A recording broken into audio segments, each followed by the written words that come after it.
And now, stay tuned for the program that is rated tops in popularity for a longer period of time than any other West Coast program in radio history. The Signal Oil program, The Whistler.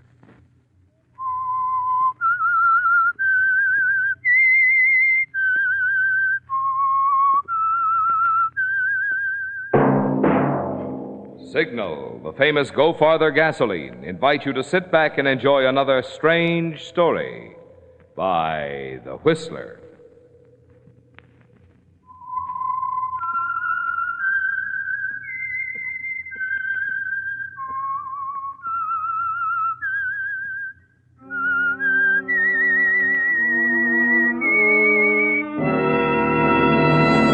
I am the Whistler, and I know many things. For I walk by night.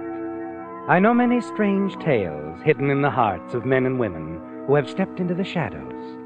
Yes, I know the nameless terrors of which they dare not speak. And now for the Signal Oil Company, The Whistler's strange story, The Little Things.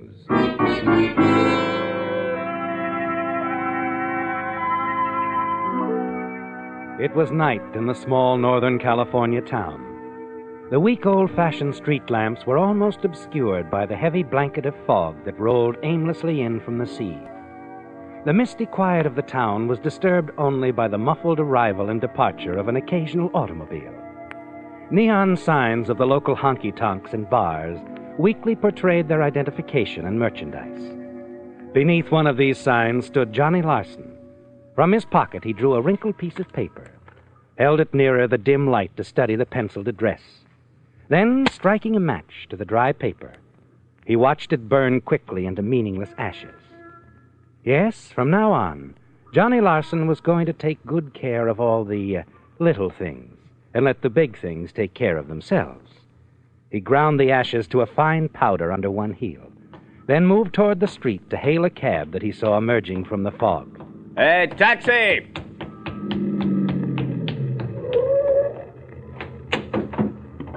Where to, Chief? 400 block on Olive Street. Okay. You almost slipped, didn't you, Johnny? Almost forgot to take care of a little thing. You caught yourself just in time, or you'd have given the driver the street number you so diligently burned. But now, as you settle back into the seat of the cab, you reflect again on the 5 long years you've just spent behind bars and the little inconsequential things that had put you there. You promise yourself you won't forget again. In a matter of minutes, you're standing in front of a large, outdated frame house. You peer both ways into the fog and listen. No sound of footsteps. No one nearby to see you enter. You walk quickly up the wooden steps. At your knock, the door opens a scant distance, only enough to allow a thin shaft of light to pierce the darkness about you. Yeah, who is it? Larson. Okay. Eddie's upstairs.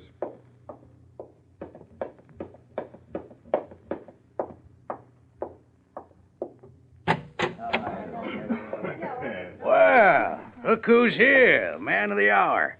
Come in, Johnny, come in. Hi, Eddie. How do you feel after your vacation, Johnny? Lonely. Same old Johnny. Everything for laughs, huh? Oh, come here. I want you to meet the boys. And the girl. Bernie, Al, meet Johnny Larson. Best in the business. Hi, Johnny. Hi. Laura, it's Johnny. Hello, Johnny. She in this, Eddie? Up to her pretty neck. And count me out. Hey, now, wait a minute, Johnny. I know you did 5 years because of a double-crossing dame. Sorry, Eddie. Maybe some other There'll time. be no other time, Johnny. This is it. Okay? Looks like I'll live longer if I go along, huh? Okay, Eddie, it's a deal. Oh, good. Hey, Laura, fix us a drink, will you? Okay. Bernie, Al, I want to talk to Johnny here alone. Sure, Eddie. We'll be right downstairs if you need us, boss. They're good boys. Always do exactly what I tell them. Yeah, I'm sure they do. How do you want your drink, Johnny? Straight? Little water. I want you and Laura to get along, Johnny. I want everything to run smoothly. We're in this thing together, and we'll get out together. Fair enough? Fair enough. Oh, I'm sure we'll get along. Won't we, Johnny? Yeah, we'll get along. Now, look, Johnny, here's the setup. Any day now, the local bank will have over $200,000 in its vault. The cannery payroll. Wondered why you picked this burg. That'd be a cinch for you, Johnny. You never worked a sweeter setup. The bank's nothing but a tin can. This tin can ever been knocked over before? Yeah, that's the funny part. This payroll business has been going on for years, and never a hitch. And I tell you, this vault's as simple as a piggy bank. 1910 equipment all the way through. Good. When do I case it? You won't. Not in person, anyway. That's Laura's job. She'll have so many pictures of the inside of that bank, we'll be able to build one of our own just like it. And the pictures will be all yours, Johnny. With them, you can become familiar with the whole layout. No, those alarm systems are not as easy as you think. Some of the simplest looking and the most dangerous. Not this one. Like I told you, it's turn-of-the-century stuff. Any smart high school kid could take it apart. Sounds okay. Now, how about the split? That's my lookout. You'll get your share. I just thought I'd ask. Sure, Johnny. Sure. And now I think we better turn in. This thing could break any time. You look like you could use some sleep. Oh, I could. Had a long trip. Hey, show him to his room, Laura. Sure. I'll see you both in the morning.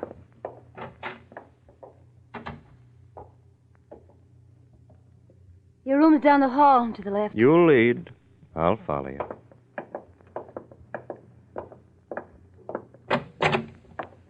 Yeah. Looks pretty good to me. Johnny. Huh? Do you know Eddie very well? Why? Oh, nothing. Only, wouldn't hurt to keep your eyes open. Thanks. Won't hurt you to keep your mouth shut. Okay. Forget it. I will. Good night.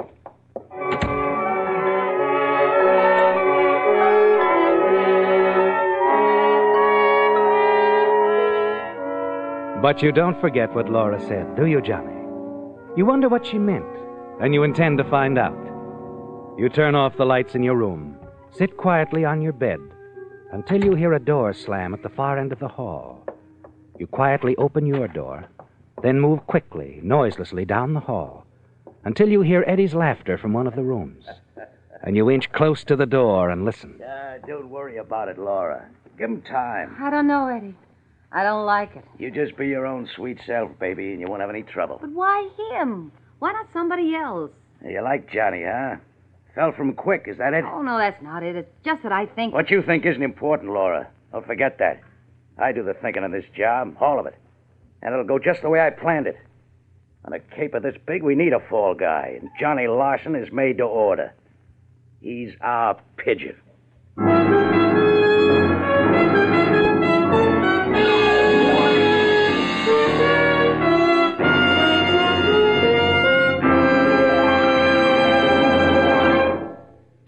With 1951 model cars beginning to make their appearance, this is the season when a lot of drivers get new car fever.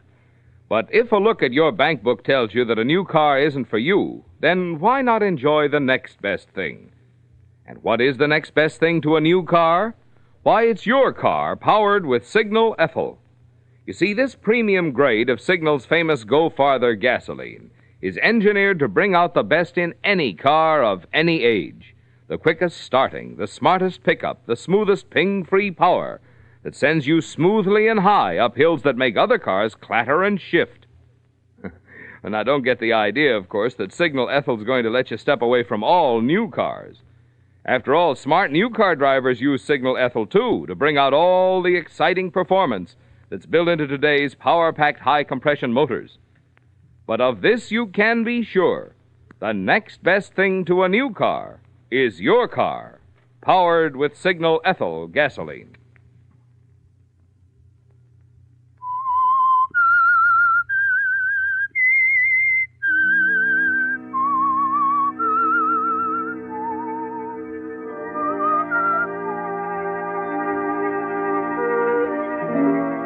Well, Johnny, somewhere along the line you must have overlooked one of the little things. But you never thought of being the fall guy, did you, Johnny? You know Eddie's right. You are tailor-made for that role. An ex-convict with your reputation could shout his head off about a double cross, and no one would listen.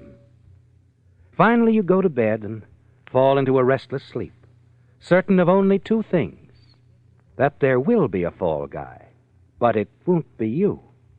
Late the next morning, a persistent pounding on the bedroom door awakes you. Okay. Okay. San Quentin must have made you cautious, Johnny. I should think you want to get away from locked doors. Habit, I guess, Eddie. What time is it? 11 o'clock. Well, what's all the noise about? We're cracking this thing tonight. Tonight? Yeah. Cannery payroll was delivered at 8 this morning. First time they ever brought it in on a Saturday. That's right, it is Saturday.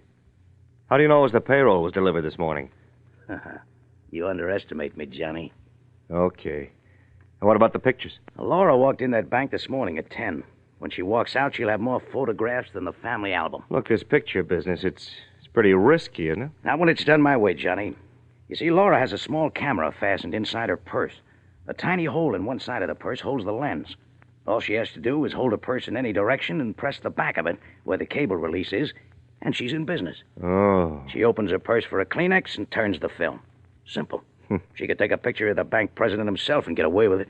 You got it all figured out, haven't you, Eddie? Always, Johnny. Always. Yeah. Well, what's the getaway pitch? Now, we split up in 2 cars. The boys and I'll take the sedan, you and Laura the coupe. We want to avoid all possible suspicion. And how about that split? We'll meet in Las Vegas tomorrow and divide the haul there. Las Vegas is a long way off.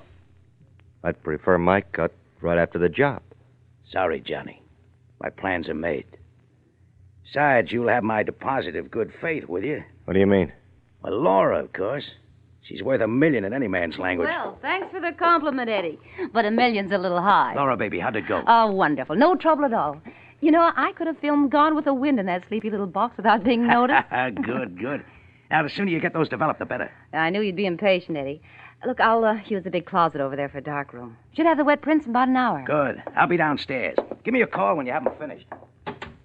You know, Eddie's like a kid with a new toy when he's on a job. I guess everybody gets a little nervous. Boy, when this is over, I'm going to make the most expensive dress shops in Los Angeles think they were hit by a whirlwind. Los Angeles? You bet. As soon as I get my share, I'm heading for the best Might shop. take a little while to get to L.A. from Las Vegas. Oh. Well, I guess I can't get Los Angeles out of my mind. Ever since I was a kid, I've wanted to put on the dog there. Sure. I know how it is. Yeah. Well, I guess I better get those pictures developed. Yeah, maybe you better. We can't keep Eddie waiting.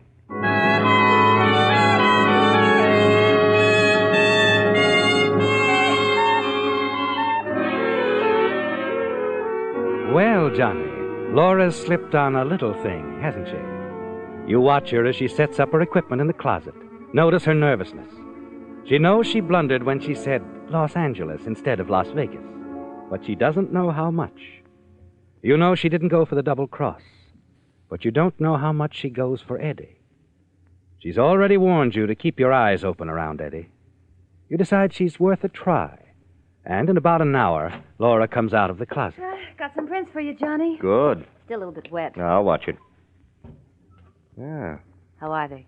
fine. You did a good job. Real good job. I'm glad you think so, Johnny. These shots of the alarm system are perfect. Yeah, I've handled this kind before. Simple. How about the vault? Duck soup. Eddie was right. The whole setup is ancient. Looks big and impressive, but the easiest kind in the world to crack. Eddie said you know what to do with it, all right. You got more prints? Oh, yeah, a lot more. Wonderful setup. Can't get over what an old-style vault this is. Guess I'll call Eddie and tell him they're ready. Yeah, wait a minute, Laura. Look, what's with you and Eddie? Well, what do you mean? I mean, how many double crosses would you pull for Eddie?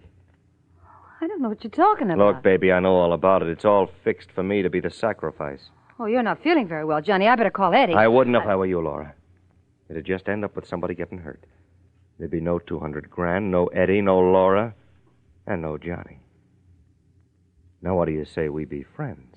Well, you gotta believe me, Johnny. I had nothing... Sure, I know. You don't like that double-cross idea. Eddie knows you don't. I heard you telling him. That's just one more reason we should be friends. Because if Eddie found out I knew, he might get a little worried about you. You wouldn't tell him that I... Relax, Laura. We're friends, remember? What do you want from me? How does Eddie figure on framing me? Well? The pictures. These pictures? Yeah, the ones you're holding in your hands. Your fingerprints are all over them. He was going to leave them in the vault. Well, what do you know? That's pretty clever. For Eddie? After the getaway, I was to run out on you in Las Vegas. Eddie knew you'd try to find me, but he also knew the cops would be trying to find you. Well, he was banking on the cops finding you first. They probably would have. Might have been fun, Laura. Well, what are you going to do? Go through with it just as if nothing happened. Well, how do you expect to get away with it? I don't know yet, but I'll find out. Call Eddie up here. What? You heard. Only when you give him the pictures, you give him the ones I haven't touched. Outside of that, we act as if nothing happened. Yeah, but suppose he finds out. He won't. Well, what about me? Don't you worry, baby. Johnny will take good care of you. Now go out to the door and call Eddie.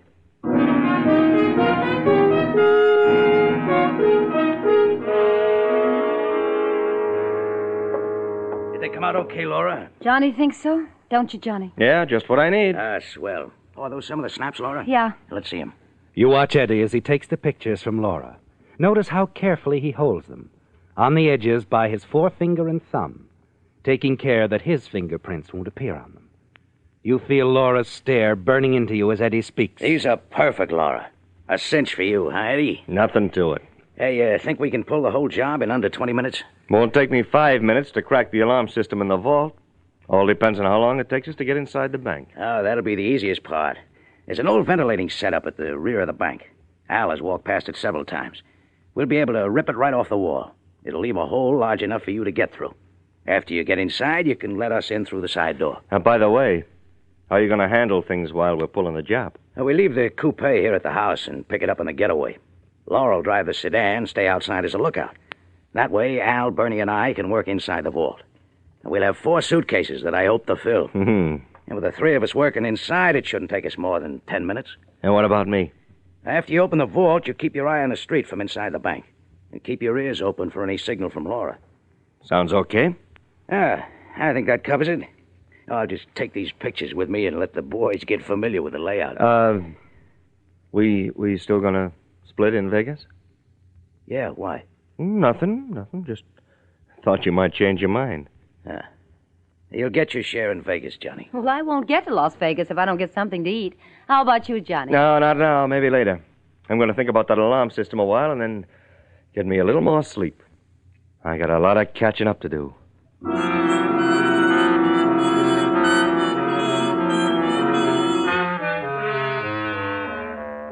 Yes, Johnny.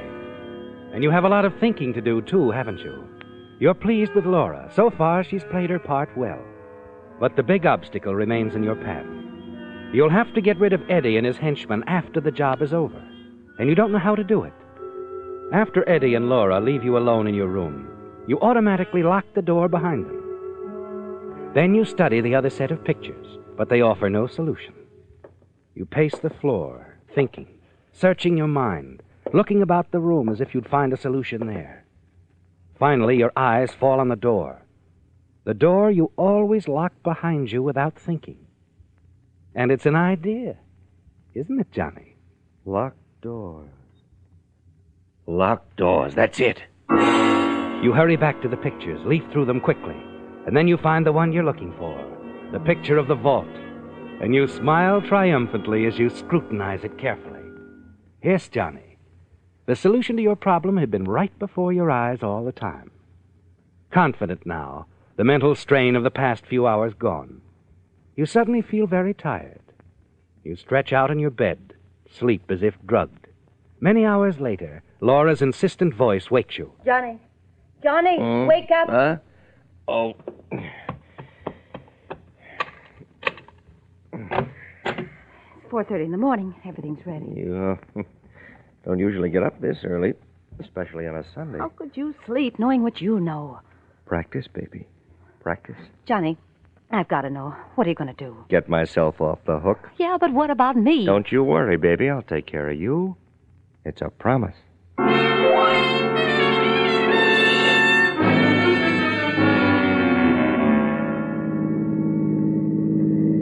Okay, Laura, that's the alley up ahead. Here we go. Everybody knows his job now. Sure we know what to do. You all set, Johnny? I'm all set, Eddie. I'd park a half block down the street, Laura. Keep your eyes open. Got it. All right, Al. You get to work on that ventilating system. Bernie, you check the street.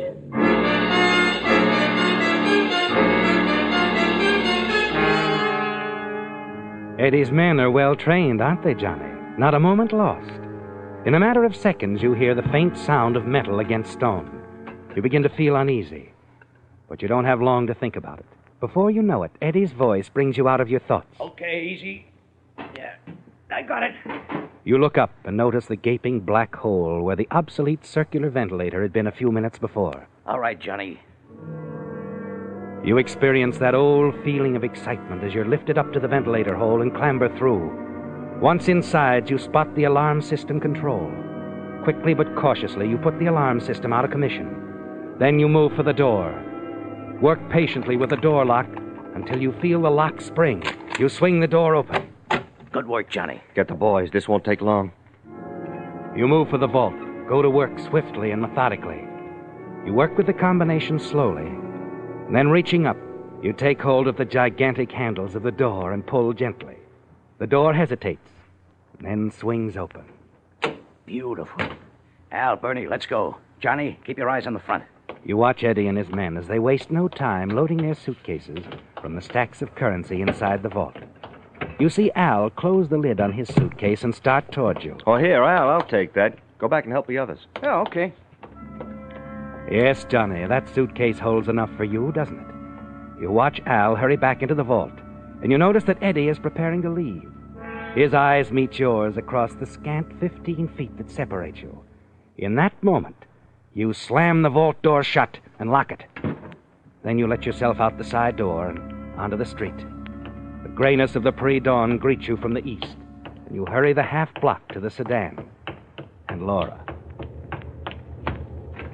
Move over. I'll drive. Johnny, what happened? We're in, baby. Let's go.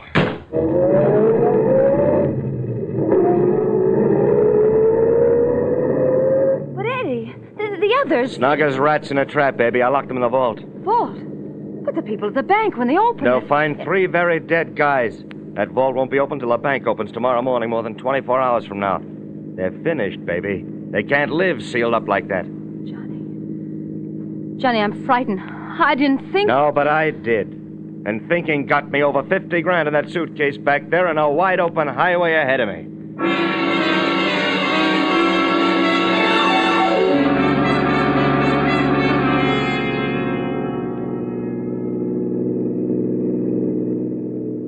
How far have we come, Johnny? Oh, 100 miles or so, I guess. Must have. Sun's up now. That's strange. We haven't seen any cars. You sure you know where you're going, Johnny? I've never been so sure, baby. Never been so sure. Well, what are you stopping for? This is in the middle of nowhere. Yeah, I know, baby, I know. It's the end of the line for you, Laura. Johnny, what do you... Oh, Johnny. No. Not again. I don't need you anymore, baby. And I can't trust you. Come on, get out of the car. But... Come on, move. Wait, Johnny, please. Please, Johnny, you can trust me. I'll do anything. You double-crossed Eddie for me, you'll double-cross me for somebody else. You're the only one left who can identify me. But I won't tell anyone, Johnny. I promise. Sorry, baby. I promise. I promised you I'd take care of you. Remember?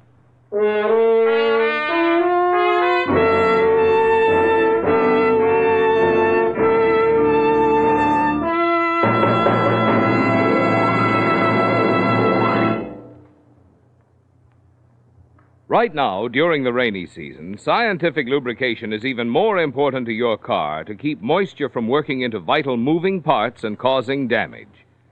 That's why I think you'll be interested in knowing about some of the extras you enjoy when you have your car lubricated at a Signal service station. First of all, Signal dealers take no chances on memory when it comes to the many lubrication points on your car. Instead, they check against Signal's factory-recommended lubrication chart, which clearly shows every part. Then they use 9 specialized Signal oils and greases, so each part will get the exact type of protection it needs. And finally, just to make doubly sure not a single part has been overlooked, they check each part again, which is why it's called Signal Double-Check Lubrication. Now, that's the kind of lube job you want if your car is to give you the long, trouble-free service that was built into it. And that's the kind of lubrication you get from friendly, independent Signal dealers.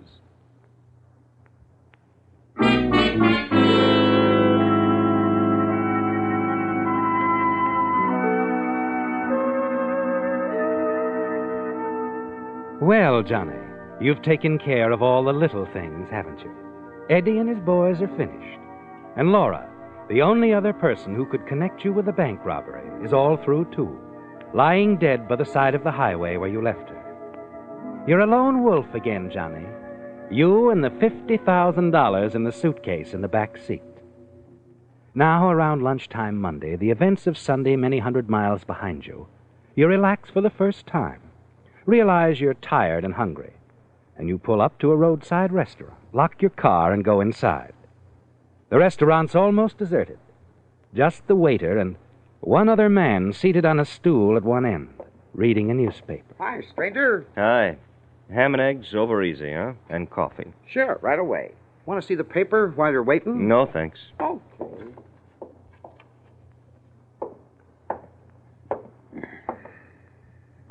Hello, mister. Oh, hello. Mister, you're under arrest. What? I'm sheriff of this county. What? Okay, but I just got in your county. I couldn't have broken any laws. You're under arrest for murder, mister. Now, wait a minute. You got the wrong boy. No, I don't think so. You murdered a girl back in California sometime early yesterday Now, morning. look, you're crazy. You got me confused with somebody else. I don't think I have. If there's one thing I'm sure of, you're the guy they're after. I don't know your name. You're the guy, all right. Look at this picture on the front page. Hey. You see? It's you, all right. But how? It's the darndest thing I ever heard of. The deputies who found the girl's body found a little camera rigged in her purse. She must have taken your picture just as you fired the shot that killed her.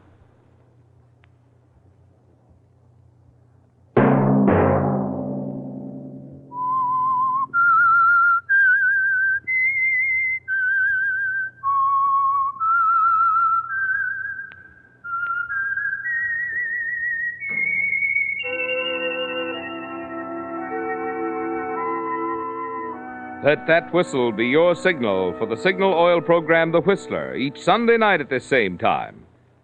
Signal Oil Company has asked me to remind all of you who play cards. A 12-page booklet giving complete rules for the exciting new 3-deck version of canasta called Hollywood Canasta is yours for the asking at any Signal station. No purchase required, no obligation. Any Signal dealer will be glad to give you this booklet on Hollywood Canasta free while his supply lasts.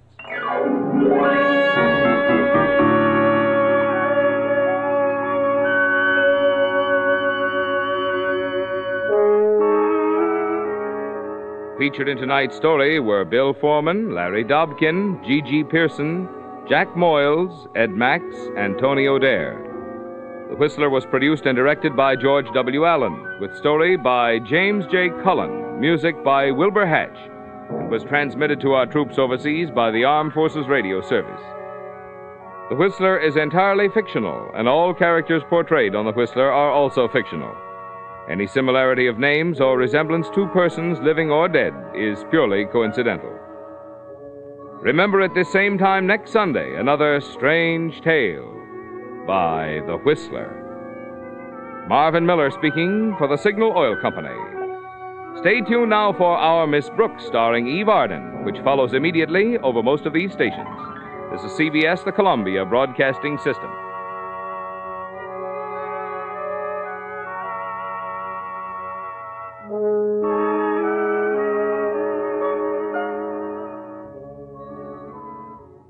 And now, stay tuned for the mystery program that is unique among all mystery programs. Because even when you know who's guilty, you always receive a startling surprise at the final curtain. In the Signal Oil program, The Whistler.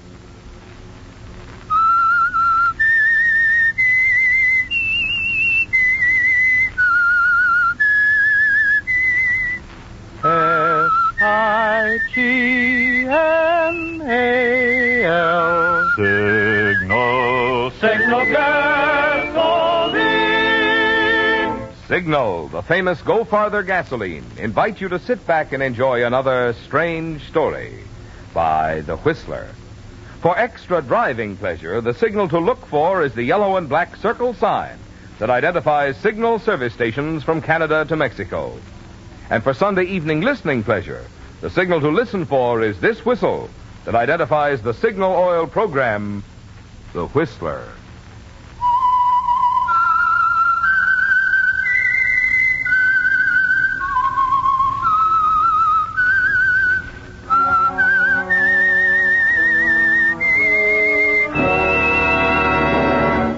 I am the Whistler, and I know many things, for I walk by night.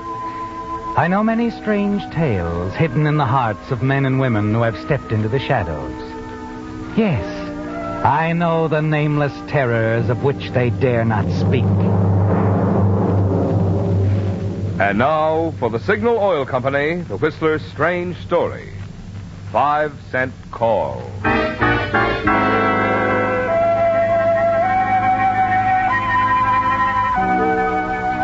It began simply with a telephone call, a 5-cent call. Private investigator Scott Howell made his report to attorney Rick Parker. It was routine enough, at least when the conversation began. And Scott had felt when he dialed Rick's number that his assignment would be complete. Mission completed. Rick seemed to agree, seemed pleased at Scott's first words into the phone. It's all taken care of, Rick. I rented the cottage about an hour ago. Good work, Scott. Hey, I'll give you the address. 942 Ryder Street. Not a house near it. 942 Ryder Street. Yeah, sounds good, Scott. Yeah, I think this witness you want to hide will like it. There'll be no question. She can stay there on ice till you need her for trial. Fine. Anything else, boss man? No. Yes, just this. Forget you ever worked on this. You're all paid. Yeah, very well paid. Oh, just a minute, Scott. Someone's at the door. Oh, sure. What are you doing here? You think you can get away with what? Now, wait a minute. I didn't come here to argue. Listen to me. Don't... Rick, can you hear me? Anne. Rick! Operator. Operator? Give me the police. Right away. It's an emergency.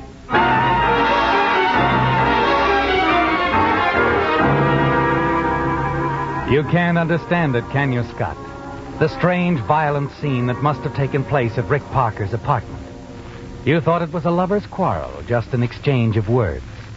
But now you're certain it was something else, and you waste no time in contacting the police. 20 minutes later, you're facing a man you've talked to before, Lieutenant Perez of Homicide. He's quiet, but gently insistent, isn't he, Scott? A man you wouldn't want to go up against. But he does seem satisfied with almost everything that you tell him. Yeah, that's all then, Scott. You phoned your client, Rick Parker, made your report. Yeah, that's right. Then he excused himself for a moment, stepped away from the telephone. Right, and then I heard the voice. An argument. With some woman. Yeah, that's it. Well, that's all I know, Lieutenant Perez. You, didn't hear any mention of the woman's name?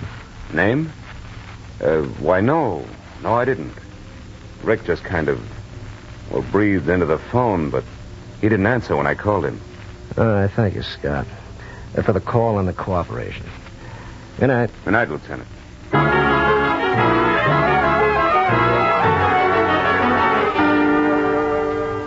You wonder why you didn't mention Anne to Lieutenant Perez. But it's a part of your trade as a private investigator, not to tell everything to anyone.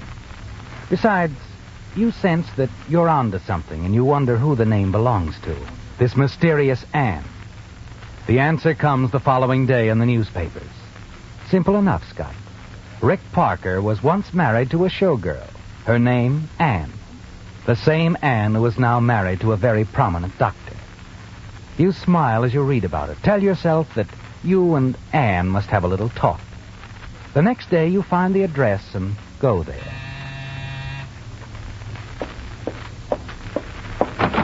Yes? Oh, hello. I suppose you're Anne. I don't believe that we've ever met. No, we haven't met. Howell's the name, Scott Howell. Private investigator. Errand boy, messenger. Sorry, Mr. Howell, I've no errands to be run today. Uh-huh. And you can take your foot out of the door or I'll call my husband. Oh, he's not in. How did you... Anne, please, you think a thoroughly schooled and practicing private eye would make that mistake? What mistake? The one I want to discuss with you. What you were doing in another man's apartment last night. Now, would I discuss such a situation in front of your husband? I happen to know Dr. Farrell's out of town. Who are you? I told you. Never mind. Come in. Oh, that's better. Yeah, that's much better. Easier on the shoes. I'll take water with my scotch, if you don't mind. I'm not getting you a drink, and you're not staying here long. Just long enough to tell you exactly what I mean. Yes. You're in trouble, Anne. Because of what happened to Rick Parker? Mm-hmm. I divorced him several years ago. I haven't seen him. I wasn't in his apartment. No? He spoke your name, baby. On the telephone.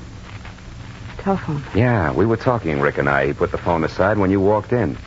I heard the quarrel, the shots. I heard him say your name. His last words. Anne. Anne. Well? I have nothing to say. Suit yourself. For now, I mean. I'll give you until tomorrow to think about it. Or I go to the cops.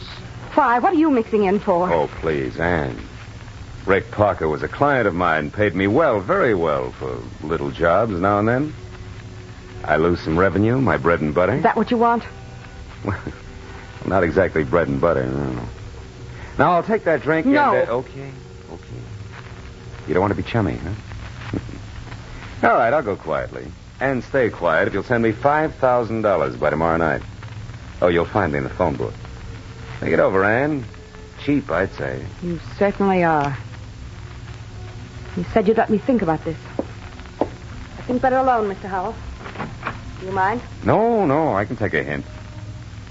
But I'll be waiting, and none too patiently. Not too patiently at all.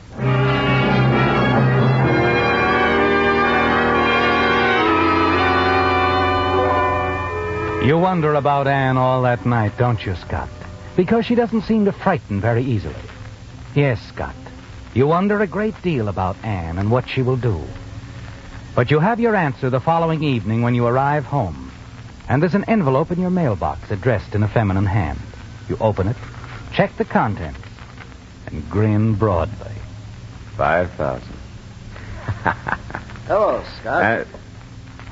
Oh, Lieutenant Perez, what's on your mind? Oh, just wanted to check a few more points on the Parker case. I missed you at your office. Yeah, I left early. I was wondering about that telephone call, Scott. How long would you say you and Rick Parker talked? Oh, maybe a minute at the most. And up until you heard that other voice, Parker seemed normal, not upset about anything? That's right. I just wondered. All right, thank you, Scott. Not at all. Well, so you got a letter. Oh, yeah. Yeah, I belong to the Lonely Hearts Club, Lieutenant. Mm-hmm. And she loves you? Oh, she's crazy about me. We'll be exchanging pictures soon. That should put an end to it. Yeah, you're cute, too. Think so, Scott? Maybe you should send her my picture. Good night. Night.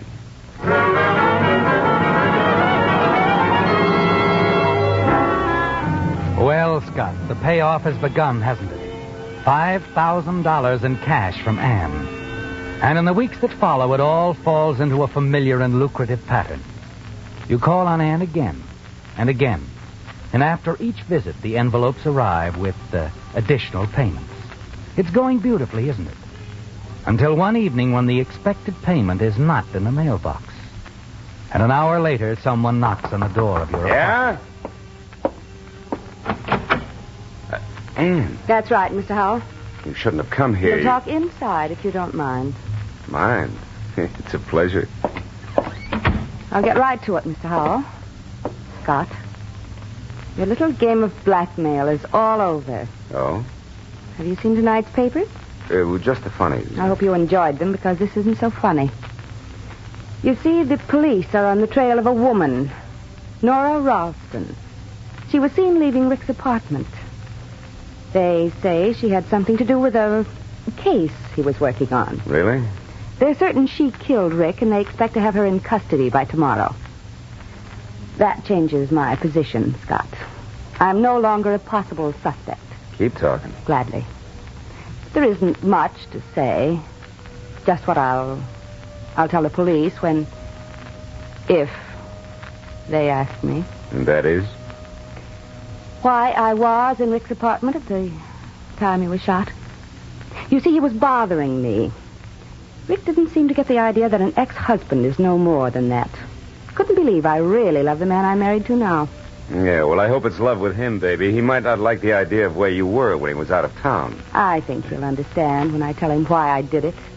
To protect him, his professional reputation.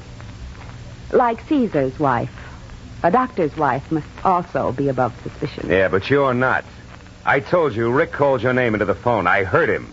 Anne. Certainly you did. When this girl came there, I hid in the other room. That's why I didn't see her.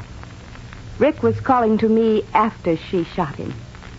He was calling for help. Wait a minute. It's the truth, Scott. And the police will believe me, especially when they've arrested her. They'll believe me. Not you. Yeah, well, what about your husband? That bad publicity. If you go to the police, the newspapers will have... The police will keep my name out of it, I'm sure. They'll be just as anxious to protect my husband's name as I was.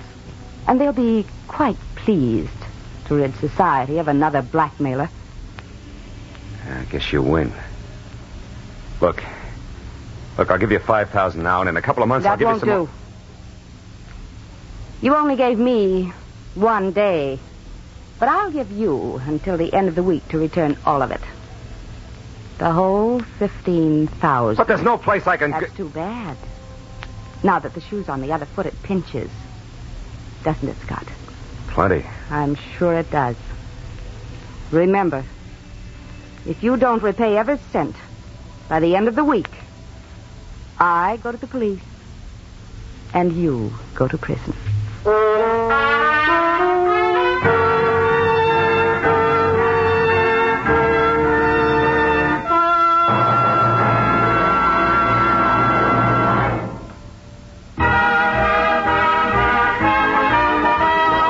Tonight's $20 Signal gasoline book goes to Mrs. Esther Cook of Azalea, Oregon, for this limerick.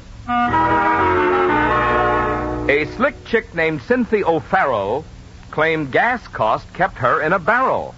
Till to Signal she turned, and rapidly learned she could have both a car and apparel. Signal, signal, signal gasoline. North Carver, go Carver, go for the gasoline. Our congratulations to Mrs. Cook for her clever way of describing the good mileage you enjoy with Signal, the famous Go Farther gasoline. Too bad a limerick isn't long enough to include all the benefits you notice when you switch to Signal. I mean Signal's quick cold weather starting, Signal's peppy pickup, Signal's smooth responsive power. For it's a fact, mileage and performance go hand in hand. To enjoy both, next time treat your car to the gasoline that's packed with go. Fill up with Signal and go farther.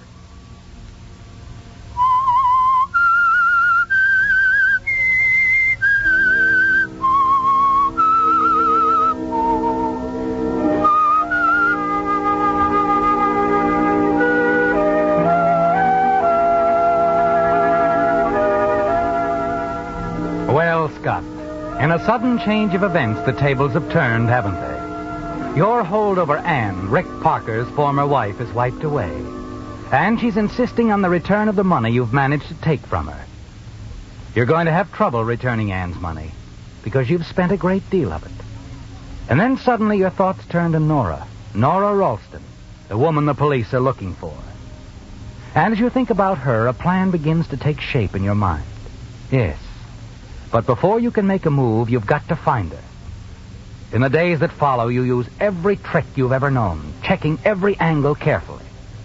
Finally, from Rick's former switchboard operator, you get what seems like a good lead.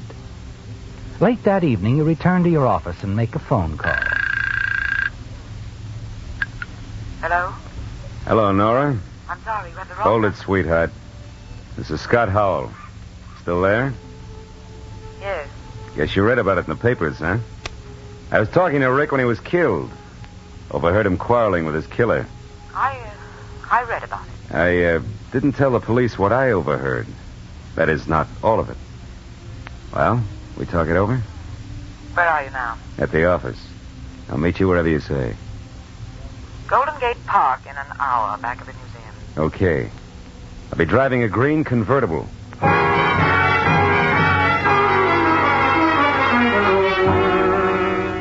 It's a break, isn't it, Scott? After days of searching for Nora Ralston, you finally found her. And now you've an appointment to meet her. It's the chance that you've been waiting for.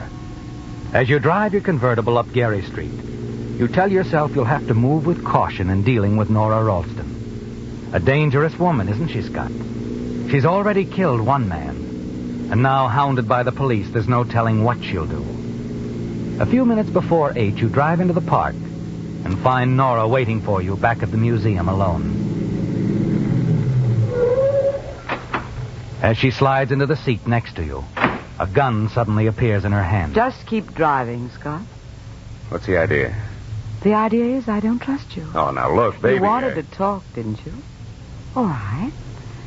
Drive out to the beach. We'll talk.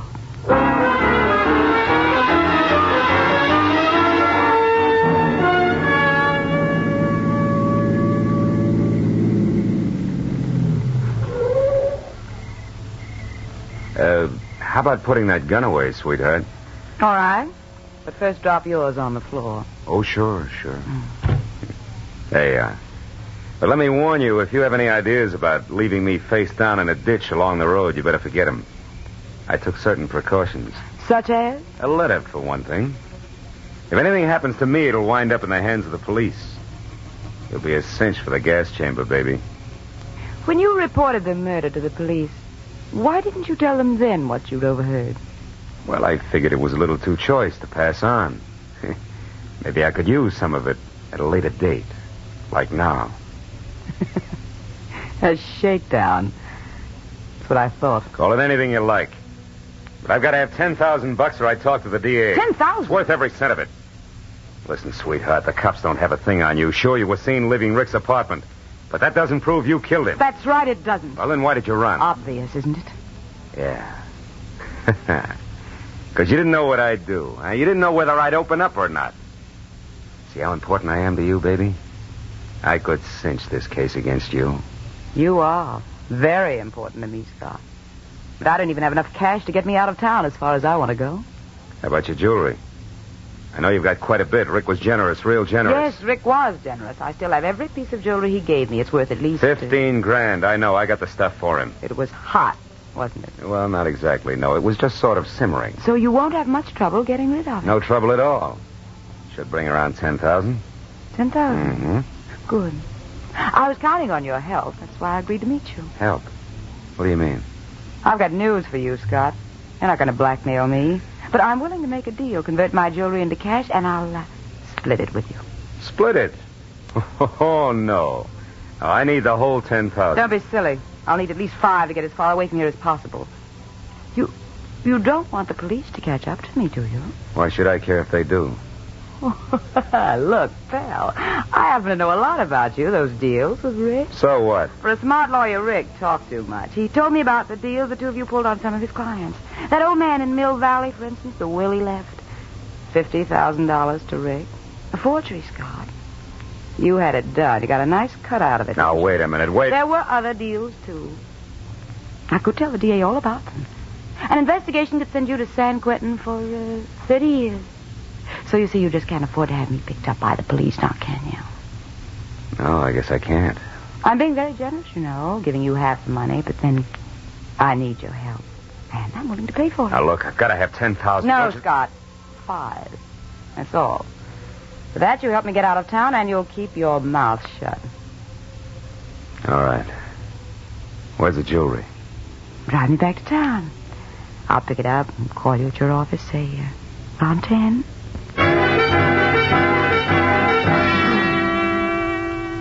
You made up your mind instantly, didn't you, Scott? When Nora refused to give you more than $5,000, you knew exactly what you had to do.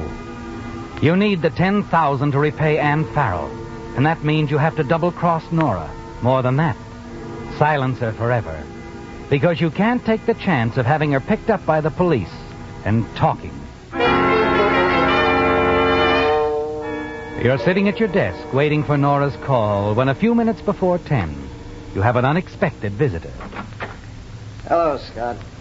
Oh, Lieutenant Perez. Mind if I come in? Well, I was just about ready to close up shop. What can I do for you? What do you know about Nora Ralston? What makes you think I know anything about her? I'm just wondering. You were working for Rick Parker. Sure. He knew Nora Ralston quite well, I understand. Yeah, so I read in the papers. Rick ever talked to you about it? No. We never discussed his private life. And Nora was his private life. Oh, excuse me. Hello? Scott? Yeah. It's Mrs. Ansley. Nora. Yeah, I know. You're not alone? No. Police? That's right. Nothing to get alarmed about. Everything's going swell. Can you meet me? Of course, Mrs. Ansley. I'll be at the corner of Divisadero and Jackson in half an hour. Right. Be sure you're not followed. Don't worry, Mrs. Ansley. I won't be. Bye. That was a client, Lieutenant. Nice old lady from Philly. Well, as I was saying... Sure. I'll be running along. Yeah, I'll walk out with you, Lieutenant.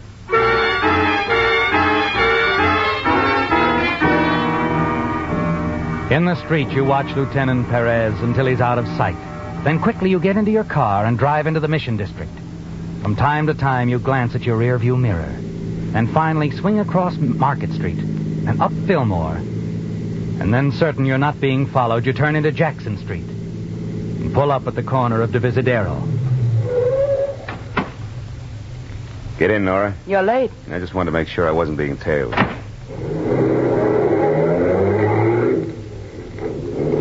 What's the suitcase for? Moving?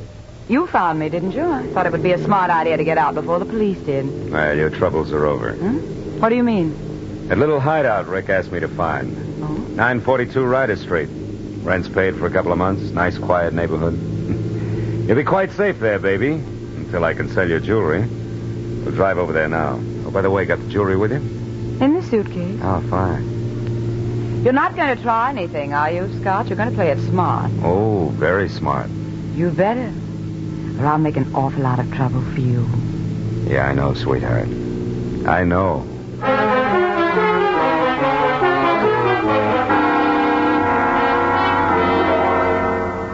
Yes, you're well aware of that fact, aren't you, Scott? And as you drive up the road to 942 Ryder Street, you realize there's one thing you could do to pay back the money you owe Anne Farrell and prevent Nora from falling into the hands of the police and telling them all that she knows about you. Finally, you reach your destination. Bring the key out of your pocket. Open the back door of the cottage you'd rented for Rick Parker. Suddenly, as Nora walks past you, you reach out and grab her purse. Give me that. I want that gun of yours, baby. There we are. There, it's better. What's the idea? Obvious, isn't it? Oh, no, you wouldn't kill me, Scott. Of course not. You're going to commit suicide with your own gun. No, Scott, you wouldn't do that. I know you wouldn't. That just goes to show how wrong a dame can be, sweetheart.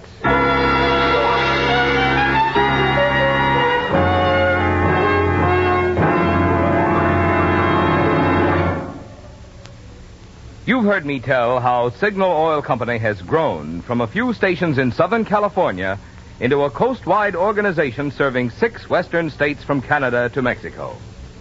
That growth has in large measure been due to one policy, which Signal has consistently followed for 19 years, to make every product that bears the name Signal ever better and better.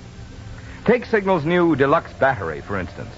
Unlike ordinary batteries, which may be guaranteed for only 12 or 18 months, Signal Deluxe batteries are guaranteed a full 30 months on a service basis.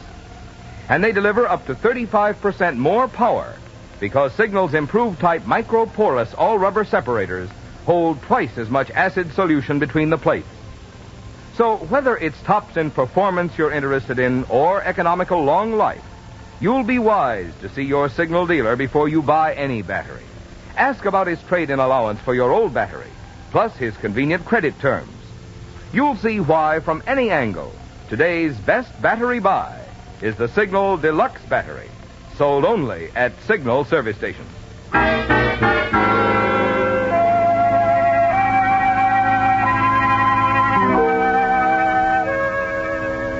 It's over, isn't it, Scott? Nora Ralston is dead. The police will find her body in the cottage in the remote little hideout, a suicide. The murder weapon, the same gun she used to kill Rick, will be in her hand, and the case will be closed. In a few days, you'll dispose of her jewelry quietly through your contacts. And you'll have enough money to pay Anne Farrell every cent you owe her. Keep her from going to the police, telling them that you were blackmailing her. Now you pick up Nora's body, place it in a chair. And then as you're about to put the gun in her hand, you hear the door open behind you. Suddenly the lights go on. Hello, Scott. Lieutenant. Yeah, drop the gun.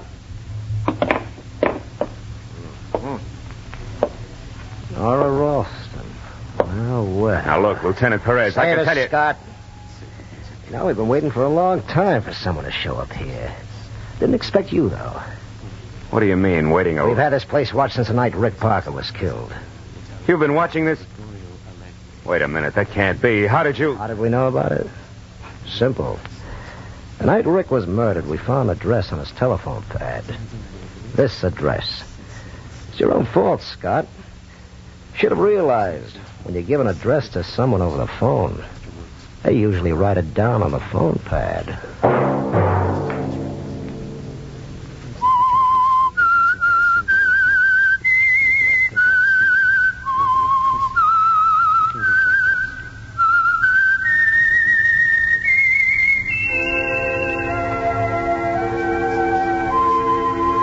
Let that whistle be your signal for the Signal Oil program, The Whistler, each Sunday night at this same time. Brought to you by the Signal Oil Company, marketers of Signal gasoline and motor oil, and fine automotive accessories.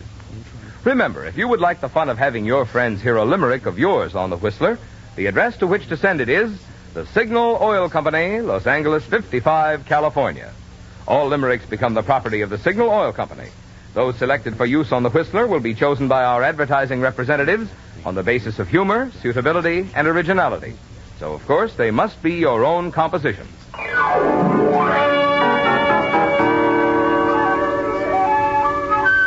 Featured in tonight's story were Gerald Moore, Virginia Gregg, and Betty Lou Gerson. The Whistler was produced and directed by George W. Allen, with story by Adrian Jondeau, music by Wilbur Hatch, and was transmitted to our troops overseas by the Armed Forces Radio Service. The Whistler is entirely fictional, and all characters portrayed on The Whistler are also fictional. Any similarity of names or resemblance to persons living or dead is purely coincidental. Remember, at this same time next Sunday, another strange tale by The Whistler.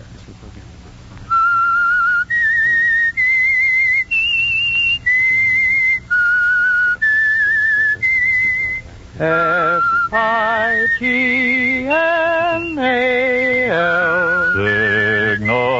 Signal gasoline. This is Marvin Miller speaking for the Signal Oil Company. This is CBS, the Columbia Broadcasting System. Have you heard the strange tales of the Whistler?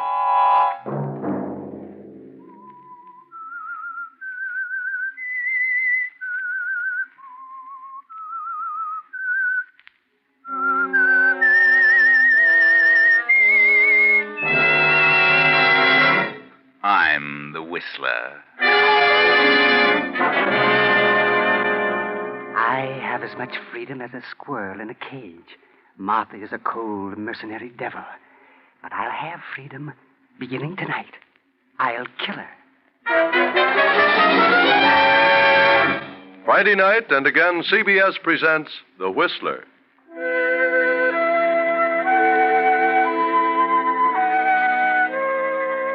I, the Whistler, know many things, for I walk by night. I know many strange tales, many secrets hidden in the hearts of men and women who have stepped into the shadows. And so I tell you tonight the amazing story of destiny.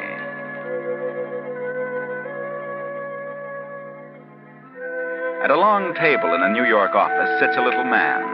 He is slightly bald and thin and 45. A mild-mannered, reticent little fellow named Milton Strong. But Milton is anything but strong. For the past 25 years, he has worked in the office, and now, as a bookkeeper, is earning the stupendous salary of $35 a week. Milton can't understand why no one appreciates his ability. Milton has grown a bit sour, but he's never had the nerve to ask for a raise. Today, however, is going to be different. His wife has started him out with a lecture, and Milton is going to face the boss in a manner both clear and strong. Mr. Goulthright, I'd like to have a word with you. A word? Mr. Goulthright, it has long been my decision to approach you on this subject, but for various reasons, a sense of reticence has bade me be silent. How long did it take you to memorize that, Milton? I am 45 years old. I've worked hard and long and faithfully for this company. That's right, Milton. I'm aware of that. You haven't missed a day in all that time. In fact, our efficiency expert is getting out a booklet, and he's using you as the feature. I came to this firm as a lad of 20, and in all the following 25 years, I asked for very little. I did my work well. Sure you did, Milton, and the company appreciates it. I now draw a salary of $35 a week, and I thought that if, after all this time, 25 years, you could see your way clear to afford, Go on, Milton. To afford, I'm not getting any younger. Well, Milton, strange as it seems, I've just come from a meeting of the department heads. Mr. Unger is the head of the accounting department, and, now let me see. Oh, yes, here it is.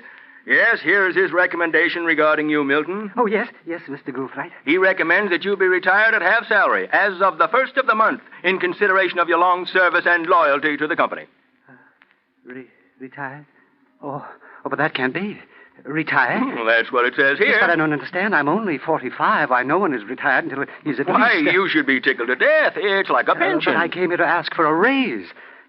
A raise? Well, how could that be possible when your department head suggests retirement? Oh, I see. Why, you should be tickled to death. I'd be, and you get 2 weeks full salary and 2 weeks vacation besides at full pay. You know, Milton, I kind of envy you.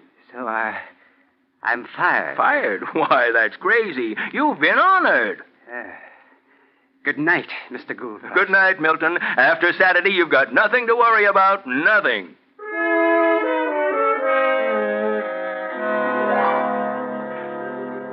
And so poor Milton Strong walks out of the big office and starts home. All the way, his feeling of apprehension increases. His wife, Martha, what will she say? It was his wife who stirred him to the point of demanding a raise. Finally, Milton gets up nerve enough to go home. Home to certain death at the hands of Martha.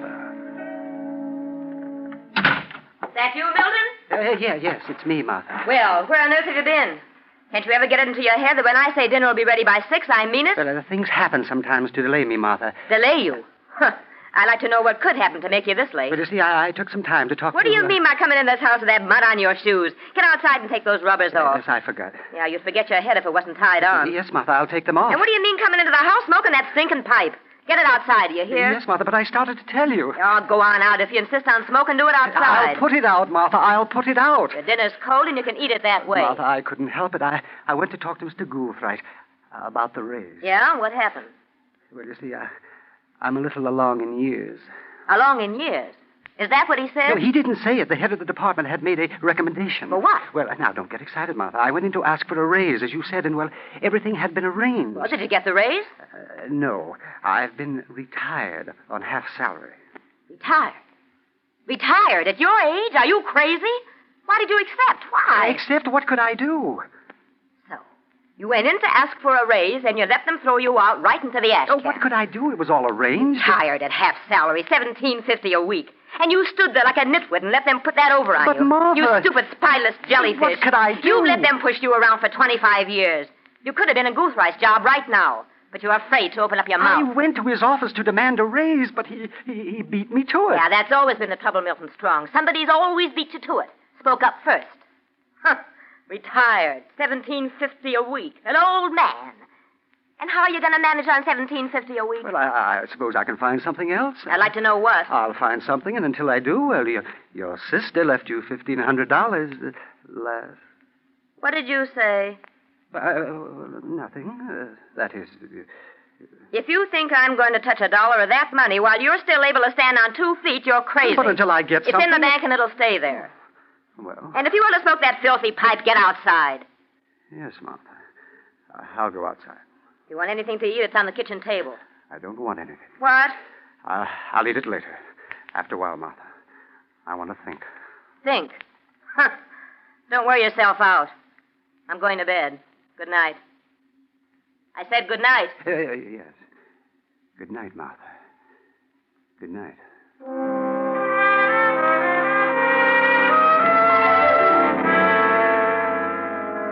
It is long past midnight, and Milton has been sitting by the window staring into the night. Resentment has taken hold of him, and slowly grown into hatred and revenge. Terrible thoughts surged through his brain. Why should I tolerate such persecution? Why should I stand idly by and be pushed around by everyone? Belittled by the firm? Bulldozed by Martha? She's not a wife. She's a cold, mercenary devil. Freedom.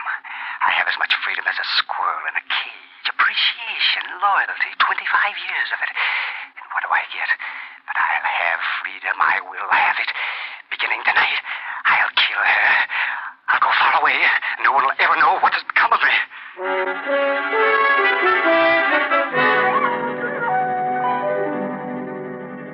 Trembling in anticipation, Milton goes into the small kitchen, opens a drawer, and steps softly to Martha's room. Opens her door and stands listening to her easy breathing. Then, Milton leaves the house and wanders about the streets till dawn.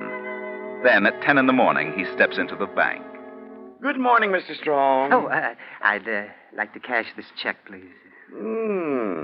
I see. Purchasing some property, Mr. Strong? Yes.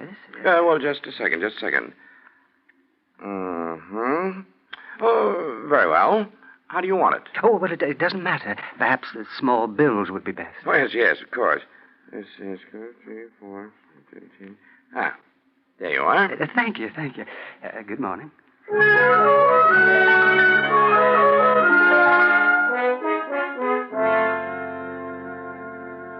Several days later, Milton Strong gets off a train in a western state, takes a small bus for a little mining town 50 miles away. Here, in this vast desert country, he will begin a new life, a life of freedom. He will change his name, change his destiny. Milton Strong has ceased to exist. A new man is born. The little bus bounces into Oroville, and 2 hours later, he is chatting with a prospector in the Gold Plate bar. Well, I'll tell you, partner, I've been here a couple of years and I haven't struck much yet. Oh, I found a little pay dirt, enough to get along. There's supposed to be quite a lot of gold here, isn't there? Oh, sure, it's here. It's all over. Sometimes you strike in a day or so, and then sometimes you work for years. And if a man ain't got capital of his own, well, somebody's got to grub stake him. But it's here. Yes. In other words, it's a matter of being optimistic. Yeah, that's it. Yes. Well, I think I'd like to try it. Of course, I don't know anything about mining. But... Oh, you don't have to know in this country. It's easy. Anybody can tell gold when he sees it. Where are you from? Los Angeles. I had to come here. The doctor said I should get away from the ocean air. You don't look sick. Well, I was fortunate to have a checkup in time. I'd like to find a place and try my hand at it. You mean buy a place? Yes.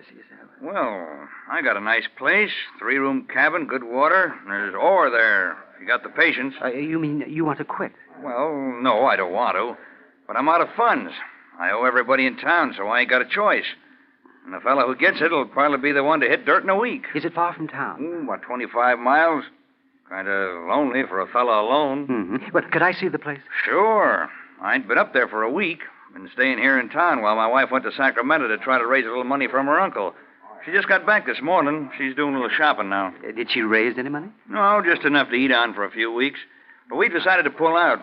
Besides, I hurt my arm last week. Oh, but I'd like to look the place over. Well, here I am. Believe me, I'm ready to go. I'm dead tired. Oh, Kate, this is a gentleman who wants to look the claim over. Thought we might take him with us now. Oh? Well, sure, why not? This is my wife, Kate Rogers. Oh, yeah, how do you do? Stranger here? That's right.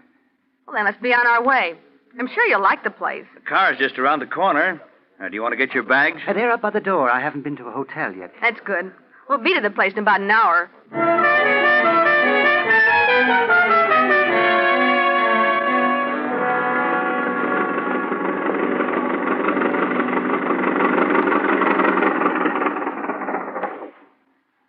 Well, this is it, friend. But it looks fine from here. Then have a look inside.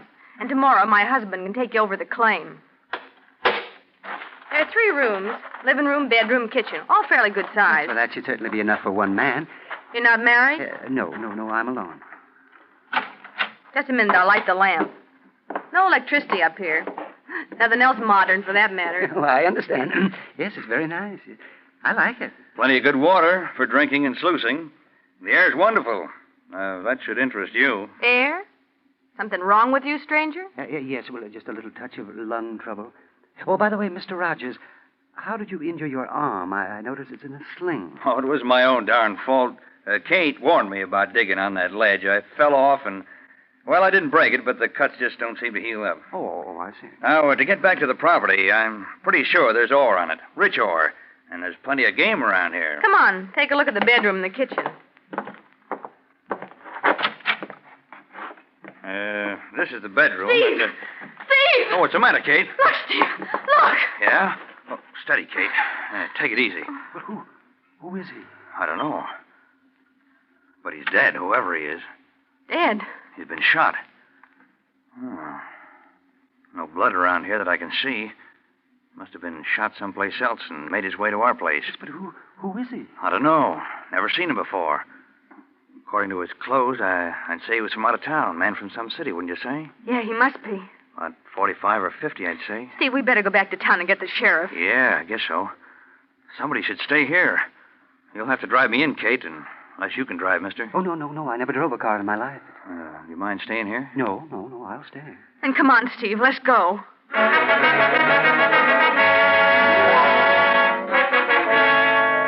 For 20 minutes after the departure of the prospector and his wife, Milton stares at the body of the dead man. Then, slowly, the realization comes upon him. The man is about his own age, his own size, from the city. And most amazing thing of all, he looks like Milton. A stranger, no one knows his name. But no one knows Milton's name. He hadn't mentioned his name once. Suddenly, he steps to the body and goes through the pockets. He finds identification. Harry Jacobs. Then, in another pocket, he finds... Good Lord. Money, bills. Why, there must be... 1, 2, 3, 4... Why, there's $20,000 here. $20,000. And no one knows who he is. Quickly, Milton reaches a decision. He exchanges papers with the corpse of Harry Jacobs, replaces some of the money in Harry Jacobs' pockets, and keeps some for himself.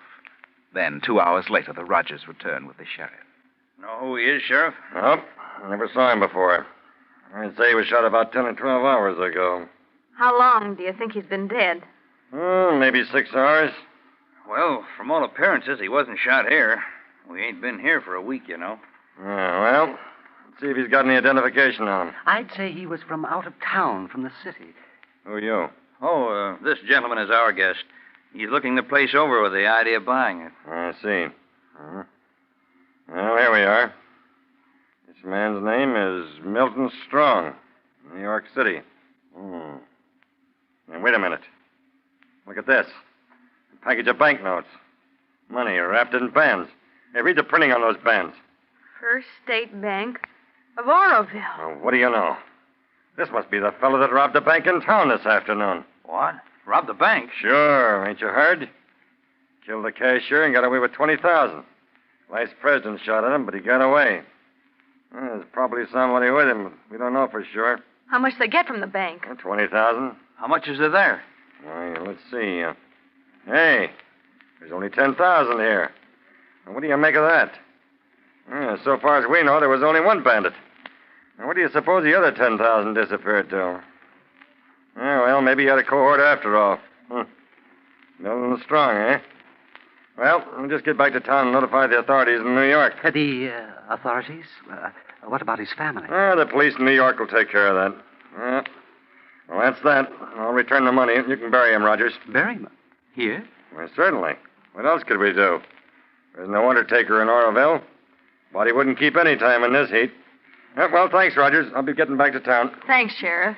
Yeah, what did you say your name was, stranger? Oh, it's Jacobs. Harry Jacobs. I see. Well, so long, folks.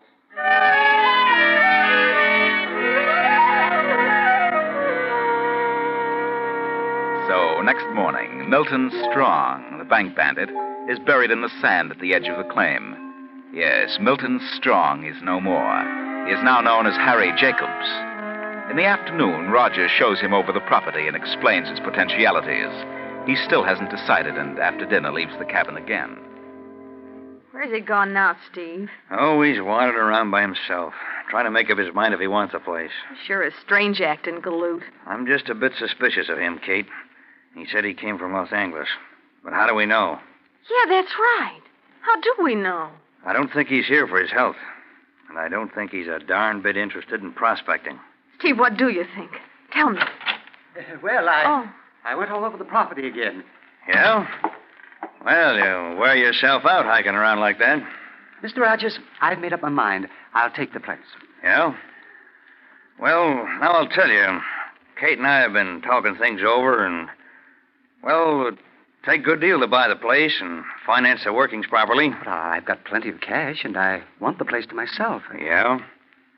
You got the money with you or in a bank? Yes, I have some with me. Enough, I'm sure, to handle the deal.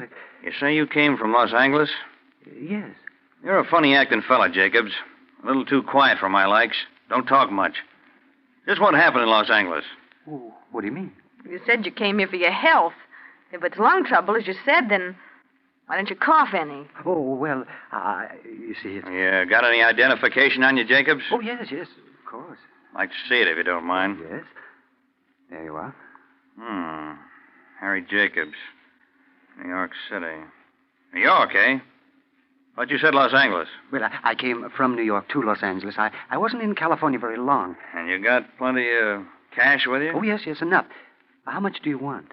Oh, 3,000 will do it. Well, 3? Well, that seems like a large price for this place.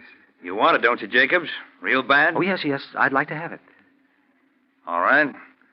You and me'll drive into town in the morning and have the lawyer drop the papers. Yes, all right. Yes. Well, I think I'll go to bed now. It's a bit late. So, good night. What do you think, Steve? He's got the cash with him. This place ain't worth 3,000. I know. But if he's got that much, then he's got a lot more. Shall we... Well, I could slip into... No. Just leave everything to me.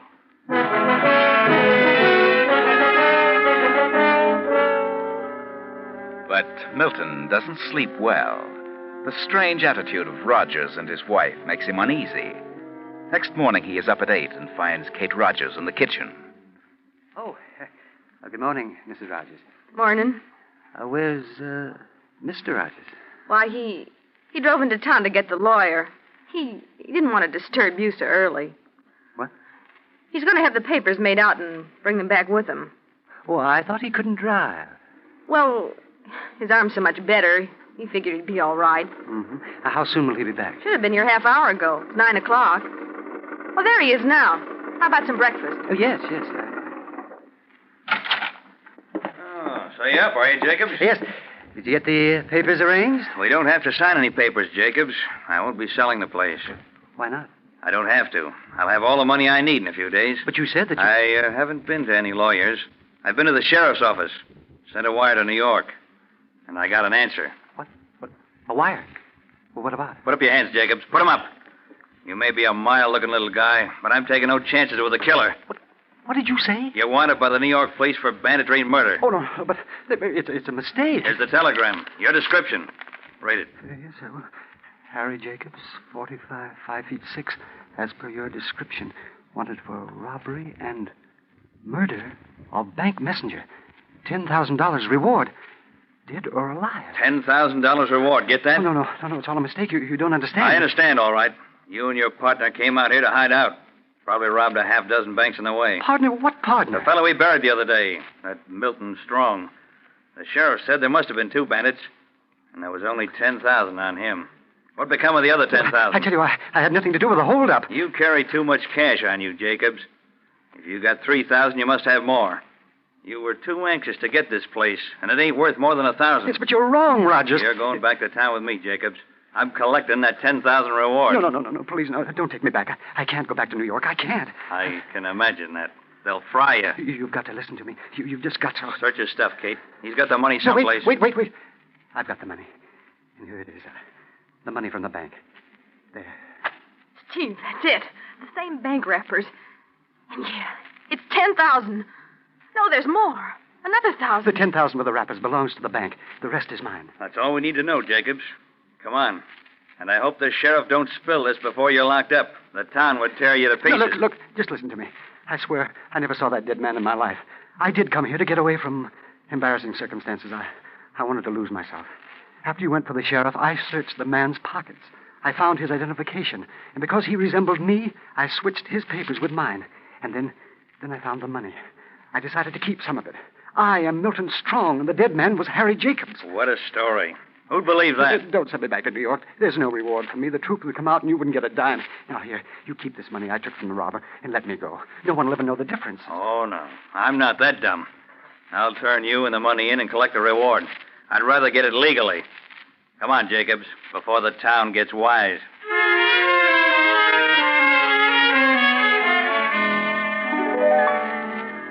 Milton is handed over to the sheriff and locked up in the flimsy jail. They have wired New York, and a detective with extradition papers is flying west. But unfortunately, the word has gotten around town that the jail holds the murderer of the bank cashier. A crowd of men, silent men, has gathered in the front of the jail. I don't know what we're going to do about this, Rogers. Are you sure you didn't say anything about it? I didn't say a word. I don't know how they found out about it, but maybe some of your deputies talked. I warned them not to say a word. I don't mind crowds that shout and yell. But I'm afraid of the crowd that just stands and says nothing. They're sure on the warpath. Yeah. That detective from New York should have been here an hour ago. I sent a car to meet the plane. Maybe the plane was late. Yeah. Well, if the crowd starts anything, somebody's going to get hurt. Hey, you fellas better get your shotguns ready. They might break out any minute. All right, Brady, don't worry about that. Well, Jacobs, got anything more to say? But I've told you that I'm Milton Strong. I had nothing to do with the bank holdup. Well, that crowd looks surly, so I guess I better put you back in the cell. Wait a minute. Here comes your car, Sheriff. It's about time. Go out and tell Jake the driver to stay around the back of the jail and stay in the car. Don't let that crowd know what he's doing. Right, Sheriff. I get you. You Sheriff Talbot? That's right, and I'm mighty glad to see you. Number 10 o'clock. Yeah, I know. Now, let's get down to business. The crowd outside's going to get impatient pretty soon. Crowd? What do they want? Yeah, what they call justice. This fella here held up the bank and killed the cashier. But I wanted to be sure he was Harry Jacobs. He had identification on him, but he claims he's Milton Strong. Milton Strong? Yeah. But we buried Milton Strong several days ago. We found part of the bank money on his body. Milton Strong? Yeah. But if he's really Harry Jacobs, I'd prefer you get him out of here and deal with him in New York. I had one lynch in here, and I don't want another. But he isn't Harry Jacobs. I knew Harry personally. He ain't Harry Jacobs. No. But he is Milton Strong. Harry Jacobs was a professional holdup, but not Milton Strong. Then we really buried Harry Jacobs. What do you mean? I took this fellow to my claim with the idea of selling it to him. Yeah. We found a dead man in my cabin. I came after the sheriff, and this fellow claimed that while we were gone, he exchanged papers with the dead man. Well, from all appearances, that's just what he did. Yeah, but why should he do that? Well, Milton Strong is wanted in New York, too. I'm wanted in New York? What for? As if you didn't know. Well, what's he done? What's he wanted for? Hey, that crowd is starting. Get him out of here. Hurry. Out the back way. The car's waiting. Let's go, Milton. You can catch 11:30 train. I'll stall them off as long as I can. All the way back to New York, Lieutenant Clark will not talk. They ride across the country in utter silence. And 3 days later, Milton sits in the office of Inspector Burns of the New York Police. Milton, on the morning of July 20th, did you cash a check at a bank at 21st and Lexington? Yes, I did. A check made out to you by your wife? Yes. Are you sure your wife wrote that check? Well, yes, she did. Why did you leave town the same day? Well, I went on a vacation. Why didn't your wife go with you? Why? Well, because I wanted to be alone. That is... You might as well tell the truth, Milton. You haven't a chance to get out of it. But No, I didn't. I didn't. Sorry, Milton, but we have proof. We have a witness. A witness? Yes. Bring in the witness, Lieutenant. Come in, please. Where have you been, Milton? Martha! Why didn't you let me know where you were? Oh, no, please, Martha. Let's don't talk about it here. What are you doing in Arizona? I was just taking a little vacation. I was going to write you. I tried to buy a cabin in the mountains. For you and me, Martha. For us. What? Don't you dare light that pipe. No. No, Martha. I've quit smoking. I wasn't even conscious of what I was doing. And what are you doing without your rubbers? You know it's raining. Well, I took them off outside, Martha. Come on, Milton. Let's go home. I have a few things to talk over with you. Yes, darling. Well, come on. Get up out of that chair. Yes, darling. Just a minute. What about this charge, this check forgery? Forgery? Oh. I wrote that check. I remember the whole thing now. Then what about the charge of wife desertion? He's come back, hasn't he? But we brought him back. Well, I wrote the check so he could make a down payment on a house. But like the child he is, he wanted to take a trip and hunt gold. He's always been an adventuresome soul. Well, go on, Milton. Get along. And if you dare light that dirty pipe, I'll shake your head off. Go on, go on. Yes, darling.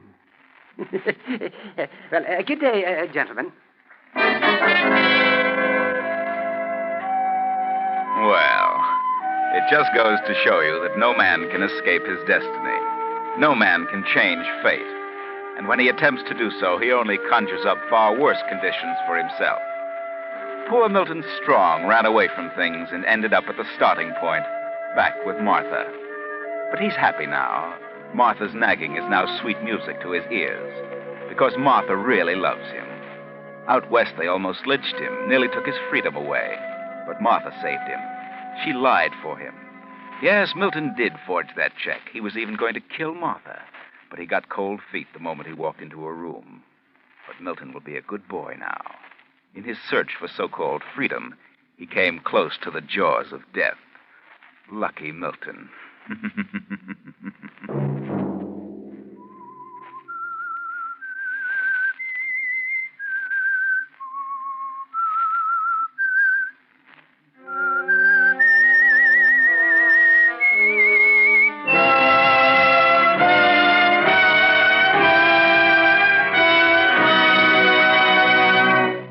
CBS has presented The Whistler.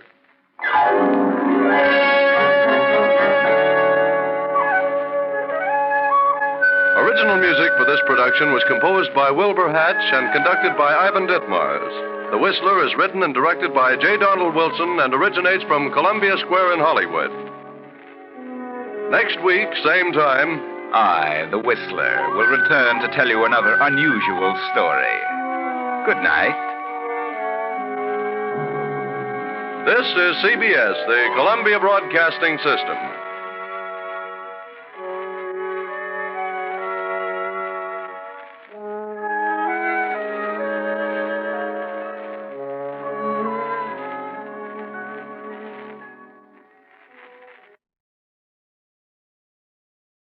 Wait a minute. Have you heard the strange tales of the Whistler?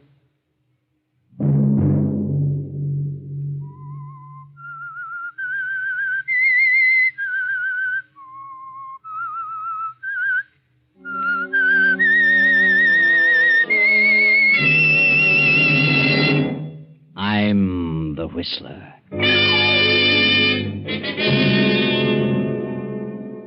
I was with Danny when it happened, but I couldn't hang on to him. He ran off and left me, and I've been looking for him ever since. That was Captain Fowler. Something had happened to his friend Danny. I ain't going to no doctor at this time of the night. Tomorrow, maybe, but I'm not going tonight. That was Danny. Danny knew something had happened to him, but he didn't know what it was.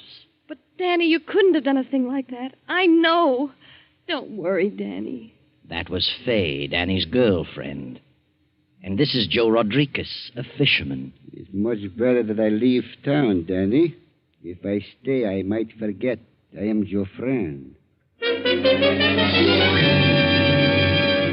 Sunday night, and again CBS presents The Whistler.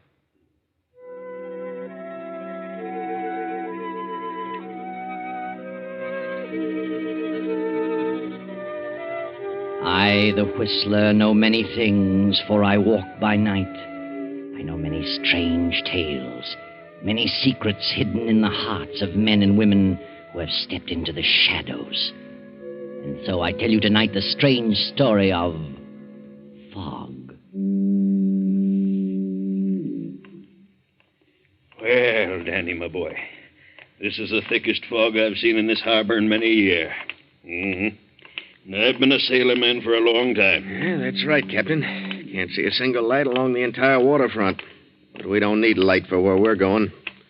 I know the way to the anchor pool room. Yeah, I know, too. Hey, Danny, you didn't bring your gun, did you? Sure I did. Why? No, wait a minute.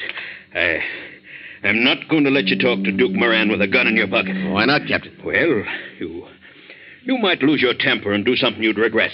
What's the matter with you, Cap? I ain't going to shoot anybody.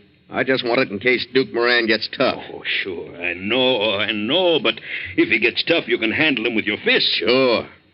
Unless he tried to slip a knife through my ribs. Well... don't worry about the gun, Captain. I won't lose my head. So Danny and Captain Fowler continue on their way toward the Anchor pool room, Duke Moran's usual hangout, where Danny intends to have a showdown with Moran. But the captain is worried about Danny's gun, for he knows that Danny hates Moran to the core of his being. Now, look, son, I hate to keep bringing this up, but, I wouldn't go storming up to the Duke and start raising the devil. He borrowed money from me, and he ain't kept his word about paying it back. I know, my boy, but he'll pay it back. Oh, no, he won't. He's planning to skip town and leave me holding the sack. Now, look, you're working for me, Danny, and you're my best friend. And I'm going along to back up your claims because I was a witness when the loan was made. But look here, I don't want to see you in no trouble. Oh, I'll take it easy. But I can tell you one thing. Hey, look out for that hydrant. Look up. Danny, you're hurt. Here. Let me help you. No. There. That's it now. Easy does it. Up now. There we are. Nasty spill. You just sit here for a bit. Oh, you took a real header. Yeah? How do you feel, Danny? Yeah, better let me see if you cut yourself. Keep your hands off me. Who are you? What? What is this, a stick-up? Danny, are you kidding? Go away. Get away or I'll call the cops. Why? Danny, you're out of your head. Get away. But don't you know me? Let me alone. Oh, come back here. No, don't go away. Come back. Danny!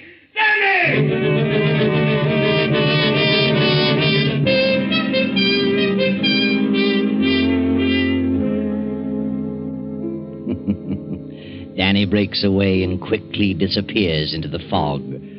For a quarter of an hour, Captain Fowler searches the vicinity and finally hurries on to the Anchor pool room. Hey, any of you guys here in the pool room seen Danny Price? Oh, hello there, Cap. No, I haven't seen Danny. Neither have I, Cap. Don't think he's been around. Oh, I see. Well, is Duke Moran here? The Duke? He was here a minute ago. Where'd he go, George? Out in the alley, I think. Yeah, that's right. Some guy opened the back door and called him. Some guy? Oh. Uh-huh. Well, tell me, was it Danny? I don't know. I don't know either, Captain. We didn't pay no attention to who it was. Oh, I see. Well, okay, boys. Thanks.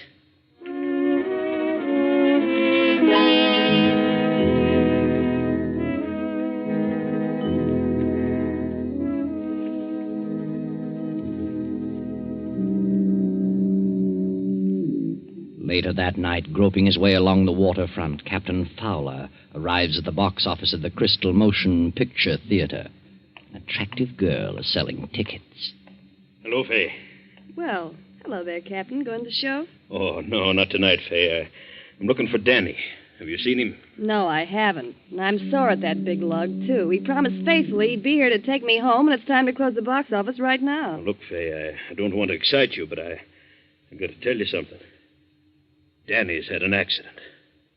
An accident? Yeah. He fell down on the street. He tripped over a fire hydrant, and when he got up, you know what happened? He couldn't remember nothing.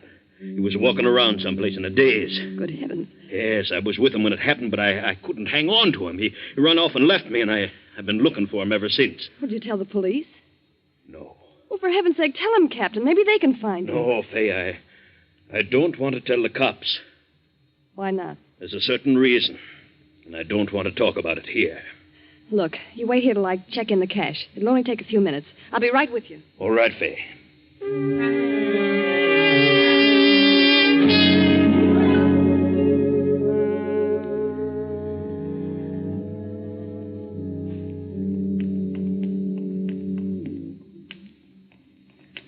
All right, Captain. Now tell me, why didn't you notify the police? Because Danny's got a gun on him. Oh. Yes. He was on his way to see Duke Moran. You know, about that money. Oh, yes. And he was afraid the Duke might start something. I see. You say you've been looking for Danny? Yes, I've been everywhere. Been to the casino, over to the bowling alley. Have you been to Fred's Cafe? Well, no. Well, Danny goes there for coffee sometimes. Well, all right. We'll take a look. Fred's Cafe, why, it's in the next block, ain't it? Yeah. Oh, I tell you, Fay, we got to find that kid. He's like a crazy man. You know what he did?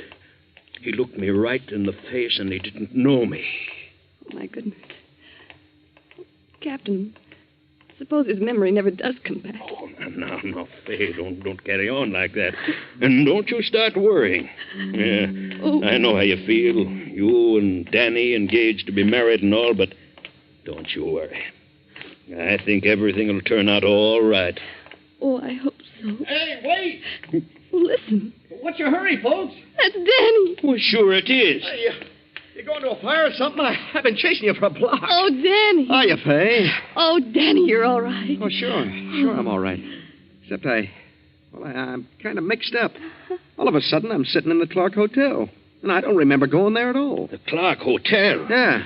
Well, so that's where you've been. Well, it seems to me I was walking along with you, Cap. Of course you were, Danny. Don't you know what happened? You had a lapse of memory. Huh?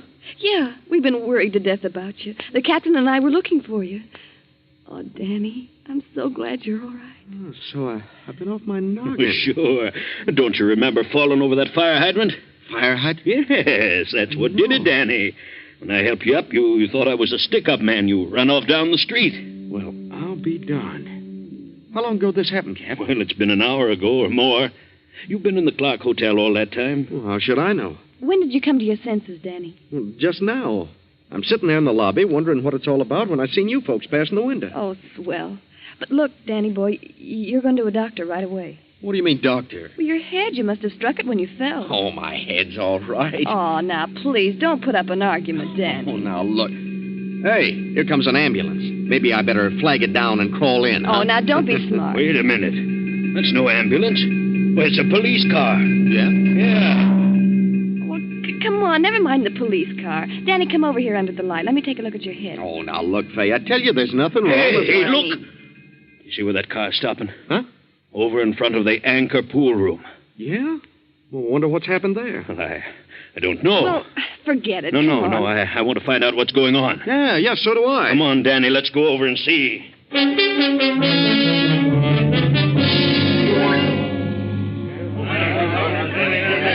All right, you people, get back now. Don't block the doorway. Hey, what's happened, officer? The guy's been killed. Shot. Yeah? Yeah. They just found his body out in back of the pool hall. Who was he? Do you know? Yeah, Duke Moran.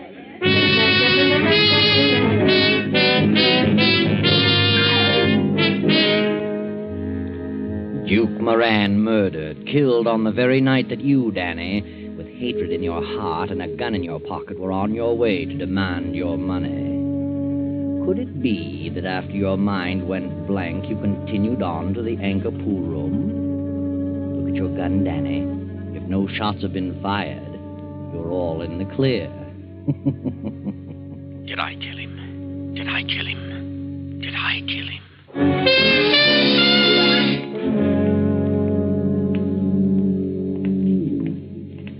Come on, Danny, let's go. Well, how do you like that? A guy gets bumped off owing me $100. Yep, and you can kiss that dough goodbye. And how? Captain, who do you suppose killed Moran? Well, how should I know? Didn't have any enemies that I know of. Except Danny. What do you mean, except Danny? I wasn't the guy's enemy. I just wanted my money back, that's all. Sure, I know. You know what? But you just wanted your money back. What are you getting so excited about? Hey, boys, let's not walk down this way. There's no doctor in this direction. Oh, Fay, will you let up on that doctor thing? I tell you, there's nothing wrong with my head. How do you know? Well, anyhow, I ain't going to no doctor this time of the night. Tomorrow, maybe. My head starts aching or something. Is that a promise? Oh, okay, that's a promise. Hey, Danny. Yeah? You know, I went to that pool hall right after you disappeared. I thought maybe I'd find you there. Yeah? Was I there? No, you wasn't. I asked about Moran, and they said he'd just gone out in the alley. Somebody opened the back door and called him. Why, Captain, you must have been there just before the murder. Sure looks like it. I'm sorry now I didn't go out and back and see who Moran was with. It's a shame you didn't. Yeah. Hey, Danny, I've been wondering... All right, go ahead and say it. It was me that called him out and back. It was me that killed him. Why, Danny. Well, that's what he's thinking, Fay. I can see it sticking out all over him. Danny, you mustn't say that. He knows I've been out of my head for an hour. Can't remember a thing, so now he's trying to pin a crime on me. Shut up, you fool. Shut up. Why should I want to pin a crime on you? That's what I'd like to know. What if you did kill Moran? I'm not holding it against you. You couldn't be blamed. You was off your nut. Well, I didn't kill him. How do you know? I didn't. I know I didn't. Yes, but how do you know? Oh, Captain, use your head. Danny lost his memory, and that includes his memory of Moran and his grudge against Moran and everything. Sure. So now what do you got to say? Well, maybe that grudge was in the back of your mind, Danny, even while your memory wasn't working. You see, Fay, he's bound to make out I did it. Oh, no such thing. But look here, if you was mixed up in this murder, Danny, it's up to me to help you. I'm your friend, and I gotta find out about it, Danny. Let me see your gun. Huh? Let me see your gun. Oh, the devil with you. Let him see it, Danny. That'll settle everything. Oh. All right. Sure he can see it. There you are, Cap. Thanks, Danny. Well, the barrel smells of powder. Oh, you're crazy. And 2 slugs have been fired, Danny. Look here. All right, so the gun's been fired. And that means I killed Moran, I suppose. You're crazy, I tell you. He's right, Captain. That gun doesn't prove a thing. He might have fired those shots anywhere for no reason at all. Sure, I've been out of my head, ain't I? Don't you worry, Danny boy. You didn't kill Moran. Of course I didn't. You couldn't have done a thing like that. Not even in a trance. So don't worry. Everything's going to be all right. Don't worry, Danny, darling.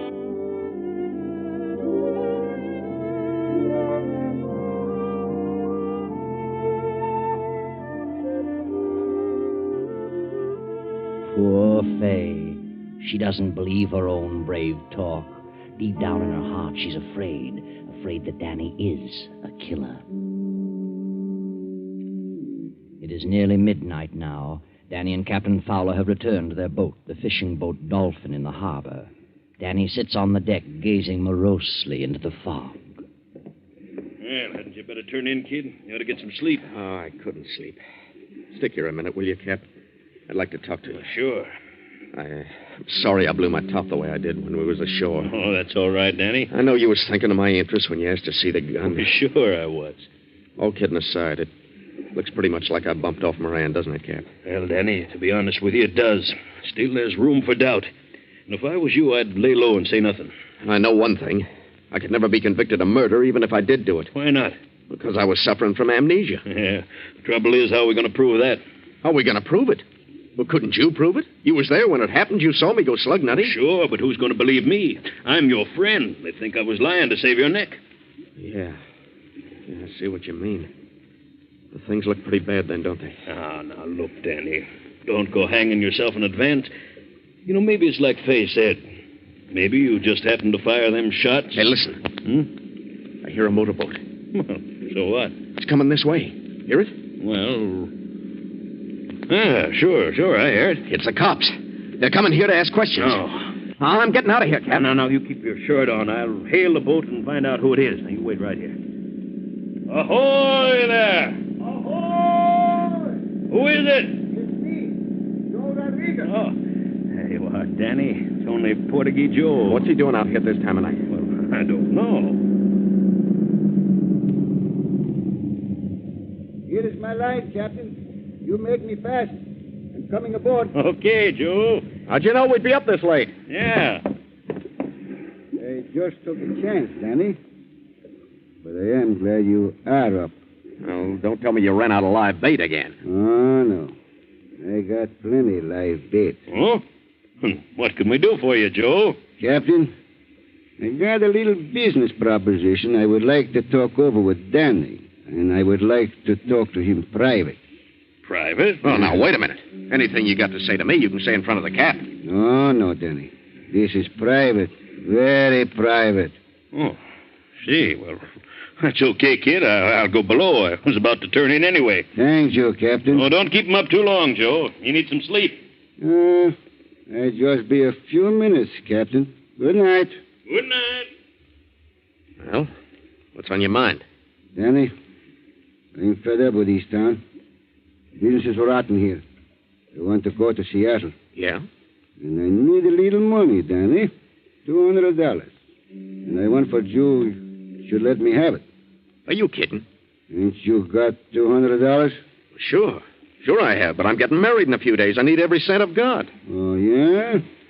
The sweet young lady who works at the Crystal Theater, huh? You'll be very happy with her, Danny. You bet I will.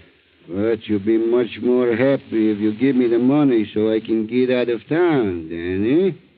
What do you mean? I am your friend, Danny, and I do not wish to cause you any trouble. But I know something about you that nobody else in this world knows. Not one soul. Yeah? Yeah. Tonight I am in an alley, behind the anchor pool room. There is much fog, but I can see a little bit because there is a light.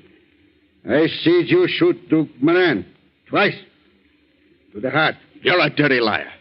So you see, Danny, it's much better I should leave town. If I stay here, I might get drunk someday and forget I am your friend. I might talk, Danny. You climb in that boat of yours and get back to shore. Go on or I'll throw you overboard. You come to see me tomorrow, huh? Before noon?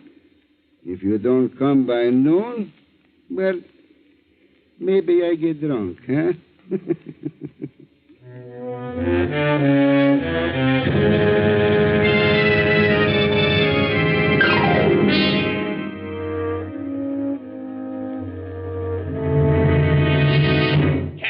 Cap, you awake?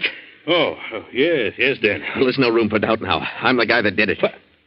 How do you know? Portuguese Joe was an eyewitness. He was there in the alley, saw the whole thing. Oh, now, wait a minute. That's right, Cap. The dirty rat came out here to blackmail me. Tried to shake me down for $200. Said I'd have to dig it up by tomorrow noon or he'd start talking. Well, I'll be darned. Kid, I guess it's time we started doing some fast thinking. Now, that ain't necessary, Cap. I'm clearing out tonight. Oh, now, wait a minute. Don't get panicky now. Now, let's give it some thought. No, I'm on my way, Cap. No fooling. Well, where are you going? I don't know. But I'm going for good. I won't be back. You won't be? Oh, now, look here. What about Faye? What about your wedding? Well, that's just a broken dream, Cap. Oh, Danny. Well, at least you're going to see her before you go, ain't you? No. Well, Danny, what's the matter with you? It ain't fair of you to run out on Faye. It's the fairest thing in the world. Why prolong the agony? There's got to be a clean break. Oh, but Faye is such a grand kid, and she'll wait for you. Faye's loyal. Yes, sir, Danny. After this thing blows over, you'll find Faye right here waiting for you. I don't want her to wait for me, and I ain't coming back. Can't you understand that? You think I'd marry Faye now? Me, a killer? Oh, yeah, I know. I love that girl. I wouldn't bring disgrace on her. And it would be disgrace even if I cleared myself of the charge. I'd still be a killer. Yeah, I guess you would. Well, I guess there's no use talking to you. You won't listen to a word I say. No, Cap. I've made up my mind. I'm going to pack my grip now and go ashore. Golly, kid, I sure hate to lose you. Yeah, I hate to go, too, Cap. You've been a prince to me. More like a brother than a boss. Well, all I can say is thanks, Danny.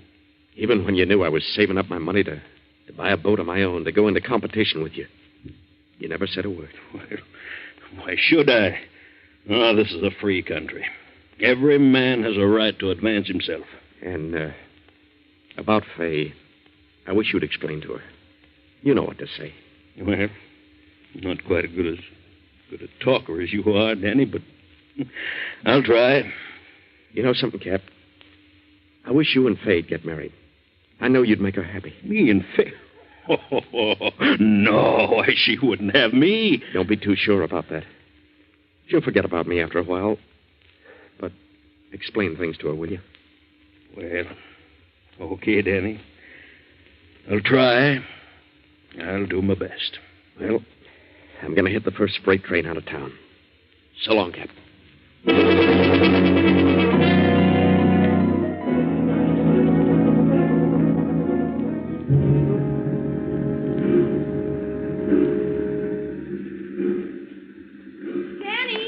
Danny, wait a minute. Hey, what are you doing here? Oh, Danny, I'm so glad I saw you. I was about to get a boat and go out to the Dolphin. Yeah? I've got some wonderful news for you. What? At least I think I have. What caliber is your revolver? Well, it's a .38. I thought so. Danny, you didn't kill him. You didn't kill Moran. He was shot with a .45. Huh? Yeah. I just came from the police hospital. They took the bullets from Moran's body. They were bullets from a .45. Oh, no. No, that can't be right. It is right, Danny. Well, there's some mistake, honey. Look, I hadn't figured on telling you this, but there was an eyewitness to the murder. Portuguese Joe, the bait peddler. He's just been out to the boat trying to shake me down for some hush money. Well, he's a liar if he says you did it. Oh, no, honey. You got a bum steer about them bullets. I didn't, I tell you. I got it straight from the doctor. What's more, I've been to the Clark Hotel. The clerk said you were there for practically an hour, sitting by the window. That means you went there right after you left the captain, so you couldn't have been to the pool room. Well, I'll be darned. Now, look, Fay. Suppose you go out to the Dolphin. Here, take this grip. Tell the captain what you just told me. And tell him I'm paying a visit to Portuguese Joe right now.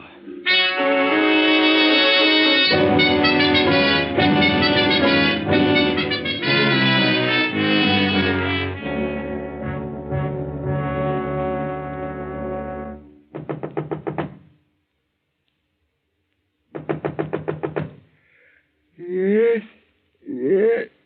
Just 1 minute. Who is it? Who's there? It's me, Danny. Oh. Well, I wasn't expecting you so soon, Danny. You could just as well have come in the morning. I wanted to get this thing settled. Sure. Have you got any money? Joe, you didn't see me shoot Moran. Nah, Danny, I hope you're not going to put up no argument. You lied to me, and I'm here to get the truth. Now, look, Danny. Come on, admit it. You lied to me, didn't you? No. No, you shoot. No, let me go. Let me go. I'll choke the living daylights out of you, you rat. Come on, tell me you lied. Yes, I lied to you. I thought so. Let me go now. Sure, I'll let you go. But you're going to come clean. You're going to give me the lowdown on this whole rotten business. Come on now, start talking. Yeah.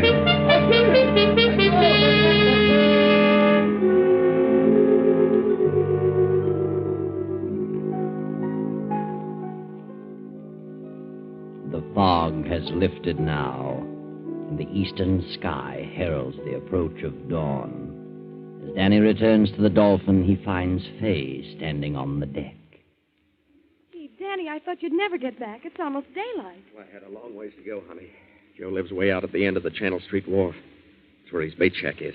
Well, what'd you find out? Did you face him with his lie? I sure did. Is the captain in his cabin? No, he's not. He's gone ashore. Gone ashore? Danny, there's something wrong with the captain. He's been acting very queerly. Yeah? When I told him you'd gone to see Portuguese Joe, his face went as white as a sheet. Then he went over to his desk and wrote a note. Sealed it in an envelope and told me to give it to you when you come back. I'll bet I know what's in it. What? A confession. But I won't need it now. I got one from Joe. What do you mean? Honey, the captain's been framing me. Framing you? Yeah, that's right. It's hard to believe, but it's true. Remember he said he didn't go out in back of the pool hall to see who it was that called Moran out in the alley? Yes. Well, he lied.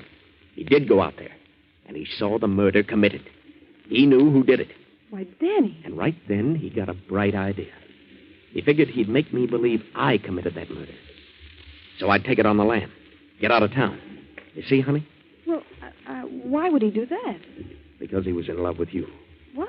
Our wedding day was getting closer, and the captain was half crazy with jealousy. He wanted me out of the picture so that he could marry you. Oh, Danny, I can't believe that. It's true, honey. Joe told me. I'd have got a lot more out of Joe, too, only he broke loose from me and dived into the water. Last I seen of him, he was swimming away. Well, what about the murder? Did you find out who killed Moran? I got a hunch that Joe himself did it. After he left, I looked around his shack. I found an IOU there signed by the Duke. You did? Then the Duke owed Portuguese Joe money, too. Yep. And I figured the captain made Joe a proposition. If Joe'd come here and make me believe I was the killer, the captain wouldn't squeal on him. Sure, Danny. That makes sense. Well, I better see what the captain wrote. Yeah. Open it up, Danny. Dear Danny, I suppose you know everything by now. I haven't got the nerve to face you, kid, so I'll be the one to hit the freight. You won't need to save any more money for that boat. I've signed over the Dolphin to you. You'll find the papers in my desk. Good luck, Danny. And make Fay a good husband. Yes, the captain was the villain in our story. But wait, what about Danny's gun with the 2 empty shells? That doesn't fit into our solution at all. Or does it? Remember when the captain and Danny were on their way to the pool hall and Danny stumbled over the hydrant? The fog was pretty thick, you know. The captain didn't have a bit of trouble in slipping that gun out of Danny's pocket. He wanted to make sure Danny didn't use it on Moran.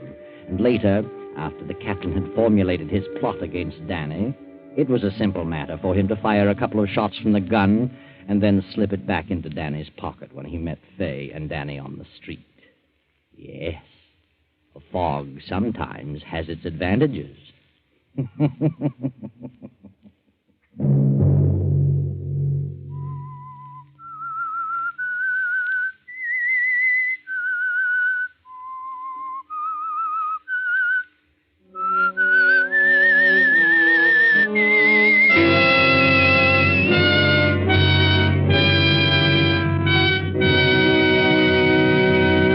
CBS has presented The Whistler.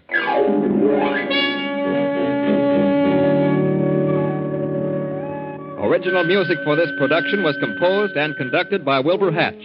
Tonight's Whistler story was written by Herbert Connor, directed by J. Donald Wilson, and originated from Columbia Square in Hollywood. Next Sunday, same time, 9:15. I, the Whistler, will return to tell you the unusual story of jealousy. Good night. This is the Columbia Broadcasting System.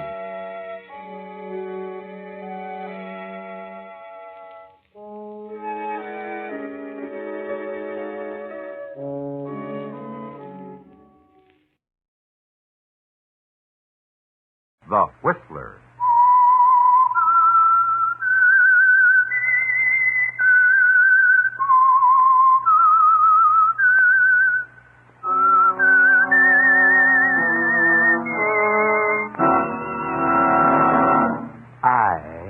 Whistler, and I know many things, for I walk by night.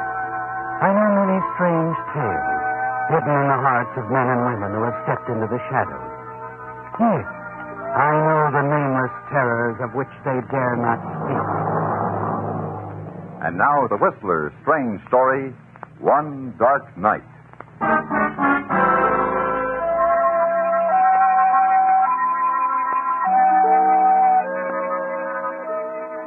Though it was only 8 o'clock in the evening, it was quite dark, and the houses along the tree-lined suburban streets were quiet.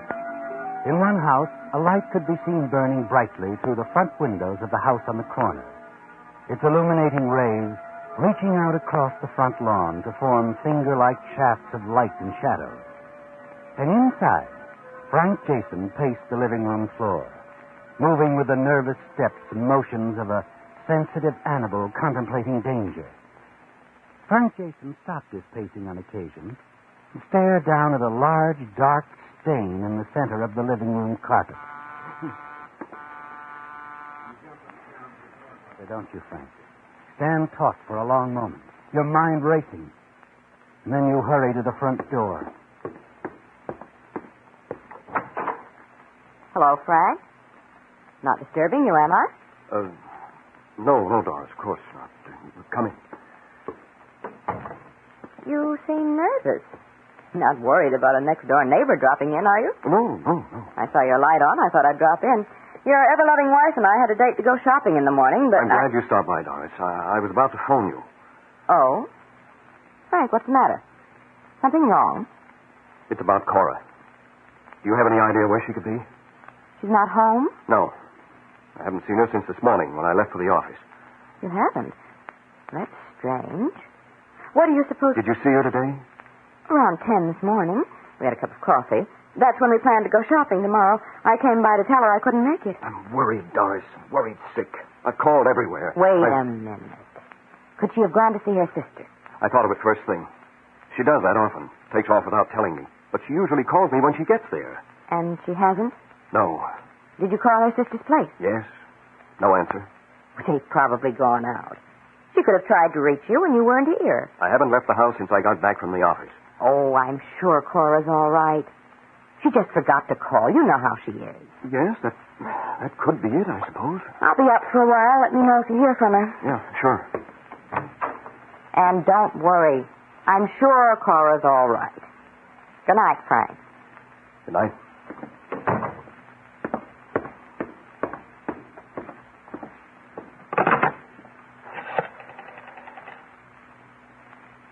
Hello, operator. Give me the police department.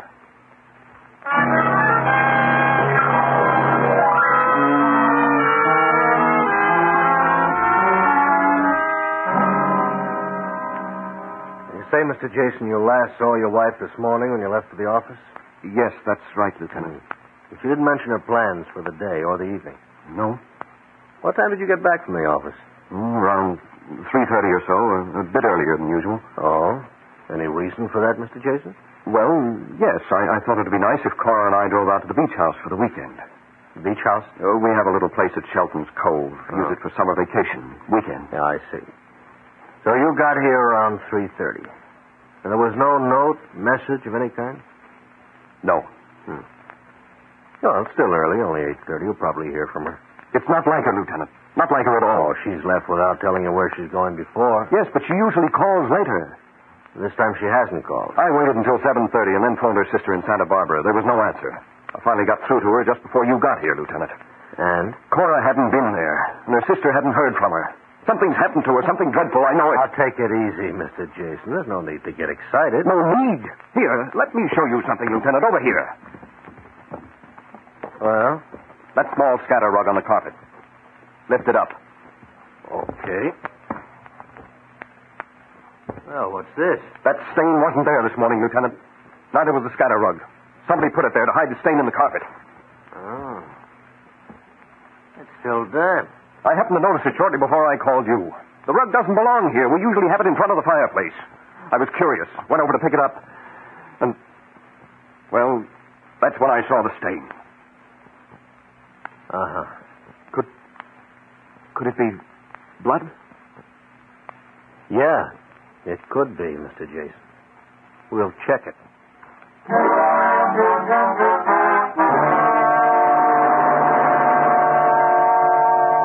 A kaleidoscope of thoughts and reactions go crisscrossing through your mind now, don't they, Frank? As you wait with the lieutenant for his men from the police lab to arrive. Go about their intricate, methodical check work. You watch them for a while and then wander out to the kitchen. Discover that your hand is trembling as you light a cigarette. You're not thinking of the men in the living room, are you, Frank? Not at this moment, as you stare out the window in the darkness of the garden in back. And then your thoughts are interrupted by the appearance of the lieutenant at your side. Mr. Jason? Yes. I have the report. Is it? Yeah. Blood. Oh, I was afraid of that. This description of your wife, Mr. Jason. Dark hair, 38 years old, 5'4", weight approximately 118 pounds. Yes? Yeah. I'd like to have you come down to headquarters with me. Down to the morgue. The morgue? The body of a woman answering this general description was found in the bay several hours ago. You mean you think it might be? Yeah. And then again, it might not be. Well, Mr. Jason, do you feel up to it? Yes. Yes, of course.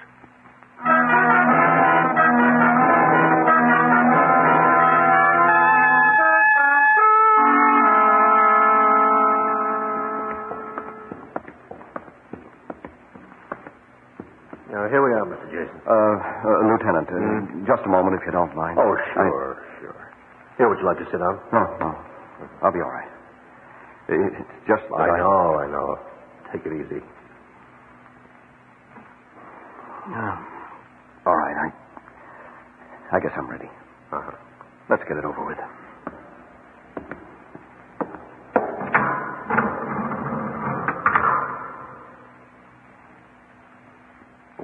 Jason?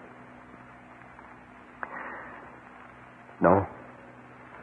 That's not Cora. Thank heavens it's not Cora.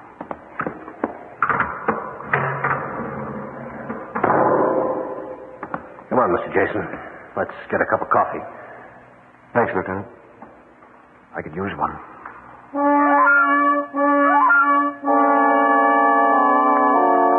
It all feels unreal to you, doesn't it, Frank?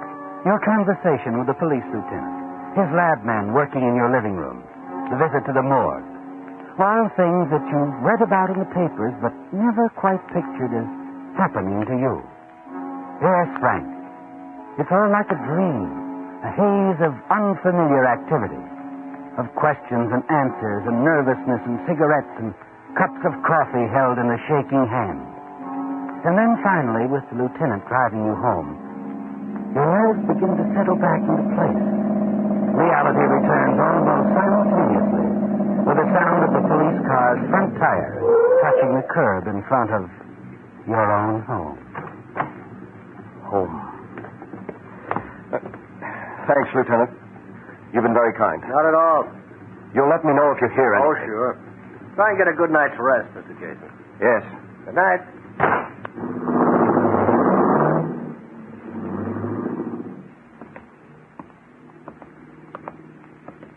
Hello, Frank. Oh, Doris. Saw you leave in the police car a while ago. Yes, I called them about Cora. I'm afraid something has happened to her. Of course something's happened to her, Frank. What? She's dead, isn't she?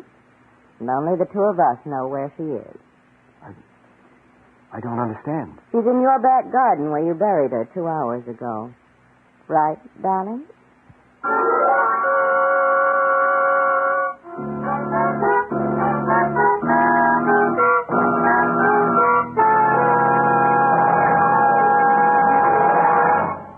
All of us are proud of our hometowns, and rightly so. In this brief moment before we continue with our program, we'd like to offer a salute to one of our hometowns in America, Boston, Massachusetts. No city in the United States is richer in historical associations than Boston, the 10th largest city of our country. The Declaration of Independence was proclaimed from the balcony of the old State House. Paul Revere saw the lantern shine from the Old North Church before his famous ride that opened the Revolutionary War.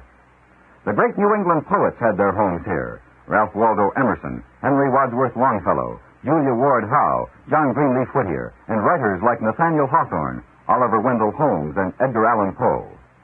Today, Boston is the largest market of the shoe and leather industries in the world. It's also the largest wool market and the greatest fishing port in the United States. And they have the Boston Red Sox. It's the home of the Mother Church of Christian Science, and people all over the world know about Boston products. They buy $3 billion worth of them every year. It's no wonder that the people who call Boston their hometown are proud of their two nicknames. They call Boston the hub of the universe and the cradle of liberty. Thus has Boston taken its place in the building of America. And now back to The Whistler.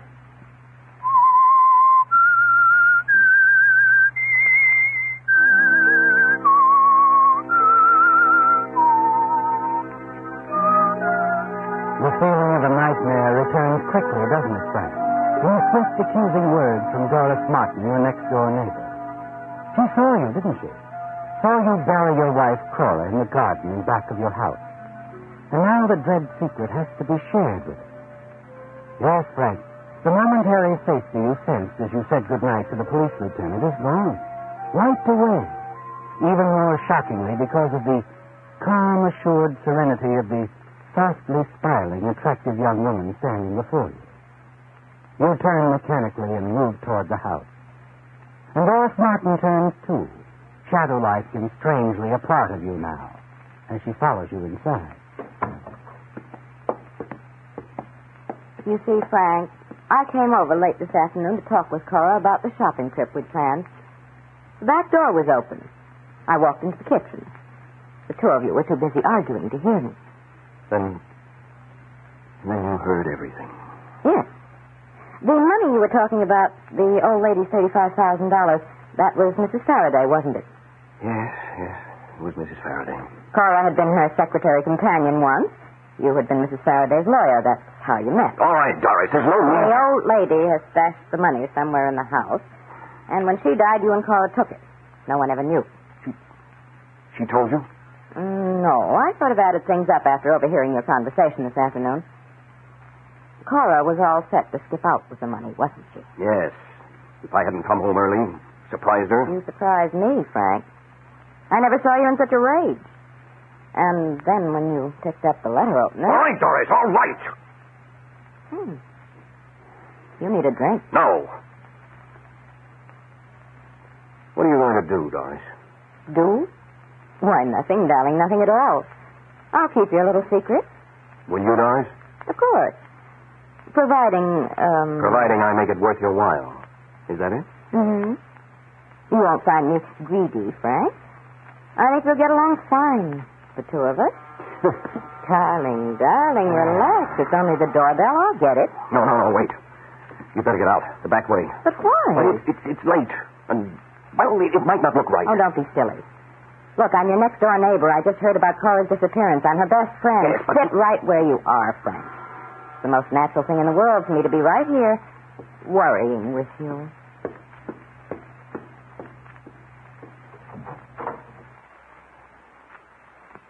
Oh, hello. Well, evening. Oh, say. Now, wait a minute. Let me see. Doris. That right? Right. And you're Harry Evans, Cora's brother. That's right. Well, nice to see you, honey. The folks up? Frank is. Come in. Well, hiya, Frankie. How's the boy? Hello, Harry. How have you been? Oh, great. Just great. I thought you were out of town. Well, I just got in. I'm on the way to San Diego. Saw a light on. Thought I'd stop by and see you kids first. Where's Cora? Is she asleep? She's not here. Oh? Hey, fella, something wrong? You don't look so good. Yes, something is wrong, Harry. Cora has disappeared. Disappeared? Cora? She wasn't home when I got back from the office. I've called everywhere. No one's seen her. Hey, maybe she's been in an accident. Did you check the hospitals? The police are taking care of it, Harry. Look, Frank, you and Cora... Yes? Well, I mean, you didn't have a quarrel, did you? No, of course not. Well, and she might have gone up to Santa Barbara to see you. I called. She's not there. And you don't have... Well, you don't have any idea where she might have... None. Oh, I don't like this, Frank. I don't like it at all. Sit down, Harry. I was about to fix a drink for Frank. No, don't trouble, Doris. No trouble. How about you, Harry? Oh, yeah, I could go for a drink. Plain water. Plain water it is. Yeah.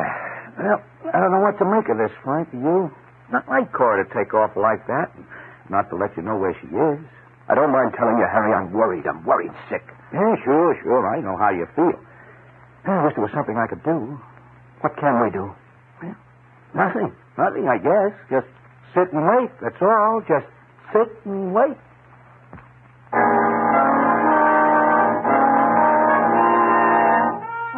Harry's sudden appearance at the house is something to wonder and worry about, isn't it, Frank? Yes. You haven't seen or heard from him in weeks. And yet tonight of all nights, here he is, sitting in the easy chair across from you, eyeing you curiously. Not saying much now, sipping his drink slowly, a strange expression on his face.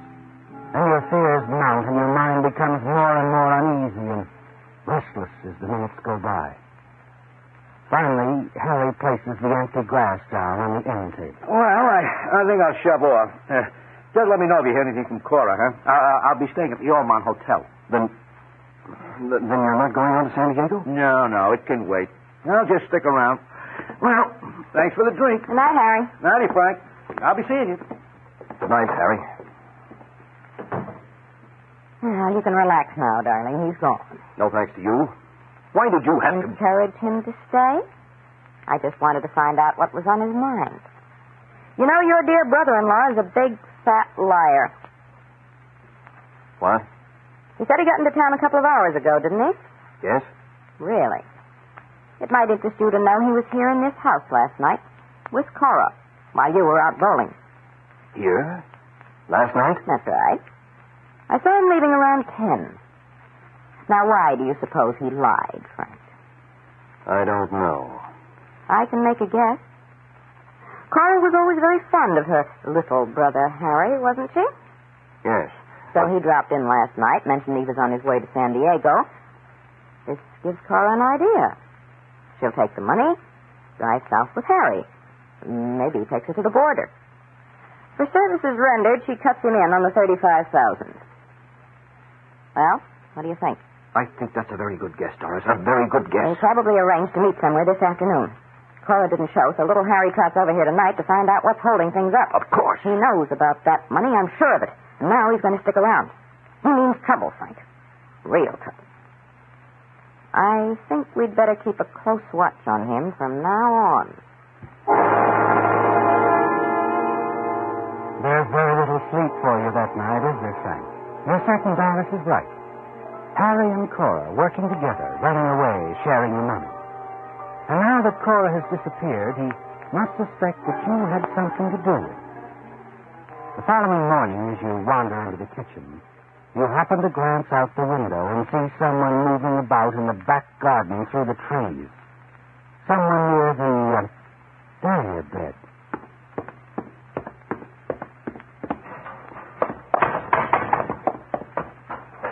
Yeah, morning, Frank.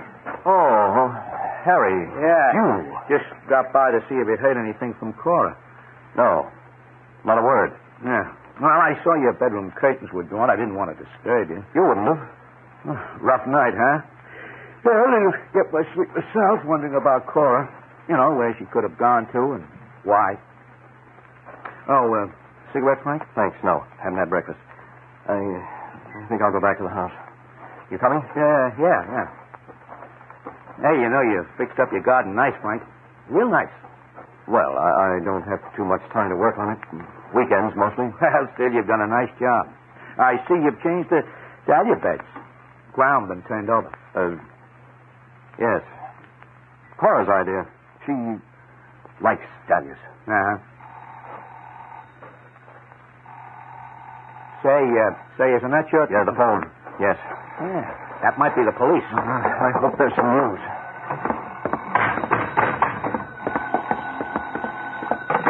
Hello? Get rid of him, Frank. Just a moment. Yeah, what is it, Frank? It's not the police. It's my office. I have to go in. Oh. Well, I'll be shoving off. Have some business to take care of downtown. I'll be back at the hotel around 6 tonight if you want to get in touch. All right, Harry. So long. I'll be seeing you.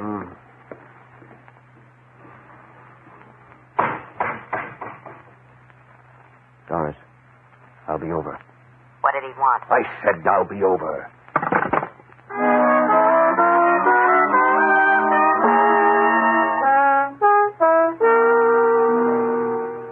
I don't see why you get so excited. We're not discussing things over the phone. It's too risky. But who... You heard me, Doris.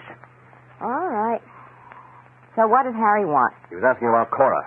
He noticed the flower bed I turned over. I think he suspects. Oh, don't be ridiculous. How could he? I don't know, but he suspects, I tell you. I see. Well, what are we going to do? I don't know, Doris. I don't know. I think the beach cottage is the perfect place for it, Frank. The perfect place for what? For Harry's little, accident. Don't you remember what happened out there less than a year ago? You mean the fire? The explosion? That's right. The old-fashioned lamp, Frank.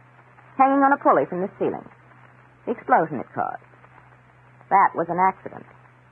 Only this time it'll be on purpose. Yeah, but how could we get Harry out there? I'll call him at the hotel tonight. Tell him that is the neighbors, are worried about you. We think you've gone out to the cottage. Cora's disappearance has grieved you so we're a little afraid of what you might do, that someone should be with you.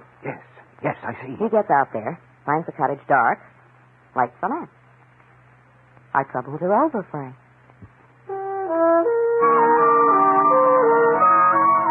With the coming of night, you're strangely calm, aren't you, Frank? Sharing Dora's confidence that the plan will work. Yes, because it must work. You find that your car has a low tire, so you borrow Doris's car and drive out to the beach and park a short distance from the cottage. Go the rest of the way on foot. It doesn't take you long for what you have to do. Set the booby trap for Harry. And a few minutes later, you put in a call to Doris. Yes, Frank. I talked to our friend at the hotel. He'll be leaving for the cottage in another quarter of an hour. Good. It's, all set for him. I'm heading back to town now. Oh, Frank. Yes? After you get back and put my car away, will you call me? Sure, Doris. I'll call him.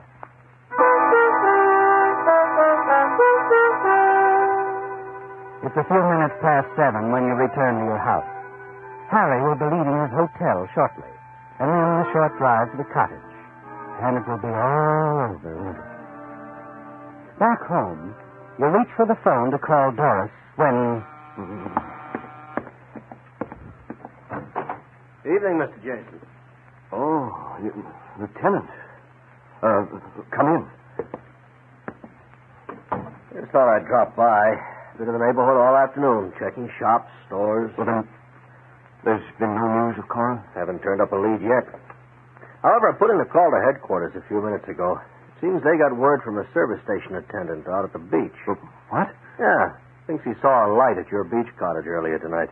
Could have been a reflection of a car passing on the road, though he's not sure. Oh, he must have been mistaken. Yeah. Still, if you'd let me have the key, I'd like to run out there and have a look. Now? Yeah. I'll have a squad car pick me up. No. What? Well, I mean, I'll drive you out there, Lieutenant. Oh. Well, I don't Really? want to put you to... Really, it's no trouble, and I'd like to go. Now, please. Okay. I'll call headquarters, let them know where I'll be. I'll get my car out of the garage. You glance nervously at your watch as you start out of the house to the garage. You reach in your pocket for your car keys, and then remember you left them in your car. You've got to stall the lieutenant off, don't you, Frank? Yes. Harry is probably just leaving his hotel now, and it wouldn't do if you and the lieutenant reached the cottage before he did. Delay, Frank. 5 minutes or so. That's all you need.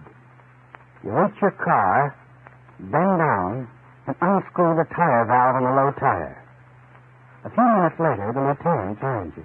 Something wrong, Mr. Jason? I'm afraid so. It's a flat tire. Uh-oh. Maybe I had better call a squad car. No, don't bother. It won't take us 5 minutes to change the tire. Then we'll drive out to the cottage. Okay. I guess a few minutes one way or another won't make much difference.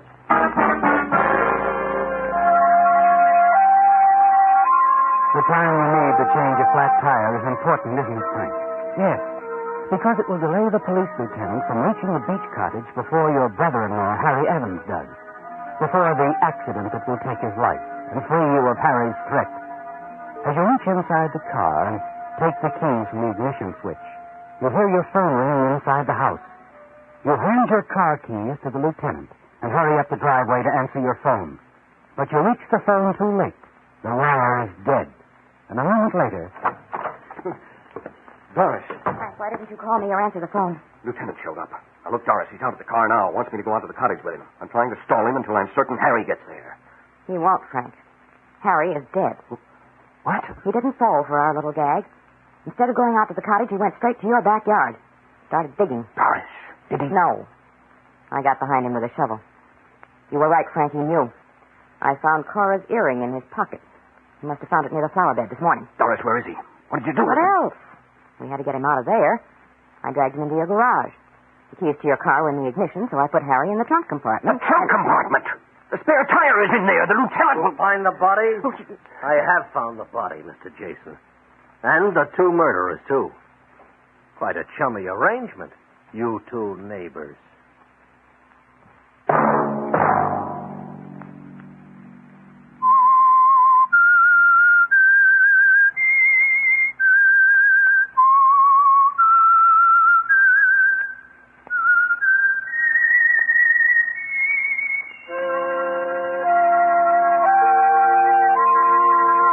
Featured in tonight's story were Bill Foreman as the Whistler, Les Tremaine, Alice Reinhart, Lawrence Dobkin, and Eddie Marr.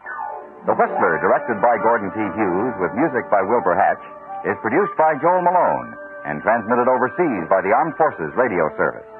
This evening's story was by Adrian Jondeau. The Whistler was entirely fictional, and all characters portrayed on The Whistler are also fictional. Any similarities of names or resemblances to persons living or dead is purely coincidental. This is George Walsh speaking and reminding you to listen again next week for another strange tale by The Whistler.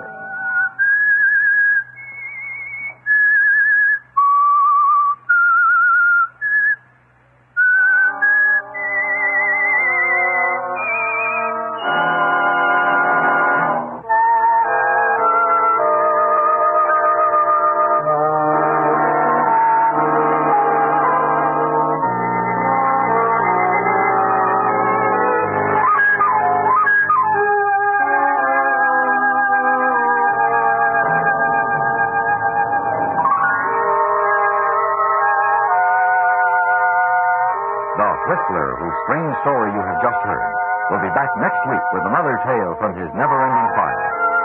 This is the United States Armed Forces Radio and Television Service.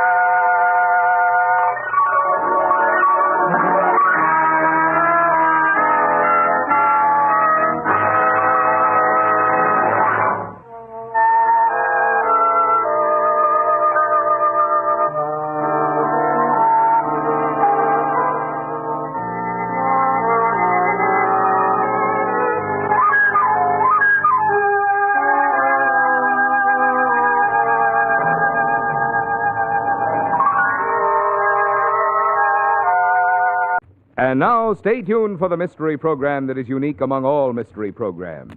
Because even when you know who's guilty, you always receive a startling surprise at the final curtain. In the Signal Oil program, The Whistler.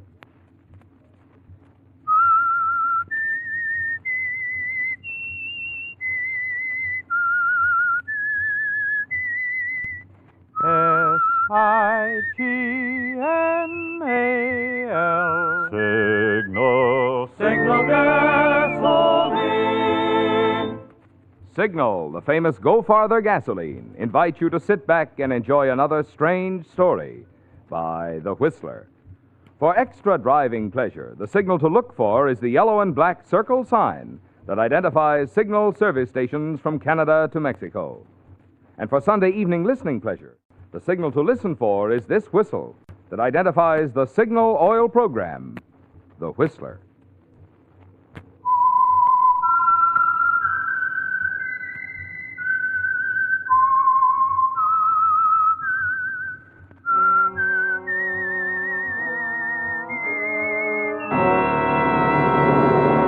I am the Whistler, and I know many things, for I walk by night.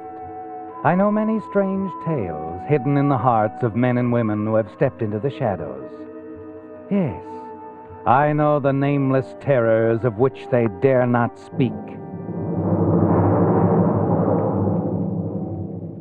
And now for the Signal Oil Company, The Whistler's strange story, The Oriana Affair.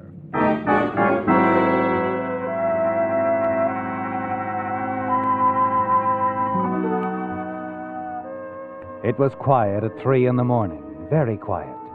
Only the soft lapping of the water of Viewport Bay against the sides of the yacht Oriana. Nothing more. Only the nervous breathing of the man with the knife, Ralph Fenton. There was no such sound from his victim, the man on the floor of the cabin.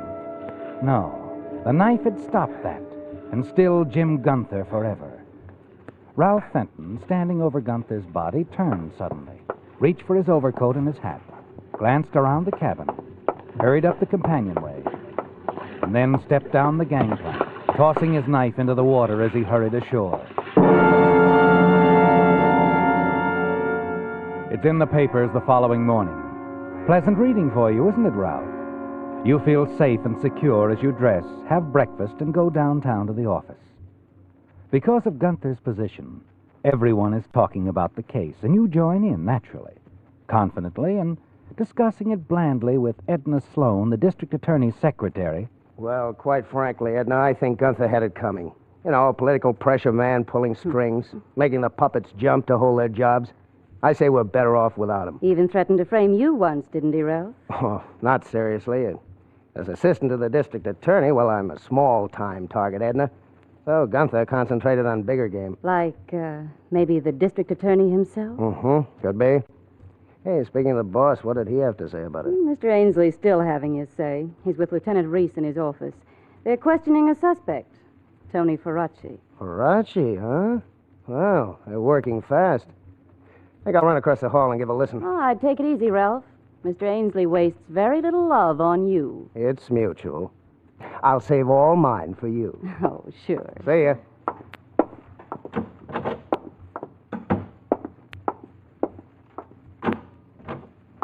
Morning, Chief. Hmm? Oh, Fenton. Well, didn't expect to find you alone. Edna was telling me that you had... Yes, I had to let Faraci go. Oh, alibi, huh? So another suspect bites the dust. I'm not worried. A murderer always makes one mistake. Lieutenant Reese? Yeah, Chief. That girl out there in the reception room. Did she get a look at Faraci on his way out? She did. He's not the one. All right. Bring Miss Robbins in, will you? I want to talk to her. Right. Who's this, Miss Robbins? A witness. She saw the killer leaving Gunther's yacht last night. She what? Says she can point out the man to us if she ever sees him again. This way, Miss Robbins. Chief, you don't mind? I've got some things to do. Stick around, Fenton. I want you in on this interview. You're going to work on this case. Want to see me, Mr. Ainsley? Yes, Miss Robbins, we do. Won't you come in?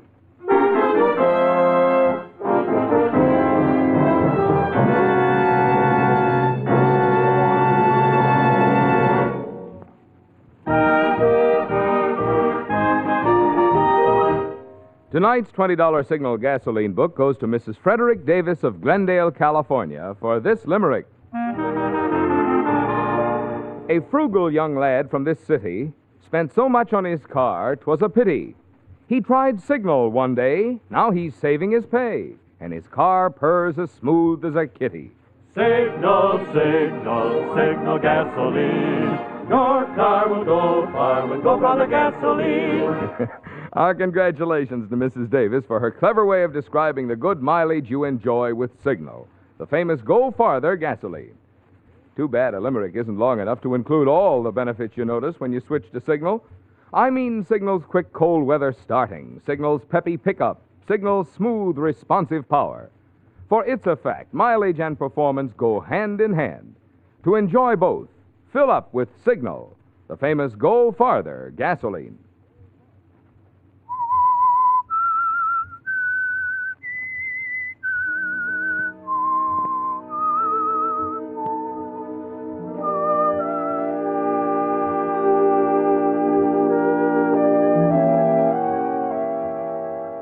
It's a shock, isn't it, Ralph?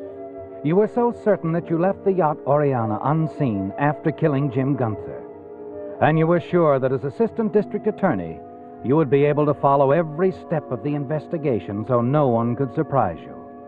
And now, in District Attorney Ainsley's office, you're confronted with the startling information that there was a witness. Someone who saw a man hurry down the gangplank. Someone who can identify Gunther's murderer. She's here in the district attorney's office, a Miss Paula Robbins. You're trembling, aren't you, Ralph? You want to run, but you can't. You look away as Miss Robbins enters and try to edge over to the window and keep your face averted from a direct view. Just sit down, won't you, Miss Robbins? Thank you. Now, Miss Robbins, about Faraci. You're certain? Oh, yes. And, he's not... He's not your man, no. Yeah. Now, you're positive, of course, that you could make the identification. Quite. Well, that will be most helpful to us. You know that. Yes, I know. Is this another suspect? Oh, no, I'm sorry. Miss Robbins, this is Ralph Fenton, one of my assistants. Oh, I see. How do you do, Mr. Fenton? Miss Robbins? Now, as I was saying, Miss Robbins, Miss Robbins. What? Oh, sorry. I was thinking of something else, Mr. Ainsley. She looks straight at you, doesn't she, Ralph? Almost through you in a glance that's penetrating, appraising. Then she smiles, turns away, and says nothing. But you're certain there was recognition in her eyes. Yet she didn't say a word. Why, you ask yourself? Why, Ralph? Why?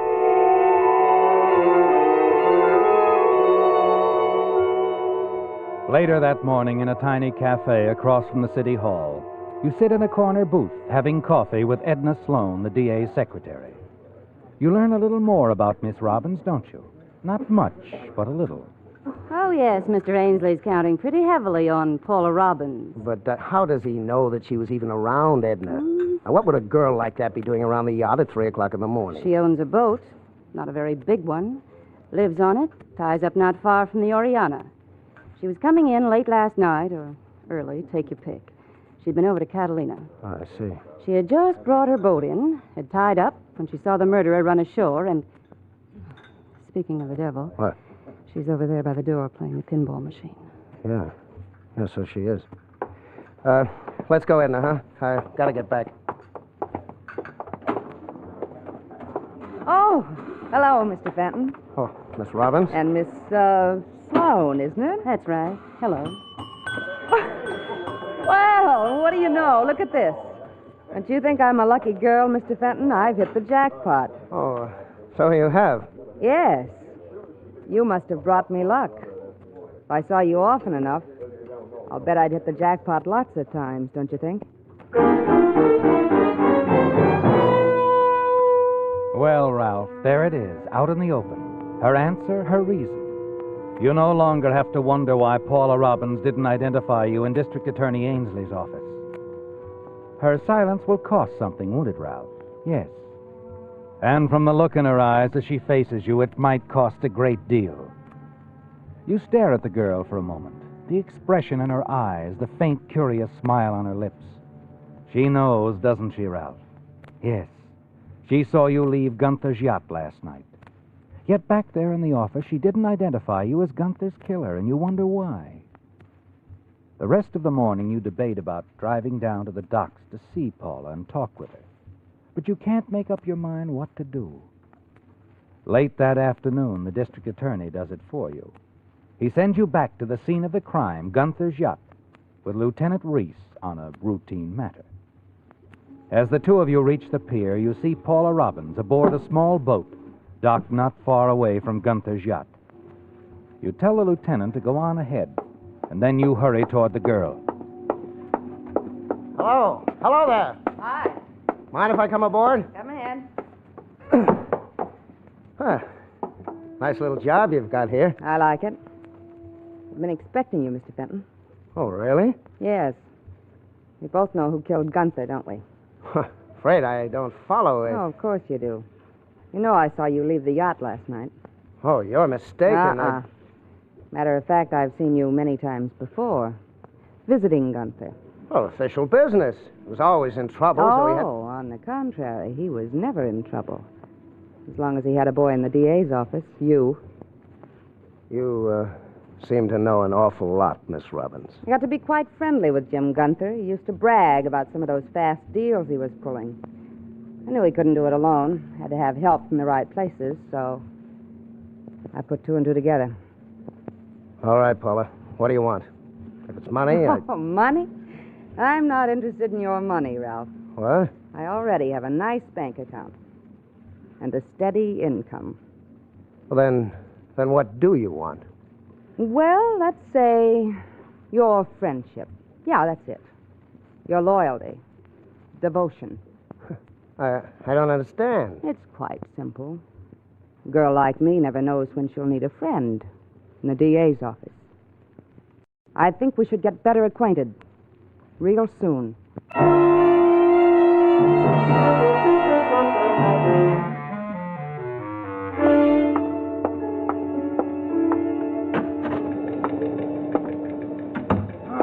Morning, Mr. Fenton. Morning, Sergeant. Got a little job for you. Oh, sure. Check with the Motor Vehicle Bureau. Driver's license made out to Paula Robbins. I'm interested in the fingerprints. Right.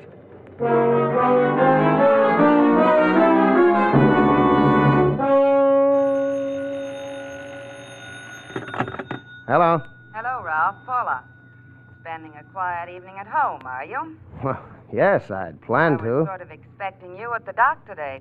Well, I've been rather busy the past few days. Oh, yes. The Gunther case. How's it going?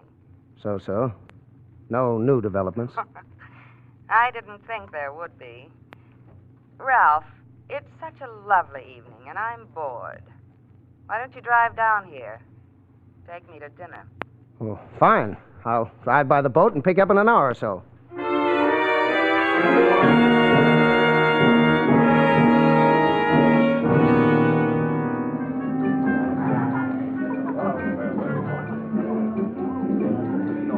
My, I would never imagine that an assistant district attorney would dance so well. Well, thanks. By the way, how do you like it here? Very smart club. I like expensive places. One meets such interesting people.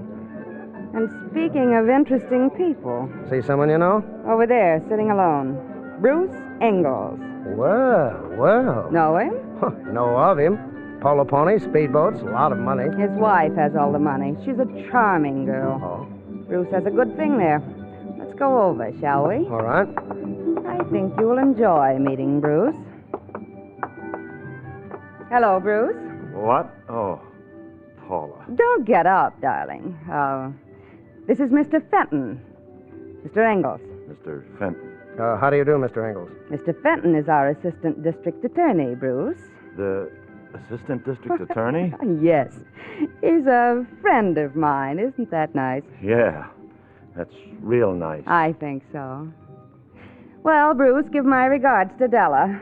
And do drop by the boat. See me soon, won't you? I'll do that, Paula. Good night, Mr. Fenton. Good night. He doesn't look very happy. Bruce has a lot on his mind. His wife. He'd hate to lose her.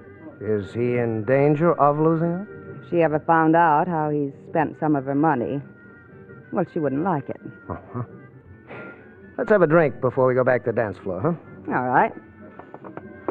Paula, is Bruce Ingalls that steady income you mentioned to me the other day? What makes you think that, darling? I checked up on you, sweetheart. New Orleans police informed me that you've done a little time. Blackmail, a 3-year rap. That's right. Uh-huh. But you didn't serve out your full term. You were released after 1 year. 1 year. You see what I mean, darling? About having friends in the right places. In New Orleans, as well as here.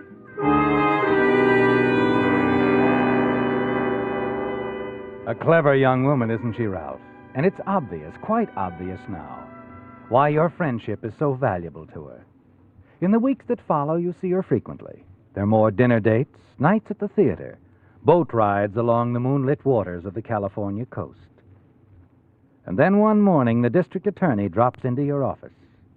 He holds a letter in his hand. Fenton, the New Orleans police just sent some additional information on Paula Robbins. I wasn't aware of the fact that our office was investigating her. Oh, well, I just thought it might be a good idea. Mm-hmm. Well, it was, Fenton. So, Miss Robbins was sent up for blackmail, huh? It's very interesting, very. And according to this report, she's picked up in other cities several times. Released. Lack of evidence. Seems to me blackmail is quite a business with Miss Robbins. All right. What do you want me to do? Nothing. I'll handle this matter from now on. Oh, now look, just because the girl has got a record... All right. If she's clean, she won't get hurt. But I'm going to check up on the girl just the same. You never can tell what might come of it. Eh, Fenton?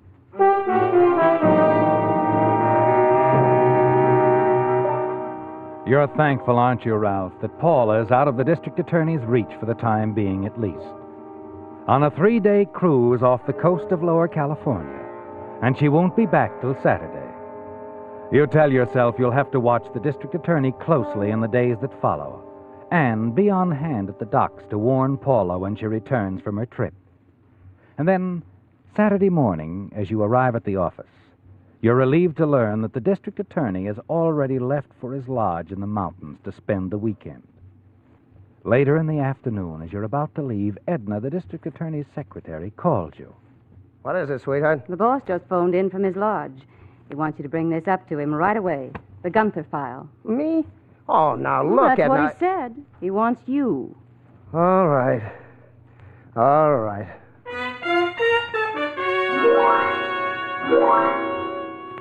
It's a 2-hour drive up to the district attorney's lodge, an isolated spot in the wild mountain region east of the city.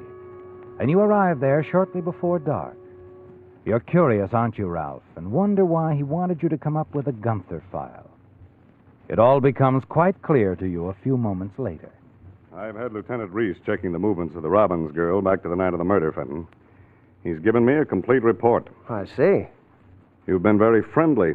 Been seeing quite a bit of the girl, haven't you? I suppose. She's rather attractive. She's a convicted blackmailer. And I have a hunch she's still working at it. What do you mean, Chief? Like I said, it's just a hunch. But she might be blackmailing Gunther's killer. Well, you have no evidence, of course. I've had her bank account checked.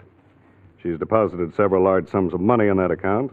2 very heavy deposits have been made since the Gunther killing. Uh-huh. So, what are we going to do? Well, I don't know yet. I want to check the Gunther files again. I want to think about Miss Robbins some more. But I have an idea I'll have her picked up. Have her picked up? On what grounds? Well, maybe Miss Robbins frightens easily. Maybe when she's faced with a murder rap, she'll open up. Murder? Oh, now look, Chief, you know she couldn't have killed Gunther. That's right. A woman couldn't have done the job. But I want Gunther's killer, Fenton, and I think Paula Robbins knows who he is. Really? But I want to be sure before I make a move. I want to think it over very carefully. Oh, of course. I sure don't blame you. And in the meantime, Fenton, here's some advice. Stay away from Paula Robbins, understand? Let me handle it.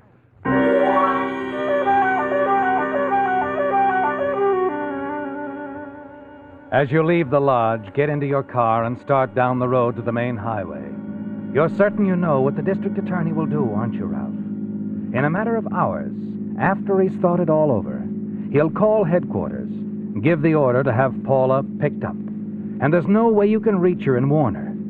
But you know there must be some way you could prevent the district attorney from making that phone call. Suddenly, an idea strikes you. You stop the car and then turn your spotlight on the trees that line the road. The light plays along the phone line strung from tree to tree up to the lodge. There is a way you can prevent the district attorney from making that call, isn't there? Yes. And it doesn't take you long to rip out the telephone wires and disconnect the service to the lodge.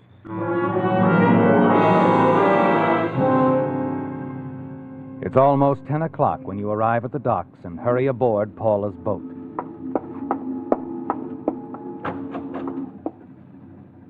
Who's there? Ralph, got to talk to you, Paula. DA's getting smart. Very smart. Knows about your record.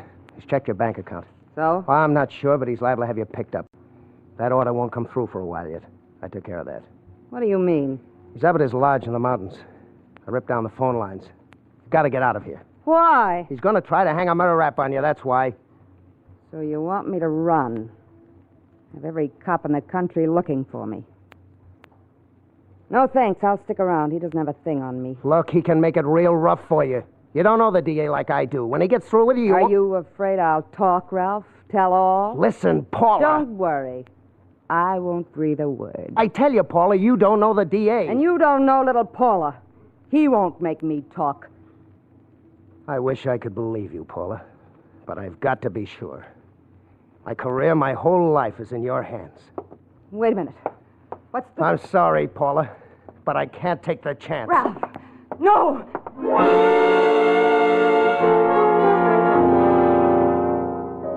It's all over suddenly, isn't it, Ralph? And Paula is dead. You slip quietly out of the cabin and make your way in the darkness along the deck. And then... Miss Paula? That's you, Miss Paula? You stop in your tracks, recognize the voice. It's the old man who hangs around the docks. As he comes toward you... Hey there! Hey! You whirl, race around to the other side of the boat, slip into the water.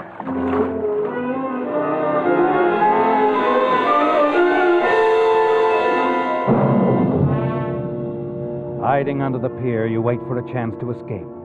In a few moments, the docks become alive with people and excited voices. The old man has discovered Paula's body and you're trapped. Yes, the police are right on the job. And as your body numbs with the cold water, you realize that you're no longer the assistant district attorney hunting the criminal. You're the one that's being hunted. You realize that you can't stay here any longer, and you start swimming as quietly as you can for the pier several hundred feet away. And then, as you reach it and start up the ladder... Hey, look over there! Officer! What is it? On the pier, across the way. A man going up the ladder. Hey, you! Stop! Stop where you are!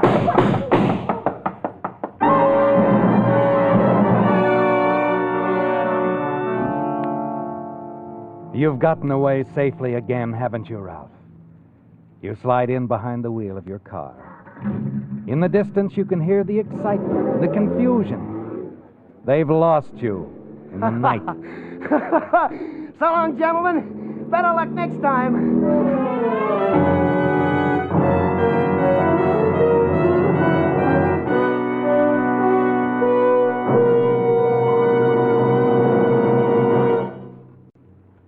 You've heard me talk about the more thorough, more conscientious service that cars get at signal stations because signal dealers are in business for themselves and have a personal interest in pleasing you. Well, typical of this are the extras you enjoy when you have your car lubricated at a signal service station. First of all, signal dealers don't take any chance on memory when it comes to the many lubrication points on your car. Instead, they check against Signal's factory-recommended lubrication chart, which clearly shows every part. Then they use 9 specialized Signal oils and greases, so each part will get the exact type of protection it needs. And finally, just to make doubly sure not a single part has been overlooked, they check each part again, which is why it's called Signal Double Check Lubrication. Now, that's the kind of lube job you want if your car is to give you the long, trouble-free miles that were built into it. And that's the kind of lubrication you get from friendly, independent signal dealers.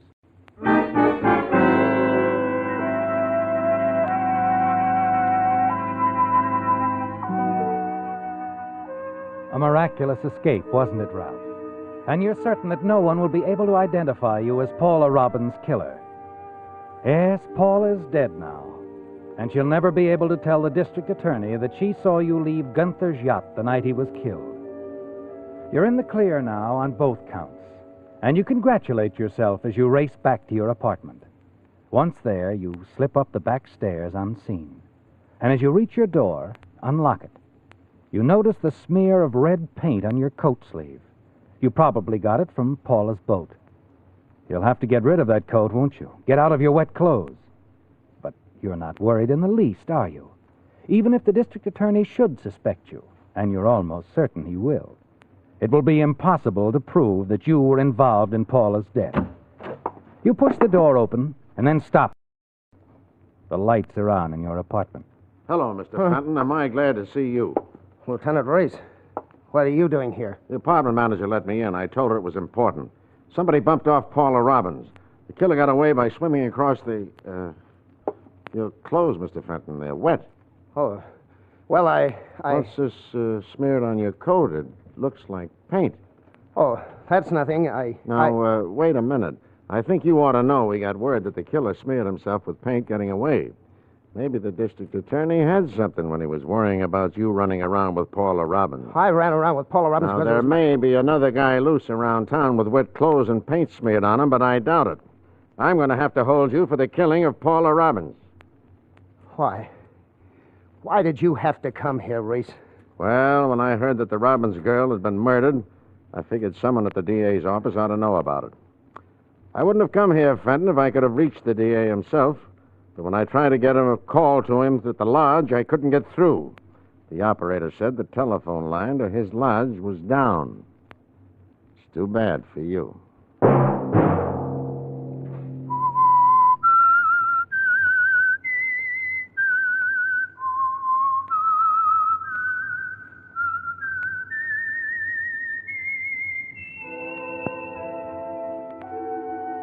Let that whistle be your signal for the Signal Oil program, The Whistler, each Sunday night at this same time. Brought to you by the Signal Oil Company, marketers of Signal gasoline and motor oil and fine automotive accessories. Remember, if you would like the fun of having your friends hear a limerick of yours on The Whistler, the address to which to send it is the Signal Oil Company, Los Angeles 55, California. All limericks become the property of the Signal Oil Company.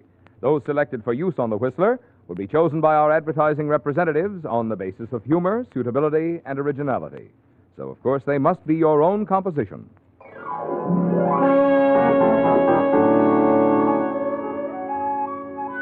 Featured in tonight's story were Bill Foreman, Tom Brown, and Virginia Gregg. The Whistler was produced and directed by George W. Allen, with story by Adrian Jondeau, music by Wilbur Hatch, and was transmitted to our troops overseas by the Armed Forces Radio Service. The Whistler is entirely fictional, and any characters portrayed on The Whistler are also fictional. Any similarity or names or resemblances to persons living or dead is purely coincidental. Remember, at the same time next Sunday, another strange tale by The Whistler.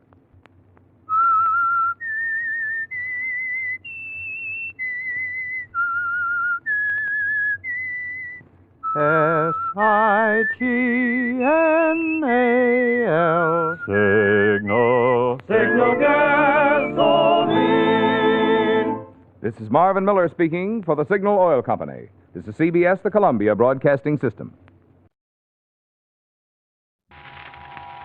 Have you heard the strange tales of the Whistler?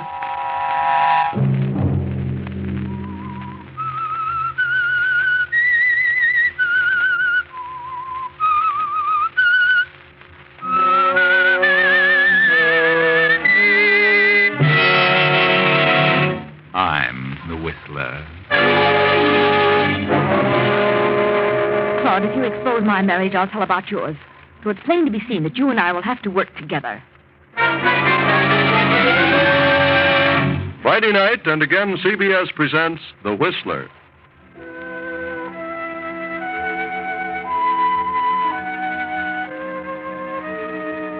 I, the Whistler, know many things, for I walk by night. I know many strange tales, many secrets hidden in the hearts of men and women who have stepped into the shadows. And so I tell you tonight the odd story of the Tangled Web.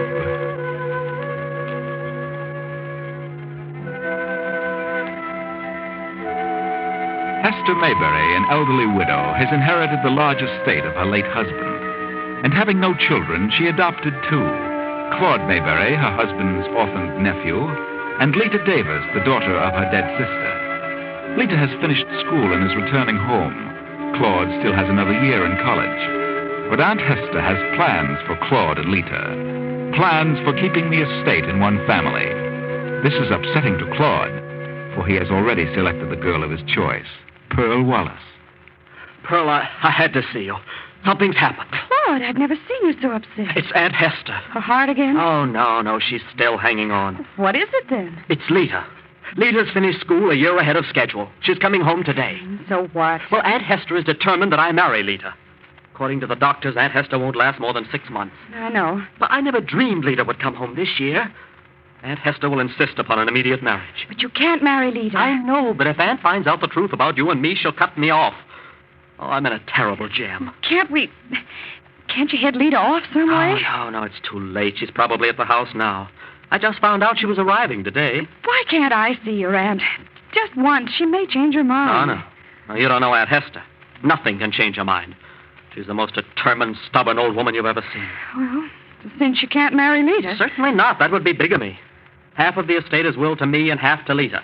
But if she finds out that I'm already married, well... Suppose Lita refused to marry you. She won't, because she knows Aunt Hester would throw her out. No, Lita's too smart for that. Well, something's got to be done. You've got to stall things off until... Well... Till Aunt Hester is dead. You'd better run along, Claude. I've got to get back to work.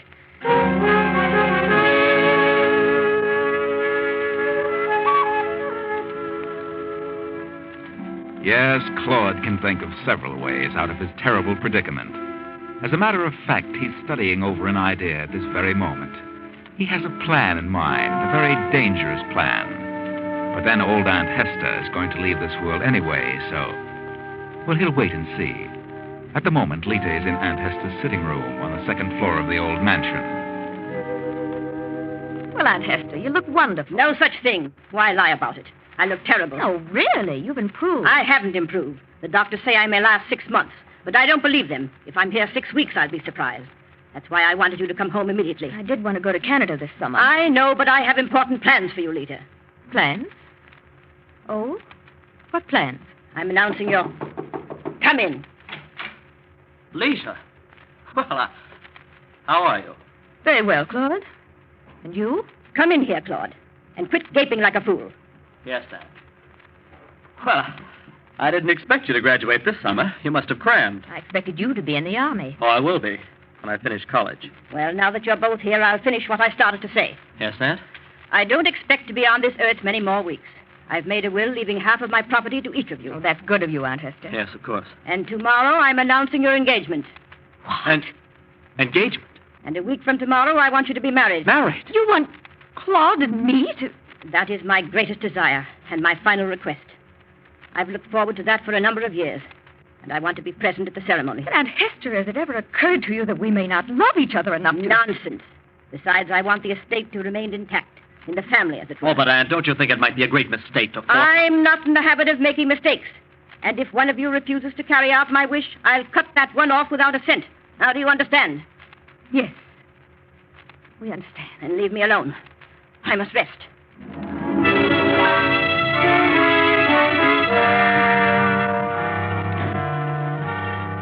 Claude is frantic. On the way to the library, horrible thoughts run through his mind. What shall he do?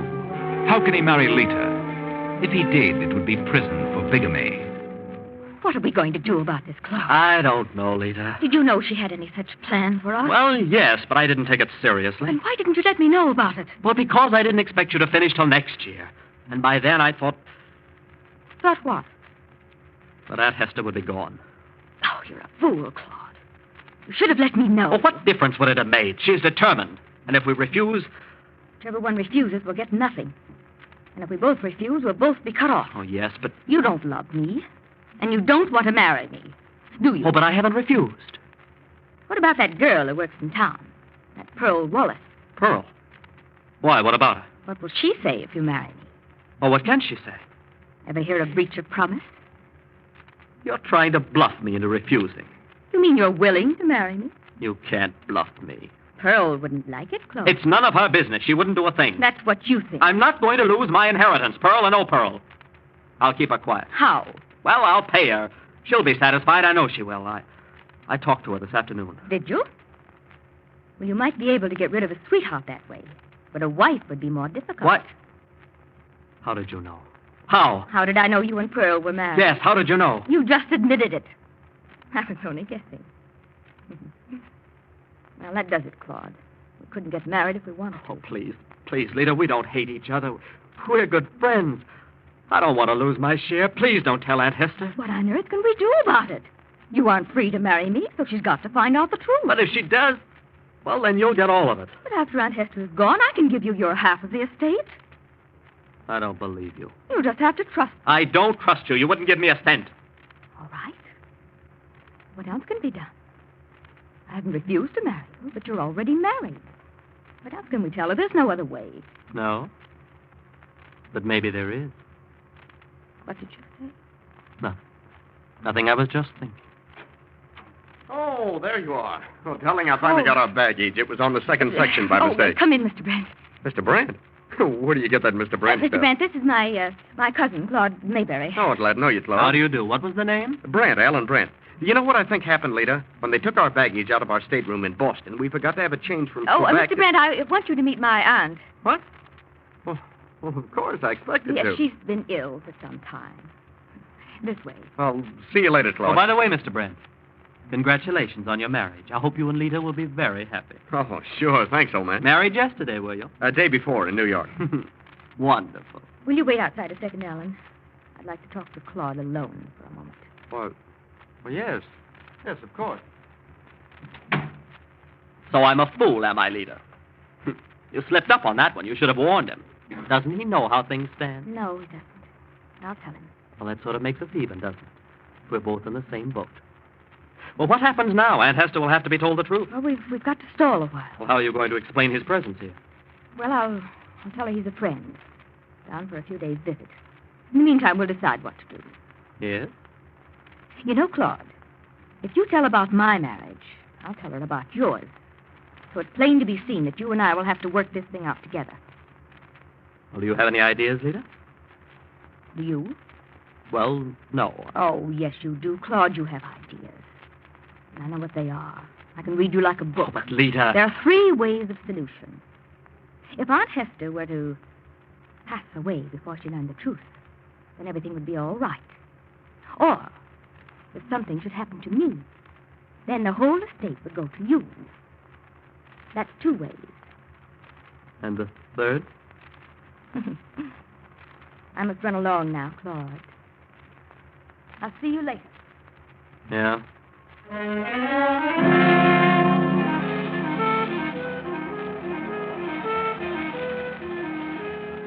3 ways, Claude. 3 ways. First, your Aunt Hester. Second, Lita. And the third, well, you know what Lita meant. Think fast, Claude, and be careful. Lita doesn't trust you any more than you trust her. Of course, I know another way to solve your problem, but I'm not the one to decide. So as it stands, it's either your aunt, or Lita, or you, Claude. Aunt Hester, I'd like to talk to you. Yes, Claude, come in, come in. What do you want? Well, I don't know how to say this, Aunt, but... Say what? Well, I'm actually afraid to tell you, but I've got to. Even at the expense of my life. What are you talking about, your life? Yes. If I tell you what I know, they'll kill me. Have you been drinking? Oh, no. Well, who'll kill you? Lita and that fella Alan Brent she brought here yesterday. Lita? You're out of your mind? Oh, I know it sounds fantastic, but it's true. Kill you? Lita? Oh, go take some soda and sober up. Please, Aunt Hester, not so loud. I never heard of such nonsense. Lita, why should she want to kill you? You'll understand when I tell you. The woman you're going to marry wants to kill you? Yes, Lita and Alan Brent. What has Brent to do with it? They both want me out of the way. Claude, you sit down in that chair. I'm going to call Dr. Gregory. No, please. I can explain. Well, then you'd better do it and quickly. Well, you must promise me that you won't tell Lita or anyone that I told you. Why should I promise that? Because if they knew that I told you, well, that's why they'd kill me. I'm getting dizzy. Go on. Well, that fella, Alan Brent, isn't just a friend visiting here. He's Lita's husband. What? What did you say? They're married. Look at this license. I found it in Lita's room. Good heavens. I can't believe it. They know that I know about it. But Lita said that if I told you that something would happen to me, she's afraid you'll change the will and cut her off. And that's exactly what will happen. She must be crazy. How could she marry you next Friday? She might know I'd find out. Well, maybe she thought you wouldn't. What? What are you trying to say? Well, maybe she thought she could postpone everything until... Until what? Oh. Until after I was gone. Yes, Aunt. I hate to say it, but that's her plan.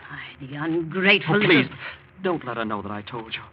I'll just have a talk with those two. And don't believe anything she says about me. What do you mean? Well, she's all set to tell you some cock and bull story about me and some girl. I did go around with the girl for a while, but Lita's going to tell you that we're married. But don't believe her, because I can get the girl over here and she'll tell you the truth. Very well, Claude. Run along. I'll send for Lita and Mr. Brent later. I must rest a bit. This has been a terrible shock. Yes, Aunt Hester.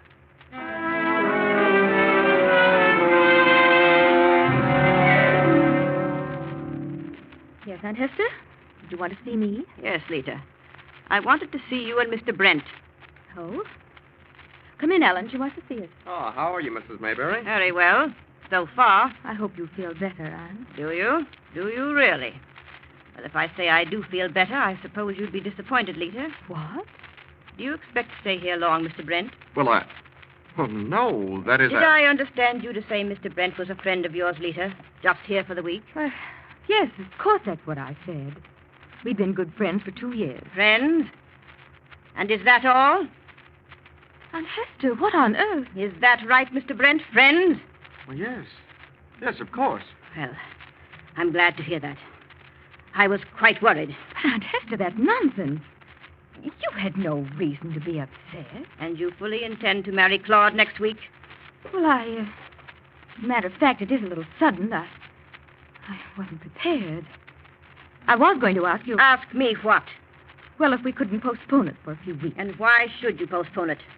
You know that I wanted your marriage to take place while I'm here? Yes, Aunt, I know, but... Everything is arranged. But a few days wouldn't matter, would it? There's so many things I'd like to attend to. Would another week give you enough time, Lita? Time to attend to those important things? Well, I suppose so. But I'd really prefer a month. But I want to be sure that I'm able to attend the wedding, Lita. I may not last that long. However, I'll consent to 1 week from next Friday. Oh, thank you, Aunt Hester. I knew you'd understand. Did you?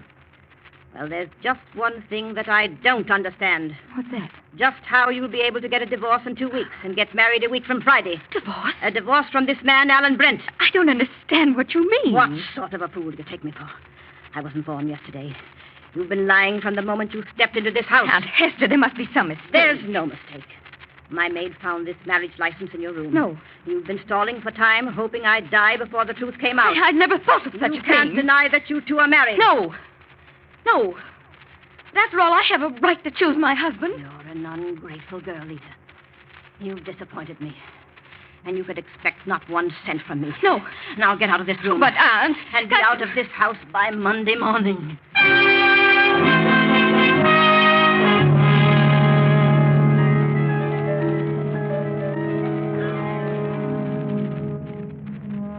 But Lita knows how Aunt Hester found out.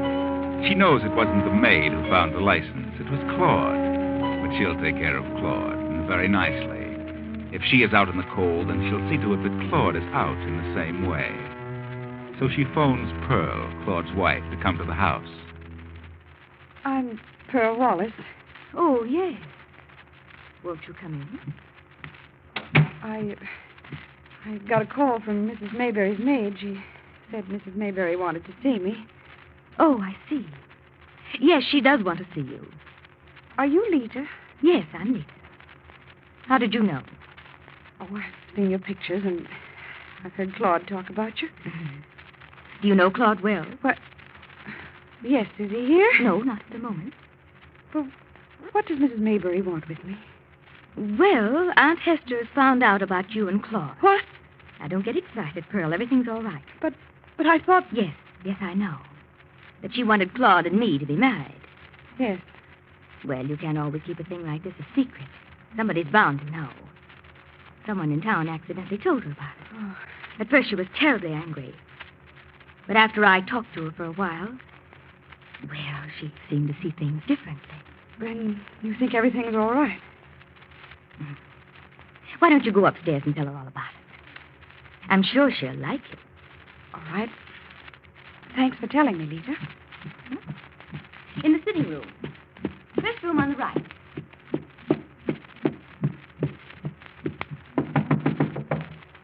Yes? May I come in, Mrs. Mayberry? And who are you?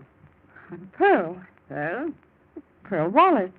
Pearl, what do you want? I'm Claude's wife. Claude's wife? Yes, I am, really. Look, here's the marriage license, see? What are you doing here? Well, I thought you wanted to see me. Claude's wife. Claude's wife. I just can't believe it. But I really love Claude. Really, I do. Oh, I don't know what I've done to deserve all this. First Lita and now Claude. But, Mrs. Mayberry, I'm a perfectly normal girl. I've done nothing wrong. Why shouldn't I make Claude a good wife? Leave this room. Leave me alone. But I thought you sent for me, that you wanted to talk to me. What? I sent for you. Who told you that? Well, I thought it was your maid. I don't want to see you. Get out and leave me alone. Yes, I'll go. Pearl. Yes, Claude. Pearl, why have you come here? I don't know. I wish I hadn't. You've seen Aunt Hester. Why?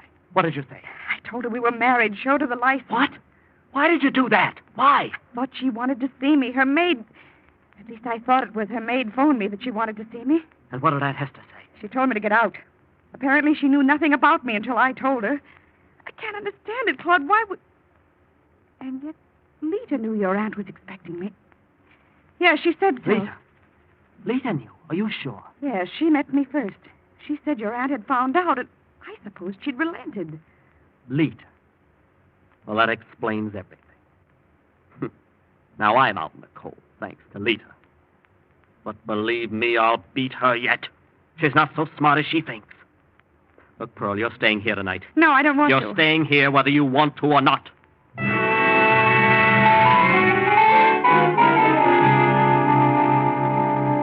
But just what can you do, Claude? Doing away with Lita won't help so long as Aunt Hester is alive. This is really a problem. Why not talk it over with Lita tonight? Lita has many clever ideas. And since you're both in the same predicament, well... Lita, Claude, what are you doing in my room? What do you want? I want to talk to you. No, don't turn on the light. What's on your mind? Just what are we going to do about this situation, I Lita? haven't the slightest idea. We've both played our last cards. I told Aunt Hester about you. You got wise and pulled a fast one by sending for Pearl. Now we're both even. Yes, Claude, now we're both even. But where are we? Yes, Claude. Just where are we? We're at the point where we've got to work together. My working against you or your working against me no longer means a thing. Aunt Hester knows about us both. And next Monday morning she'll change that will. I know. Well, haven't you any suggestions? Oh, I have several ideas. But I'm not telling them. At the moment. Monday isn't far away. What's on your mind, Claude? Well, if anything happened to either you or me, well, neither one of us would gain a thing, so long as Aunt Hester's able to change that will. Now, Aunt Hester isn't well. No. She can't last much longer. I don't know what you're talking about. Oh, yes, you do. You know exactly what I mean. Murder? No, not murder. Not in a way that we can be caught nor convicted. And why should we mess up our lives because of Aunt Hester's eccentricities? Well, go on. Well, suppose her heart failed her tonight. Suppose it doesn't. I think it will. In fact, I'm sure it will. Claude, you mean poison? They'll find it. No, believe me, there'll be no trace. No one will find anything. Are you sure? Yes, I'm positive. Why don't you do it without telling me? Because I don't trust you, Lita. I wanted you to be in on it. And I know you'll keep your mouth shut. In on it? What do you mean? Isn't it worth $1 million to get up out of that bed and come with me? This is your only chance of getting it. Why must I go with you? Because you'll be the first one to implicate me. But if you're with me at the time, I know you'll keep quiet. Come on, Lita. Oh, if you pull a boner and we're Don't caught... be silly. Come on. You better know what you're doing. But you're in accord with the general idea, aren't you?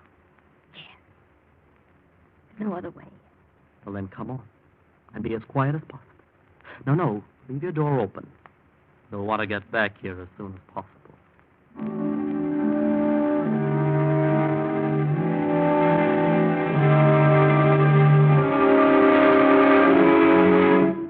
Here we are. Easy now.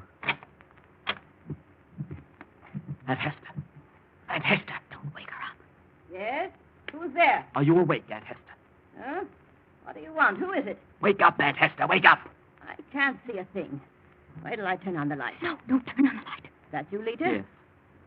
It's Lita and Claude. Well, what do you want? What do you want? Why don't you answer me? What are you two doing here? We've decided that you shouldn't linger on in your condition, Aunt Hester. Your heart's causing you too much pain. What? So we've decided to bring your suffering to an end. Lita and I have decided to end your suffering. You and Lita.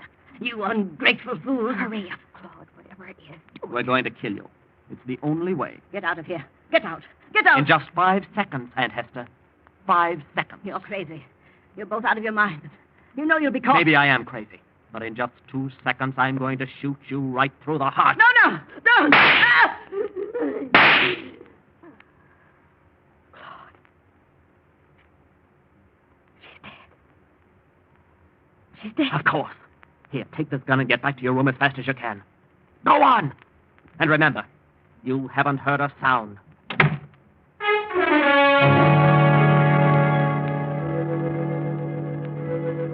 In another room on the same floor, Alan Brent, Lita's husband, sits on the edge of his bed, rubbing his eyes, listening intently to the early morning silence. Something startled him. Finally, he steps to his door, looks down the hall, and moves along the passageway toward Aunt Hester's room. Then, as he turns, Pearl's door opens and she steps into the hall. Oh, Mr. Brent. What are you doing up? What are you doing at this hour? Well, I thought I heard a noise like a shot. Well, so did I. It woke me up. Sounded like it might have come from this end of the hall. Could have been a shot. I'm not certain. Yes, it could have been. I wonder. Look, Mrs. Maybury's door's open. Yes, let's have a look in there. She must have come from this room. It was so close. Turn on that little lamp on the table. Oh, is she all right? Feel her pulse. No. Good heavens, she's dead. She's dead. She's been murdered. Come, let's get out of here. Lita! God, get the doctor. Aunt Hester's been killed. Lita, your aunt's been shot. Call the doctor.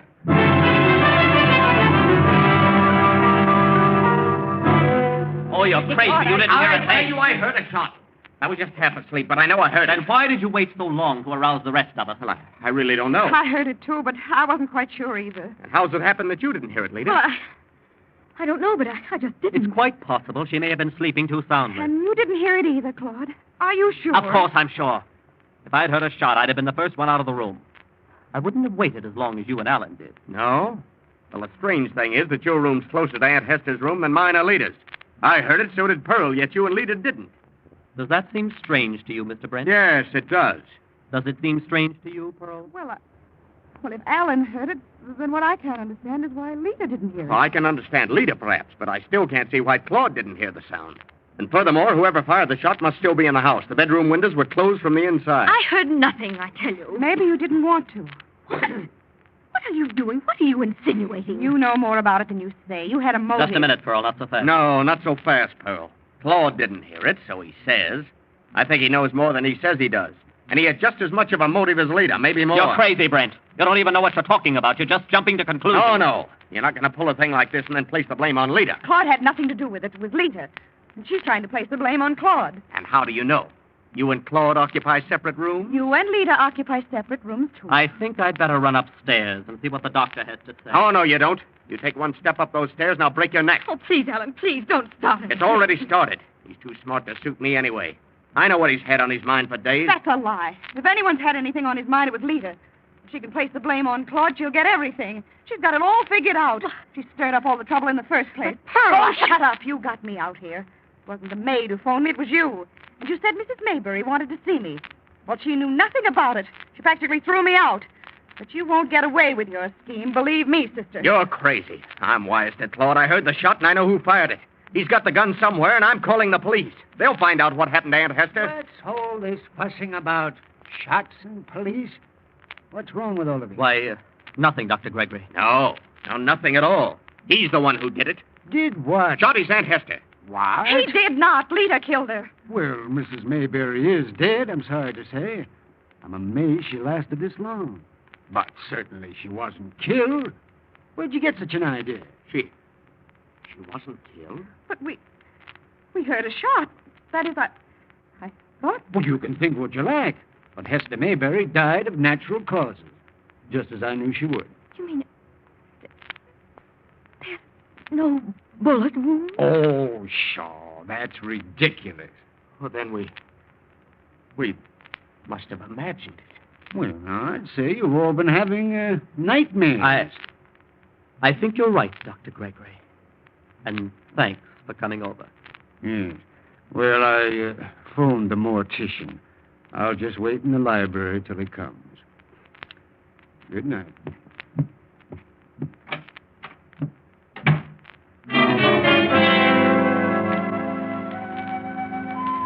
Of course there were shots, and they all know it, but all but Claude are surprised that no wound was found, not even a bullet.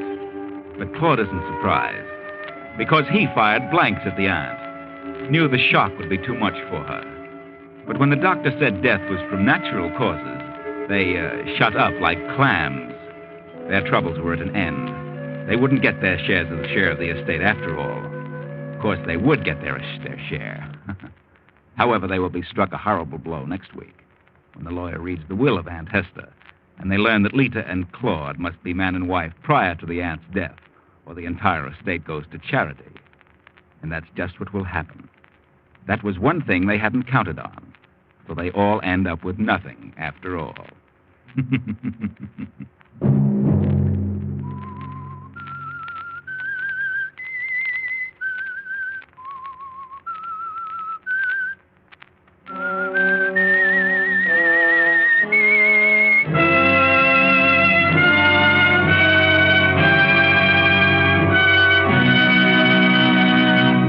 CBS has presented The Whistler.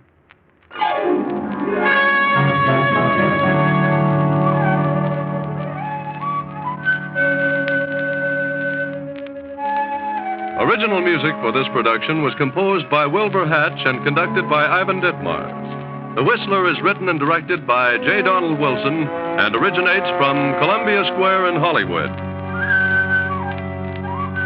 Next week, same time, I, the Whistler, will return to tell you another unusual tale.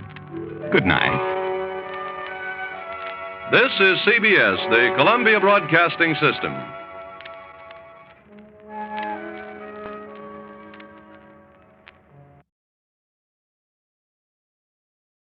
And now, stay tuned for the mystery program that is unique among all mystery programs. Because even when you know who is guilty, you always receive a startling surprise at the final curtain. In the Signal Oil program, The Whistler.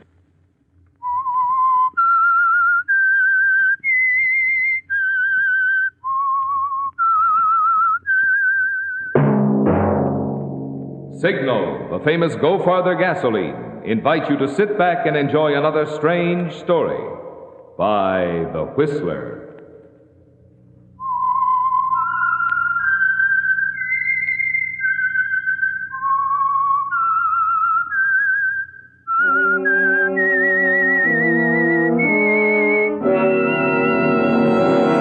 I am the Whistler, and I know many things, for I walk by night. I know many strange tales hidden in the hearts of men and women who have stepped into the shadows. Yes, I know the nameless terrors of which they dare not speak. And now for the Signal Oil Company, The Whistler's strange story, A Helping Hand.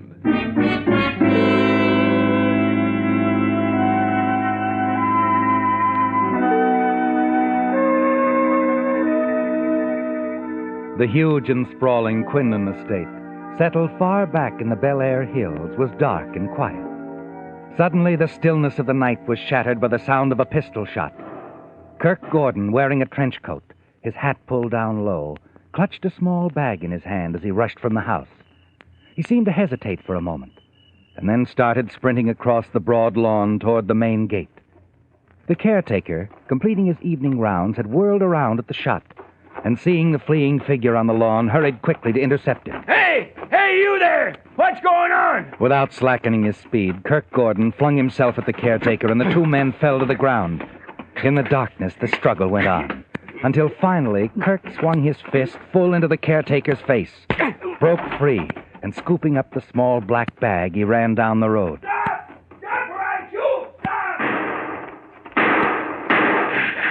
Kirk Gordon dove into the brush, hugged the ground, holding the small black bag under him. The perfect crime isn't so perfect after all, is it, Kirk?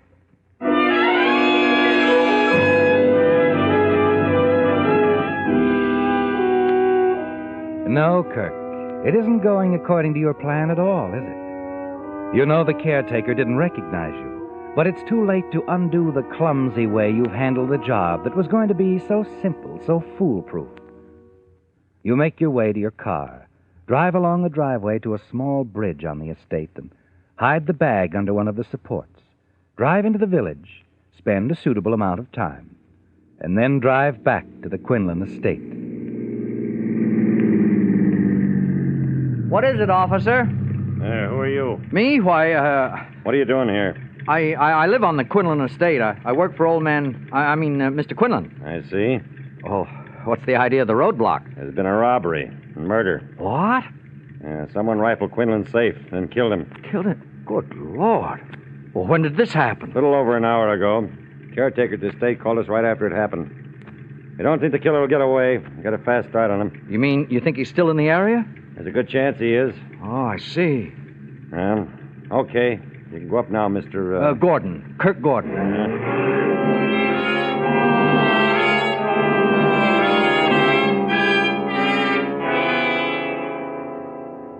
Well, let me see, Lieutenant. I guess I left the house here shortly after 7. Mr. Quinlan was in the study. Alone? Yes. Okay, go on. Well, I drove into Westwood, saw a movie, had a Coca-Cola, and here I am. Uh-huh. As his secretary, you'd know if anyone had an appointment with Quinlan here this evening, wouldn't you? Yes, that's right, but there wasn't any appointment that I know of. I see. Any idea what was in the safe, Mr. Gordon? It's been wiped clean. Oh, some business papers. Mr. Quinlan owned the Quinlan Chemical Company in Long Beach. Oh, there were vouchers, canceled checks, bills. Oh, you know the sort of thing. And money? Oh, not much. A few thousand, I'd say. I guess the killer didn't get very much. Hello, Kirk. Oh, Mr. Phelps. I just heard the news. Got up here as quickly as I could. Lieutenant Riggs, this is Mr. Phelps, Mr. Quinlan's lawyer. How do you do? Lieutenant, I understand the caretaker almost caught the killer. Yeah, almost. Well, in the struggle that took place, was he able to... No, it was too dark. He couldn't identify the man. I see. Lieutenant, this has been quite a shock to me. Mr. Quinlan was not only a client, he was also a dear friend, a very dear friend. We've got to catch this killer. If there's anything I can do... Well, for the moment, if you'll just answer a few questions. Yes, of course. Well, if you don't need me anymore, Lieutenant, I think I'll go up to my room. No, run along, Mr. Gordon, and thanks. Oh, and Kirk, we'll have to get together in the morning. I'll need your help in going over Mr. Quinlan's affairs. Yes, of course, Mr. Phelps. Good night.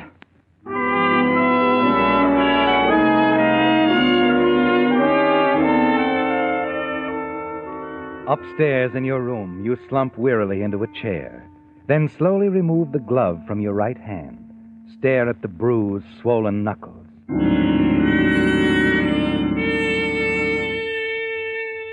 After the police lieutenant and Phelps have gone and the house is quiet, you hurry back to your car, drive into town to a small bar on the Sunset Strip. Kirk, over here. Oh. Hello, Janice. Sit down, darling. I thought you'd never get here. What kept you? I ran into trouble, a lot of it. What happened? Quinlan's dead. What? Shh, quiet, keep it down. Yeah. He caught me in the study when I was cleaning out the safe. Oh, Kirk. I tried to get the gun away from him and, well... But I thought... Yeah, it was just going to be a simple robbery. No one would get hurt. Well, it didn't turn out that way. The checks. Did you get them? Yeah, but I had to hide the bag. I didn't want to take the chance of getting caught with it. Oh, Kirk, I knew something would go wrong. I just knew it. If you'd only listened to me and waited, we could have found some other way. I couldn't wait, I tell you. I had to get those checks out of the safe before morning. The old man suspected I'd been dipping into the till, I'm sure of it. Why else had he set up that meeting with Phelps? Could have been about something else. No. Quinlan was wise, I know. All he had to do was go over those canceled checks, find the right ones, and compare them with the vouchers on the Hinton account. Kirk, you said you'd hidden the bag. If the police find it... The police, now they won't. See, there's a stone bridge about a half a mile down the road on the estate. It's under there, under the supports. Oh, come on, honey. Let's have a drink and stop worrying. Oh, Kirk. Kirk, darling, if anything happened to you... Oh, nothing's going to happen to me, sweetheart. No, sir, not a thing.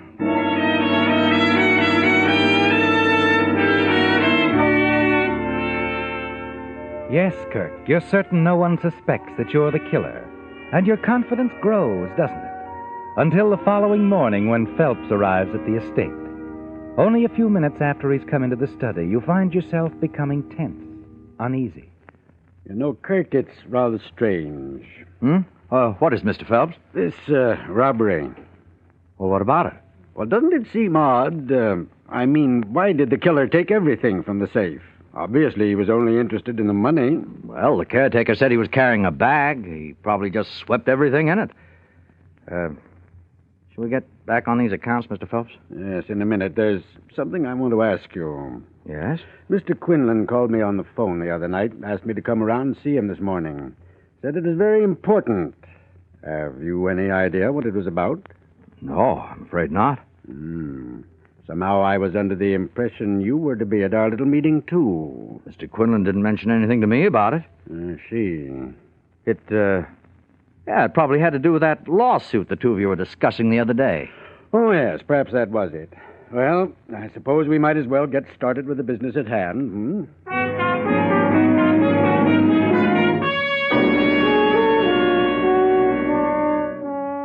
You find it difficult to concentrate on the work before you, don't you, Kirk? Because a thought keeps boring into your mind. The thought that Quinlan might possibly have conveyed his suspicion of you to Phelps. And you wonder how much he knows. The fear and the panic is back now, grows as the day wears on. And then, finally, in the late afternoon... Well, I guess we can close up shop for the day, Kirk. We'll meet in the morning again. Let's make it at my office, All right, Mr. Phelps. Oh, Kirk, I couldn't help noticing several times during the day. What's happened to your hand? My hand? Oh, that. Oh, it's just bunged up a little. Let me see. Looks like you've been in a brawl somewhere. I'm sorry. I didn't mean to touch it. Pretty badly bruised, isn't it? Silly thing. I stumbled and fell. It'll be okay in a day or so. I hope so. You'll have quite a little writing to do. It's not as bad as it looks. I hope not. The quicker we can get through with all this, the better. Don't worry about me, Mr. Phelps. I won't slow things down. I'll handle everything I have to.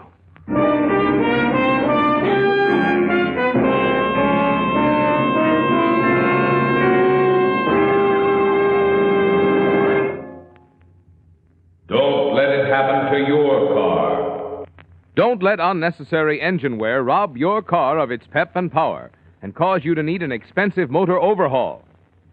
Don't let it happen to your car. Don't let unnecessary engine wear cause your car to consume more and more oil until eventually it becomes an oil eater. Now you can reduce engine wear due to lubrication 50% with an amazing new motor oil, new Signal Premium Motor Oil. Never before has there been an oil like this, because never before have the spectacular new research techniques been available which made possible the development of new Signal Premium. Here is an oil scientifically engineered to reduce engine wear under all driving speeds, temperatures, and conditions, including city traffic driving, which causes 3 times as much wear as highway driving. Result? Your car should keep its like-new pep and power twice as long. Also, if your car isn't already an oil eater, you should continue to enjoy low oil consumption twice as long. 2 good reasons to change your oil now at a Signal service station. And use only Signal Premium, the new heavy-duty type oil that reduces engine wear due to lubrication 50%.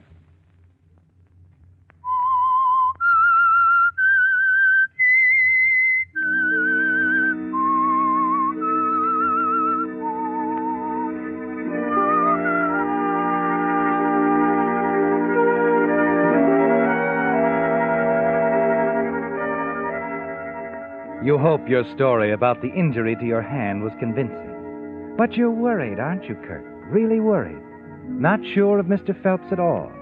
Not certain that he suspects you staged the robbery at the Quinlan estate to destroy evidence that you were embezzling from your employer, and that you killed him.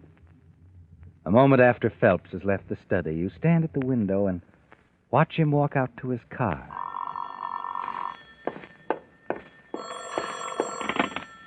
Yes? Hello, darling. Oh, Janice. How'd it go today? Oh, all right, I guess.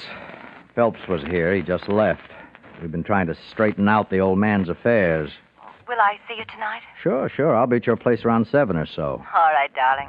Oh, and I'll have that little item we were discussing last night. You're bringing it to me? Yeah, I think I'd better. Sorry to disturb you, Kirk. Almost went off without my briefcase. Oh, there it is, Mr. Phelps, on the desk. Oh, yes. Thank you. See you in the morning, Kirk. Yes. Kirk, who was that?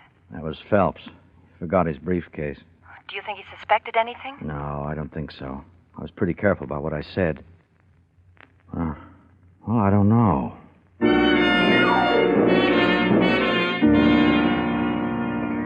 Your plans are suddenly changed, aren't they, Kirk? Yes. It would be too risky to go after the small black bag tonight, because you're not certain whether Phelps overheard your telephone conversation, and if he did, whether he was suspicious of what you said. You were careful, yes. But that evening, as you dine with Janice, you can't shake the feeling that you're being watched, and that feeling stays with you in the evenings that follow, wherever you go. Someone's watching you, Kirk, your every move. Yes, night after night. It's a strain, isn't it? Hard on the nerves. Just as the working days are at the office with Phelps by your side. Kirk, we'll be finished with this work in a few days. Any plans for the future? Well, to start with, I'd like to take a nice long vacation. Say a few months. A few months? Well, that's nice if you can afford it, and I suppose you can. Must have some money hidden away somewhere, eh? As a matter of fact, Mr. Phelps, I have.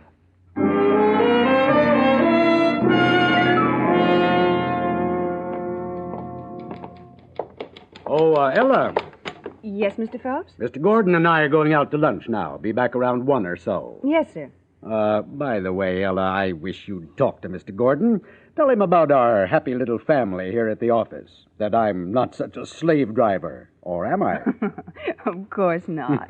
I've been trying to get him to come to work for us, Ella, but he's turned me down. Well, then I'd better warn you, Mr. Gordon. Oh, really, Ella? My boss is a very persistent man. He always gets what he goes after.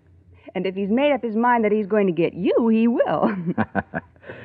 I don't think so, Ella. I wouldn't be too sure of that if I were you, Kirk.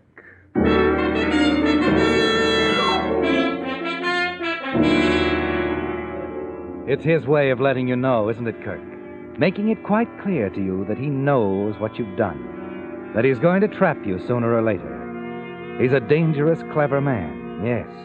And you've got to be on your guard at all times. That same evening when you stop by Janice's apartment, she seems quite upset. Kirk. Well, what's the matter? I think someone was searching the apartment while I was out. Are you sure? Yes. Yes, I'm certain the door was locked when I left. It wasn't when I came in just a few minutes ago. Well, are you sure you didn't forget I'm positive the door was locked when I left.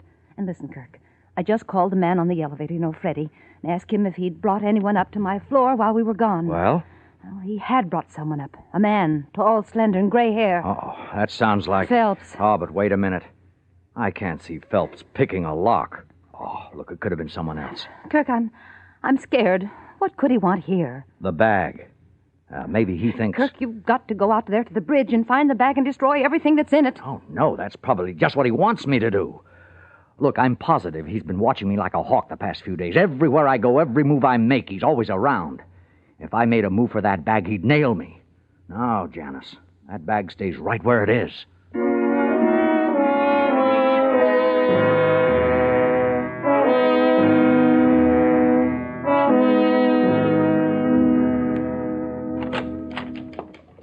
Morning, Mr. Gordon. Morning, Ella. Mr. Phelps in his office? No, but I'm expecting him back soon. Why don't you go on in? Thanks, I think I will. Here's Mr. Phelps now. Morning, Ella. Morning. Oh, Kirk. Hope I haven't kept you waiting. I just got here, Mr. Phelps. Fine. Come along. Let's go in. Oh, Mr. Phelps. Yes? Mr. McKellum was in to see you while you were out. McKellum? Floyd McKellum. He said it concerned Mr. Quinlan. Seems he was working for him. Oh? Kirk, do you know anything about it? McKellum? That name sounds familiar, but He said he was a private investigator. Private investigator? Well, I wonder what Mr. Quinlan wanted with a private eye. Is he coming back, Ella? He said he'd probably be out all afternoon, that he'd try to reach you at home late this evening. If he wasn't able to, he wanted you to call him at this number in the morning. Well, just put that note with those papers you're working on. I'll take them with me when I leave the office. Yes, sir. All right, Kirk, let's get to work, shall we? Kirk. What? Oh, sure, Mr. Phelps. Sure.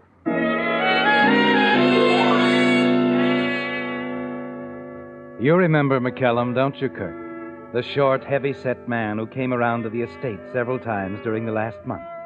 Talked in private with Quinlan. But you didn't know then that he was a private investigator, did you?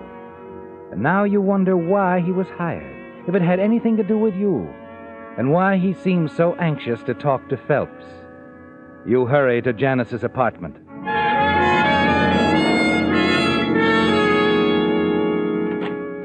Kirk, you're early. I wasn't expecting you I'm afraid our little date's off for tonight, Janice. I'm going to be busy. Oh? Yeah. Now, I've got something else to worry about besides Phelps, a guy named Floyd McKellum. Who's he? Private eye old man Quinlan hired. I found out about it this morning. Private eye? Oh, Kirk, do you think... I don't know what to think. This thing's driving me crazy. Everything's gone wrong. First it was Quinlan showing up at the wrong time, then the caretaker, then Phelps.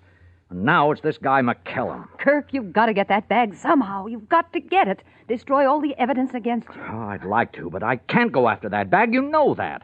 Phelps would follow me, just like he's followed me everywhere else. Well, then what are you going to do? Well, I'm not going to quit. I'm going to find this McKellum. But that isn't going to be easy. I've been trying to track him down all afternoon. He isn't even in the phone book. Well, isn't there some other way? Sure, if I could find that phone number he left with Phelps' secretary. Hey, wait a minute. Huh? Wait a minute. I just got an idea. Kirk, where are you going? I think I know how I can find our Mr. McKellum. Yeah, when I do, I'm going to see just what's on his mind.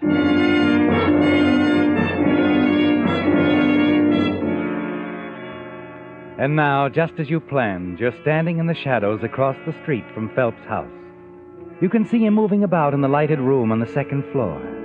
And then the lights go out, and a moment later he hurries down the front steps, gets into his car, and drives away.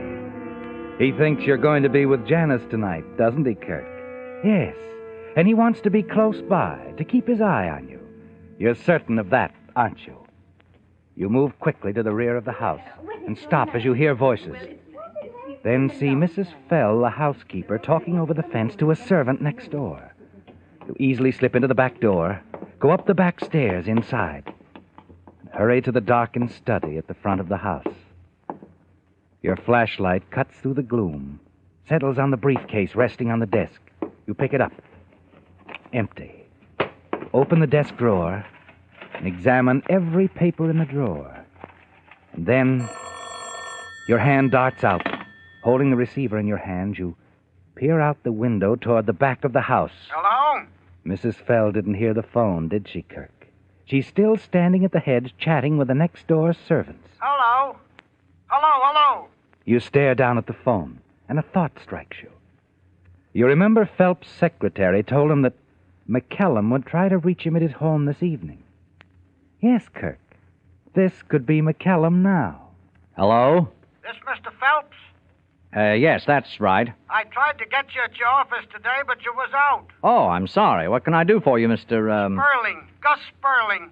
I wanted to talk to you about taking a case for me. You see, my wife's giving me alimony. Hey, look, I'm busy now. Tell me about it some other time, will you? Oh, sure. Sorry if I disturbed you, Mr. It's a disappointment, isn't it, Kirk? You turn back to the desk, start sorting through the papers in the top drawer again. And then something catches your eye. A name on the top left-hand corner of an envelope. Floyd McCallum. There's the stamp of a messenger service on the envelope. You look inside. And the first slip of paper you draw out is a bill. And it's made out to your former employer, Ernest Quinlan. For services rendered, Floyd McCallum. And across the bill is a scrawled note in pencil. Had to go out of town for a few days. Will contact on return. Enclosed report will explain. Report? Your eyes fly over the printed pages, and then you lean back. The paper slips from your hand and flutters to the floor. Oh. And you almost laugh out loud with relief. The report has to do with an accident case. It has nothing to do with you at all.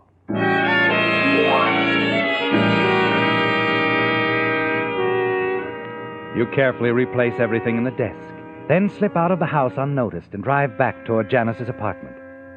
The pressure is off now, isn't it, Kirk? Yes. There's only Phelps to worry about. And as long as you're careful, play a smart hand, you'll never have a single shred of evidence against you. You decide to leave the bag at the bridge until you're certain it's safe to remove it. Yes, you're certain your worries were needless. Sure that no one can connect you with Mr. Quinlan's death. A few blocks from Janice's apartment, you stop in at your favorite bar for a drink. Hiya, Mr. Gordon. Hello, Sam. Well, you know what I want. Yeah, sure. How's it going? Fine, just fine. No complaints. Yeah, glad to hear it. You know, it's refreshing to talk to a gent who ain't got no worries. Worries? I haven't got a worry in the world, Sam. Not a worry in the world.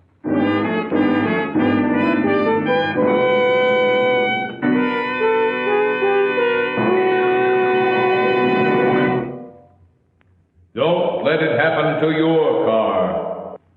Don't let carbon gum and varnish clog up your engine's oil rings and cause hydraulic valve lifters to stick. New Signal Premium Motor Oil, by controlling and reducing these harmful engine deposits, keeps oil rings clean and free, prevents sticking of hydraulic valve lifters. Don't let it happen to your car. Don't let internal corrosion of your engine cause unnecessary repair bills. New Signal Premium Motor Oil stops acid corrosion and rust. Yet all this added protection of this superior quality heavy-duty type motor oil is yours to enjoy at no increase in price at Signal service stations. So, for extra economy as well as extra driving pleasure, get your next oil change at a friendly, independently operated Signal service station. Change to new Signal Premium. the amazing new motor oil that reduces engine wear due to lubrication. 50%.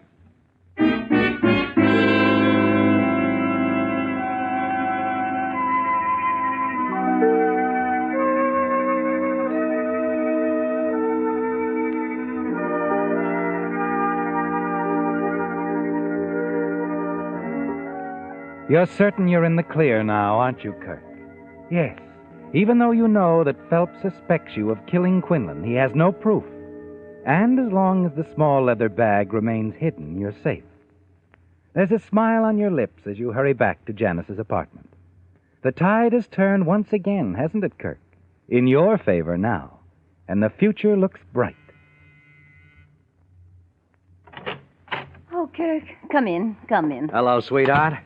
Well, you can relax now. We don't have a thing to worry about. McCallum's no problem at all. Oh, that's wonderful news, darling. When I have wonderful news for you, too. Huh? Just you sit right there a moment. I don't mind if I do. Now, what's this wonderful news of yours? Remember, darling, you told me you wouldn't have a thing to worry about if you had the bag? Well, sure I remember, but... Well, you have the bag now, Kirk. The bag. Janice. Well, I went out to the bridge an hour ago and picked it up. Janice, you shouldn't have done that. I told you. You told me if you had the bag, you'd have nothing more to worry about. I know, but... Well, don't worry then. Phelps didn't follow me. How do you know he didn't? Well, before I left, I made certain he wasn't outside the apartment here watching me. I had Fred, the elevator operator, call Phelps at home. Oh, no. Phelps answered the phone. Oh, no. Fred gave him some story about having alimony trouble. Wanting Phelps to, handle the case. I told Fred it was just a gag. Janice, it wasn't Phelps who answered that call. He wasn't there. I answered that phone. You? Yes, me. Kirk, why did you do it? Why did you answer Phelps' phone? I thought it might be McCallum. If you hadn't done that, you'd have the bag be in the clear. Now we don't know whether I was followed or not. No, we don't. Hand me that bag. I got to get out of here. I got to get rid of this before... Hello, Kirk. Oh. Phelps. You know Lieutenant Riggs, of course. We'd like to come in for a moment, Kirk. I'm sure the lieutenant here is anxious to see what you have in the small handbag.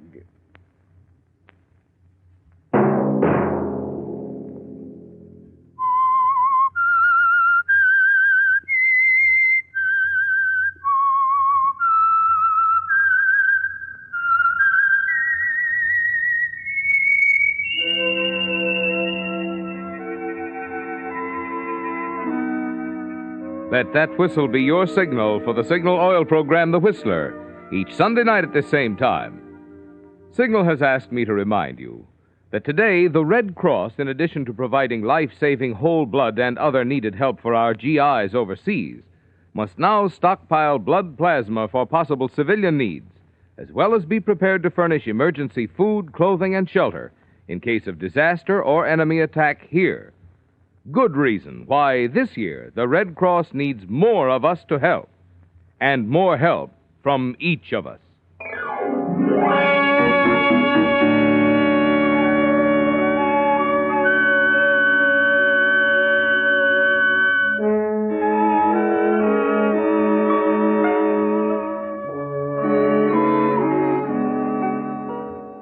Featured in tonight's story were Bill Foreman, Joseph Kearns, John Hoyt, Gigi Pearson, Alice Backus, Herb Litton, and Charles Seal.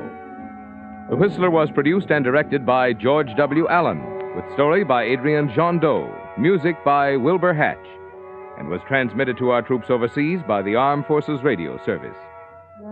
The Whistler is entirely fictional, and all characters portrayed on The Whistler are also fictional.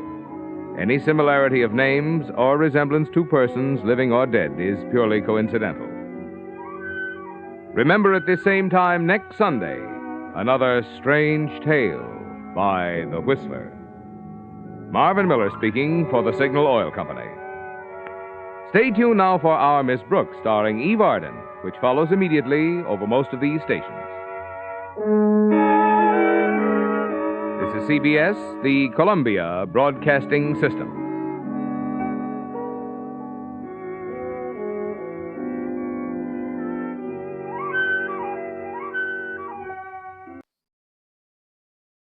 Wait a minute.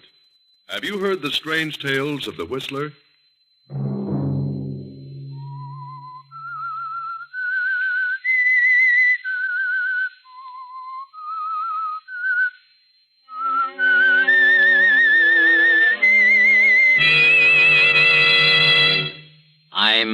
the Whistler.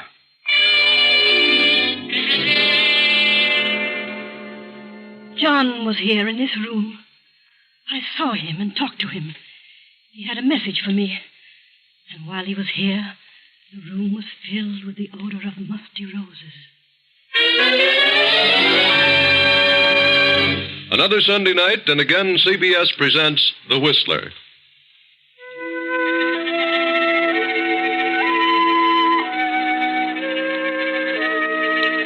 I, the Whistler, know many things, for I walk by night. I know many strange tales, many secrets hidden in the hearts of men and women who have stepped into the shadows. And so I tell you tonight the unusual story of Apparition. In the midst of a circle of tall, moaning pines spreads an old mansion. On the second floor, a low light burns in a large bedroom, the bedroom of Elizabeth Kemper, the elderly mistress of the mansion. Mrs. Kemper's husband, John, died suddenly a year ago and left his entire estate to his wife, Elizabeth. Shortly after John's death, Elizabeth brought her husband's sister, Bertha, and Bertha's daughter, Celia, to live with her. Since John's death, Elizabeth's health has gradually failed and she has taken to her bed. In the meantime, Elizabeth's only sister, Mary, has come to live in the great house, and Mary's son, Herbert. Now, long past midnight, Elizabeth tosses in her bed and mumbles. John, what is it? What do you want? Why don't you say it? Suddenly, Elizabeth's door bursts open, and Bertha moves into the room and stands beside the bed. Elizabeth? Elizabeth? Huh? Elizabeth! It's Bertha. Oh, Bertha. Oh, yes, Bertha. Why did you scream? Scream? Did I scream? Yes. Just as I came in the room. You must have frightened me. Were you dreaming? No, I don't think so. But I don't know. I thought John was here. John? You thought John was here? Yes. Standing there beside the bed. Elizabeth, I saw him, too.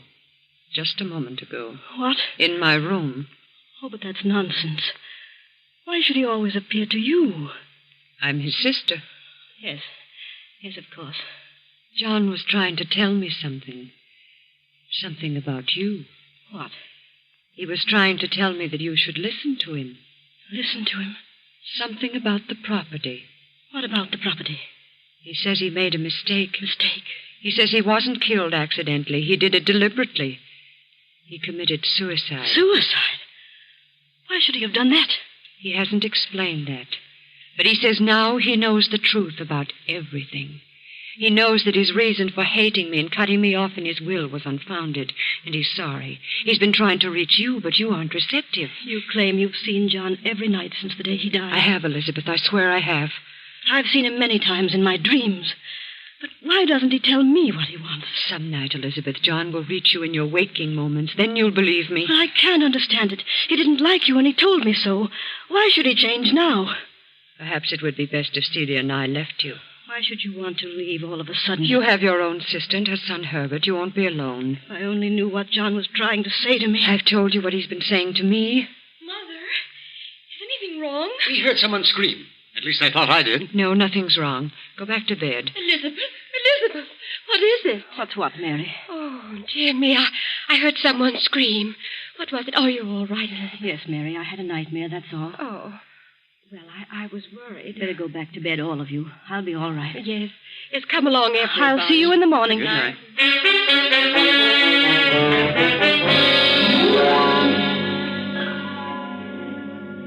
But, Mother, why do you keep frightening Aunt Elizabeth by telling her about Uncle John? I'm not frightening her. She should know the truth. But she is frightened.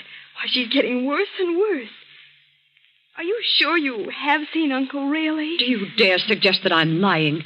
Is that what you mean, Celia? No, Mother. I didn't mean that honest. It's better. And don't you ever say such a thing again. But why doesn't he appear to Aunt Elizabeth? She only dreams about him. That's something that can't be answered. There are those who are gifted with the powers to see those who have departed. See them and talk with them. I'm one of those so gifted. Do you understand? Yes, Mother. John is trying to get a message to Elizabeth about me. And because he finds it difficult to reach her, he's chosen me as the medium. What is the message? He left me nothing in his will because he hated me and thought I hated him. But you did. I did not. It was his imagination. But now he's learned the truth. Now he knows I had nothing but his best interests at heart. He's trying to tell Elizabeth to leave all the estate to me. And he will continue to return to this house until his mission is accomplished. Then his soul can rest in peace. I'm frightened, Mother. I don't want to stay here another day. I can't stand it here. You stay here until I'm ready to leave. Do you hear me? Yes, Mother. I hear. Now stop this nonsense and go to bed. Yes, Mother. I'm sorry. You'd better be.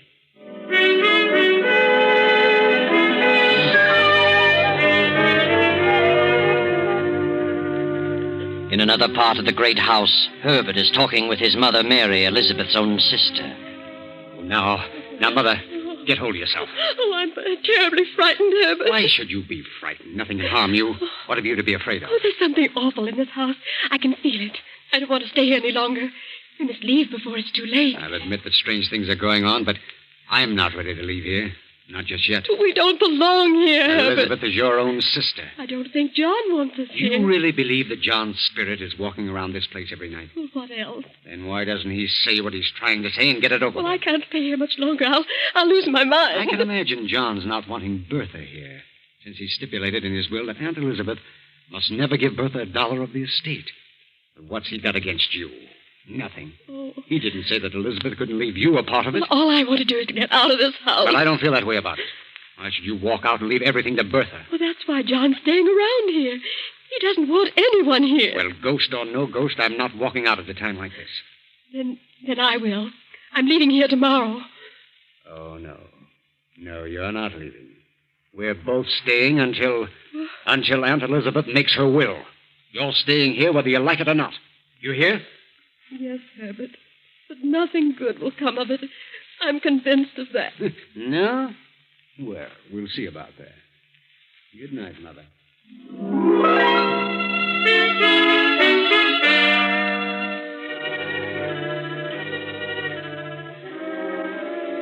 An hour later, Mary has finally dropped off to sleep. Then, as the clock strikes 3, a figure in white slips into Mary's room and stands beside the bed. Slowly, Mary opens her eyes and stifles a scream. Who is it? What do you want? I want to talk to you, Mary. Who's that? I have a message for you. A message? Yes. John is here, standing beside me. I don't see anyone. He is here. What is the message? John says that Elizabeth is planning to leave the estate to you. But he's learned the truth. He knows that his dislike for me was unfounded. He wants the estate left to me, because it's rightfully mine. And he'll never be able to rest in peace until that is accomplished. Oh, I don't want it. I don't want any part of the estate. Then if you want to escape this torment, you must convince your sister that John made a mistake. If you accept any part of it, John will never let you rest. Do you understand? Yes, I understand. Very well, we'll leave you now. Good night.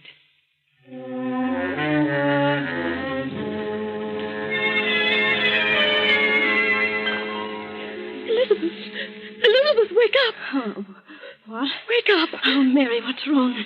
You're shaking like a leaf. He was in my room. Who?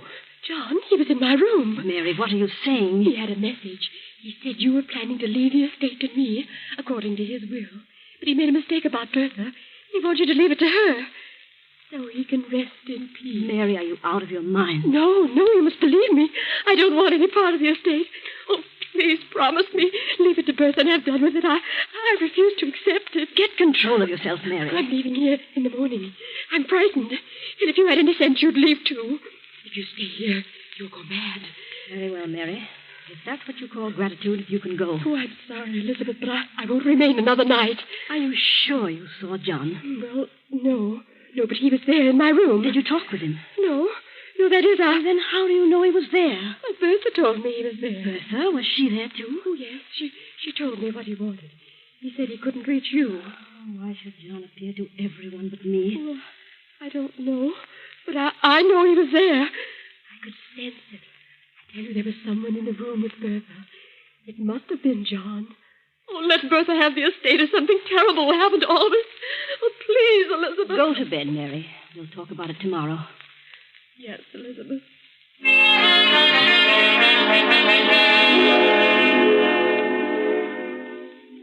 Next day, Herbert goes into town and pays a visit to Henry Wentworth, Elizabeth's attorney. Wentworth was also John's attorney for many years and was familiar with the family for 2 decades. Mr. Wentworth, you drew John Kemper's will. Yes, I did. Have you any idea why he cut his sister Bertha off without a dollar? No, but in the last 5 years, John turned against Bertha. Turned against her violently. Why? I don't really know.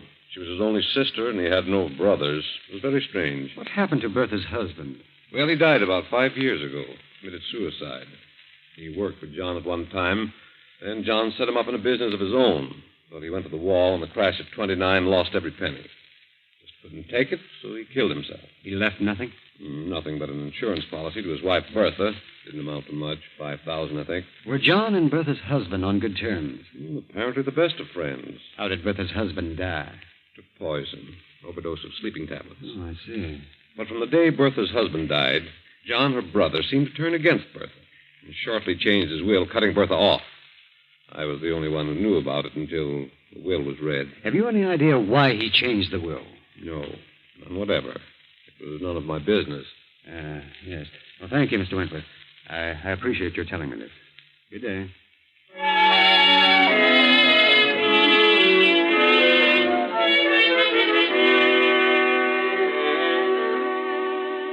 Then Herbert pays another visit, a visit to Dr. Martin, formerly John Kemper's physician. Dr. Martin is at first reluctant to talk, but finally answers a few questions. Doctor, you were John Kemper's physician for many years? Yes, that's right. Uh-huh. Was there anything wrong with him? You mean, was he unbalanced? No. Did he have any severe ailments? Well, no. No, the last year or so he seemed to change considerably, though. Became a bit morose. Anything wrong with his heart? Well, yes and no. Yes and no? Well, he began to suffer from severe headaches. Took to using a lot of aspirin. Was too much of anything's bad. He was killed in a car wreck. Yes, he'd been to the city and was driving back home late at night. Drove off into the ditch. Did you attend him? I saw the body shortly after the wreck. He'd been dead about an hour, badly smashed up. Was it his heart? Oh, could have been, but I think he went to sleep at the wheel. Was there an autopsy? No, it was obvious how he died. His skull had been crushed in. Mm-hmm. Who had he visited in the city on business?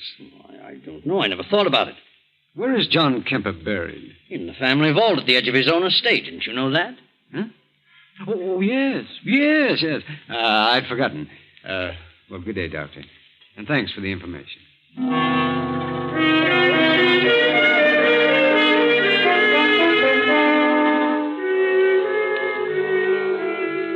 Then later that night, the household prepares to settle down to sleep. One by one, the lights go out in the various rooms.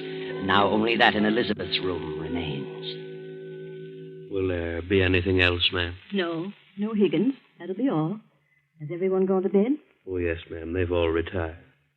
Is the milk warm enough? Yes. Good night, Higgins. Good night, ma'am. I hope you rest well tonight. Thank you, Higgins.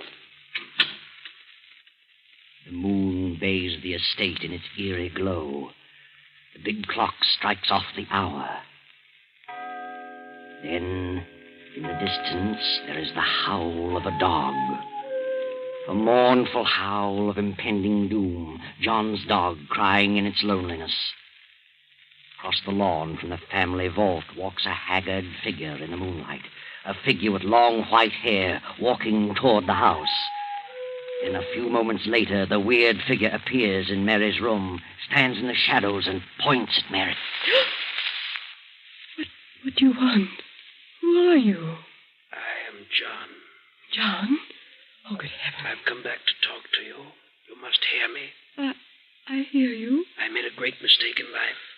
I hated my sister, but I know all things now. Bertha's a good woman. I'm doomed to walk this place without rest until I've made amends. Do you understand? Yes. Yes, I understand. If Elizabeth refuses to listen to my pleas and leaves this estate to you, you will never rest a moment under this roof. For I can never leave. It rightfully belongs to Bertha, and to her it must go. Oh, I don't want it. I don't want any part of it. I won't stay here. I promise. Just let me alone. I will. If you and your son leave here at once. We will. Oh, where are you? John? Are you here? John? Mary gasps and suddenly falls back on her pillow.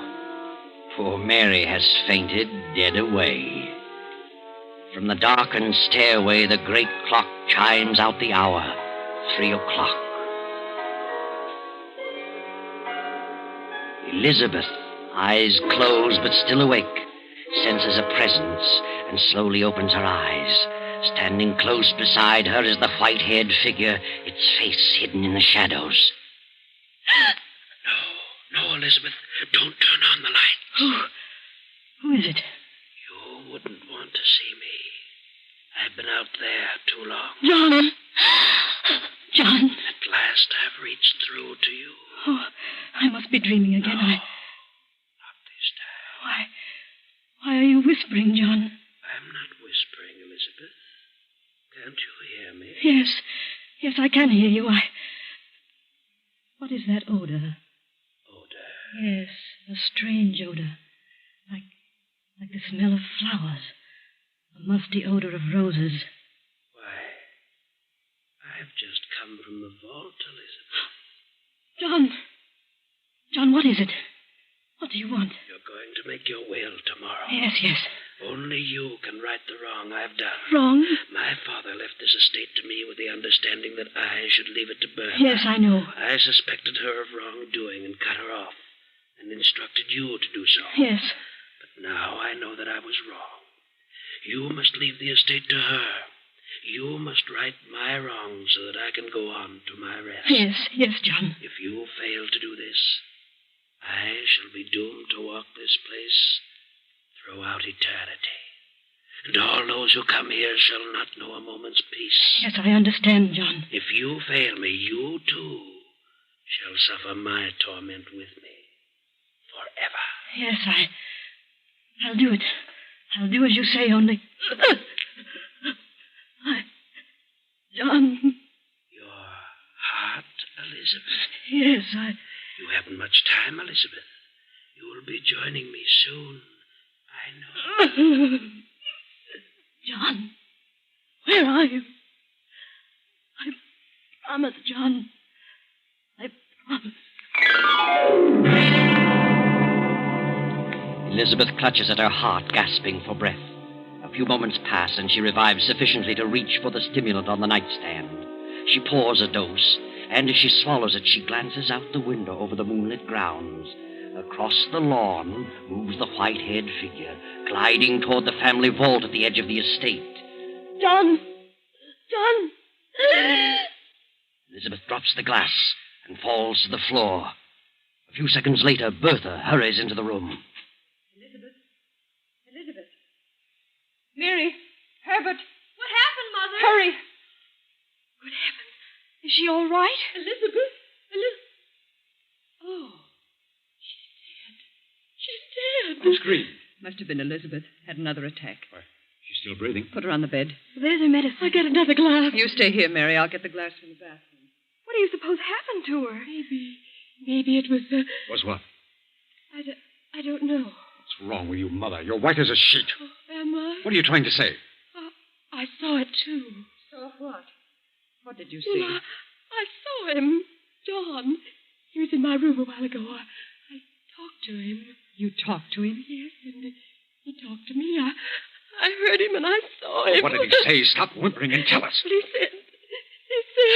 Mother, stop it. Oh, I won't stay. I won't. Come back here. Grab her, Celia. Elizabeth's coming, too. Aunt Elizabeth. Aunt Elizabeth. Oh, Herbert, You're all right now. Just take it easy. Yes, I'm all right. What's wrong with Mary? She's says she saw John and talked to him. I think she's imagining things. No. She isn't imagining things. I know. I saw him do. He was here. He talked to me. Oh, now look, Aunt Elizabeth. The whole thing is... No. He was here. It was no dream. I saw him walk through the garden toward the vault. When? It can't be very long ago. There was a strange, sickly odor in the room all the while he was here. It smelled like musty roses. Oh, be quiet, Mother. Now maybe you believe what I've been telling you. What did he say?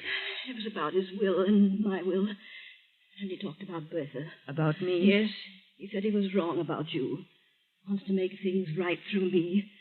He knew I intended to make my will tomorrow. And he told me just what to do. Yes, that's what he said to me, too. You? Yes. Why, this is the strangest thing I've ever encountered. Why should he talk to you? Well, he did, I tell you. And Elizabeth must do what he wants. Otherwise, something will happen. What will happen? Well, I don't know. I want you to call Mr. Wentworth, the lawyer, and have him here first thing in the morning. I want to draw my will, as John tells me. Very well. I think I'll have a look around the grounds. Never go back to sleep now, anyway. So, good night, Aunt Elizabeth.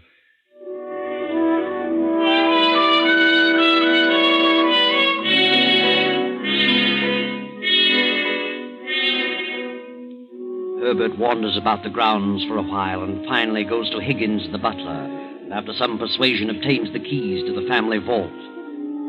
The next morning, the lawyer, Wentworth, visits Elizabeth in her room.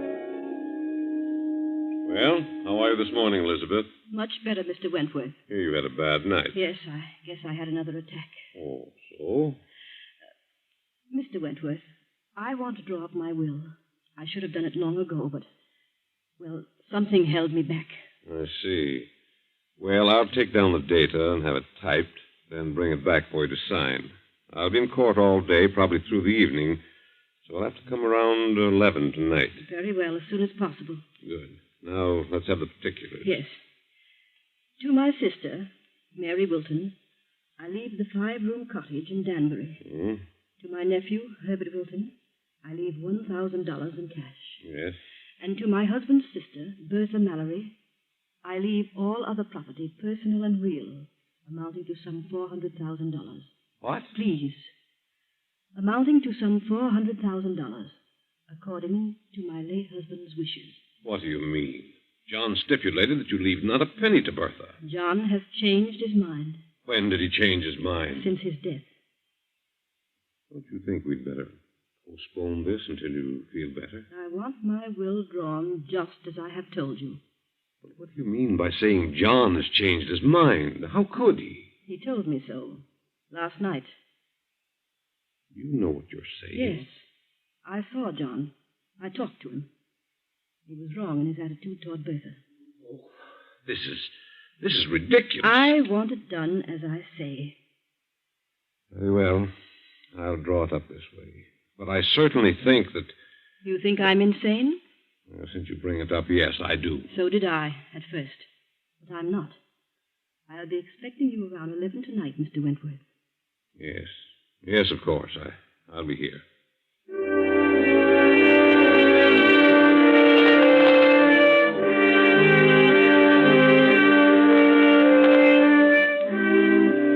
Now it is shortly after 11 the same night. The lawyer has returned to the will, and Elizabeth has called her 3 relatives to her room. Very well, Mr. Wentworth. It is drawn the way I want it. You mean as John wants it? I mean just that. I'm leaving the property that was mine before I married John, the small cottage, to you, Mary, and $1,000 to Herbert. All else I am leaving according to John's directions to you, Bertha. That's the way John wants it. And that's the way it shall be. You must do as you think best. I'm doing as John wishes. Hand me the pen, Wentworth. There you are, and I hope you all understand. I don't. Thank you, Elizabeth. Well, now that you've got it, Bertha, what good is it going to do you? What do you mean? How much chance do you think you'll have to use it?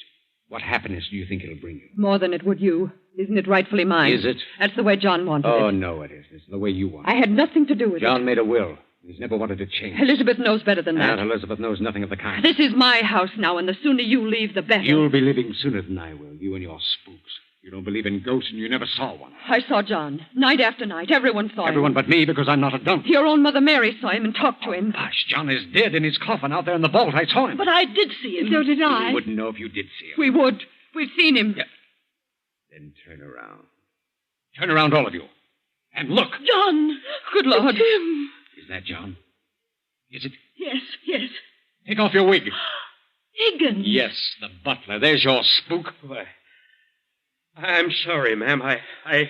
You can go, Higgins. I'll explain everything. Yes. Bertha hired Higgins to impersonate John. That's a lie. Higgins would never have done it if he'd known about the murders. I trapped him into it. He confessed everything. Murders? What do you mean? I got wise to the whole thing. I investigated the whole story about Bertha's husband and John's accidental death. They were both murdered. You're lying. I had the bodies exhumed and examined. They both died of an overdose of sleeping tablets. The very same purchased by Bertha at a certain drugstore. He's crazy. He's crazy. I tell you, don't listen. She put the tablets in her husband's aspirin bottle. She was the one John visited. That night he had the wreck. She must have drugged him. That's why he went to sleep at the wheel. I didn't. She killed her husband for his insurance. And John cut her off in his will because he suspected that she killed her husband. It's a lie, I tell you. John never wanted his will changed. I have proof of the whole thing, and the police are waiting outside now. You haven't a chance, Bertha. You're guilty. The police? Oh, what no, good will all this do you? Where is your fortune now? They'll hang you. Oh, yes. Yes, I did it. I don't know why, but I did it. I gave them the tablets. Did Higgins know that? No, he didn't know. Bertha, she's fainted. Mother. No, she hasn't fainted. What's wrong with her? She's dead. Oh, Mother. Hand me that will, Mr. Wentworth. I'll want to draw up a new one in the morning.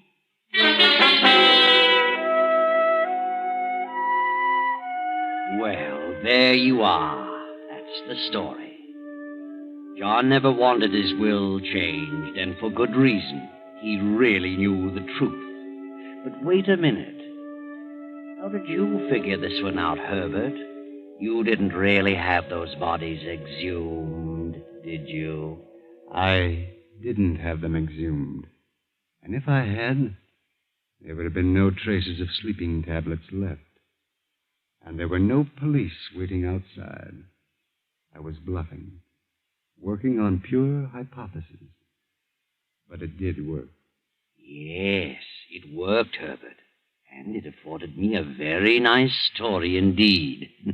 Thank you, Herbert. You're welcome.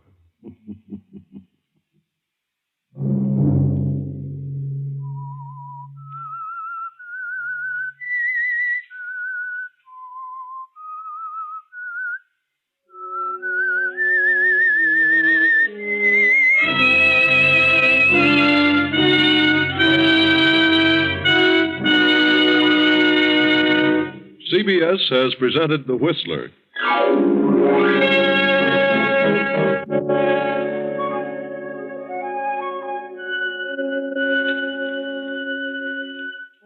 Original music for this production was composed and conducted by Wilbur Hatch. The Whistler is written and directed by J. Donald Wilson and originates from Columbia Square in Hollywood.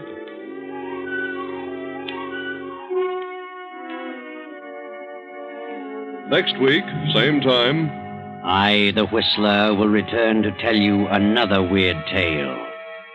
Good night.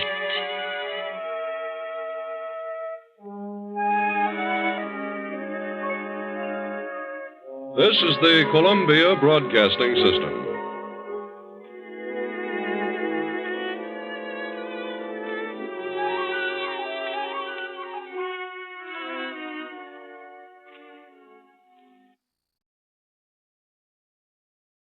And now, stay tuned for the mystery program that is unique among all mystery programs. Because even when you know who is guilty, you always receive a startling surprise at the final curtain. In the Signal Oil program, The Whistler.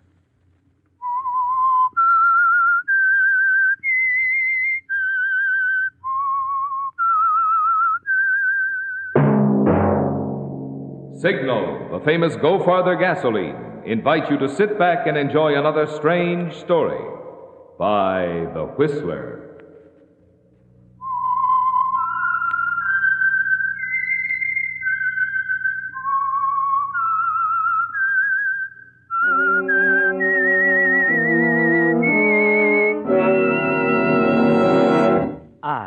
am the Whistler, and I know many things, for I walk by night.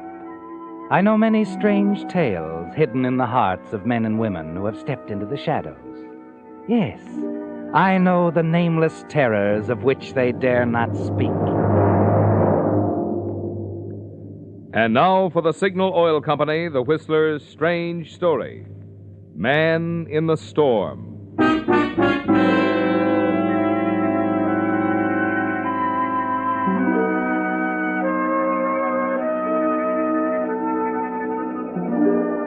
The storm had been raging for 2 days, a solid downpour, overflooding the storm drains, inundating town after town, particularly Grove's Landing, where the fury of its violence seemed to center. The river, which usually wound around Grove's Landing so caressingly, had turned into an overflowing, uncontrollable force. The townspeople, lining the banks with hastily filled sandbags, had the assistance of a group of soldiers and army engineers. Engineers rushed to the area at the request of the governor, but it was a losing battle. The rushing floodwaters were winning, even now threatening to sweep away the town recreation center, a building placed precariously close to the river's edge. Some of the men were giving up in spite of the excited, shouted orders they received from one man who was working waist-deep in the mire, struggling tirelessly as if possessed.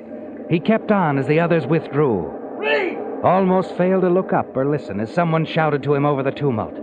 But at last he did respond and waded in toward the bank. Reed! Reed, will you listen? Reed, the mayor! The mayor? Why isn't he down here fighting this thing, Cal? We could lick it if only everybody... Never mind, the mayor is here, and he wants to see you right away. Oh? Yeah, he's across the road there in that army car. What's the deal? I don't know. The city engineer's with him, and they're having some sort of meeting, I guess, with an officer from the army engineers. I better get over there, then. Uh-huh.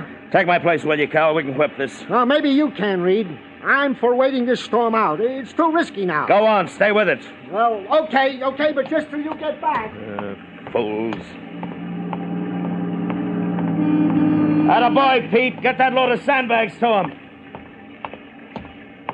Well, there you are, Reed. Mr. Mayor. Reed, it's Lieutenant Avery, Army Engineers. Lieutenant, Reed Gordon, our city treasurer. Lieutenant. How do you do? You know City Engineer Hollister, of course? Hello, Hollister. You look kind of used up, Reed. No, I'm all right. Now, to get to the point quickly. Lieutenant Avery's been giving us some advice, Reed. A good advice, I feel, and we're prepared to take it. I just wanted you to know. Wanted me to know what? Well, I know how you're going to take this. I've been watching the fight you've been making out there, but... Well, Reed, the simple fact of the matter is that in Hollister and the lieutenant's opinion... They don't want us to give up here. I think it's the only thing to do, Mr. Gordon. Me too, Reed. We ought to move farther down the river. Say at a narrower point. But we can't. It's like pushing the recreation hall into the river. We can't do that. These gentlemen feel that letting the recreation building go, well, is the surest way to save the town. The town is a lot more important than the recreation building. Oh, I know how you feel about the recreation hall, Reed, but... But you're going to let them do this. Is that it? That's exactly it. I'm not letting anyone do anything that I don't think is for the best. They're qualified engineers, Reed, and after all... But that building is the town, Mayor Wilson. You know what it means, how the school kids save their nickels and dimes to help build it. We can't let it go like this. Well, we've got to abandon this position, Reed. Save all this effort and material for a spot where it will do some good. Check. Just give up. Let the recreation hall go into the river. Reed, we know how you feel. That hall was your baby, but we haven't any choice. No? Well, go ahead then, Mayor.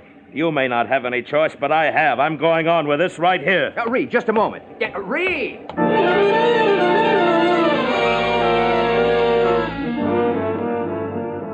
Yes, Reed, you're going on with it. Not letting any of them stop you, prevent you from doing everything humanly possible to prevent the floodwaters from toppling the recreation building into the river.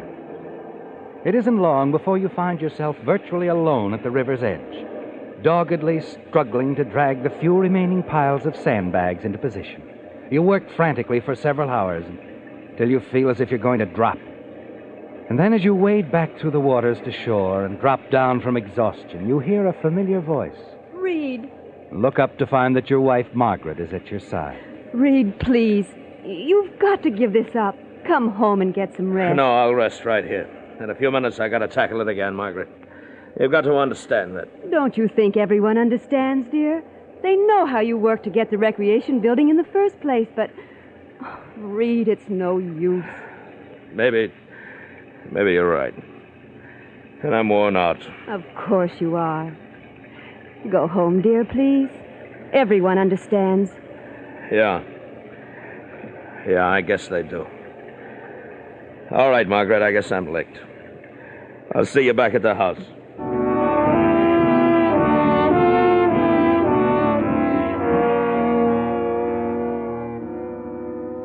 You feel beaten, don't you, Reed? And the thought of what it means creates a strange feeling of numbness, something not caused by your weariness. And driving through the flooded streets of Grove's Landing, you decide you've got to talk to someone. Get it all off your chest. And so instead of going home, you pull up in front of an apartment building, get out of the car, and hurry upstairs. Reed. Hello, Claire. Come in, darling. Sit down. I'll get you a drink of something. You don't look well. Oh, I'm licked, Claire. Beat clean through. The river's caught up with me. What are you saying? Claire, you know that money we've been playing around with hasn't come entirely from my job as city treasurer. Honey, I don't know what you mean. Okay, so even as my secretary, there are things you don't know about. Claire? Huh? You've said that you love me. And I do. Sure, but how much? How much after I tell you about that recreation building, why I was down there fighting the river, trying to hold the flood back with my bare hands? I don't care, Reed. I don't care what you tell me. No? Well, Claire, that building's supposed to be fully insured. But if that building falls, Reed Gordon, the city treasurer, falls with it. Reed? Yeah, sure, you've guessed it. I never took out any insurance. I've been pocketing all the premiums since the day they laid the cornerstone. Oh, Reed, no. Yeah, and that's just part of it. If you ever take a good look at the books, they'll find other discrepancies, too. Lots of them. Reed. Do you still love me? Of course I do. And don't worry, darling. We'll find a way out of this.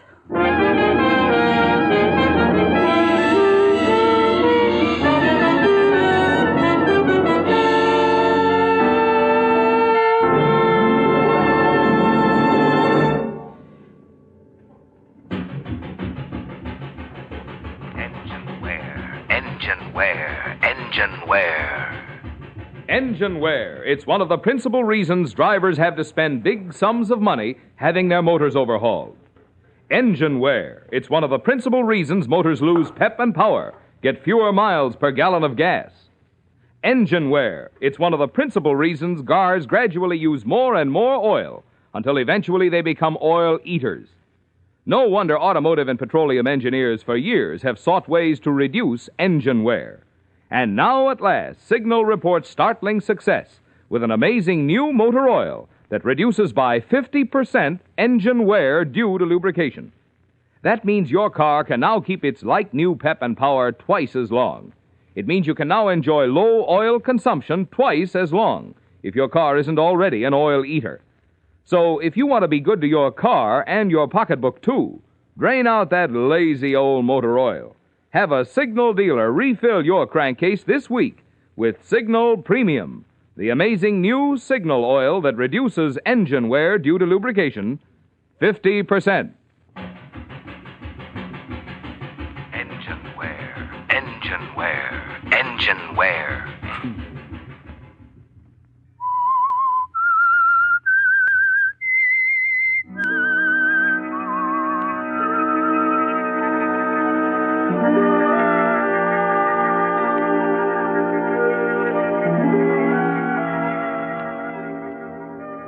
Yes, Reed. The storm, with its heavy rainfall, has swollen the river near Grove's Landing to the point where the town is seriously threatened. But more important, there is the dread danger that Grove's Hall, the recreation building, will topple into the floodwaters and be destroyed. Grove's Hall, the building you campaigned for 5 years ago, Reed. The building you helped design. The building upon which you were supposed to have taken out all coverage insurance. But as city treasurer, you were in a position to omit this item because you were so certain that nothing could happen to Grove's Hall. But now the storm is reaching out to destroy the building and you.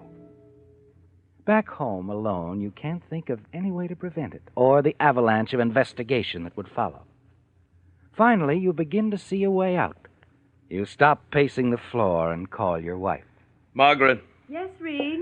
what about the recreation building? Have you heard anything? No, but don't worry. You've done all you can. Besides, the building is insured. Margaret, Yes, dear?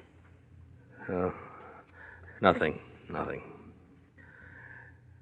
You're right, of course. Worrying about the building isn't going to help. If it's going down the river, well, it's going down the river, that's all. There's always a slim chance it won't. No, it's doomed, Margaret. Only a matter of hours. The important thing right now is the town. We've got to save it, and I should be doing my bit. Nonsense, dear.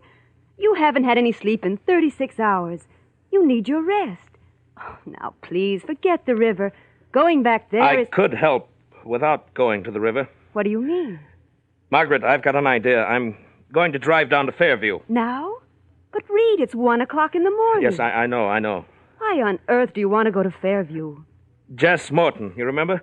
He owns a construction company. I've done him a favor or two in the past, and now it's his time to do one for me. I don't understand. I'm going to see if I can talk him into sending some of his heavy equipment up here. It's our one chance to save Grove's Landing. Well, couldn't you phone him? Oh, you forget, Margaret, the lines are down. Perhaps they've been repaired. Let me try. No, never mind.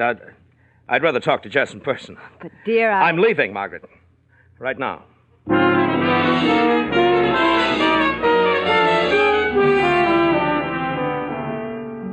You've made up your mind, haven't you, Reed?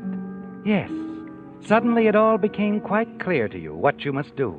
It's your one chance now. You hurry from the house, drive into town through the heavy downpour, finally stop in front of Claire's apartment building, enter the front door, and walk to her apartment and ring her doorbell. Who is it? Reed, let me in. Darling, what's the matter? The building hasn't... No, not yet. Oh, what is it? I'm on my way to Fairview. Fairview? To see if I can talk my old friend Jess Morton into sending some heavy equipment up here. At least that's what I told Margaret. Oh? You have other plans? Yes. I just came to say goodbye, Claire. I'm leaving. Leaving? You mean... But not in the direction of Fairview. I'm headed north. By the time the building collapses and they get around to checking up on the insurance, I'll be miles away. And you came to say goodbye? Well, you won't have to. What? I'm going with you. Oh, now, wait a minute, I'm Claire. going. Oh, you don't have to, you know. You're not involved in this thing in any way. I couldn't stay on here in Grove's Landing without you, Reed. Claire, you don't know what you're letting yourself in for. I know about the insurance premiums you haven't paid, the city's books that won't bear investigation. What else is there to know? It isn't pretty, Claire. Ever hear of Donetti, Mario Donetti? The racket boss? Vaguely, yeah. But... I've done him favors for big payoffs. I'm in up to my neck. When this thing breaks, he'll be gunning for me, too. He'll kill me on sight. Reed, why did you get... I said it wasn't pretty. I'm going with you, Reed. No matter what. I have to be with you. Oh, you're wonderful, Claire. I didn't expect this. We'll make it all right. The two of us. We'll go somewhere far away. Oh, they'll never find us. Never. Okay. If you're sure. Now you better get your things. We haven't got much time.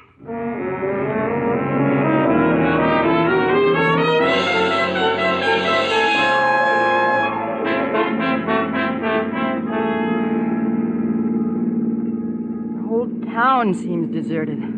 I hope it is. Wouldn't do if anyone saw us running out like this. No one's going to see us. They're all down at the river. I passed the city hall on the way over to your apartment. Black as pitch there. It's a good thing, too. What do you mean? Because I'm making a stop at the city hall, Claire. We're going to need some extra money, you and I. Oh, Reed, you wouldn't... What difference is a few more $1,000 going to make now, after all I've done? Believe me, this money will mean more to us than it will to Grove's Landing. Yeah, but it's risky, Reed. Sure it is. So is running away, but we're doing it because we have to. That is, I have to. It's not too late to change your mind, Claire. You know my answer, Reed. It'll never change. All right, darling. And don't worry. It won't take long to get the money out of the safe. And we'll be on our way.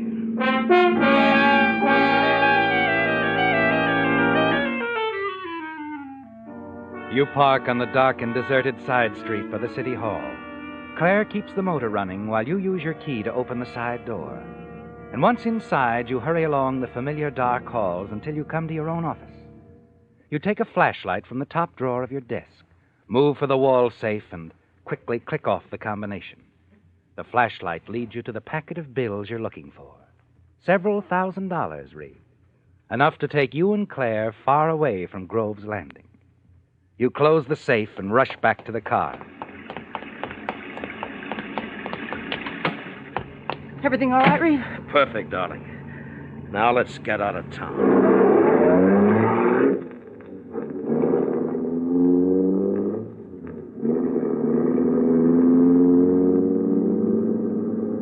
Reed? Yeah? If, as you say, we're headed north, aren't you being a little careless? What do you mean? The bridge. We've got to cross it to get out of town, and there's a roadblock. Police checking all cars. They'd remember us. We're not going over the bridge. There's another way? The quarry. Upriver about 3 miles. There's a big barge tied up there. It's used to haul trucks across the river. But how could We'll just drive the car onto the barge, get across the river, and we're on our way. What about the night watchman? He was down at the river when the others, when I left. Chances are he still is. And if he isn't? Well, we'll just have to take that chance. I wish this infernal rain would stop. Oh, don't let that bother you, Reed. Just think. Every minute we're getting farther from Grove's Landing. You and I, Reed. Oh, I like that. I don't care if it rains forever. I guess you're right, Claire. We'll start all over. The three of us. 3 of us? You and I and the city's money. Of course. I'd almost forgot. Yes, it'll be wonderful. No more recreation buildings, no more... No more what, darling? There's a car following us. Looks like a state patrol car. Oh, no. Reed, you've got to drive fast. I can't. I'm right at the speed limit now. But they can't have found out about the money so soon. I don't know how, but they must have. He's gaining on us. Yes, I know. Where did he come from? I don't know, but here he comes alongside. Keep your head now. Oh, Reed. It's okay, Claire. He drove right past us.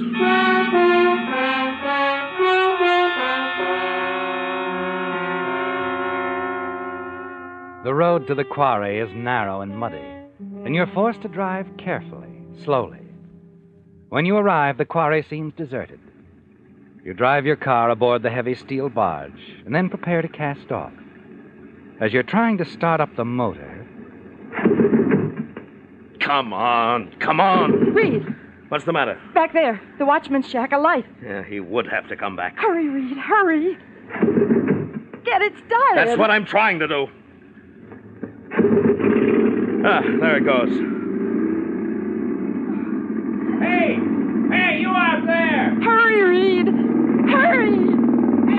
Hey, you! Stop!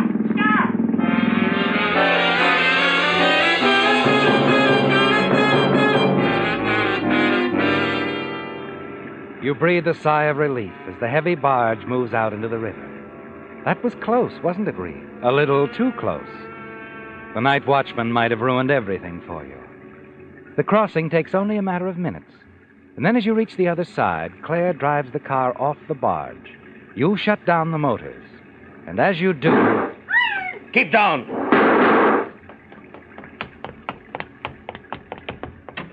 Are you all right? Yes. Oh, let's get out of here. Oh, I didn't like those shots, Reed. I'm afraid old Pop Willis takes his job too seriously. He could have killed us. You don't think he recognized us? Or the car, do you? In this darkness? Of course not. Relax, honey. We're okay now.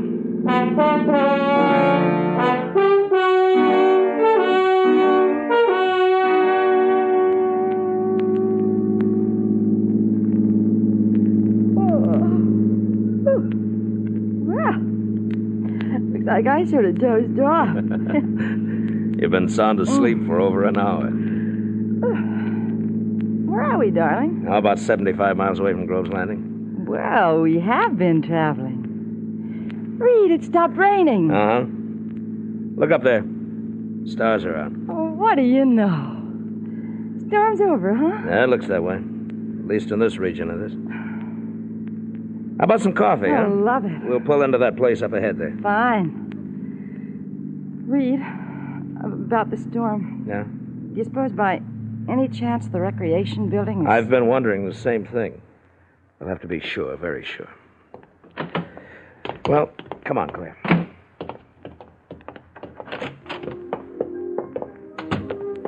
Howdy. Good morning. What'll it be, folks? Coffee. Or would you like some breakfast, darling? Nope. Coffee will be fine. Right. Well, looks like she's all over with, huh? Storm, I mean. Yeah, it looks that way. According to the Weather Bureau, it is. No? Yep. Heard it on the news about 15 minutes ago. River ought to start going down pretty soon. Well, that is good news. Yep. Sure had folks up and down this valley worried for a while, it did. Things sure look bad. Yeah, so I understand. Yeah. Here's your cream. Oh, thanks. Funny thing about that storm, it real sudden like. Goes out same way. Just like that. You have a telephone here? Yep. Right back there. Help yourself. Thanks.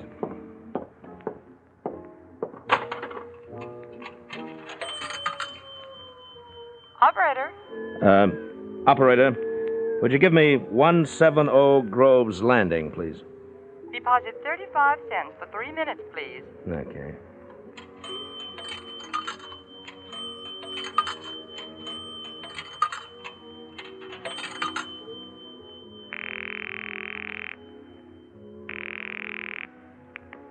Hello? Hello, Margaret? Oh, Reed. Where are you? On the highway. I just heard the news about the storm. It's really over, huh? Yes, it's all over. And you don't have to worry about your precious building anymore. The mayor called me only a few minutes ago. He and the city engineer went down to look it over. It's still standing and the danger's past. Well, that's fine, Margaret. I guess I'll start back home now, huh? Be careful on the road. Don't worry. I will, Margaret. Goodbye. Well? Everything's fine. Just fine, Claire. Reed, you mean I mean the building's okay. The danger's past. We can go back to Groves Landing now. Oh, Reed. The money. The money you took from the safe tonight. You'll have to get it back somehow. Yeah, don't worry about that. I'll stop by City Hall when we get back to town. Nobody will ever know we borrowed the money, even for a little while. We're okay, Claire. There's not a thing to worry about. Not a thing.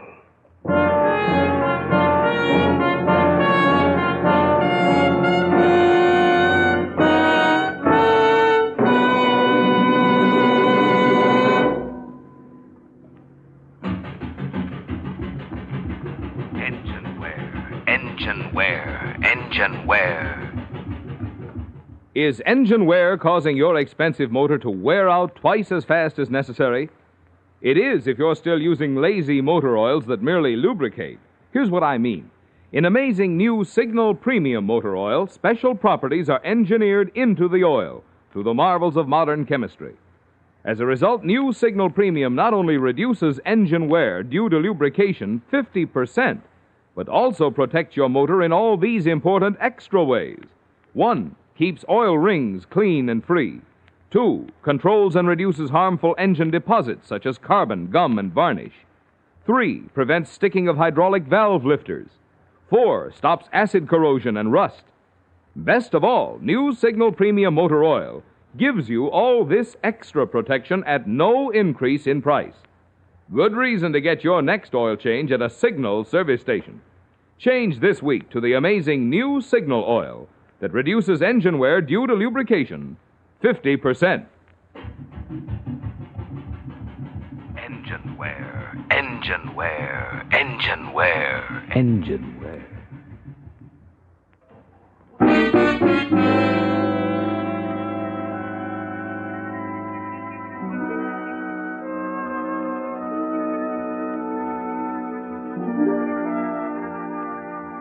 Well, Reed, the storm is over, and its threat to the recreation building is gone with it.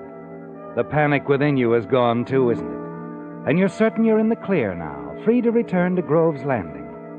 But you've made up your mind to see to it that the building is going to be properly insured from now on. You're not going to take another chance, are you? Go through the torture of the past 2 days again. No, you're going to play it safe. Somehow you'll even dissolve your connection with Mario Donetti, even though it will mean losing that easy money. But a man in your position as city treasurer, well, it shouldn't be too difficult to arrange another profitable sideline. It's almost dawn when you arrive at Grove's Landing. Drop Claire off at her apartment. Then, on your way home, you see the lights are on in the mayor's office, and you decide to drop in for a chat. Well, good morning, Mayor. Morning, Reed. Just get back from Fairview? Yes. Good. Glad you dropped by. Got to leave for the county seat in a little while. Want to check our insurance with you. Insurance? What insurance? Oh, that's right. You've been out of town. Yeah, I guess you didn't come in by the river, or else you'd have seen for yourself. You didn't know that... Reed, I don't know how to tell you this. Just take a look out the window. What? The recreation building? Yeah. Toppled over into the river. A total loss. But what happened? I talked to Margaret on the phone around 3 this morning, and she said that... Didn't happen shortly after 4. But the storm, it was all over. No, it wasn't a storm, Reed. You see, last night, someone stole the quarry barge a few miles up the river. Took it across. When they left it, they didn't tie it up properly. The barge? Yeah. Got away. Picked up momentum on its way downstream. Finally crashed into the pilings supporting the recreation building and toppled it into the river. Whoever's responsible will pay for this, Reed. I promise you.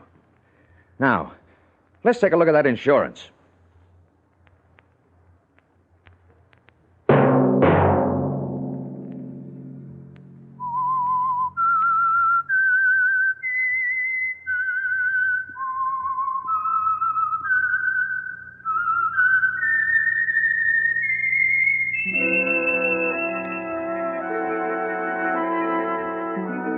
Let that whistle be your signal for the signal oil program, The Whistler, each Sunday night at this same time. Throughout the 7 Pacific Coast states, the same independently operated signal service stations who help you go farther with signal gasoline are now prepared to reduce your engine wear due to lubrication 50% with amazing new Signal Premium Motor Oil. Why not let a friendly signal dealer change your motor oil tomorrow?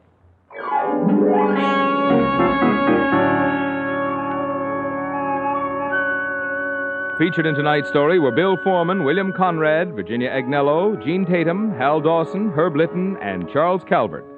The Whistler was produced and directed by George W. Allen, with story by Adrian John Doe, music by Wilbur Hatch, and was transmitted to our troops overseas by the Armed Forces Radio Service. The Whistler is entirely fictional, and all characters portrayed on The Whistler are also fictional. Any similarity of names or resemblance to persons, living or dead, is purely coincidental.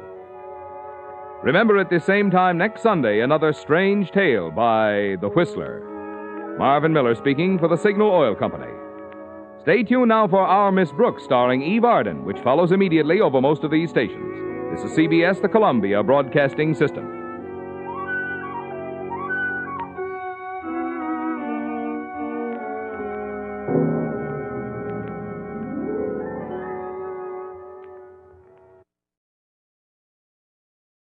Listen.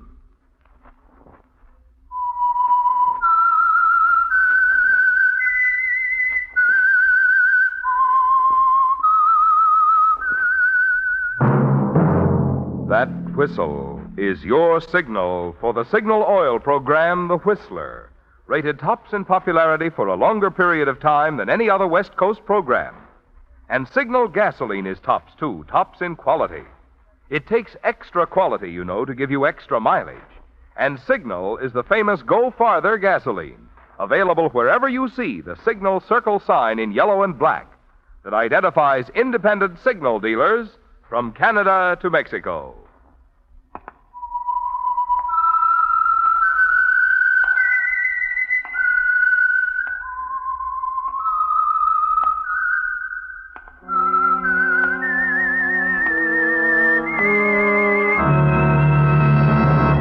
I am the Whistler, and I know many things, for I walk by night. I know many strange tales, hidden in the hearts of men and women who have stepped into the shadows. Yes, I know the nameless terrors of which they dare not speak. And now, the Whistler's strange story. Cover Up.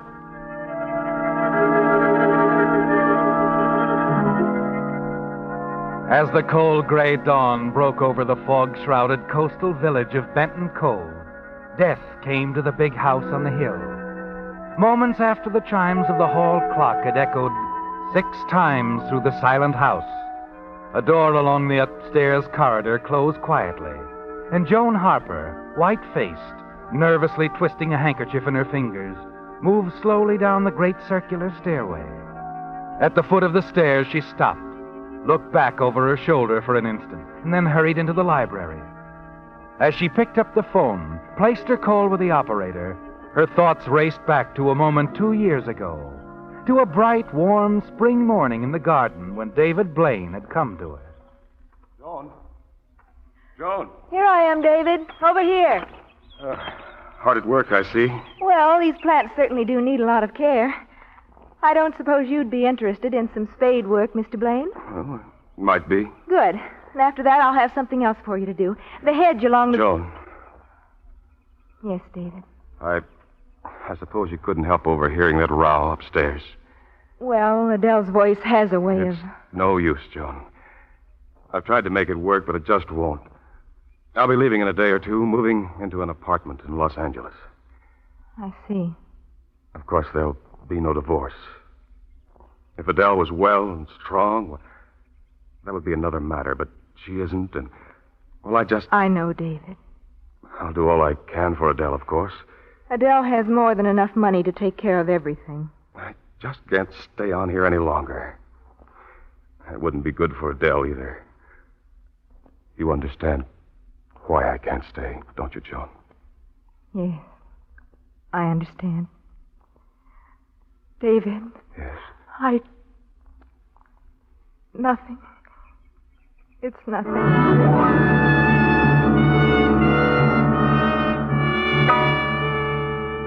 Yes, that was 2 years ago, wasn't it, Joan? 2 long years. Yet you remember it well, don't you?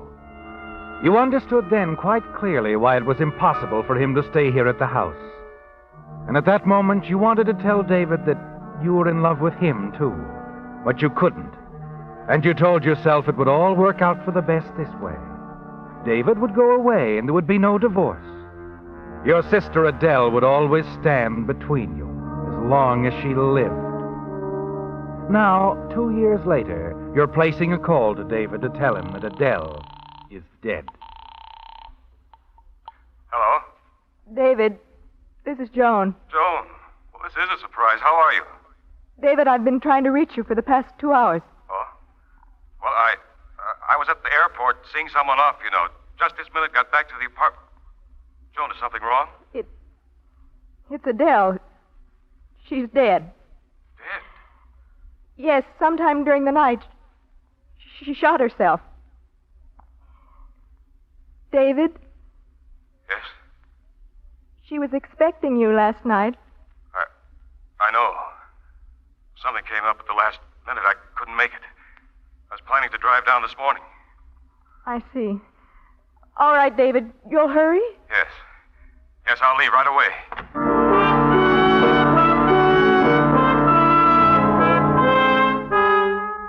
Your hand is trembling as you replace the receiver. There's a tight, hard knot in your throat. The mere sound of his voice can do that, can't it, Joan? But there's something else. David's manner. His excuse about not coming down. And that vague feeling that has persisted ever since you were awakened by the gunshot. In that confused, half-awake state, it sounded as if there was someone on the back stairs hurrying away. But you couldn't be sure. The thought keeps running through your mind now as you wait for David, while you answer the many questions of Sheriff Quinn. And then it's all swept away as you meet David. And in the days that follow, you call yourself foolish for letting your imagination run wild. David helps with everything after he arrives, and you stand side by side at the funeral attended by a large gathering of friends, villagers. And when it's over, you walk from the family crypt down the tree-shaded path toward the road in the waiting car. David? Yes? Have you made any plans about going back to the city? No, nothing definite. How about you, Joan? Oh, I suppose I'll stay on at the house with Mrs. Hastings. Joan, Yes? who's that man walking up ahead, the one in the trench coat? Oh, that's Mark Quinn. He's the sheriff here. Sheriff. I see. Rather young, isn't he? Yes. Very capable, they say. Why do you ask? Oh, I couldn't help noticing during the services back there. He seemed to take it all pretty badly. I've seen that look on a man's face before. Hard, drained of all color, a little angry. Yet you know he's crying inside. He was in love with Adele, wasn't he? Yes, ever since high school. They were engaged once. Then I came along. Is that it? That's it. You know, I had a hunch it was something like that. Suppose he blames me for what's happened. Oh, of course not, David. He didn't come around to offer his condolences. Perhaps he's going to do that now. What? He stopped at the gate. I think he's waiting for us. Oh. Yeah. Yes, I think he is. Oh, Joan, Hello, Mark. I don't suppose I'm the first to say this, but, well, if there's anything I can do... Thank you, Mark. Oh, you've never met David, have you? Hello, Mark. We met a long time ago, Mr. Blaine. I don't suppose you remember. I was at the wedding. Oh, I see. Sorry, That's quite all right. Some people have a memory for faces. Others don't. I happen to have. Although sometimes it plays tricks on me. That's so? Take the other night, for instance, Tuesday night, the night Mrs. Blaine died. I could have sworn I saw you getting off the train here at the depot. Oh? Caught only a glimpse of the face. I was mistaken, of course. You couldn't have been on that train. No, I didn't arrive till the following morning. I drove down. Uh-huh. Well, I know you're anxious to get back up the hill, Joan. I won't keep you. Remember, if I can be of any help. What? Oh, yes, thank you, Mark.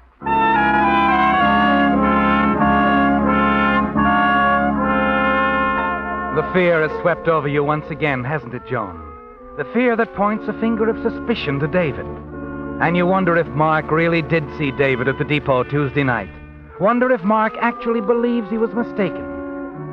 As you drive back to the house, you wonder, too, about the footsteps you thought you heard on the back stairs the same night. You don't want to think about it. Try to force it from your mind, but you can't. And you're afraid that what you suspect is true. That David was in the house the night your sister died.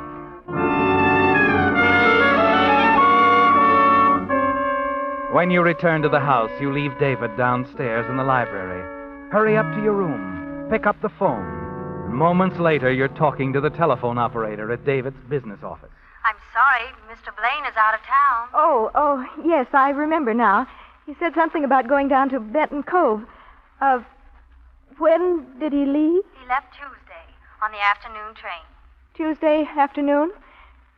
You're certain? Yes, I'm quite certain. I made the reservation myself. Oh, I see. Thank you. He was here that night. David was here.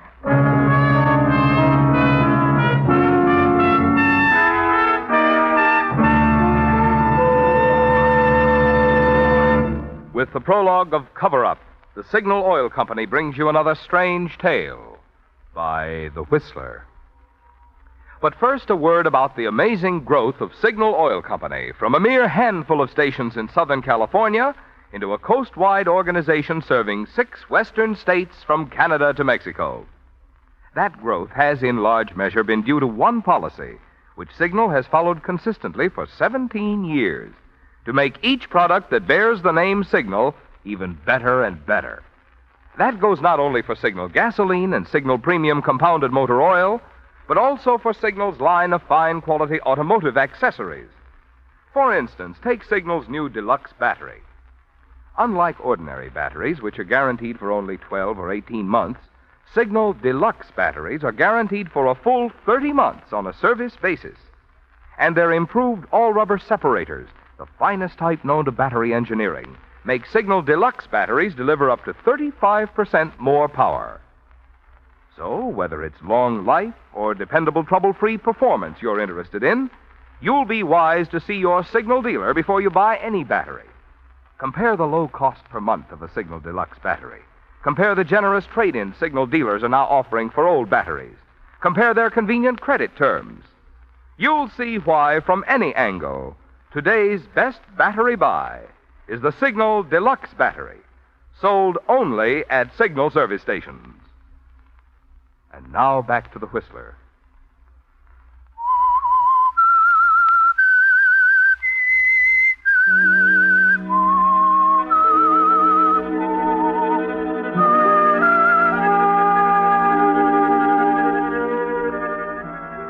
There's little doubt in your mind now, is there, Joan? David was in the house the night Adele died.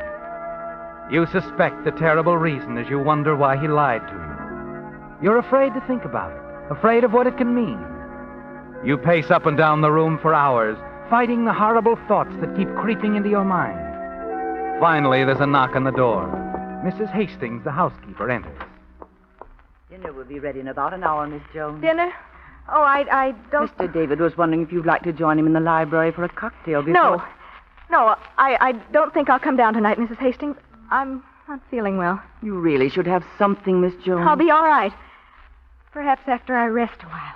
Very well.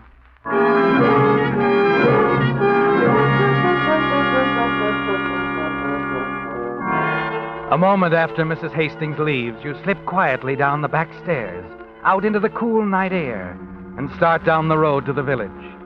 You can't bear to face David now, can you? Not until you've had more time to think. You keep telling yourself it's all a horrible mistake. You're confused. That it'll all work out somehow. Then as you cross the small wooden bridge a short distance from the house, you hear someone call. Joan? Oh, Joan. Who is it? Oh, hello. Out for a little stroll? Oh, Mark. What are you doing here? Thought I'd take in a little night air. Beautiful evening, isn't it? Yes. Yes, it is. Going down the village? Yes. Mind if I go along? No, of course not. I'm sort of glad I ran into you. Oh? Yes, I've been wanting to talk to you. About Adele. Of course, if you'd rather I didn't... No, it's quite all right, Mark. What? When you found her, you didn't touch anything. The gun, for instance? A gun? Why, no, I didn't even notice it until later, after Dr. Kempston had arrived. It had fallen from her hand. Why do you ask? Well, there's something rather odd about the fingerprints on it. Adele's prints. What do you mean? The position of the prints is rather unusual. Would seem more like that gun had been placed in her hand. Then the hand had been closed tightly around the handle to make the print. Oh, I see. It doesn't seem natural to me the way the gun was held. Oh? But then, who knows? I guess it's entirely possible. Mark, I don't believe I'll go down to the village after all. I just remembered something. Oh? I'll have to go back to the house. You go on. Something important? Yes. Yes, it's quite important.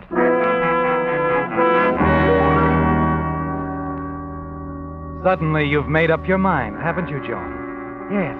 You've got to see David right away. You've got to know for certain. You hurry back to the house, to the library. David isn't there. You go on up to his room. Knock on the door. No answer. David?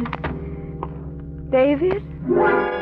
You call his name softly, but sensing as you do that he's not in the room, and knowing, too, that you're glad you don't actually have to face him. Then your eyes move to the top of the bureau, to a letter addressed to David. Your hand moves to it slowly, mechanically. And even as you tell yourself that it's wrong, you take the letter from its envelope, stare at the first page, at the letterhead of Doctors Ferguson and Dunby, physicians and surgeons. You know at once that old Dr. Ferguson, executor of Adele's father's estate, wrote that letter. That isn't important, is it, Joan? It's what he tells David in the first paragraph. A brief paragraph, but so very important. And so, David, I feel it my duty to advise you that in the event of Adele's death, prior to yours, and while a state of marriage still exists, all of the monies and property involved in your late father-in-law's estate are bequeathed to you. Oh, no. Oh, David. Oh. Miss Jones, I didn't know you were in here. I thought David, have you seen him? I believe he's out in the garden, miss. Said something about taking a turn before dinner. I see. Thank you, Mrs. Hastings.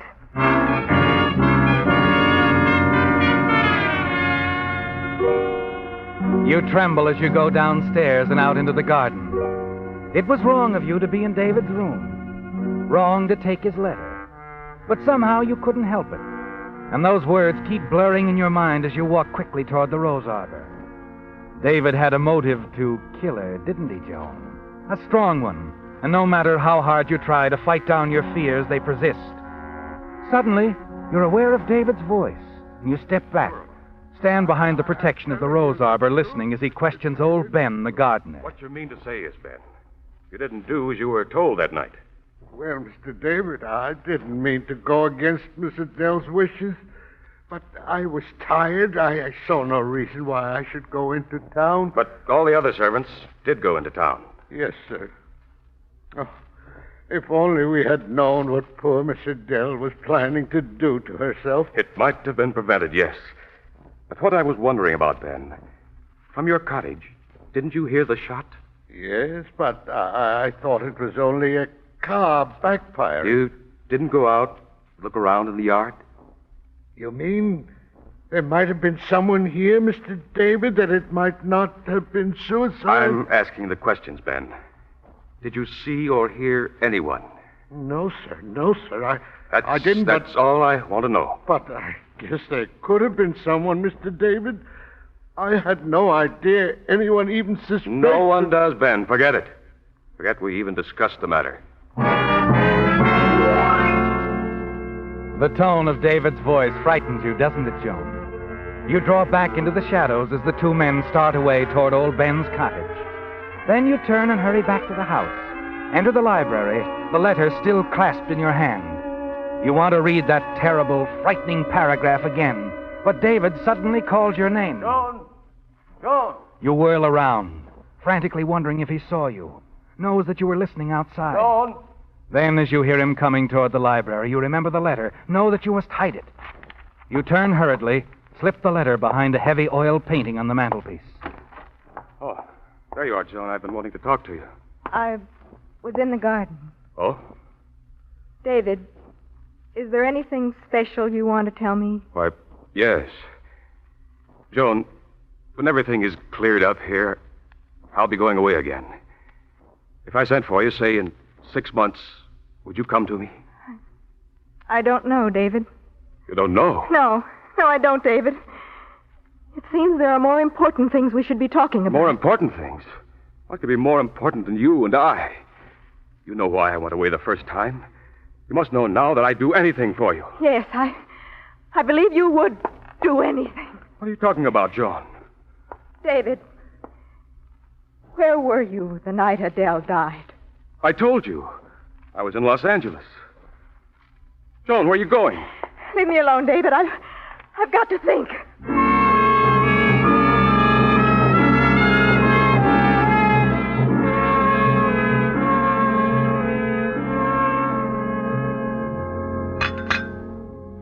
Goodness, Miss Joan. You've scarcely touched your breakfast. I'm sorry, I don't want any more. My dear, you simply must calm yourself. I know you didn't sleep at all well last night, Mrs. Hastings, I'm going to drive into town. If you have to reach me for any reason, I'll be at Dr. Ferguson's office. All right, Miss Joan.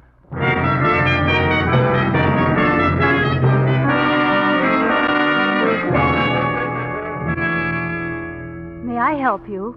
I'm Joan Harper. I wanted to see Dr. Ferguson. Were you a patient of his? No, but you see, he looked after my sister and handled her affairs.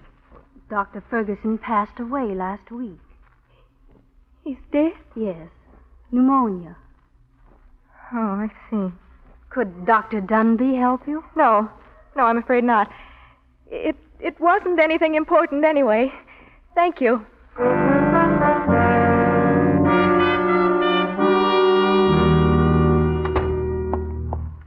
Is that you, Miss Joe?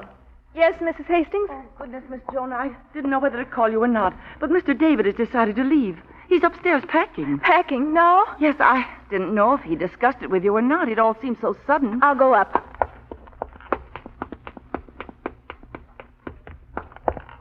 David. Oh, it's you, Joan. I thought you... David, why are you going away? I told you. But only last night. You said you were going to wait until everything was cleared up. Everything's as clear as it'll ever be, Joan. Look, I just can't say why, but... Yes, David? Well, I can't stand it around here. This house, the memories. Is that all that bothers you, David? Joan, I wish that... In a minute, Mrs. Hastings. I'm sorry, but Sheriff Quinn is downstairs. There's a man with him. He insists on seeing Mr. David. Sheriff. Oh, David. I'll go talk to him. No.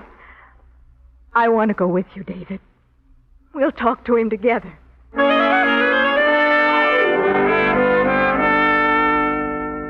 Going down the stairs, you take his hand, grasp it tightly, reassuringly. But all the time, the fears of the past few days pound in your brain, telling you exactly what's going to happen when you walk into the living room with David to confront Sheriff Mark Quinn. Morning, Joan. Sorry to disturb you. It's all right, Mark.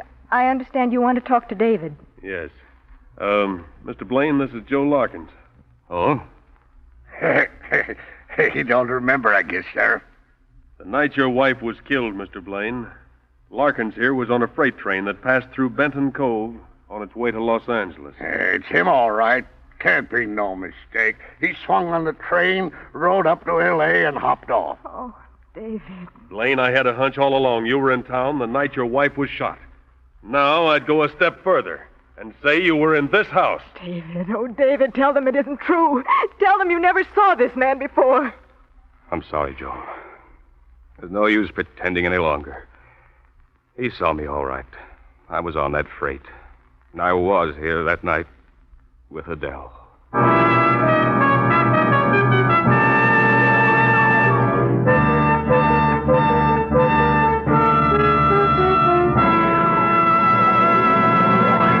The Whistler will return in just a moment with the strange ending to tonight's story. Meantime, since thorough scientific lubrication is even more important to your car during the rainy season, I'd like to tell you about some of the extras you get in a signal lube job. You see, signal dealers, being in business for themselves, do go out of their way to give you the kind of job they're proud to stand back of. That's why, for instance, they take no chances on memory when they lubricate your car.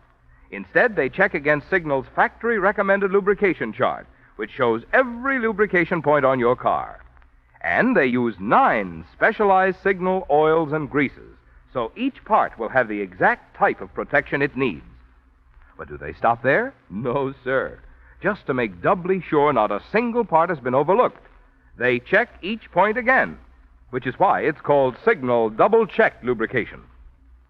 Now, that's the kind of lube service you want if your car is to give you the long, trouble-free service that was built into it. And that's the kind of lubrication you get from friendly, independent Signal dealers. And now back to the Whistler.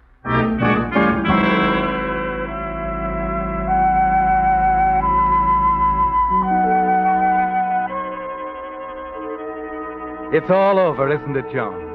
In David's own words, there's no use pretending any longer. And you look from him to the quiet, accusing face of Sheriff Mark Quinn. There's no doubt or question. David was in the house on the night Adele died. He had every reason to kill her. You know that from what you read in the letter you hid behind the painting on the mantelpiece. It can mean only one thing. David is guilty. And then you're suddenly aware of his voice, speaking quietly, futilely, telling Sheriff Quinn another version of what happened the night he came here to see Adele. I suppose there's little use telling it. I knew how it would sound then. That's why I ran. Ran? You saw me all right that night at the station, Sheriff. I came down on the train. Adele had phoned that afternoon, asked me to come.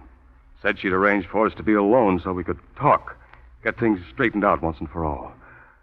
When I arrived at the house, in Adele's room, she was dead. Go on, Mr. Blaine. I don't know whether she asked me to come here to frame me or not. Anyway, the gun was lying on the floor beside her. I picked it up without thinking. Then I realized how it was going to look. I wiped the gun off, pressed it back into Adele's hand. Oh, David. An interesting story, Blaine. It's true. You knew about it, Quinn. It was all in that letter of Dr. Ferguson. Now, wait a minute. I don't know anything about any letter. You took it, Quinn. Knowing it would have saved me. Dr. Ferguson's letter. Yes. Oh, David, what are you saying? That letter makes everything worse. Your motive. Do you know anything about any letter, Joan? Yes, I hid it. Here, behind this picture. I'll get it. Joan, you did this for me? Oh, I knew it was wrong, David, but I couldn't help it. I just knew you didn't do it. I hid it to help you. Give me that letter. You didn't read it all, did you, Joan? I read enough. Read the second page, Sheriff. That last paragraph. I tell you these things, David, because of the situation existing between you and your wife, Adele. And because my most recent examination shows that she has less than a month to live. David? Well, I guess that does it, David. Nobody would kill someone who had only a month to live. Sorry I caused you so much trouble. Oh, David. And I almost burned that letter.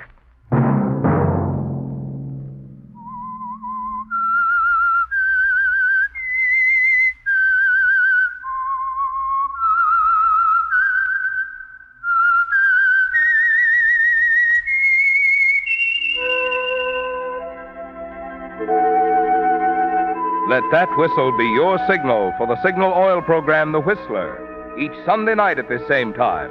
Brought to you by the Signal Oil Company, marketers of Signal gasoline and motor oil and fine quality automotive accessories.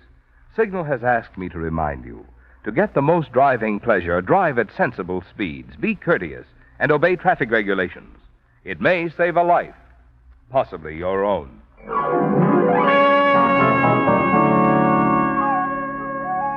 Featured in tonight's story were Lorette Philbrandt and Nett Lefevre.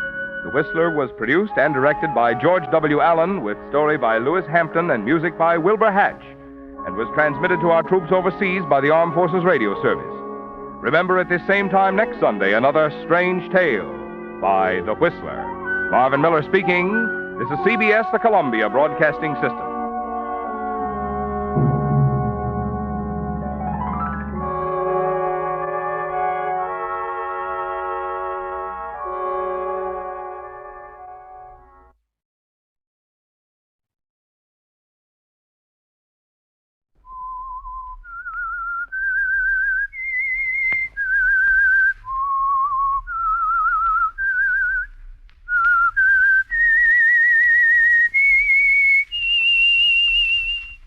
Yes, friends, that whistle is your signal for the Signal Oil program, The Whistler.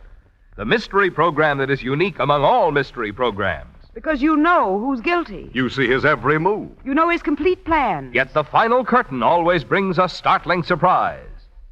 In the Signal Oil program, The Whistler.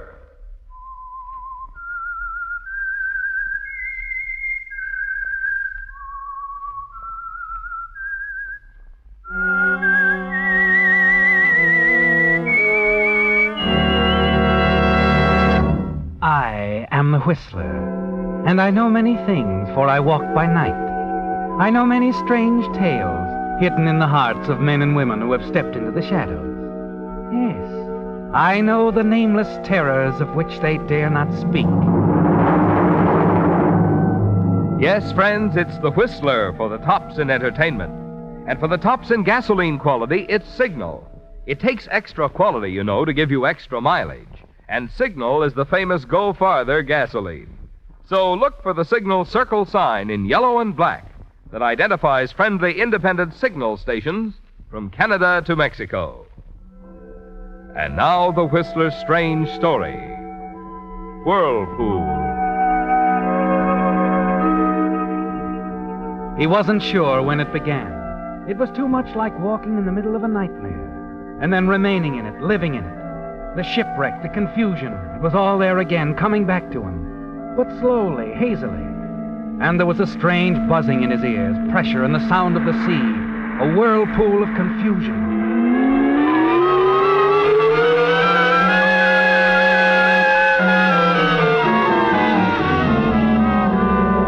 And then, gradually, out of the whirlpool, voices, dimly, faintly at first, but voices growing, coming closer and closer.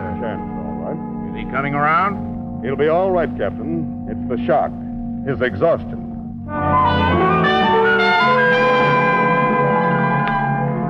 But through it all, one thing seemed clear, in focus. Those few swift minutes before the ship heeled over on its side, before he leaped for the lifeboat and missed. There was a girl, yes, a girl, standing in the companionway just outside her cabin. He remembered her face, her fair skin, her clear eyes, wild as he shouted at her frantically. Hey, don't stand there. Get up to the deck, the lifeboats. Boats? Oh, yes, I was just... Wait, is there anybody inside, in the cabin? The cabin? There is... No. No, I'm alone. Then go on up these stairs. There isn't much time. Hurry.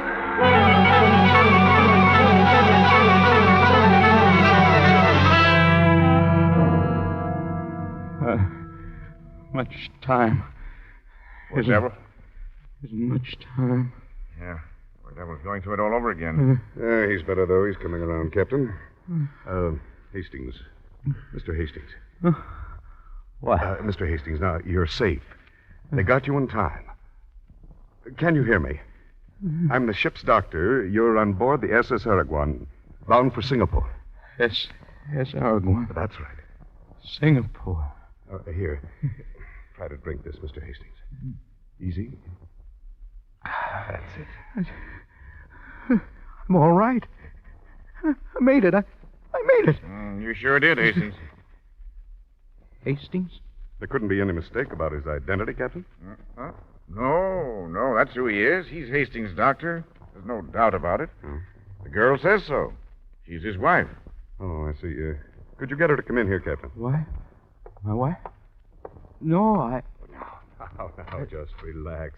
You're suffering from shock, Mr. Hastings. Exhaustion and severe shock. Oh, my God. Would you come in, Mrs. Hastings? My husband, is he all right, Captain? Just come in, please. No, I haven't any. You stop, Marty. The protest dying in your throat as you struggle up to one elbow and look toward the door. It's the same girl, isn't it? The one you faced in the companionway and shouted at. But now she's coming toward you, speaking differently. Very differently. Darling. My darling, I was so afraid for you. But I told them you'd pull through when I told them who you were. What? Doctor, he isn't delirious. Oh, no, don't worry, Mrs. Hastings. Mrs. Hastings. Yes, dear. Doc. Oh, yes, Mr. Hastings? Would you leave us alone a minute? Oh, why, surely. I want to be with my wife. Certainly. Captain, we'll wait out on deck. Anything you say. Okay. Now, you want to tell me what it's all about? Darling, you shouldn't try to talk. Skip it. I can talk. They fished me out. I'm okay, see? Okay. Of course you are, dear. And the name's South. Like this or in a full-dress suit. It's South. Marty South. It's a nice name. I like it. Oh, that's fine. And you're... Mrs. Stephen Hastings of the Shanghai Hastings. You can call me Lucille. What about Mr. Hastings? My husband is dead. One that didn't make it? One that didn't make it. What happened to him? How come... I don't know. Stop asking me. Stop looking at me like that. Like what? He was like that. Stephen. In the cabin when we first heard the alarm, he just sat there staring. And you ran out and left him? No, he wouldn't budge. It was as if he didn't want to. As if he welcomed it. Welcome what? The chance to die? I don't know. You couldn't get him out? No. Couldn't send anybody back after him? I didn't think of something like that happening. I couldn't think. But you've been thinking since. Yes. Plenty, I'll bet. Well, come on, I'm waiting. My husband, Stephen, had some money coming to him. It's waiting for him now in Singapore. Waiting for a Mr. Hastings to pick it up. Any Mr. Hastings will do. 20,000 now, 30,000 in a couple of weeks. 50,000 altogether. Half of it could be yours, Marty. Oh, you're crazy. To begin with, how can you pass me off as your husband here on board? There were quite a few survivors, I've heard. Nobody knew him. He stayed in his cabin half the voyage. Most of the others were picked up by the Khalifa. Oh, we'll see them in Singapore. No, we won't. The Khalifa's heading for the United States, and we don't know a soul in Singapore. Where does this money come from? From an old friend in Shanghai, E.J. Galloway, former business partner of my husband's. You see, E.J. made a mistake once. Business deal in Singapore. I found out about it.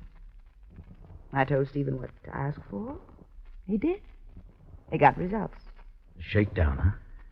He must have felt great giving his old pal the blackmail pitch. Oh, we didn't have to do that. E.J. doesn't know we're the blackmailers. He thinks Stephen is the go-between. He's to pick up the money in Singapore and make the payoff there. You see, that's where the blackmailer lives. Nice guy, your husband. He was, as a matter of fact, but weak. Terribly weak. No, he almost got sick sometimes just thinking about it, about blackmailing his old friend. And why'd he go ahead with it? He liked me. Why? Oh, no, you don't mean that. I can be quite appealing. Maybe. To guys like Stephen Hastings. Not to guys like Marty Southern. You guessed it. Now, how about running along? All right. Oh, wait a minute. Yes? That boat, when it was sinking, did somebody come up to you, ask if there was anybody else in the cabin? I don't remember. With excitement, you know. Yeah, I know. Okay. That's all for now? That's all for any time. We'll see. If you get lonesome for me, darling, Stephen, just tell the doctor.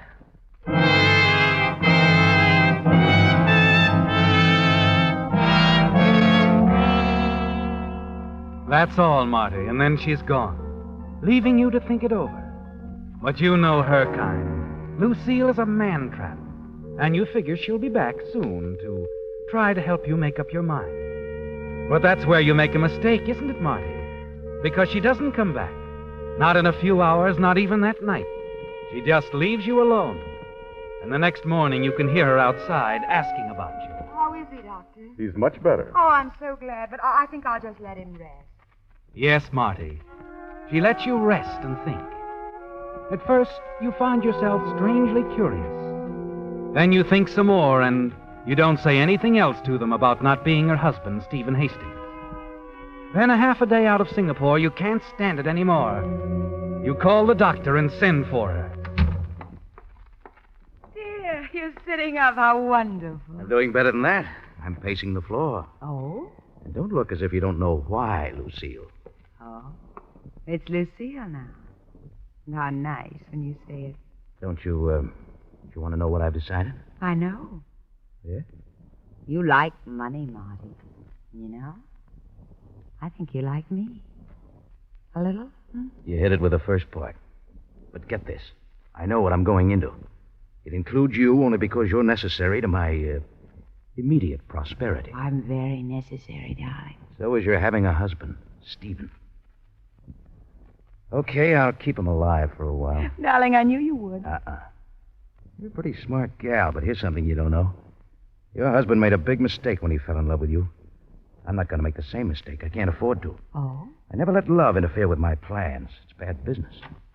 Oh, everything all right, Mrs. Hastings? What? Oh, yes, fine, Doctor. Isn't it, dear? I guess so. Sure it is. And don't worry, darling, you'll feel better. Everything's going to be so much better soon.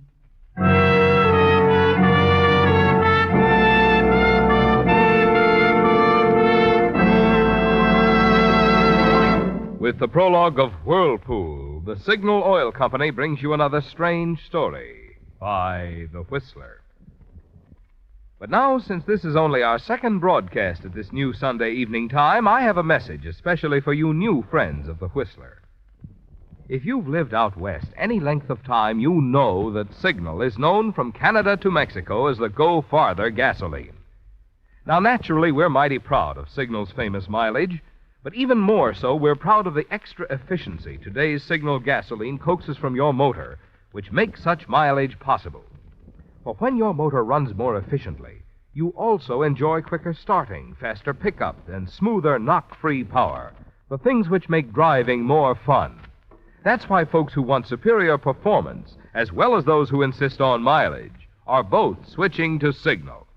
They've discovered that to get the tops in gasoline quality, there are just two things to remember. One, in gasoline, it takes extra quality to go farther. And two, Signal is the famous Go Farther gasoline. Now, back to the Whistler.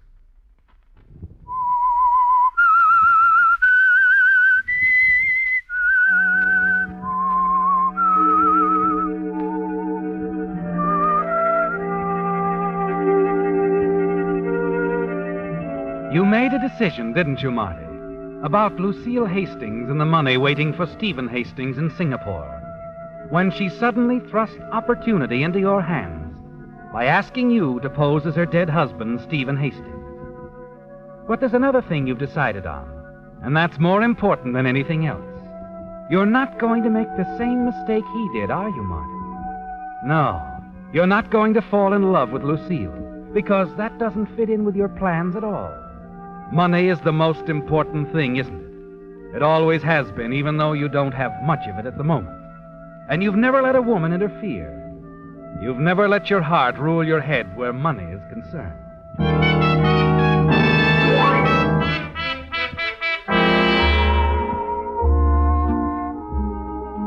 The next night in Singapore, the two of you move easily around the dance floor of the Port Plaza Hotel. A devoted married couple, Mr. and Mrs. Stephen Hastings.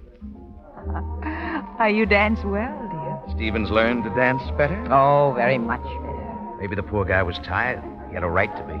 I think we should stop talking about that. Well, suits me. Let's talk about when we go to work. See, I think we'd best wait a day or two. You can go there Wednesday for the first payment. Huh? The second will be ready in a couple of weeks. E.J. couldn't raise it all at once. Where do I go? I'll have to look at E.J.'s letter again for the exact address. It's a little tailor shop somewhere on Ponderosa Street. You don't have to look again. Not with that memory. It's a tailor shop. Why Wednesday? No reason. I just think it's best. All right? Maybe it is. Maybe it isn't. I don't get all this mystery. There isn't any mystery, I told you. If Galloway stood still for a 50-grand shakedown, why didn't he just give it to you or send it to you direct? Why all this movie stuff? This was my idea, not E.J.'s. You see, in case E.J. couldn't raise the money or changed his mind or decided to talk with the authorities, I thought it would be much better for me if I were far away. With me for the fall guy if anything goes wrong here. Nothing can go wrong here. There's no crime in having your coat pressed. What do I do when I get to this tailor shop? Like I said, you just have your coat pressed. You can wait for it if you want to. Tell them you're Mr. Hastings. What if they want proof? They can call the hotel and ask Mrs. Hastings, but they won't. Relax, darling. Sorry, I can't relax. Not till I've had my coat pressed.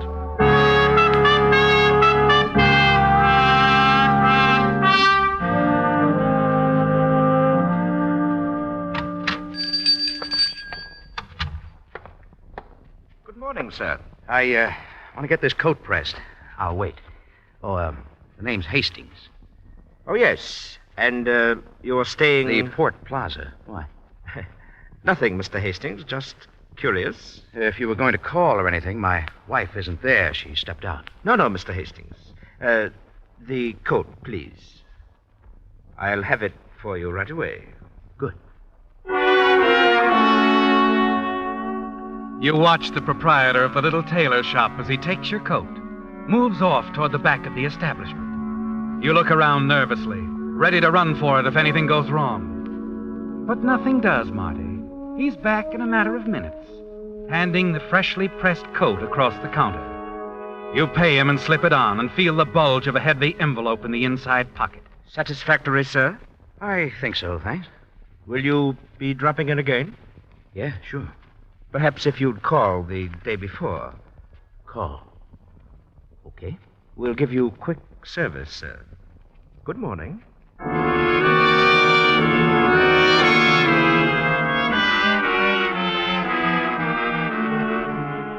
Half a block away, you open the envelope and look inside.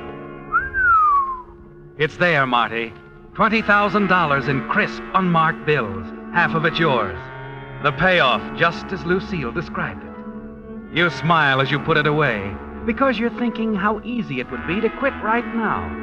Walk out on Lucille, cold. But there's still another payoff. Another $30,000. It would be stupid of you to walk out now, wouldn't it? And then your pulse quickens and you glance back. There's someone following you, Marty. And you realize that Lucille is still thinking as fast as ever. That she's guessed that you might pick up the money a day earlier and not wait until Wednesday. You turn, hurry down the street on your way back to the hotel.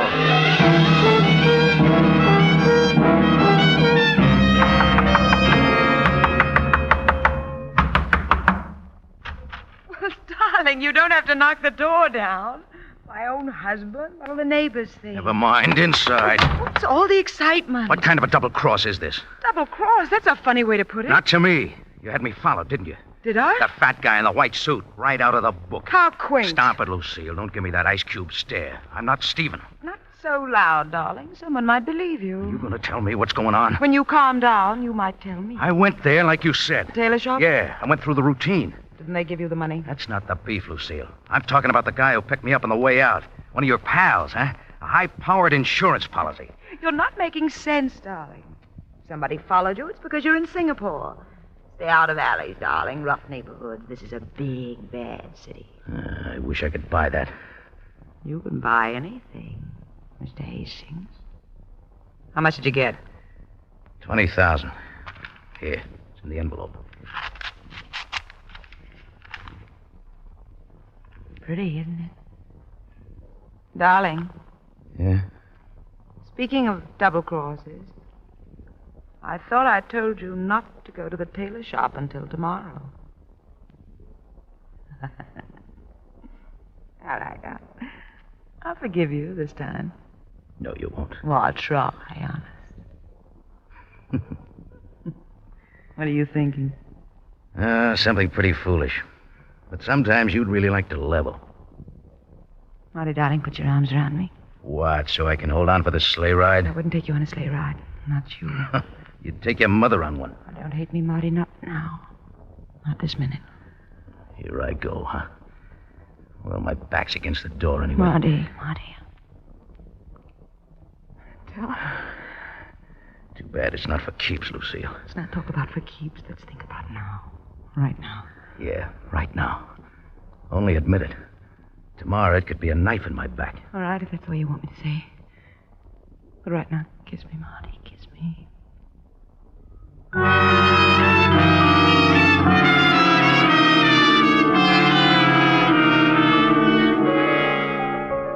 Your mind is spinning as you leave her, Marty. Go down to the cocktail bar for a drink, and then another one. In a way, it's like fighting up to the surface, isn't it? Trying to struggle out of the whirlpool that keeps pulling you down. You're afraid, aren't you, Marty? Because the one thing you've tried to guard against is happening. Slowly, surely, you're falling for her, and you know what it can mean.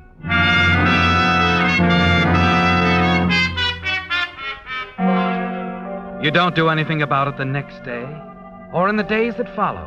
Just go along, trying to keep your head above water. And then one night, as you walk alone through the streets of Singapore, you catch sight of him again, the man she's had following you. You hurry forward, turn into an alley, stop, and wait. Here I am, mister. Hey, what do you want? What do you want? Hey, take it easy, Mr. Hastings. I just wanted to talk it over. Talk what over?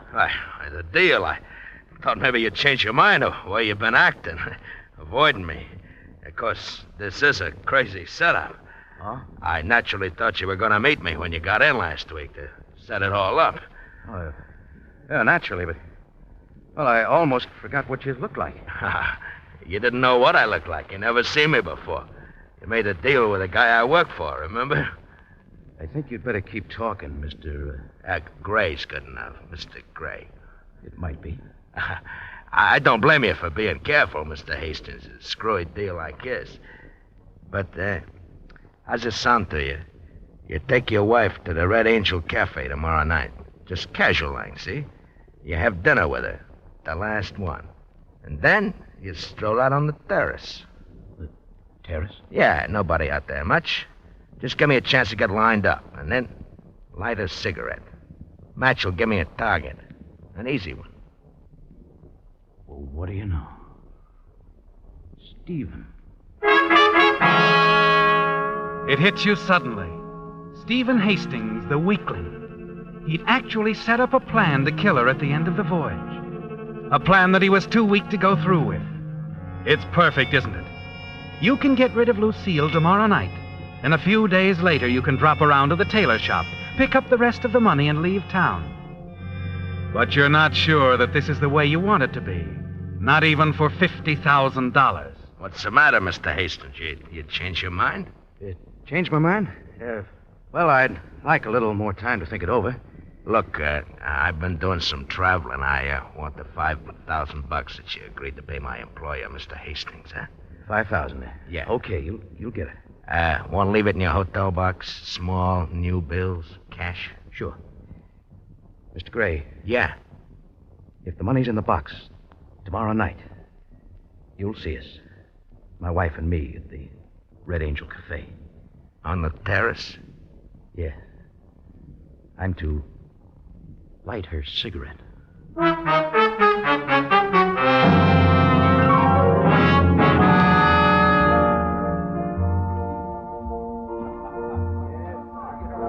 Darling, how did you know about this place? The Red Angel? Mm-hmm. Oh, I heard somebody mention it. Like it? Very much. I like you for bringing me. Lucille, You want to talk? Come on. Where are we going? Out on the terrace. Oh, but... Okay, the terrace. You see the lights from the harbor. It's beautiful. Yeah. Marty, you were going to tell me something inside? Yeah, I was. I think I know what it is. You know, Marty, you're not like Stephen at all. You're anything but weak. Except when it comes to putting this sort of thing into words. Give me a cigarette, darling. What? I said give me a cigarette. Anything wrong with that? No. Nothing wrong. Yeah, here you are. Thank you, Marty. You know, just the way you're looking now tells me something. You do love me, don't you? I don't know. Do I? Would you give me a light? Light? Sure. You're really beautiful, Lucille. Marty. You're something I'll never forget. Here. Here's your light. Thank you, darling.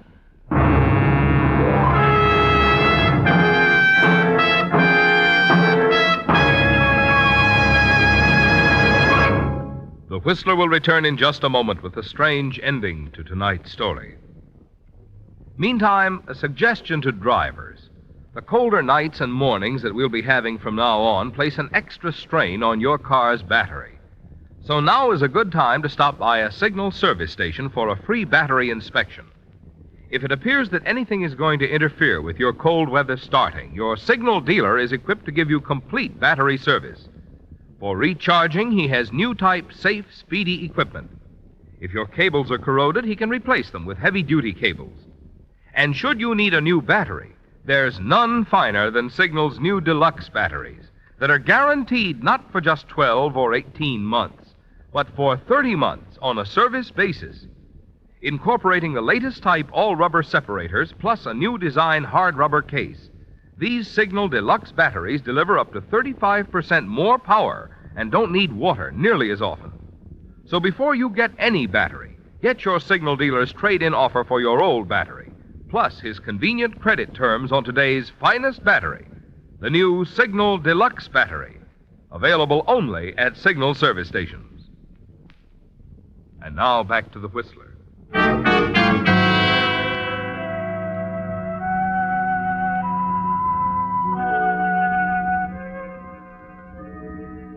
It was like a whirlpool, the shipwreck, the swirling waters. Marty South fighting his way through the sea, awakening to find a new life and wealth placed in his hands by Lucille Hastings. But somehow in the police station at Singapore, that part of the story was of little concern as the arresting officers huddled around a man sitting under the glaring white light. Come on, Gray. We know you did it. No. You've been followed since you asked for that money in Hastings' hotel box. The clerk didn't like your looks. Look, I told you Mr. Hastings gave me the money. He left it for me. What was it for? The killing? Gray, you were seen firing the gun. How do you think we arrested you so quickly? All right. I did it. But it was a plan. Hastings' plan. He was tired of his wife? He must have been tired of everything. But he was a weakling. Suicide's been on his mind for months, only didn't have a nerve. So he hired us, me, to do it for him. But why his wife, too? How do I know? Hastings was crazy about her, I guess. Didn't want anyone else to have her. It's the only reason I can think of why Hastings set this deal for them to both die together.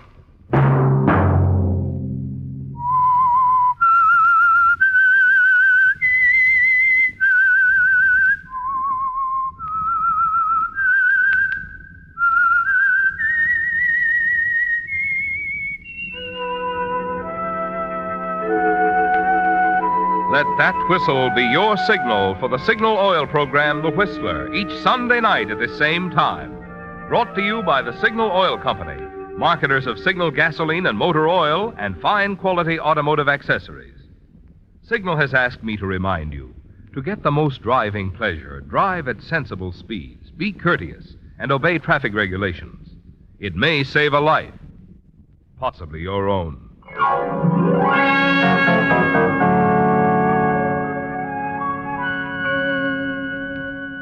Featured in tonight's story were Jack Moyles and Betty Lou Gerson. The Whistler was produced and directed by George W. Allen, with story by Joel Malone and music by Wilbur Hatch, and was transmitted to our troops overseas by the Armed Forces Radio Service.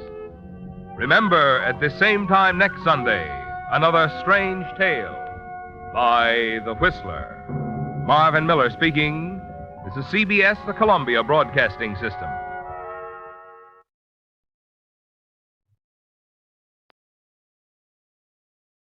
The Signal Oil program, The Whistler.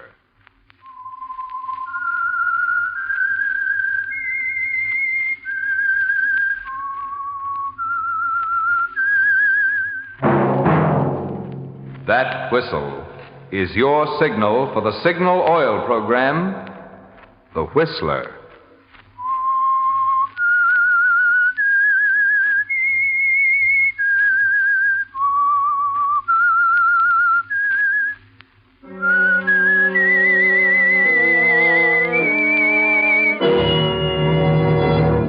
I am the Whistler, and I know many things, for I walk by night. I know many strange tales hidden in the hearts of men and women who have stepped into the shadows. Yes, I know the nameless terrors of which they dare not speak. Yes, friends, it's time for the Signal Oil program, The Whistler. Rated by independent research, the most popular West Coast program in radio history. In gasoline, you know, it takes extra quality to give you extra mileage. And Signal is the famous Go Farther gasoline. So look for the Signal circle sign in yellow and black that identifies friendly dealer-owned Signal service stations from Canada to Mexico. And now, the Whistler's strange story, Windfall.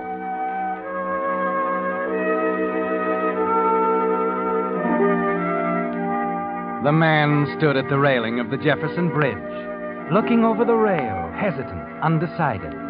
In a way, it was a foolish move, but on the other hand, he didn't know. He finally made up his mind, put his foot on the rail, and then stopped suddenly at the sound of steps.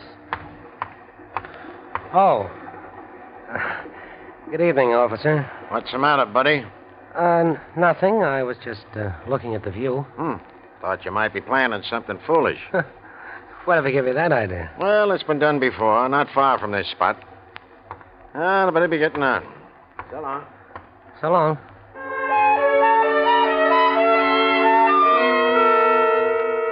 A half-minute later, he made up his mind. Disappeared over the side. It was a good gamble. The hat he'd seen on the ground near the bridge timbers was nearly new. He smiled to himself, started to try it on, and then saw something that stopped him in his tracks, frozen. Not 6 feet away was the battered body of a man, sprawled on the ground near one of the bridge stanchions. He paused for a minute, thinking, and then moved quickly to the body and searched the pockets. He wasn't lucky this time. There was no money, no identification, not even a pocket handkerchief.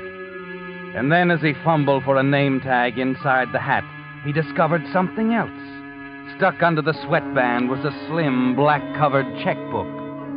He just had time to stuff it in his pocket when the sound of steps on the bridge above told him the strolling officer had returned. There was only one thing to do now, call the officer, and he did it. After a brief examination... Can't figure it out. Not a mark of identification on him. Nothing in his pockets. You didn't touch him, did you? Oh, I know better than that. Yeah? Yeah, I climbed down here after that hat there. I see. Is it, suicide? Not in my book. He didn't get battered up this bad jumping off any bridge. We can't do anything for him now. I guess that's up to the next of kin. If we ever find out who the guy is. A lot of them end up with a blank tag on their big toe, you know. Well, I better call in. You stick around, buddy. They may want to ask you some questions.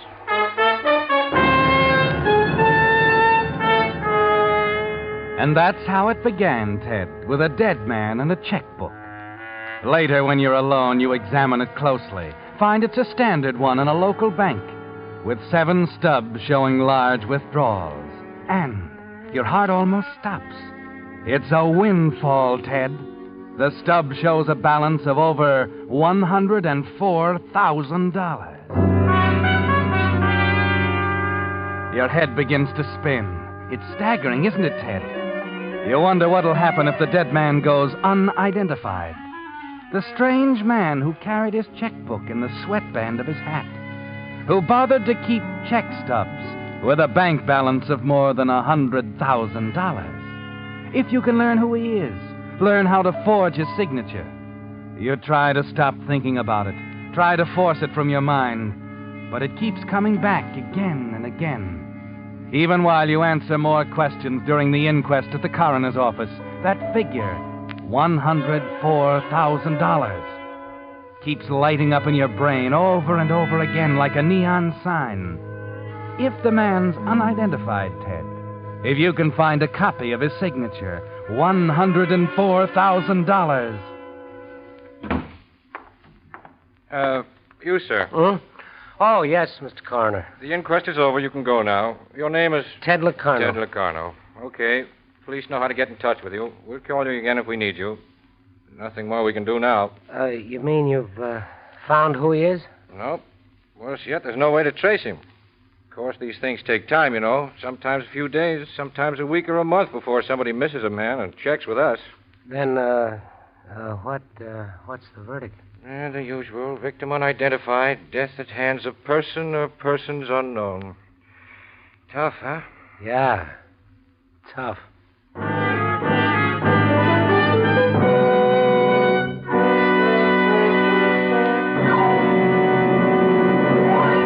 With the prologue of Windfall, the Signal Oil Company is bringing you another strange story by The Whistler. But now, since this spring marks the 25th anniversary of Signal Oil, it's interesting to look back on a formula for serving you better that Signal has followed ever since the very beginning. First of all, Signal products have always been sold only through dealer-owned stations. The reason? Signal believes that a man with his own money invested in his own business has extra incentive to give your car more conscientious, more thorough service that spells long, trouble-free miles. Secondly, because you want top-quality products for your car, each individual Signal service station is backed by a young, progressive organization now serving almost 2,000 signal dealers, with resources to bring you every latest advance in petroleum science. Obviously, drivers like this combination of personal service at dealer-owned signal stations, plus fine quality signal products. For Signal has grown and grown, year after year, from a mere handful of stations serving Southern California to an organization now serving 6 western states from Canada to Mexico. If you haven't discovered how much extra pleasure this Signal formula can add to driving, stop by your neighborhood Signal station soon.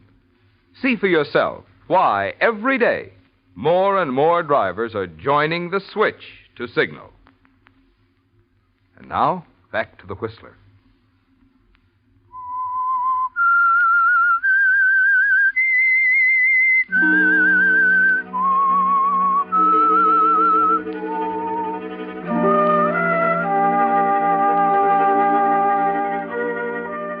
Yes, Ted. It began with the dead man you found under the Jefferson Bridge with a checkbook in his hatband. A man lying now on a slab in the morgue, unidentified. It's a windfall, Ted, if you can find out who he is and get a copy of his signature. You sit alone in your hotel room after the inquest, going over the stubs in the book. There are 7 of them. Payments to a jewelry firm, a dress shop, several to cash. But the one that interests you is the bottom one, $350, to the Briarcliff Apartments. Next morning, freshly shaven, wearing a clean shirt, your suit carefully pressed, you enter the Briarcliff Apartments. The manager is a little startled when you tell him you're an OPA investigator and want to go over his records. It doesn't take long to discover a $350 apartment. There's only one. I'm sorry I don't have things quite up to date, Mr. Anderson. Don't worry about it. Everything seems to be in order. This schedule covers the whole building? Yes, that's right. Our apartments run $220 and $280, except this one, of course. $350. What does this cover? The penthouse. Oh, I see. Who lives there? Miss Harriet Stark. Uh-huh. Oh, apparently you haven't received a payment from her this month. Oh, I'm afraid not. She's a little behind this month. Oh, well, it doesn't make any difference. Thank you very much. I'd better be getting along now.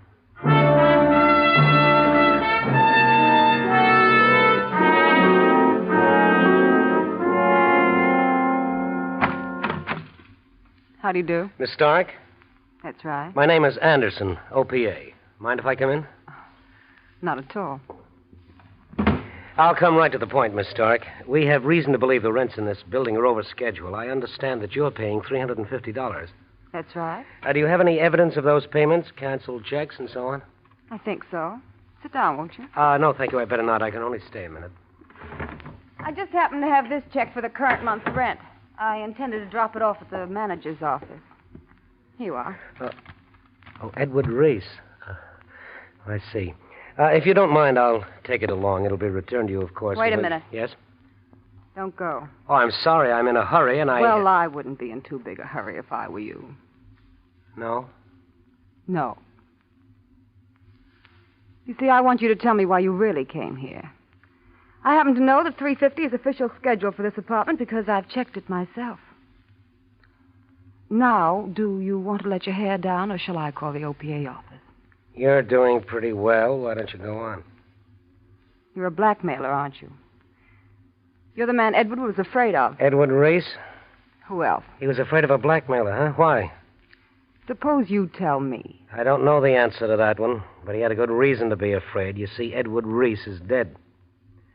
Dead? Yes, I found his body night before last under the Jefferson Bridge. It's down at the morgue now, unidentified.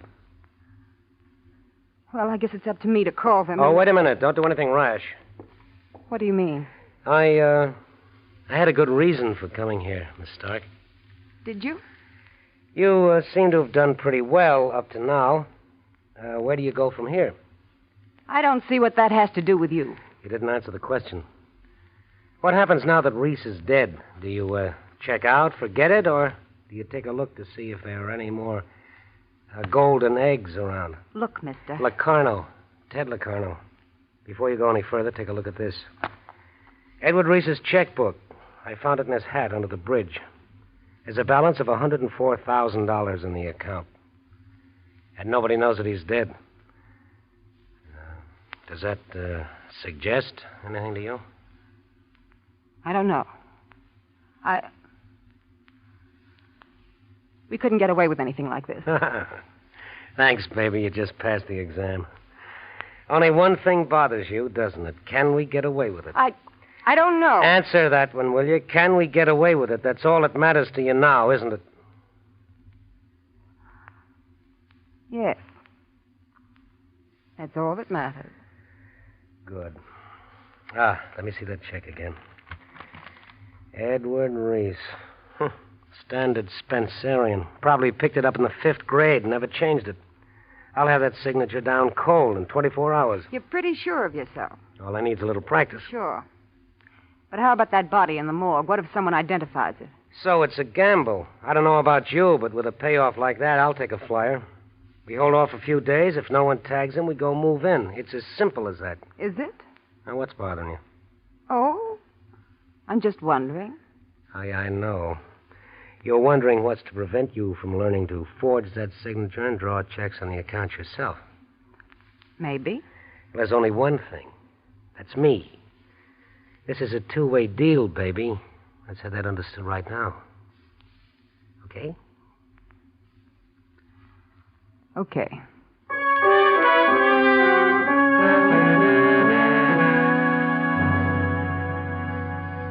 Yes, Ted, you need each other.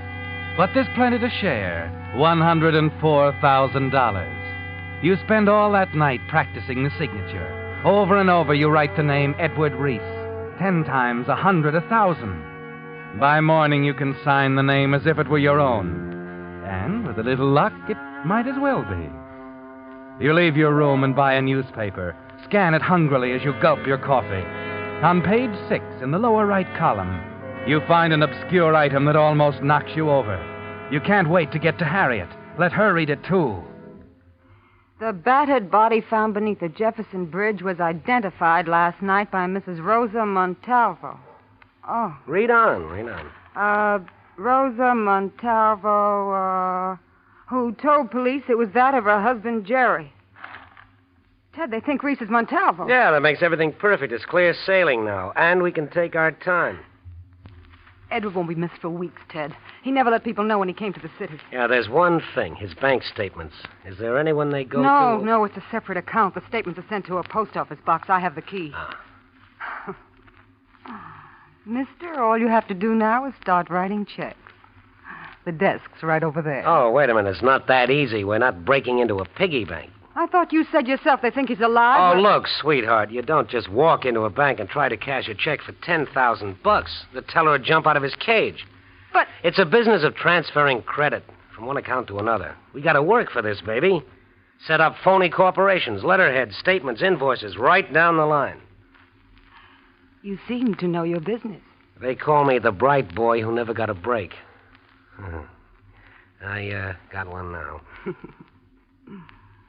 Well, what's our next move? Well, we'll need some cash to get things started. How much you got on hand? Not much. The check stubs say different. I live well. It goes fast. Oh. How much is not much? About $85. Yeah, you do live well. All right, we'll have to take a chance. You think the bank would hold still if you tried to cash one of Reese's checks for $1,000? I don't know. I've never Well, tried. you'll know tomorrow. It's a gamble, but we got to try. Meanwhile, I can use about 20 of that $85 of yours. How about it? Okay. Until tomorrow.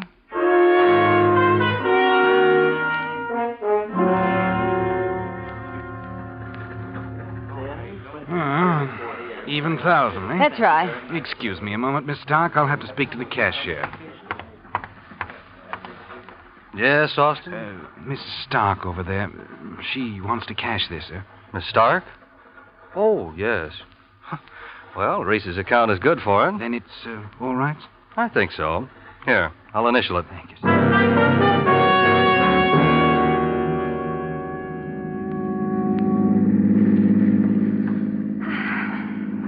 I see what you mean about cashing checks. I thought I'd die in there. You did beautifully, Angel. And And it's the last time you'll have to worry about it. We'll be in business within a week.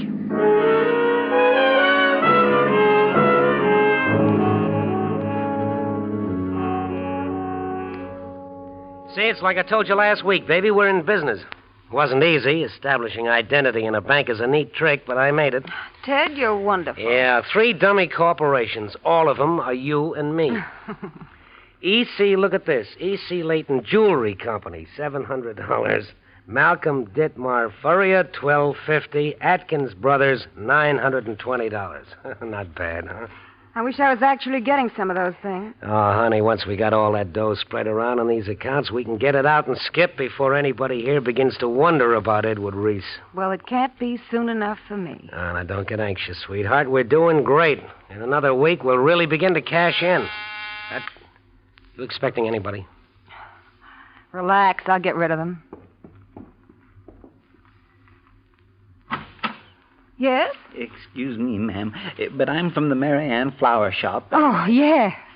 The flower. We hate to trouble you, but there's a considerable balance that hasn't been taken care of, and Mary Ann thought that you'd want it called to your attention. Well, of course. How much is it? It's $69. Just a minute. Oh, Edward. Yeah. Write the gentleman a check, will you, darling? Oh, can't they send a bill? Please, darling. I forgot to give it to you, and they've been very patient as it is. It's only $69. Pretty, please.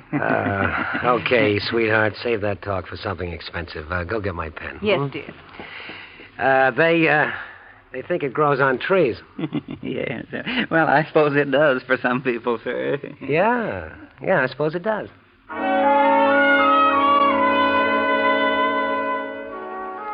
Yes, Ted, it does grow on trees. At least for you and Harriet. Everything's going smoothly so far. Perfect.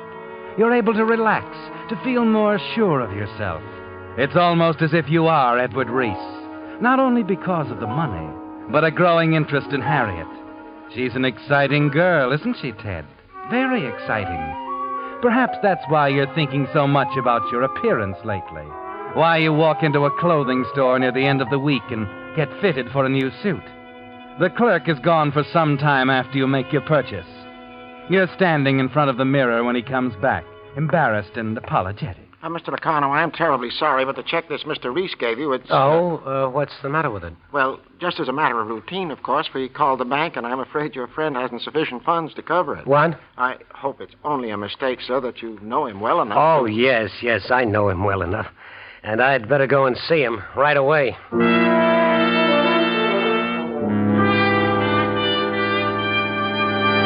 What did you do with it, Harriet? Where's the money? I tell you, I don't know anything about it. Over $80,000 left in that account, and they couldn't cover a check for $200. That wasn't smart, baby, not at all. I don't know what you're talking about. No? Then why the suitcase?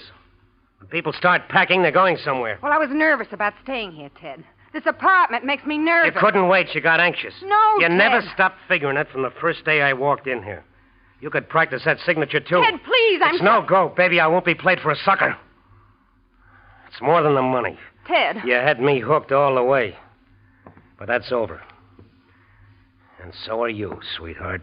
No. So are you. Ted, no!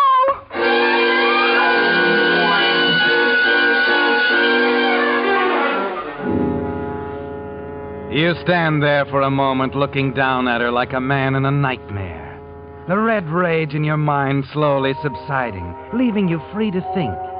And you have to think fast, Ted. So you got that money somehow, you're sure of it. It's here in the apartment somewhere. You go through the half-packed suitcase first, and then tear a room apart, searching frantically. You've almost combed the apartment when... The door. Someone's at the door. You walk quickly through the kitchen to the trade entrance, let yourself out cautiously, glance down the corridor to the front door. The little man from Mary Ann's flower shop is standing there patiently. You slip around the corner, down the fire stairs, and out of the building.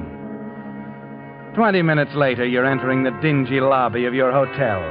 The man at the desk looks up nervously, and a moment later, you know why, when a plainclothesman moves up quickly. Ted Licano? Yes? I want to talk to you down at headquarters. Well, what's the matter? I haven't... Just routine. Some questions about that guy you found under the bridge. They've arrested a suspect. Oh. Oh, well, look, do they have to talk to me? I've got an It appointment. won't take long, buddy. But I've told them all I know. They want to hear it again. Okay, but let's make it quick, huh? I got a car right outside. The whole thing shouldn't take more than an hour.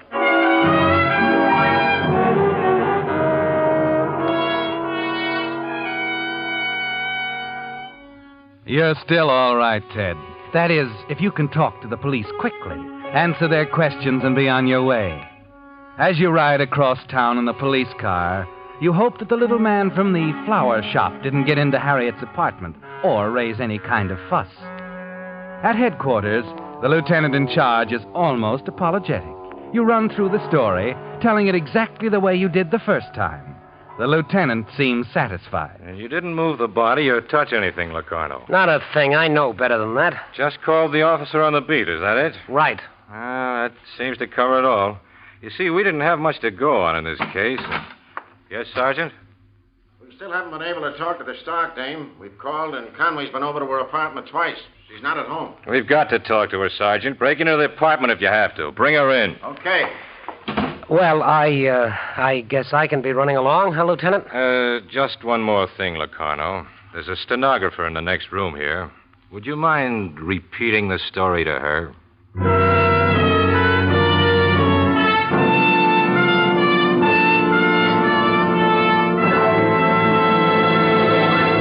The Whistler will return in just a moment with the strange ending to tonight's story.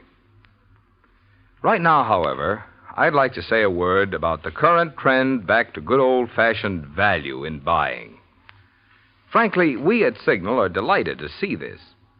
After all, Signal gasoline, the famous Go Farther gasoline, has long been the choice of drivers who appreciate extra value, and for two good reasons. One, of course, is Signal's good mileage. And number two is the thing which makes that good mileage possible: Signal's superior performance. Here's what I mean. In order to put that thrilling knock-free power back of your accelerator, Signal gasoline has to help your motor run more efficiently. And when your motor runs more efficiently, naturally you enjoy extra mileage. So you see, mileage is the result of the same features a gasoline must have to give you superior performance. That's why Signal says, in gasoline, it takes extra quality to go farther. And remember, Signal is the famous Go Farther gasoline. And now, back to the Whistler.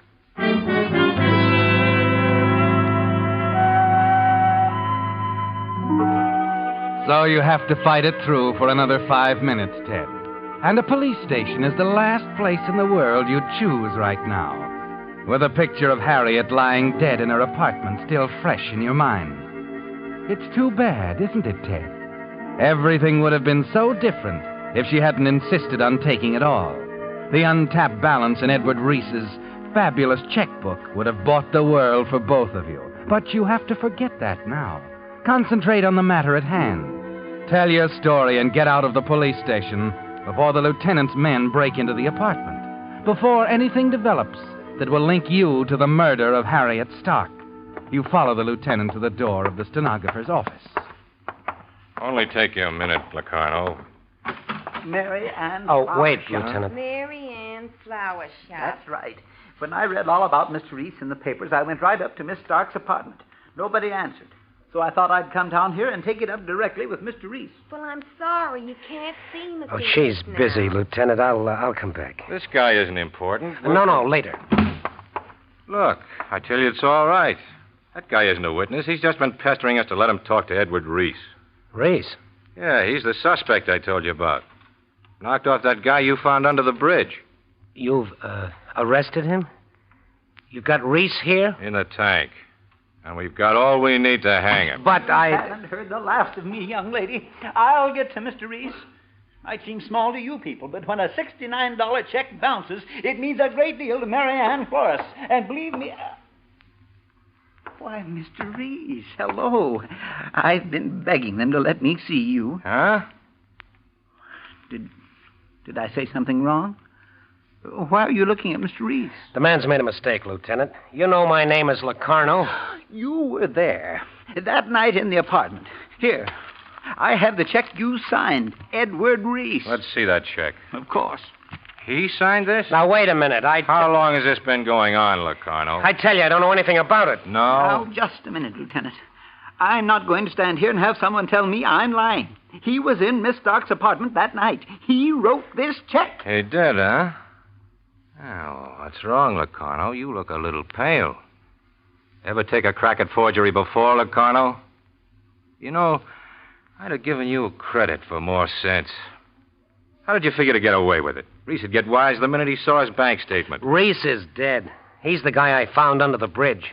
Don't you read the papers? The guy's name was Montalvo. His wife identified him. She made a mistake. We checked it. It's Montalvo right down to his bridge work. He'd been blackmailing Reese for months. Wait a minute. You mean Sure. Reese got fed up with blackmail and killed Montalvo. We picked Reese up last night after he'd cleaned out his bank account and tried to get out of the country. The bank account? Then that's what happened to it. He was a clumsy operator, too, Locarno. Huh? Yeah. Reese made as big a mistake as you did. He left his hat at the scene of the crime.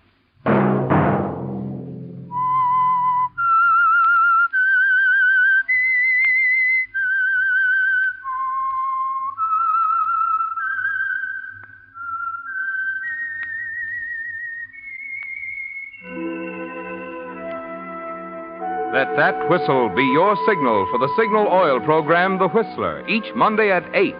Brought to you by the Signal Oil Company, marketers of Signal gasoline and motor oil and fine quality automotive accessories. Signal has asked me to remind you, to get the most driving pleasure, drive at sensible speeds, be courteous, and obey traffic regulations. It may save a life, possibly your own. Featured in tonight's story were Frank Lovejoy and Francis Cheney. The Whistler was produced by George W. Allen with music by Wilbur Hatch, story by Joel Malone and Harold Swanton, and was transmitted to our troops overseas by the Armed Forces Radio Service. This is Marvin Miller speaking for the Signal Oil Company. This is CBS, the Columbia Broadcasting System.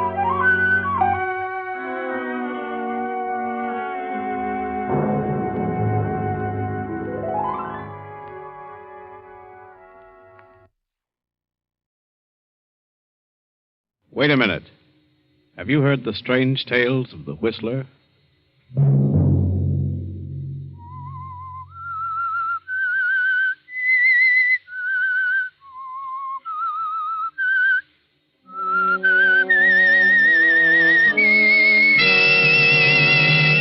I'm the Whistler. I don't know what it is. It's a figure. I can't tell whether it's a man or a woman. It comes through the door and walks with outstretched arms toward my bed, reaching for me. Sunday night, and again CBS presents The Whistler. I, the Whistler, know many things, for I walk by night. I know many strange tales, many secrets hidden in the hearts of men and women who have stepped into the shadows. I know the nameless terrors of which they dare not speak. And so I tell you the weird tale of jealousy.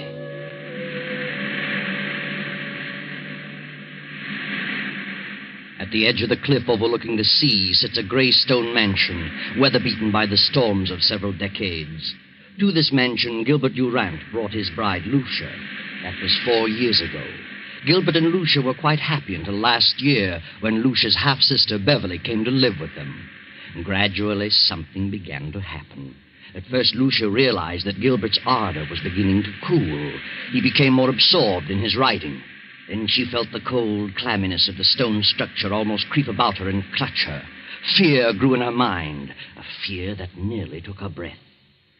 It is evening now, and Lucia, having excused herself at dinner, tosses on her bed in a fretful sleep. No. No. Don't. Get away from me. Ah! No.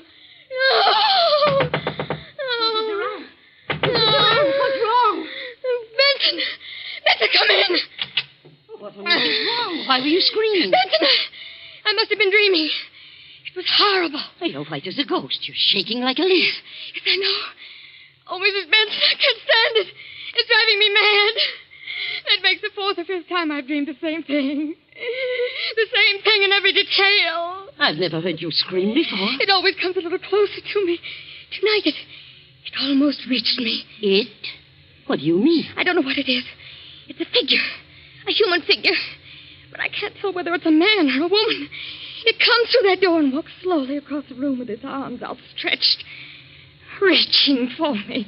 Are you sure you were dreaming? Oh, now that I think of it, it isn't like a dream. An ordinary dream. Its reality seems to carry over even after I'm awake. Oh, that's what's made you so ill. This dream, if it is a dream, means something? Is that what you think? It's a premonition? Perhaps. What time is it? 9 o'clock. Where's Gilbert?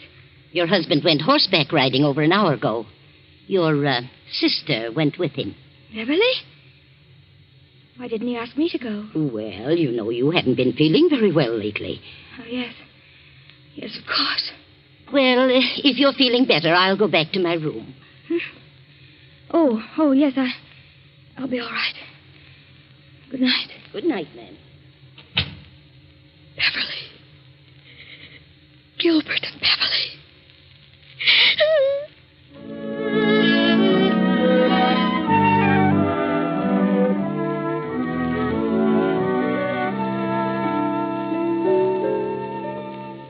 Lucia lies for a while, staring wild-eyed at the patch of moonlight on the bedroom door. And finally she drops off to sleep. Then as the clock strikes 10:30, the door opens slowly, silently. A figure steps into the room and moves noiselessly through the moonlight to Lucia's bed and stands staring at her. Suddenly Lucia opens her eyes. Gilbert, don't. Lucia, what's wrong with you? What are you doing in my room? Why, I just wanted to know how you felt. How long have you been standing there? Oh, just a few seconds. Oh, I was dreaming, I guess, and when I woke up, you startled me. Why were you yelling, don't? I don't know. I haven't the slightest idea. I talked to Dr. Hanby about you today. Told him you were run down, and he suggested I get a tonic for you. I'll drop in at the drugstore on my way home tomorrow evening. A tonic? Yes. What is it? Oh, I don't remember. Something in strychnine. Strychnine? Yes, he said it would give you an appetite. Where have you been, Gil? Oh, I've been riding. Nice moonlight night. Very pleasant. Did Beverly enjoy it? Yes, she's an excellent rider. I've decided to buy that filly from Thompson. Going over there tomorrow afternoon. Beverly going with you? Yes, she's a good judge of horseflesh. Why? Nothing. I just asked. Well, good night, Lucia. See you at breakfast? Yes. Good night.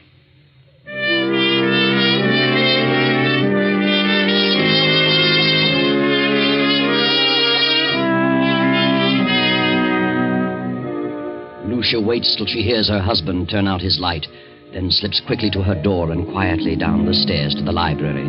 With every beat of her pulse, she hears Gil's words. Something in strychnine. Something in strychnine. She snaps on the light and steps to the shelf holding the encyclopedia. She runs her fingers down the long line of books, LMNO, P to R. And then she stops and stares in terror. The S to T is missing. Lucia glances wildly about the room, and then she sees it. There on the desk, the missing volume, and open. She rushes to the desk and stares down at the open page. Good Lord! It's true! It's true!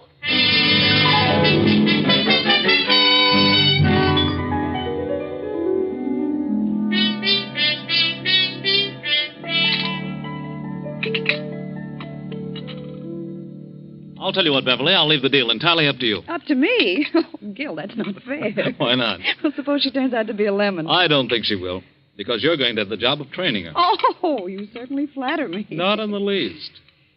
Oh. Good morning, Lucia. I just realized what time it was. You'll be leaving in a few minutes. Yes, it's 9 this very minute. I better step on it. More coffee, Beverly? No, thanks.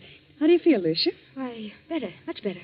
You better eat something. No, I can't. At least some coffee. Yes, I'll have some coffee. I've got to run. See you later, Lucia. Yes, Gil. And I'll see you this afternoon at 2, Beverly. Yes, I'll meet you in town at 2. Oh, Gil, don't forget Lucia's medicine. I won't. Goodbye, Lucia. Are you meeting Gil in town, Beverly? Yes, he wants me to decide on that filly he's interested in. Where did you learn so much about horses? Well, it seems to be natural. Why don't you get interested in horses, Lucia? Why should I? What are you interested in? Well, I'm interested in a few things. My husband in particular. You don't act interested in anything. Really? If you'll take my advice, you'll snap out of this coma and get some pep. Does Gil like women with pep? Well, no man cares about a woman who sits around and mopes. I think you're a hypochondriac. Do you? You should do something about it. I intend to. I intend to do something about it. I'm glad to hear it. Get out and do things. Play games, golf, tennis, swim, and ride. Maybe this medicine will fix you up. You know all about it, do you? What is it? Oh, I don't know. It's a tonic, a builder-upper. I wish I could believe that. At least you can try it. It won't hurt you. No? I wonder.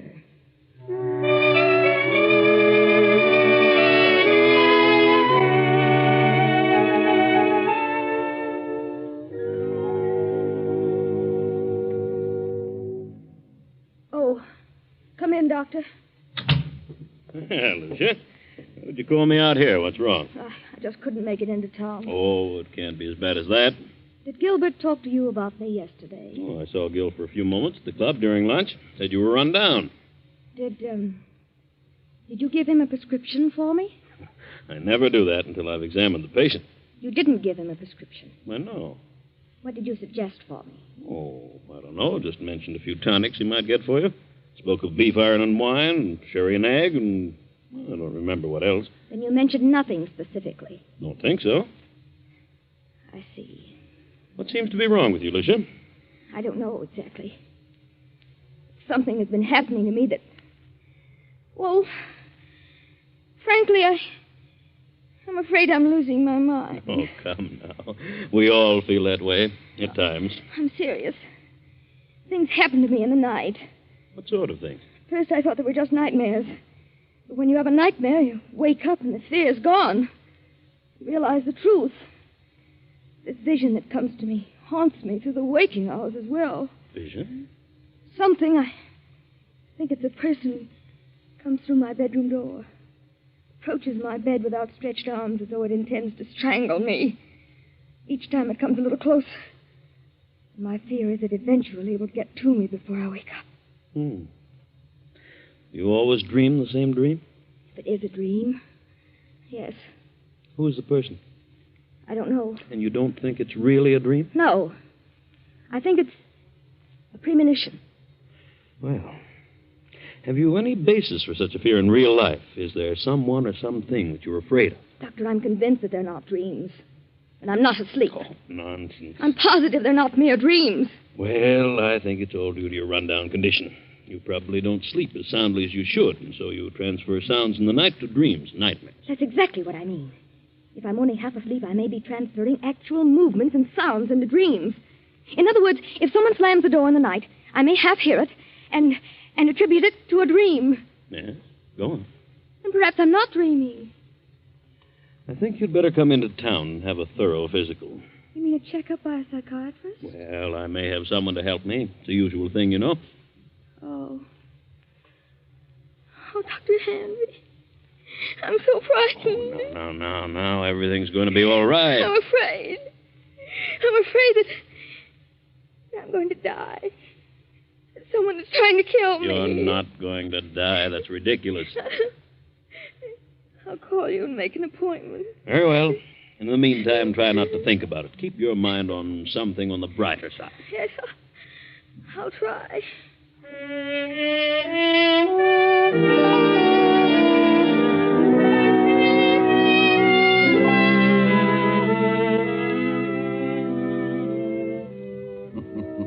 Yes, try, Lucia. Try hard to keep your mind on something brighter.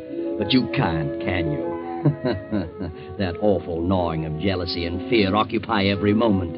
Gil and Beverly. How could they do such a thing? Then, as the afternoon fades and dusk sets in, there is a knock at Lucia's door. Are you asleep, Lucia? No, I'm not asleep. How are you feeling? I seem to have developed a headache. Have you eaten anything today? No, I didn't care for anything. Well, this will help him. Better take a dose now. I'll measure it for you. What is it? Why, it's the tonic. Did Dr. Hanby prescribe it? Oh, yes. Yes, he did. Where's Beverly? Down in the library. Did you buy the horse?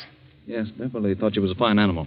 I didn't know Beverly knew so much about horses. She's a horsewoman after my own heart. Is she? Rides like the wind, too. She had intended to go home tomorrow. She's staying on? She's got to. I wouldn't think of her leaving now. Why not? Well, for one thing, she's going to train the horse. And what else? Why, nothing else. Here, take this. It's a little bitter, but you'll get used to it. Gil! Go ahead. It won't hurt you. I don't want it. And why not? It has poison in it.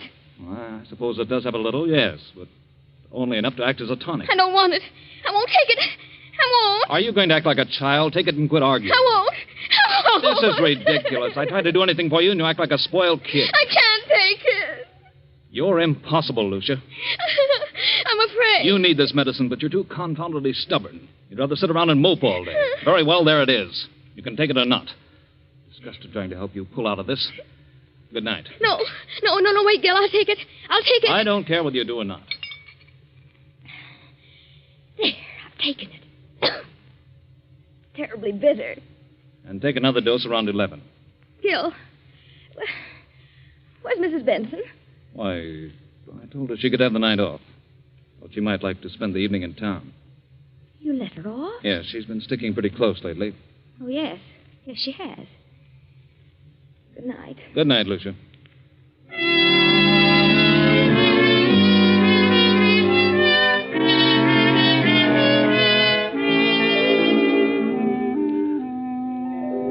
What's wrong, Gil? You look upset. I am.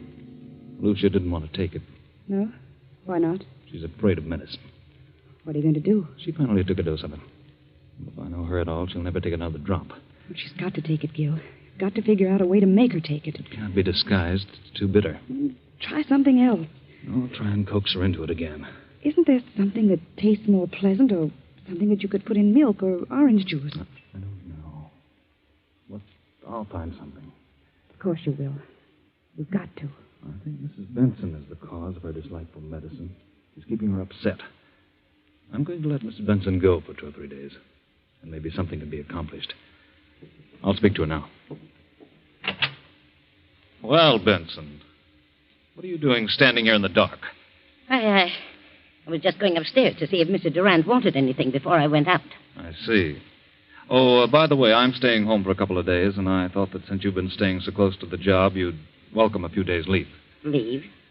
Why, yes, but Mrs. Durant may prefer that I stay. I think you'd better get a little rest yourself.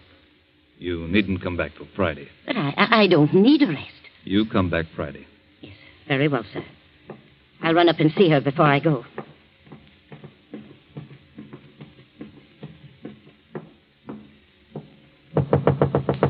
Come in. Oh, Benson. I thought you'd gone into town for the evening. I'm leaving in a few minutes, but I had to see you. Oh, I'm glad you came up. I've got to talk to someone. I know now they're not dreams. They are premonitions.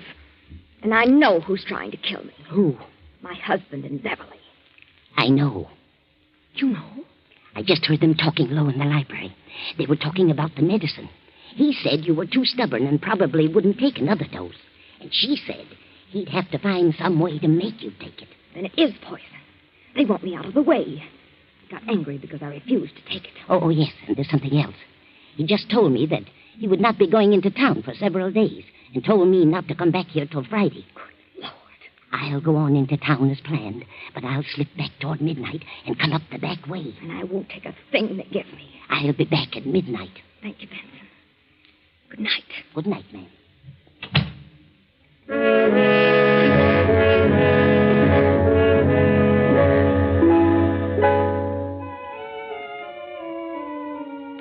A few minutes before 12, Mrs. Benson returns to the mansion. No lights are burning, so she makes her way quietly through the back entrance, slips up the stairs, and taps lightly on Lucia's bedroom door. Mrs. Durant! Mrs. Durant! Then she turns the knob, opens the door, and snaps on the light. Mrs. Durant, are you here? Then Benson steps quickly toward the bed. The bed is empty, but a horrible sight meets her eyes. Blood. Blood all over the bed. They've done it. They've murdered her. Give me the police department.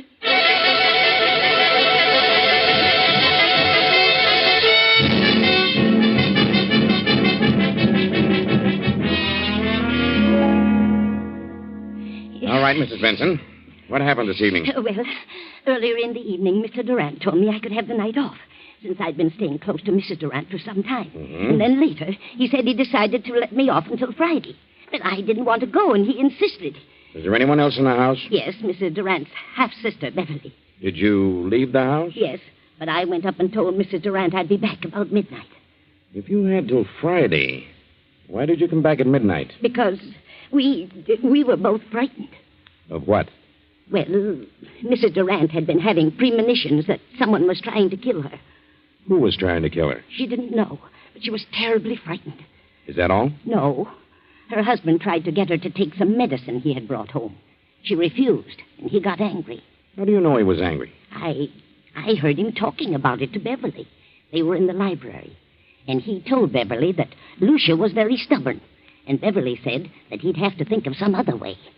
Did Mrs. Durant suspect her husband and Beverly of trying to do away with her?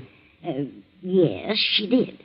She was convinced that Mr. Durant and Beverly were in love and wanted her out of the way. So you came back tonight because you anticipated that something was going to happen? Yes. The house was dark, so I came up the back stairs, knocked on her door, and when I got no answer, I came in, turned on the lights, saw she was gone, and then I saw the bed all covered with blood. She wouldn't take the poison, so they did it another way. That's what they planned in the library. Where are they now? Any idea? Well, they didn't expect me back tonight, so they've probably gone to dispose of the body, intending to come back here and clean the place up later. I see. Anybody else know about Mrs. Durant's fears? Yes. She talked to Dr. Hanby. I called him right after phoning the police and told him about it. He knows. Dr. Hanby, Captain Rick. What in the world is the meaning of this? From all indications, Mrs. Durant has been murdered and the body disposed of. Doctor, I understand Mrs. Durant told you that she was afraid that something was going to happen to her, that she was going to die. What? Who told you that? Mrs. Benson here. I see. Well, she did call me in this morning. She'd been having strange dreams, premonitions, she called them. I called them hallucinations. Who did she think it was? Well, she couldn't tell whether it was a man or a woman, but someone was always approaching her bed with outstretched arms, trying to choke her. Do you think it was more than a dream? Well, she was a sort of hypochondriac. I asked her to come into town where I could give her a thorough examination. I didn't take her story too seriously, but, well, this certainly puts a different slant on the entire picture. Yes, we haven't found the body. I have men out searching now. We'll find it. Well, here's Mr. Durant and his sister-in-law. They found him about a half mile down the beach. How are you, Durant? What in the world goes on here? Oh, what's wrong, Doctor? Take a look at that bed. Good Lord, what's happened? Lucia, where is she? We thought you could enlighten us on that point. What do you mean? Is she dead? Where is she? Gil. Beverly. Give her some water. She'll be all right in a minute. But what's happened? We think your wife has been murdered. Murdered? What are you doing here, Mrs. Benson? I thought you were gone till Friday. Why did you tell her to go until Friday? Why, I thought she needed a rest. She's been having long hours. Where is Lucia? Where have you and your sister-in-law been? Why, I slept upstairs and saw Lucia was asleep, so we decided to take a little ride down the beach. It was still early. Didn't take anything with you? Certainly not. What do you mean by that? What would we take? I don't know. I just asked. Did you two try to get Lucia to take some medicine? No. Wait a minute, Beverly. That won't do any good. Yes, we did. She was run down and needed a tonic, but she refused to take medicine. Why did she refuse? I don't know. Maybe she was afraid of being poisoned. That's ridiculous. Why should I want to poison her? I loved Lucia. How long has your sister-in-law Beverly been here with you? Why, I don't know. It's quite some time. Just a minute. Are you inferring that Gil and I'm not inferring anything. I'm merely asking questions. Well, whoever suggested such a thing is lying. Why, Gil and Lucia Just a moment, Beverly. Mrs. Benson, what have you been saying? What did you tell them? I told them the truth. You think I plan to kill Lucia? Is that it? Yes, you and this woman. Why, that's ridiculous. You tried to get her to take some medicine. She knew you were in love with her sister, and you were trying to poison her. When did she come to that conclusion? She had premonitions. That means nothing. And besides, I heard you talking, you and Beverly, planning the whole thing. What? She's out of her mind. I heard you, I tell you. When you realized Lucia wouldn't take the medicine, Beverly said you'd have to think of some other way. Some other way to what? To get rid of her. What else? This is the most amazing thing I ever heard of. Dr. Hanby, you know better than this. Do you think I had a reason back of wanting to know about various medicines? No, I didn't. Not at the time, but now... Now what? Well, I'm sorry to say it all adds up to something suspicious. Seems more than just coincidental. Do you think I killed Lucia? Well, look about you. Look at the room. What else am I to think? What was the tonic you tried to give your wife? It had strychnine in it. That right, Durant? Why, yes. It was one of the things Dr. Hanby mentioned. It was iron, quinine, and strychnine. Did you mention that, Doctor? Well, I suppose I did. It's a commonly known tonic. Did you add anything else to it, Durant? Certainly not. How about it, Sergeant? What's the report? Why, the bottle contained iron, quinine, and strychnine, and a heavy content of arsenic. Arsenic? But it isn't possible. I put nothing in it. Where would I get arsenic? Well, it was in there just the same. Good Lord, Doctor, it isn't true. You know it isn't. I hate to say it, Gil, but the evidence looks bad for you. Benson knows what all this is about. She's lying. She knows Gil wouldn't do such a thing. She's back of it all. Why? I don't know, but believe me, I'll find out if I have... That'll do. Under the circumstances, I think you'd all better come down to headquarters so we can keep you separated. Come on. And no more talking.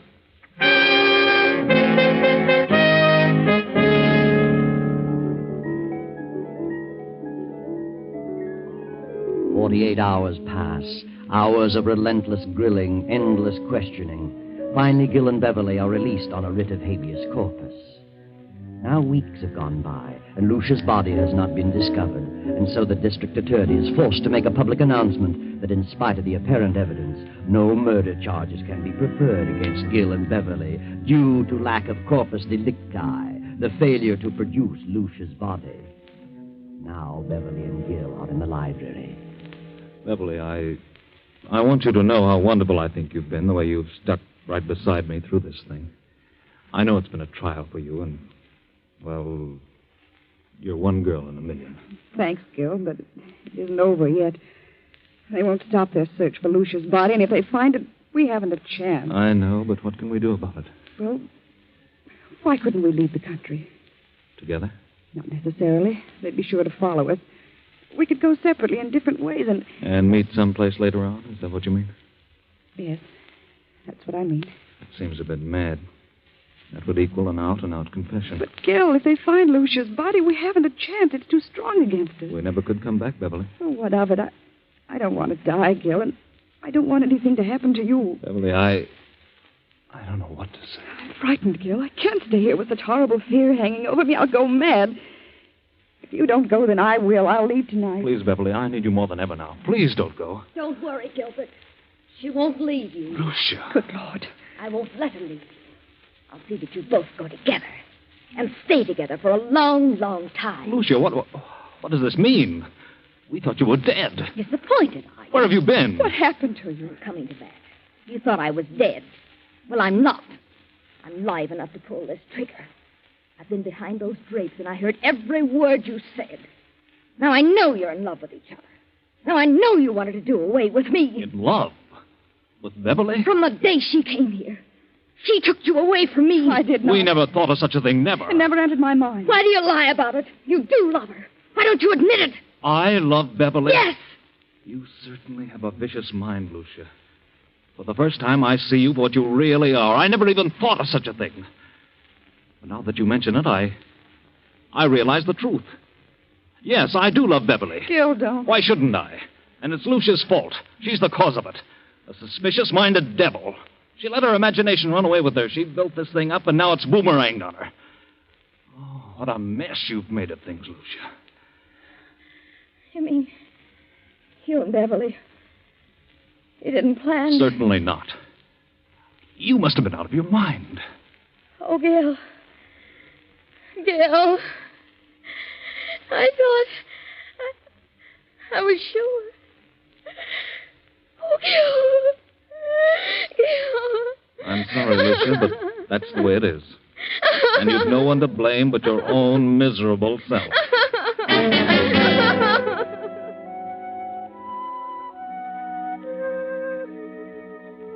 No one to blame but her own miserable, jealous, suspicious-minded self. Lucia planned the whole thing from the beginning. She thought they were in love, thought they were planning to kill her. Lucia never had a dream, never had a premonition. She planted that in the housekeeper's mind and in the doctor's. She put the rat poison in the tonic. She put the bedroom in disorder, cut herself and smeared blood on the bed, and then disappeared. But when she read that they couldn't bring a murder charge without the body, she came back to kill Gil and Beverly herself. You see, Lucia didn't know about that little article in the law called corpus delicti.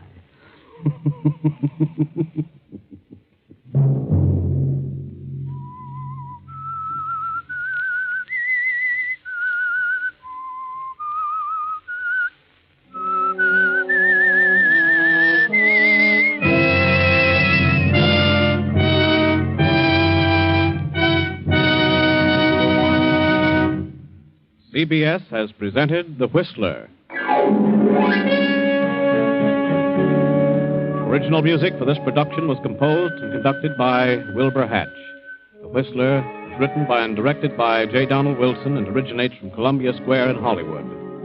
Next Sunday, 9:15... I, the Whistler, will return to tell you the eerie tale of Back from Beyond. Good night. This is the Columbia Broadcasting System.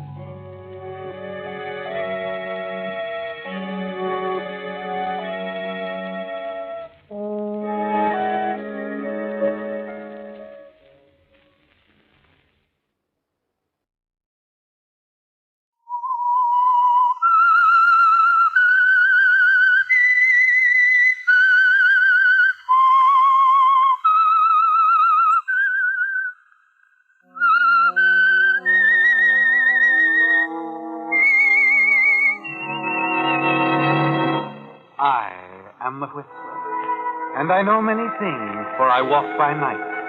I know many strange tales hidden in the hearts of men and women who have stepped into the shadows. Yes, I know the nameless terrors of which they dare not speak. The Whistler's strange story, Gratitude.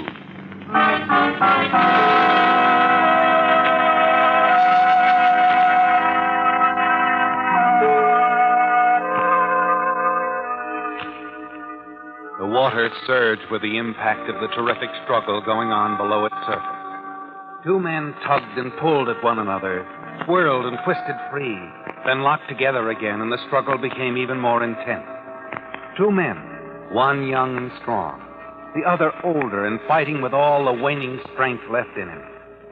Finally, the young man clutched the older one and pushed up to the gurgling surface of the water, held him at arm's length, and landed a crashing blow to the older man's chin.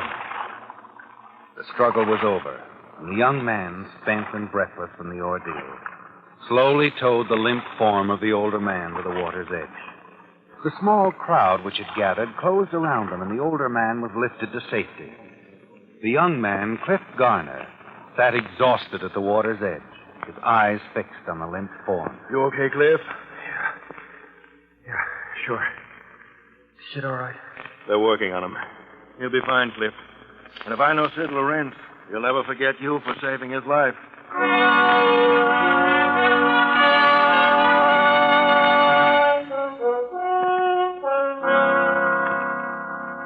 Yes, Cliff, you've done a fine thing. You've saved a man's life.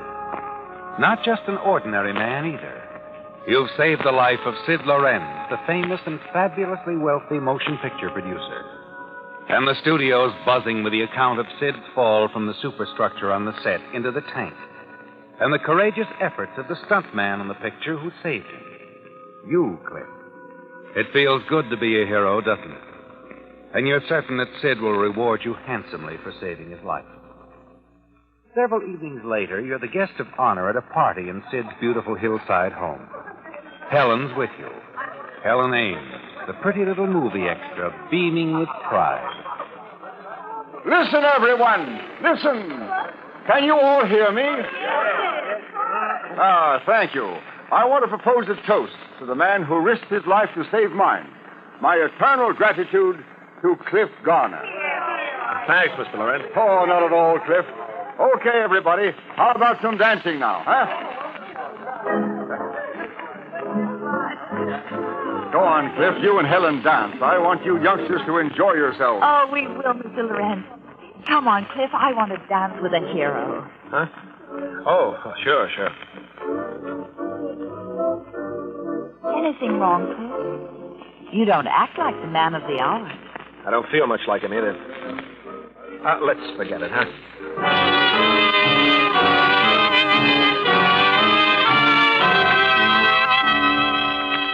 You expected more than a toast, didn't you, Cliff? The smile, the gratitude Sid expressed. You expected something more tangible than that, and you're disappointed. The evening wears on, and you're certain that Helen senses your disappointment, but she says nothing.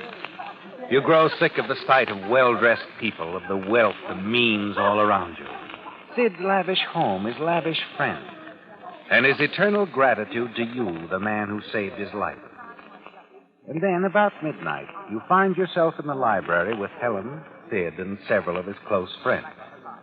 Say, Sid, about your new picture, I have a couple of problems that Save them till I get back, Sam. I'm on a vacation. Oh, are you going away, Mr. Loren? Oh, just to Palm Springs for a month, Miss Ames. I need a rest. If it hadn't been for Cliff here, you might have gotten that long rest, Sid. Yes, I know. I owe Cliff a lot. Oh, forget it, Sid. I didn't do much. Oh, yes, you did. And I won't forget it. Of course, I've thought about it a great deal. You know, you can't offer a friend money for saving your life. Besides, I know that a guy who'd risk his life for a friend wouldn't want money for it. But you can be sure of one thing, Cliff. You'll always have a job with me. A good job. Oh, thanks, Sid. That's fine. I certainly appreciate it. Oh, you don't have to thank me for anything. Oh, say, you folks ever know how Cliff and I happened to get together? No, I never had. How did it happen? Well, when I first met him, he was a college student getting a degree in literature, wasn't it, Cliff? Yeah, that's right. Medieval literature. One of his professors recommended him to me when I was doing a period picture, and Cliff helped us keep it authentic, and he did, too. Did a good job. Well, why'd you switch to stunning, Cliff? Money. After Uncle Sam made a paratrooper out of me, I found that I could do more tricks with my body than I could with my mind, and get more for it. Medieval literature doesn't pay much rent, you know. No, but it's a great wealth to have, your knowledge of literature. Oh, by the way, that reminds me. I want to show you people something. Oh, you'll especially appreciate this, Cliff. No, I haven't shown them to many people. Well, you'll have to move back a bit, Cliff. The wall safe's right behind you. Oh, I'm sorry. Oh, that's all right. Now, let me see here. Your eyes follow the movement of Sid's hand as he works the combination of the wall safe. Without consciously meaning to, your mind registers the exact movements that he makes. 8 right, 10 left, 12 right, 3 left. And then consciously this time, you repeat the numbers in your mind until you've memorized them.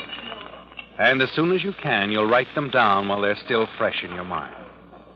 Sid is taking something from the safe and has brought it over to a better light, and you follow him. Suddenly quite secure in your new knowledge. There they are. Original German manuscripts. How's that for a medieval treasure, Cliff? They're wonderful, Sid. They're marvelous. Yes. Gottfried von Strasbourg, 12th century Germanic poet. Karl von Sommer, Austrian philosopher. Gustav Fleming. They're the real thing, all right, Sid. I knew you'd appreciate them. I paid $100,000 for them, and I wouldn't sell them for $1 million.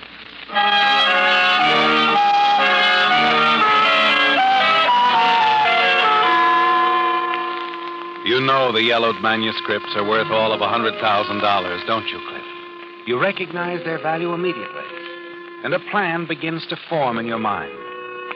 You know the combination to the wall safe where Sid has returned the medieval manuscripts, and Sid's leaving the next day for Palm Springs, taking the help with him.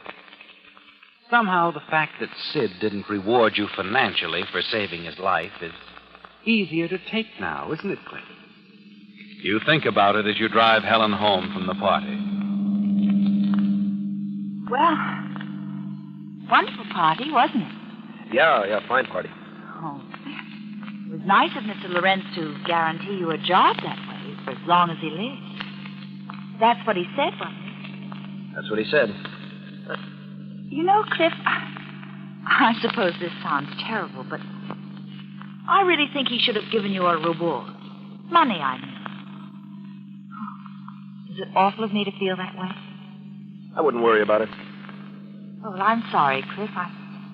I guess it shouldn't bother me if it doesn't bother you.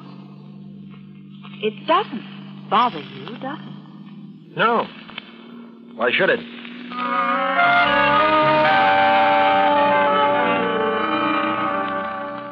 No, it doesn't bother you, Cliff, because you've already decided to take your own reward from Sid Lorenz.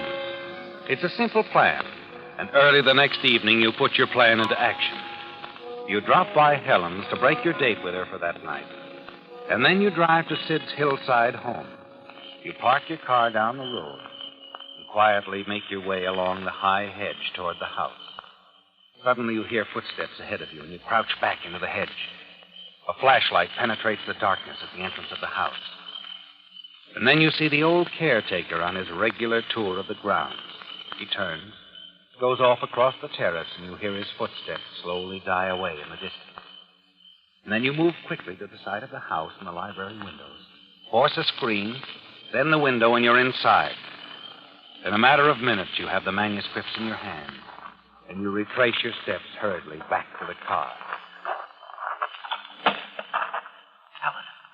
Hello, Cliff. So you stole the manuscript. Why did you do it?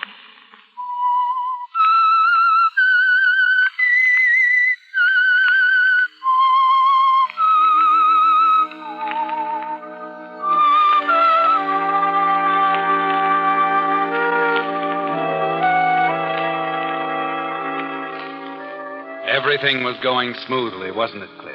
Everything until you found Helen waiting for you in your car. You had entered Sid Lorenz's home unnoticed, removed his priceless medieval manuscripts from the wall safe. Your idea of what Sid might have given you for saving his life. But now there's Helen to contend with. What's the idea, Helen? Why did you follow me here? Because I was afraid you might do this. Last night you didn't seem very concerned that Sid Lorenz hadn't given you a reward. Any money, I mean. You weren't mad enough, Cliff, or hurt enough. And I noticed how closely you watched Sid when he opened his wall safe. It worried me. And tonight, when you came by and broke our date, I just knew I'd find you here. So I came too in a taxi. Come on, we're getting out of here. Cliff, you've got to take the manuscripts back. You don't want to steal. I did want... Please, listen to me. You're too nice a guy. You listen to me. I didn't ask you in on this. This deal is mine. It says these manuscripts are worth $100,000. Well, that's great with me. Now I've got them. I won't have any trouble dumping them for a quick $50,000. So you just forget you tagged along tonight. I won't forget. I'm sorry I know about it, Look, but I... Helen, will you be reasonable? I did this guy a big favor. I saved his fat neck. What does he do? Nothing. Well, I know I can always have a job with him as long as he lives. Well, that's just dandy. Well, I like this job better. For $50,000. Oh, Cliff, it just isn't right. You can't do it. Nothing's worth the risk you're taking. Not worth hiding the rest of your life. I warn you. If the police question me about this, I'll have to tell them the truth. I'll talk. I'll have to.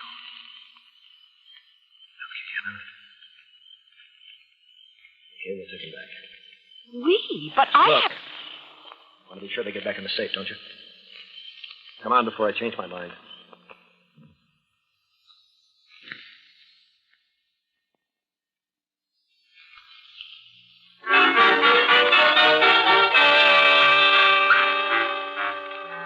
And once again, Cliff, you make your way across the grounds of the Lorenz estate.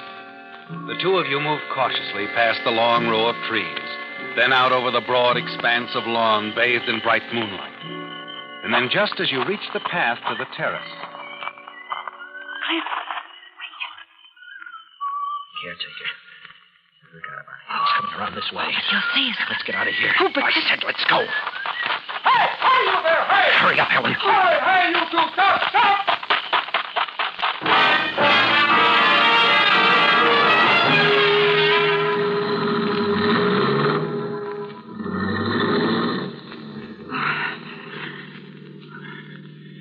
Well, sweetheart, you satisfied? You almost got us caught, you know. Do you think he recognized us? He didn't get close enough for that. Oh, what are we going to do now? Exactly nothing. Oh, but the manuscript. Look, if you think I'm going back there now, you're crazy. But you've got to. You've got to put them back. Not in your life. Cliff, I warn you. Save your breath. There's nothing you can do about it now. What do you mean? You're involved in this just as much as I am. The caretaker will remember seeing two people run from the house. A man and a woman. Now you won't turn me in, will you, Helen? But I had nothing to do with stealing the manuscript. I know that, but the police won't. If I'm picked up.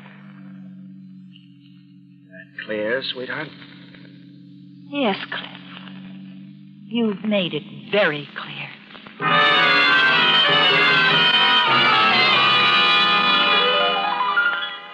You're sure you have nothing to fear from her now, Cliff? Helen will have to keep quiet, won't she? Because she knows you'll involve her in the theft if she talks. The two of you drive into town to her apartment without speaking another word. Then you return to your cottage at Santa Monica. Good night's rest. And the following morning, you hurry downtown to the Moncrief Art Galleries to visit an old college friend.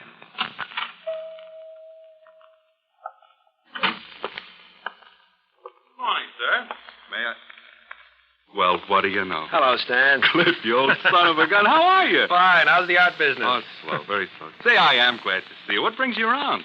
Frankly, something you once said about your boss. Moncrief? Hmm? He said he buys and sells and never asks too many questions. Oh, that. Well, perhaps I gave you the wrong impression of Mr. Moncrief. I don't think so. Oh, sure, he operates a legit business, but from what you said, he isn't against picking up a buck now and then that isn't quite so legit. Oh, it'll have to be worth his while. I think you'll find it worthwhile. Why don't you skip back there to his office? Tell him I'd like to have a little chat with him. All right. Wait here.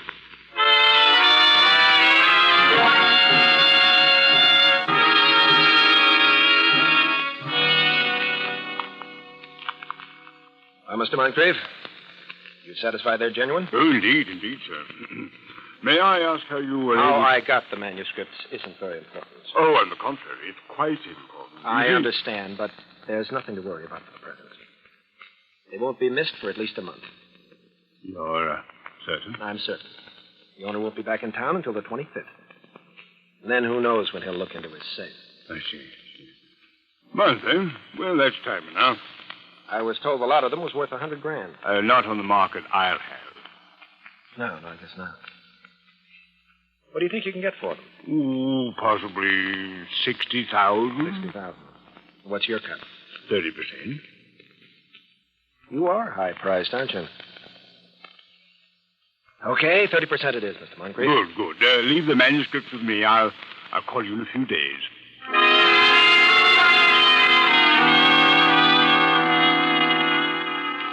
You leave Moncrief, drive back to your cottage. And you wonder if it wasn't a mistake turning the manuscripts over to him, don't you, Cliff? 30%, his share. It's more than you'd counted on, isn't it? In the days that follow, you wait for some word from him. And then one evening, he pays you a visit. Come in, Mr. Moncrief. Come on in. No, thank you, sir. Sit down. How about a drink? No, thank you. No. I only stopped by for a moment to return this. What is it? The manuscripts. I discovered they belong to Sid Lorenz. All right, so what? In our agreement, I was to have a month in which to dispose of them. Sure. I told you Lorenz won't be back until the 25th. You haven't seen the evening paper? No. Mr. Lorenz died of a heart attack in Palm Springs this afternoon. What? Yes. Annoying, isn't it? Now, of course, the estate will have to be settled. In a few days, his lawyers will be poking around in that safe of his. They'll discover the manuscripts are gone. Exactly. And when that news breaks, Mr. Garner, I don't want to have them on my hands. I suggest you put the manuscripts away before you answer the doorbell.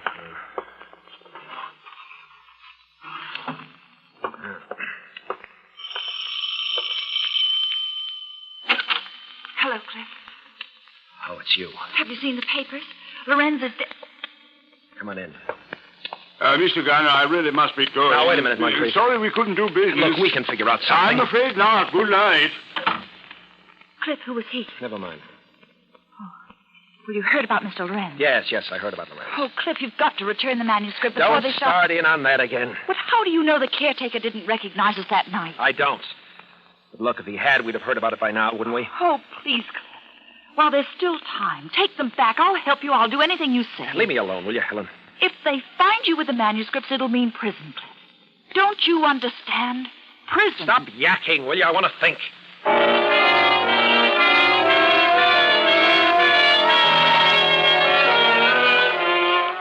Yes, you've got to think it out, Cliff. Make up your mind what to do. You can put the manuscripts back into the safe where they belong. Have nothing more to worry about. Or you can keep them, hide them somewhere, and dispose of them once the affair blows over. And later, after you've dropped Helen at her apartment, you find yourself driving into the residential district, past the Lorenz estate, dark and seemingly deserted. You turn around and drive by it again and again, trying to make up your mind what to do with a roll of stolen manuscripts in your overcoat pocket. Then you make your decision. You turn into the main highway and head back to your cottage in Santa Monica. You know now that you can't give up the manuscripts. Not when they're worth $50,000 to you. The news of the theft is in the papers that weekend, isn't it, Cliff? Yes, the loss of the Lorenz manuscripts has been discovered by his lawyers. There's a mention, too, of the old caretaker in the news story. The fact that he saw a man and woman running from the house one night last week. And you're relieved to learn that he's unable to give a description of the two. Several times that day, you try to check with Helen by telephone, but she doesn't answer. The following morning, you receive a surprise visitor, Mr. Moncrief. I see by the papers, Mr. Garner, the police are baffled. They have no lead at all. That's right. Still have the manuscript? Sure. Why? Well, the news of the theft has created considerable interest among several of my old clients. They all seem quite anxious to buy the manuscripts. Yeah, that's so? Yes, one of them in Europe has made a very tempting offer, $65,000. I believe we should take it. That is a very tempting offer. Yes. Well, what do you say, Mr. Garner? Real anxious now, aren't you? Not as cautious as you were. Oh, but I am. We won't close the deal now. We'll wait a while, say 3 months until the affair cools off. In the meantime, you hold on to the manuscripts. You still want your 30%? Yes, that's right. No. As long as I'm going to have to wait that long, I might want to shop around. Find someone else to handle this deal at a smaller percentage. I don't think you will. There's no harm in trying. Don't get me wrong. I'd like to have you handle this deal. You're a very good man. But I still want to shop around. Unless you want to sew it up right here, Moncrief. Take 20% and it's all yours. Oh, dear, I do hate to haggle, really. If your client will pay 65, he'll pay 70. You can peel the extra $5,000 off the top. Add it to your percentage. At least it would pay your expenses to Europe. Yes, I could do that, couldn't I? You probably had it in mind all along. All right, Mr. Garner, it's a deal. Fine. You're sure nothing will go wrong? Oh, leave it to me, Mr. Garner. Just leave everything to me. Hold on to the manuscripts until I ask for them. You'll have around $50,000 in cash before the year is out, I promise you. Love the sound of your voice, Moncrief, when you speak like that. Love it.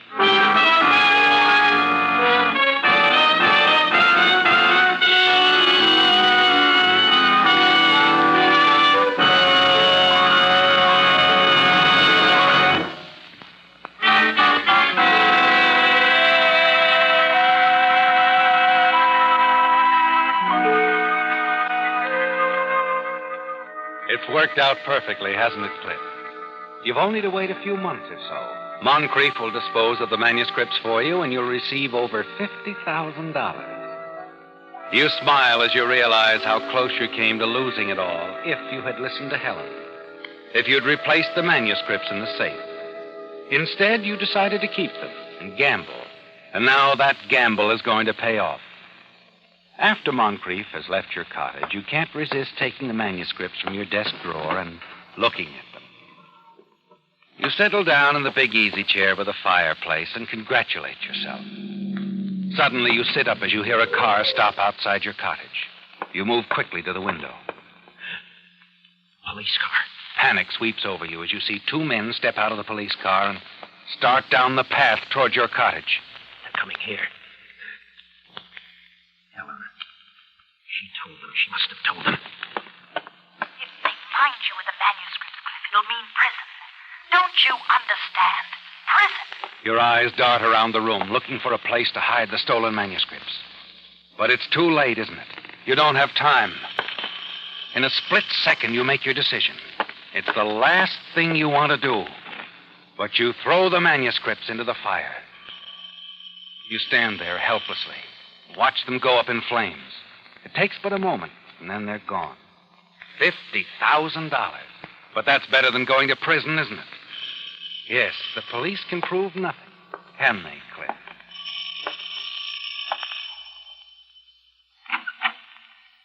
Yes? Lieutenant Fletcher, Police Department. May we come in? Sure. This is Mr. Jepson, Mr. Lawrence's lawyer. We came about the Lawrence manuscripts, Mr. Garner. You must have read about them in the papers. They were stolen. Sure, I've read about it. We just dropped by to give you a report on how we're making out. Don't worry, Mr. Garner. We'll find them for you. For me? Oh, you didn't know? Mr. Lorenz didn't tell you before his death? Tell me what? Why, Mr. Lorenz left the manuscripts to you in his will, in gratitude for your having saved his life. The Whistler has just brought you another of his strange tales through the facilities of the United States Armed Forces Radio Service, the voice of information and education.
Wait a minute. Have you heard the Whistler?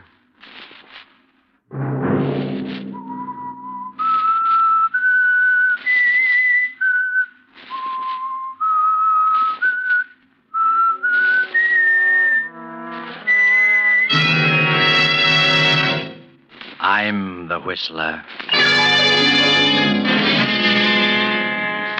If you could look upon Charlie as I do, you'd realize he's inanimate, dead, with no power to harm. That was old Peter Medford, the jungle explorer, now confined to a wheelchair with paralysis. I would suggest that you leave this place at once, Miss Medford. At once. That was Clay Alden, Peter Medford's secretary.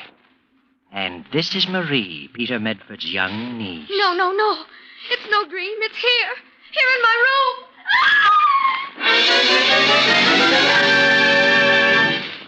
Saturday night, and CBS presents another in the new mystery series, The Whistler.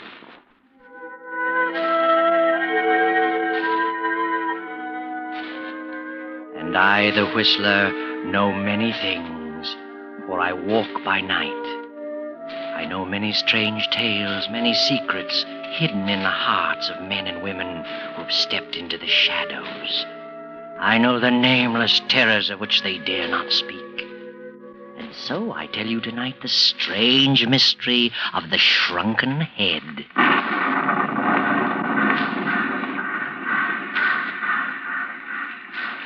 In the quickening darkness of a stormy fall evening, A young girl paces the deserted platform of a small suburban railroad station.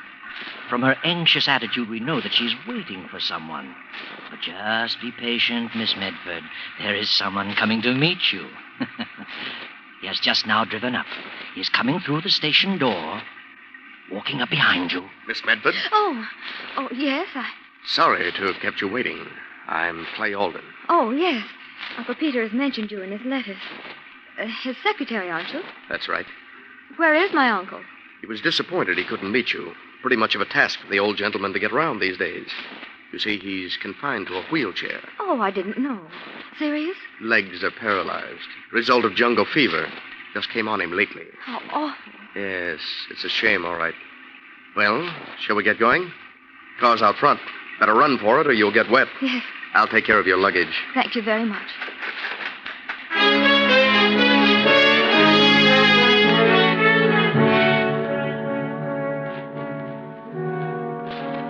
Rather a disappointing reception, Marie Medford, wouldn't you think? You have come over 2,000 miles all by yourself just to see the only living relative you have in the world. And then you are met by a stranger. The car turns up the tree-lined driveway. This, Marie, is what is known in this countryside as Medford Manor. Yes, Medford Manor. It's all that the name implies, a gloomy pile of a structure, even made gloomier by the blackness of the night and the driving rain. Oh, someone has heard the car approach. The door is open. It's the butler, Victor. Well, Marie, are you going in? What a pity you don't know what I do. You'd never cross that threshold if you did. Too late now. Your luggage is being brought in. The young man and the butler stand beside you. The door closes. Victor? Yes? Take Miss Medford's luggage upstairs to the south corner bedroom. The south corner bedroom, sir? Certainly. Why not? Very good, sir. Any further instructions? No. Oh, has Mr. Medford retired yet? Not yet, sir. He's in his study. I just gave him his warm milk. He may have dozed off, sir. All right. Thank you, Victor. Yes, sir. Thank you, sir. Would you care to follow Victor to your room, Miss Medford? I'd like to see my uncle now, if I could, please. Very well. Come this way. Here we are. I'll speak to him. Wait here, please. Well, Marie, how do you like it? You get a feeling of something not as it should be? Strange fellow, this Clay. And the butler, too. Look about you. What a depressing house. Huge and cold and unfriendly. Not at all as you'd imagined it. Is it, Marie? Your uncle will see you now. Thank you. Marie, my dear child, come in, come in, come in. Uncle. Well, my poor child, take off those wet things at once. Alden, what's the matter with you? My niece will catch your death. Help her off with those things. Sorry, Mr. Medford. Thank you. Bless my soul, pretty as a picture. You got a kiss for us? Of course. That's it. Now you sit down here beside me. I'm sorry I couldn't meet you, my dear, but I'm afraid the ravages of old age and malaria have finally caught up with me. My one comfort is this wheelchair. Getting onto it, though, you should see me wheeling all over the house.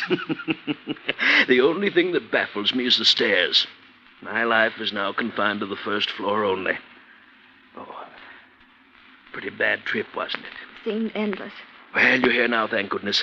This is your home. You're free to come and go and do whatever you please. Thank you, Uncle Peter. Don't suppose any of this is what you imagined. I know that I'm different from what I'd hoped you'd find. Tell me, Uncle Peter, do you think you'd have recognized me if you hadn't known I was coming? Recognize you? Why, of course. You have the family of Medford written all over you. No mistaking you, my dear. Well, Alden, what are you standing there for? What are you staring at? Oh, waiting to see if you need anything for this. No, that's all. I'll ring for you if I need you. Yes, sir. Oh, I forgot to thank him. For what? He gets paid for whatever he does? Forgive me for saying this, but Somehow, I don't like that young man. Was he rude to you? Oh, no, not actually. But he seems to resent my being here. And the butler, he seems resentful, too. I feel as though I don't belong. Oh, they're harmless enough. But getting back to you, I was so sorry I was in South America at the time it happened. Must have been pretty ghastly for you, my child. Like a nightmare, Uncle Peter. I'm not myself yet. I should think not. An only child losing both parents so suddenly and so horribly. Maybe it was a good thing it was sudden. It had to happen at all. One spectator at the crash said that they never knew what happened. Now, you mustn't talk about it. All that's behind you. A new life from now on, Good. That's the way I want to look at it, Uncle Peter. And I'd like to get something to do. What? Oh, now. Oh, yes, really, I would. I want to be active if I can. I'm quite capable. I'd really like to get a job, Uncle Peter. Well, bless my soul. Secretarial work or anything. Well, that might not be a bad idea. Keep you from brooding. We'll see what we can do. And now I have a little surprise for you. You haven't seen my collection. No, I haven't. Mother and Father often talked about it. Well, if you'll just open that door over there, I'll show some of it to you. Oh, this one? That's right. You'll find a light switch just inside. Why, it's a regular museum. All these glass cases. Over here, my dear. Now, look at these. Well, what do you think of them? Well, they're horrible, Uncle Peter. They look like tiny human heads. Well, that's exactly what they are. Life-size at one time, but isn't it remarkable the way they shrink them down? Look at this one. See his little features? Perfect in every detail. He's my favorite. Interesting history about him. He was once a white man. Oh. Forced down in the South American jungle when his plane cracked up. The headhunters got hold of him, and there he is. His name is Charlie. I'd like to see him closer. I can unlock the case. No, please. Do you mind if I don't look anymore? Oh, dear. I keep forgetting people are sometimes shocked by these things. I see them only through a collector's eyes. Oh, well, you'll have lots of time to look over my jungle paraphernalia. Meanwhile, perhaps you'd better get some rest. Would you like Victor to get you something to eat? No, thank you, Uncle Peter. But I am rather tired. I think I'll say goodnight to you. Know your way about, do you? Yes, I'll find my room. Good night, Uncle Peter. Good night, my sweet child. I'll see you in the morning.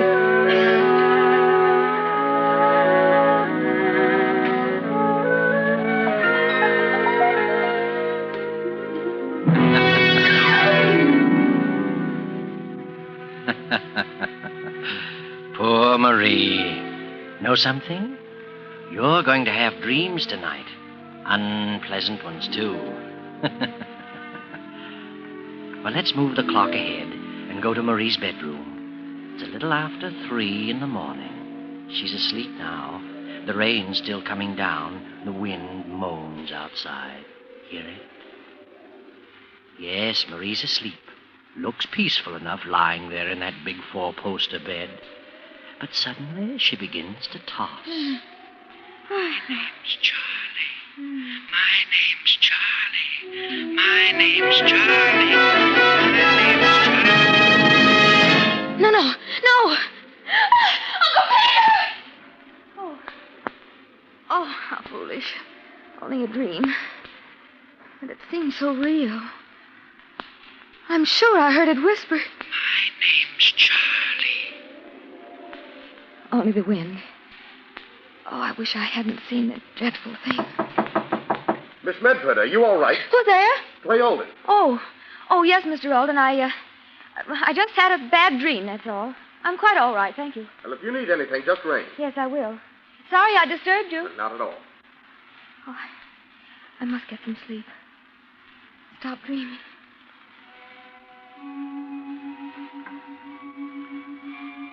But little sleep for you, Marie.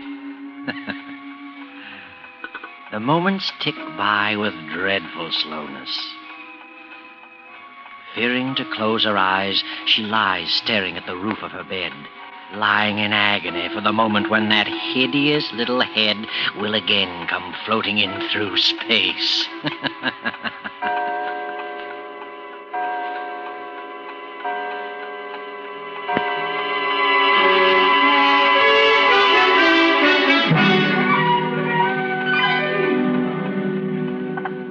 It is morning now. A dreary fog still hovers depressingly over the old house, a cold clamminess which only adds to Marie's sensation of uneasiness. In the dismal morning room, Victor is serving breakfast to Clay Alden and Marie. Shame you didn't rest well last night, Miss Medford. It's just the newness of everything. I'll get used to it, Victor. I hope you will, miss. Of course you will. Oh, and Mr. Alden, don't mention anything to my uncle about that silly dream I had last night. Oh, of course not. Did you have a bad night, miss? Yes. The daytime makes such a difference in things. Even you seem different, Mr. Alden. For the better, I trust. Oh, sorry. That wasn't very complimentary. Oh, here comes Uncle. Well, good morning, you two. Good morning, Mr. Medford. Morning, Uncle Peter. You look quite fit this morning, sir. Feeling splendidly. Had the best night's sleep in I don't know how long.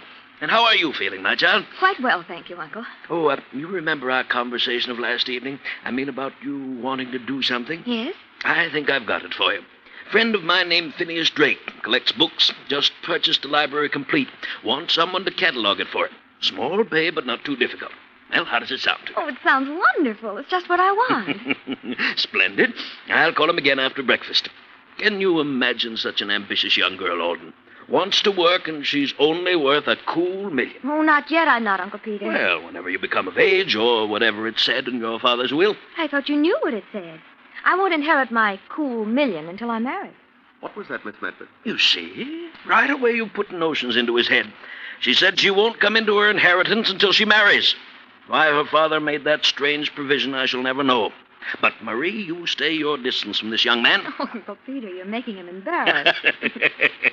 Can't an old man have his little joke? Anyway, with all the eligible young men you'll meet, poor Alden won't stand a chance. Oh, Peter, please.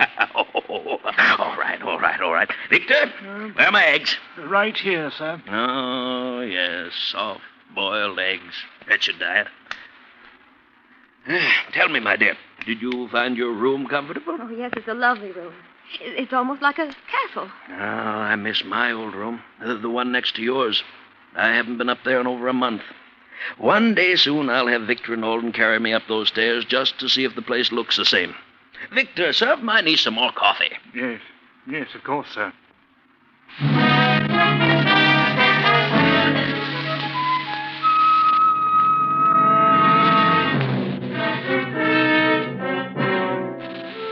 So, Marie, you're going to have something to do, eh?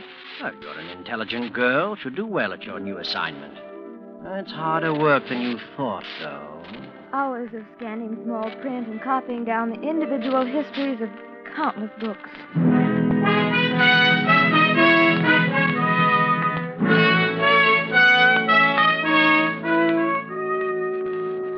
All goes well for several weeks, and then early one afternoon, you return home, Marie, to find your uncle as usual in his study. Why are you so upset, Marie? Uncle Peter? Marie, well, you're home early. You're not finished already. Finished as far as Mr. Phineas Drake is concerned. I can't understand it. I've done my work well. This afternoon, Mr. Drake came to me and said he had no further use for my services. What? Didn't explain why, just looked at me queerly and said he preferred someone else to finish the job. Well, that's strange. Oh, well, he's an old crank. Don't let this upset you. We'll find something else for you to do. No, don't you worry.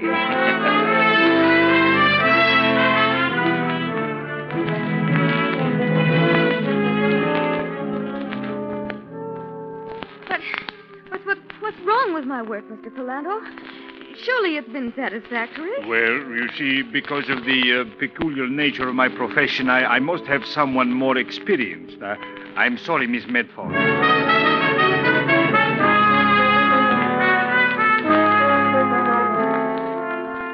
But I didn't, Professor Hanley. I did exactly as you instructed. What on earth is wrong? You'll excuse me, Miss Medford, but, your ability as an assistant has not come up to standard.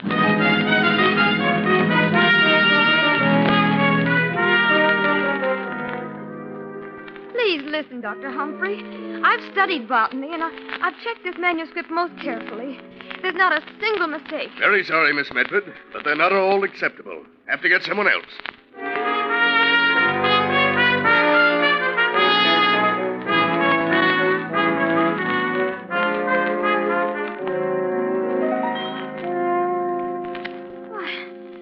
can't understand it, Uncle Peter. Is there something wrong with me? Well, I shall certainly call Dr. Humphrey right away. Oh, no, I'd rather you didn't. But it was only the other day he telephoned me and said what an efficient secretary he thought you were. Something wrong somewhere. Ah, you know, Marie, I think I'd give up this idea of wanting to work. I haven't mentioned it to you, but you're really not looking your best lately. Well, to tell the truth, Uncle, I haven't been sleeping well. I have the most frightening nightmares. In fact, it's the same dream every night. Well, that's odd. What's the dream about? Well, I keep seeing that little head. The one you said was called Charlie. Oh, dear, I suppose I made a mistake showing that to you on your first night. If you could only look upon Charlie as I do, you'd realize it is inanimate, dead, with no power at all to do you harm. You'll build up a phobia about that head. Now, the thing to do is to destroy that fear by facing it. You come along with me, my dear. You mean in there again? It's the only way. Now, come along. Oh, no, Uncle Peter. I know what I'm doing. Open that door, Marie. I'm going to make you realize how foolish you've been. Over here, my dear. Oh, I know you think I'm being cruel, but I know my psychology. Why, that's strange. What is it, Uncle Peter? Why, somebody's broken into this case. Ring for Victor and get Alden here at once. Is something missing? Somebody has deliberately taken that head.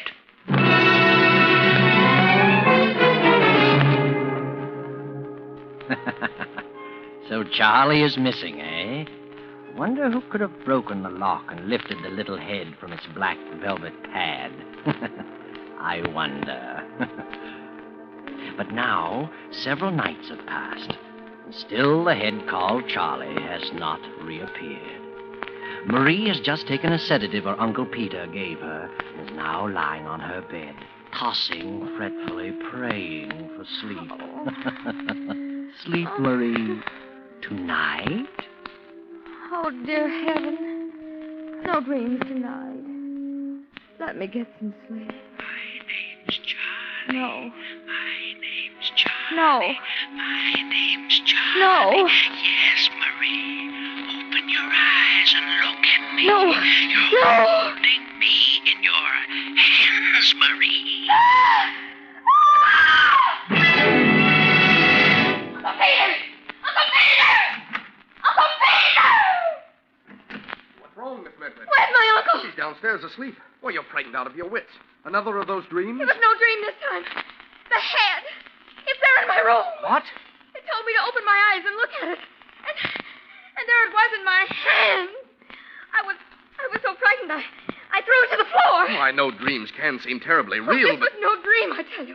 It's there now in my room. When I threw it on the floor, it rolled to the foot of my bed. Oh, don't look at me as though I'm insane. Come look for yourself if you don't believe me. Just as you say. It's right here. I'll turn on this lamp here. Now, why, it's gone. It was here. It was. I saw it as plainly as I can see you. Oh, I know you think I'm crazy. But I saw it. I saw it. I tell you, I saw it. Miss Medford, please. What's wrong, Miss Medford? I thought I heard you scream. Marie! It's your uncle. Are you all right? I'm coming down, Uncle Peter. I must talk to you.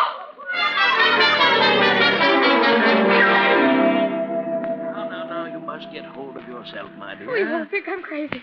But I really could see it. I touched it. And it was nestled like an orange in my hand. I woke up and threw it on the floor. And when Mr. Alden and I came back to the room, it was gone. Oh, you don't believe I actually saw it. Do you? Now, compose yourself, child. I want to ask you some questions. First of all, in this dream, do you hear a voice of any kind? Yes. A voice that whispers, "My name's Charlie," over and over. But tonight it said something different. Now, you needn't go on, my dear. I had hoped and prayed with all my heart that this wouldn't happen to you. But I'm afraid it has. What are you trying to tell me, Uncle Pete? You've heard me go on about the fine old Medford stock. Well, it so happens our branch isn't so fine. There's been something wrong with us. You mean insanity? Oh, but if there is insanity in the family, Why haven't I heard of it before? Because, my dear, it's the Medford secret. Oh. Oh, Peter. I'm frightened. Whatever you do, Marie, you must not let go of yourself. But it's not easy being told you're mad. Uncle Peter, if I am afflicted, then all those people must have known.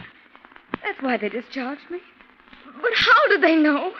What did I do that would give evidence? Perhaps you do things you're not aware of. Maybe I do. Seems the only logical answer. Oh, Uncle Peter. What's to become of me? Now, we'll work this out together, my dear child. No one will ever know. You can depend upon me. I won't leave you. From tonight on, I shall be taken upstairs, and I'll stay near you. Knowing that which afflicts us gives us a weapon with which to fight it. Just you rely upon me, my dear. Uncle Peter. Oh, Uncle Peter.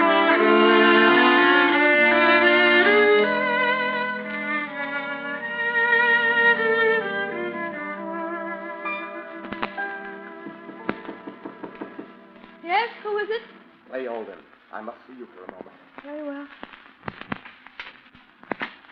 Better not close it. I'll have to talk quietly. Something wrong? Terribly wrong. The old gentleman's asleep in the next room. I had to wait till he dozed off before I could see you. Well? It's about the head. The head? The one he calls Charlie. It's back in its case. When did this happen? Sometime last night, I guess, after your nightmare. Yes, I'm convinced now that that's all it was. I am not so sure. What?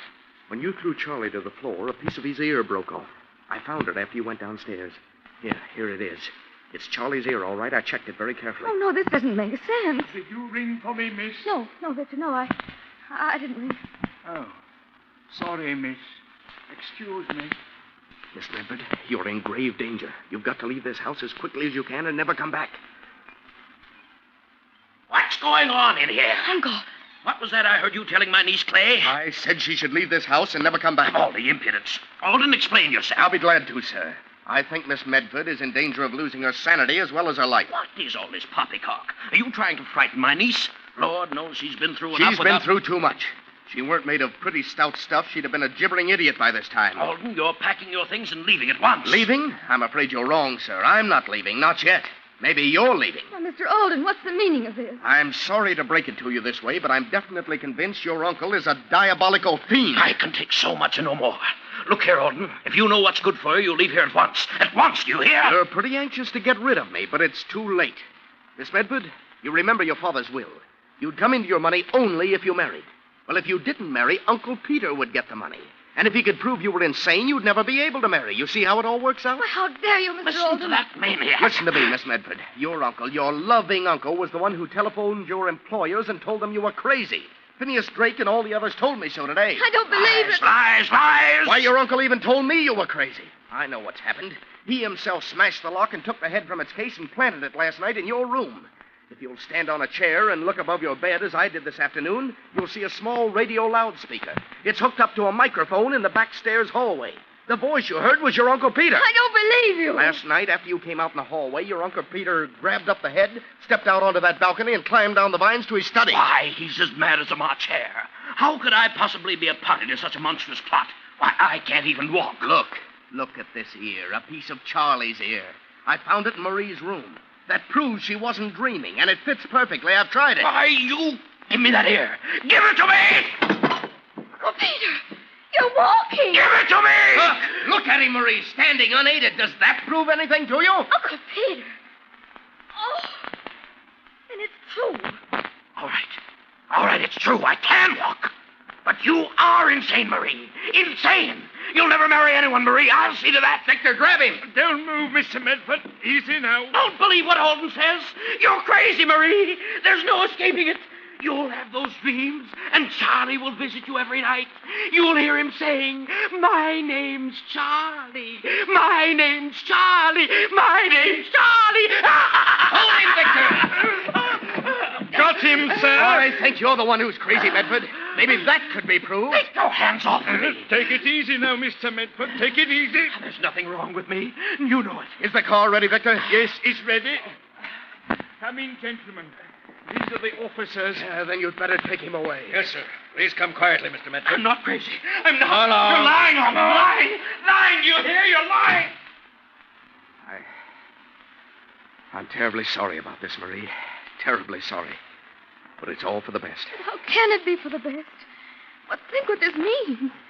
He's my father's brother, and if he's insane, then it means that I might be too. Remsen the parent. No, don't worry, Marie.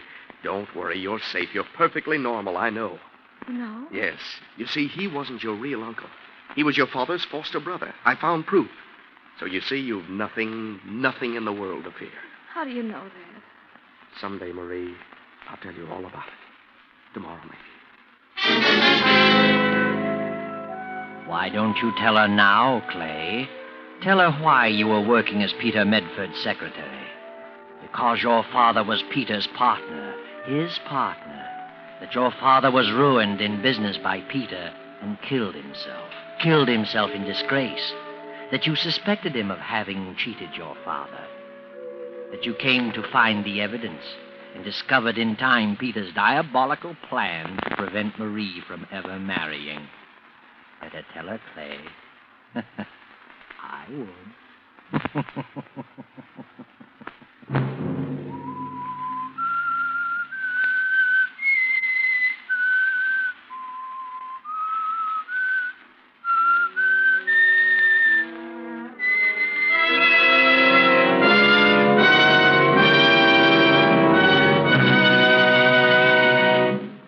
CBS has presented The Whistler.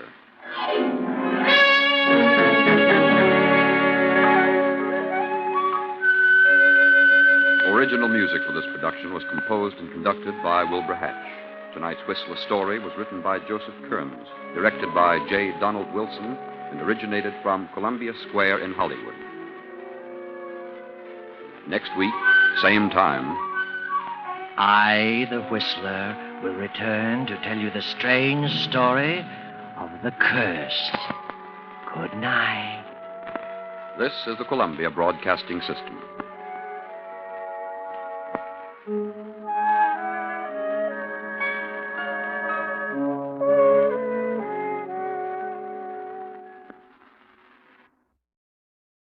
And now, stay tuned for the program that is rated tops in popularity for a longer period of time than any other West Coast program in radio history.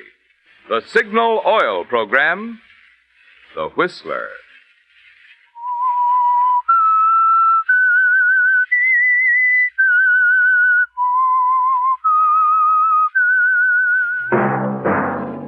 Signal, the famous Go Farther gasoline, invite you to sit back and enjoy another strange story by The Whistler.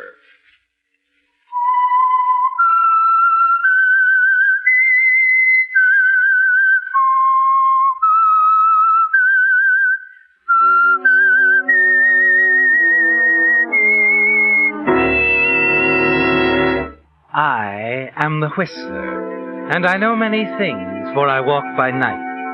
I know many strange tales hidden in the hearts of men and women who have stepped into the shadows. Yes, I know the nameless terrors of which they dare not speak. And now for the Signal Oil Company, The Whistler's strange story. Borrowed Byline.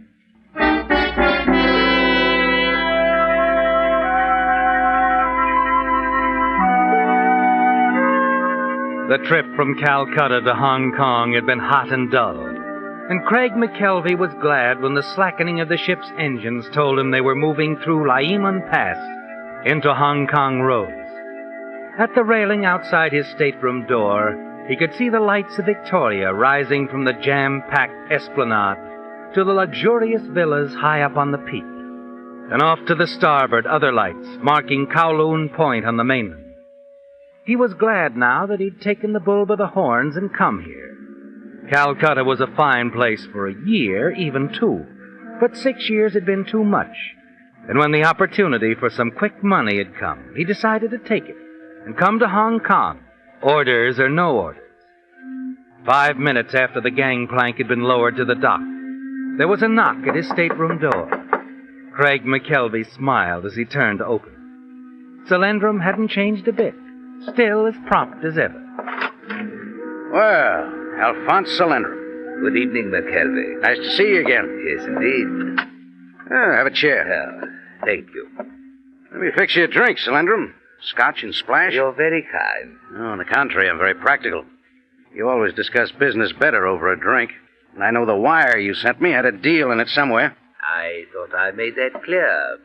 You're never very clear, Solandrum, particularly where money's involved. And what makes you think there's money involved, my friend? You don't think I'd jump my job and take a long boat ride to renew an old acquaintance, do you? Wait a moment. Jump your job? Well, not exactly. But my editor in London... Mr. Ames. All right, Mr. Ames fails to realize that at times a roving correspondent has to row. He might take a dim view of my sudden departure from Calcutta. I hope not. Oh? You see, McKelvey, your excellent standing with your newspaper in London is exactly the reason I wired you to come here. Here's your drink. Thanks. Your health, my friend. Excellent Scotch, McKelvey. Excellent. You can thank the purser. I won it from him last night in a card game. Now, what are you saying about my job? I think perhaps we'd better discuss mine first. I've established a new connection, McKelvey. I see. Representing a British importing firm. Sounds honest. Oh, it is. It's strange, Alphonse. I've never known you My past is a closed book, something to be forgotten. There's much to be done here, McKelvey. New worlds to conquer. The right man, the right set of circumstances, and the wealth of the Orient is here for the taking. Tell me, my friend, how much do you know of natural history? What? Do you know, for example, that on the slopes of the mountains to the west, there lives a species of deer, a small hornless animal, unimpressive as a trophy, but worthy of the most skillful hunter who ever held a rifle? If you don't mind, old man. I'm being obscure again. To make a long story short, McKelvey, this little animal is the source of one of the most precious materials in the world. A substance for which there is an almost hysterical demand at this very moment. Well, go on. What is it? Musk. Musk? An essential ingredient of the finest perfumes. What little there is in great demand on today's market. Well, that's all very interesting, but where do I come in? I'm coming to that. It seems there is a persistent rumor that a fabulous amount of purest Tibetan musk is floating around East Asia somewhere. My firm is most anxious to locate it. So anxious, in fact, that they've retained me for the past 8 months solely to conduct the search. And that, McKelvey, is where you come in. Oh, is it? A simple dispatch in your very reliable newspaper indicating I have discovered the musk would simplify my problem immeasurably. I'm still a lap or two behind, Alphonse.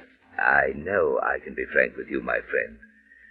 From the moment I accepted this proposition, my problem has been to persuade my superiors in London to advance funds to cover the purchase. Needless to say, my firm in London tends to be cautious, since the transaction will come to over $250,000 American. Then you have found the musk? No. Yet you want me to file that story? Oh, come, McKelvey, you haven't developed any moral compunctions after all these years? No, just being practical again, Alphonse. You'd never get away with it, you know. In the first place, they'd never send the funds without checking. In the second place, the idea of picking off $250,000 and disappearing is simply fantastic. You underestimate me, my friend. After all, I haven't been at work on this for 8 months for nothing. So all you need is a story over my signature, and they'll jump. They do anything to close fast, prevent competitive bidding. I see. You realize, of course, that this kind of a sellout would finish me as a foreign correspondent. It should be well worth your while. How much? $25,000 American. You underestimate me, Alphonse. Make it $50,000. That's a lot of money for a story. You're buying a career. Excuse me. Yes. Cablegram, sir. Oh, there you are. Thank you, sir. Hold for arrival. What? Consider your impromptu departure from Calcutta inexcusable. Your services with this paper terminated immediately. Frank Parksley has requested temporary transfer to Hong Kong, instructing him to replace you on arrival. Ames.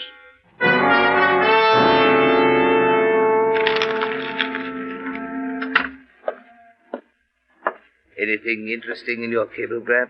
Oh, nothing much. It was from Ames. Just another raise. That's very fortunate. Your reputation with your paper must remain unimpeachable, McKelvey, until the story is filed. Yeah, I realize that. Now, how about the price? 50,000 it is. Good. When do I file it? After I prepare the way in London. We must be cautious now. Can't afford to be seen together. Suppose I meet you tomorrow night at 9 at the Twin Dragon Bar? Right. Well, Alphonse, here's to the story. Yes, my friend. Do your story.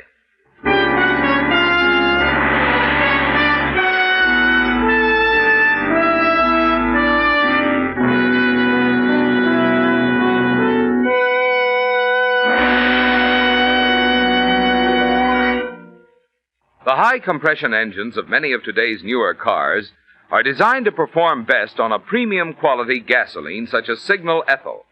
But if you're nursing along an older model, you may think ethyl gasoline wouldn't make any difference in your car. Well, if you'd see some of the vintage models that fill up at the Signal Ethyl pump and hear the enthusiasm of their owners, you'd change your mind. For instance, a chap who lives up in a hilly section was relating, "You should see some cars struggle when they try to pull my hill. But with Signal Ethyl, my 41 model walks right up in high." Another driver of a 46 model remarked, "On cold mornings, I hear some of my friends complaining about hard starting. But with Signal Ethyl, my car starts quick as a rabbit." Yes, folks say mighty nice things about Signal Ethyl, because this premium grade of Signal's famous Go Farther gasoline is engineered to bring out the best in any car of any age.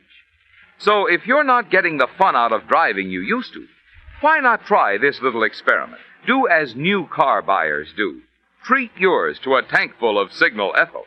See if you don't feel the difference, a wonderful difference, in Signal Ethyl.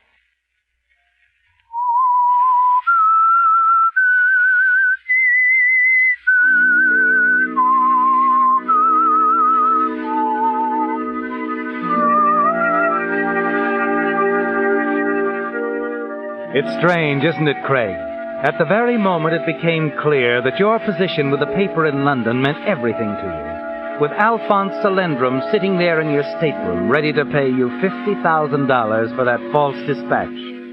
The crushing wire from Ames discharging you arrived to change it all. You realized, of course, that Salendrum must never know about it. And even as you tore up your editor's message discharging you and turned to Salendrum, you were trying frantically to think of some way the story could be filed and published the following day in London. Salendrum's gone now, and you sit alone in your stateroom for a long time thinking. You remember that no one knows you in Hong Kong. Decide for the time being it has to stay that way. A few minutes after leaving the ship, you check in at a nondescript waterfront hotel. You've never been one to apologize, Craig, but this time it's got to be. You hurry down to the cable office, scribble the message out, and hand it to the clerk. Let me see now. Timothy Ames, Fleet Street. Can't believe you're serious. Came here on tip. Underground movement very active in southern China. Know you will allow me time for full report. McKelvey.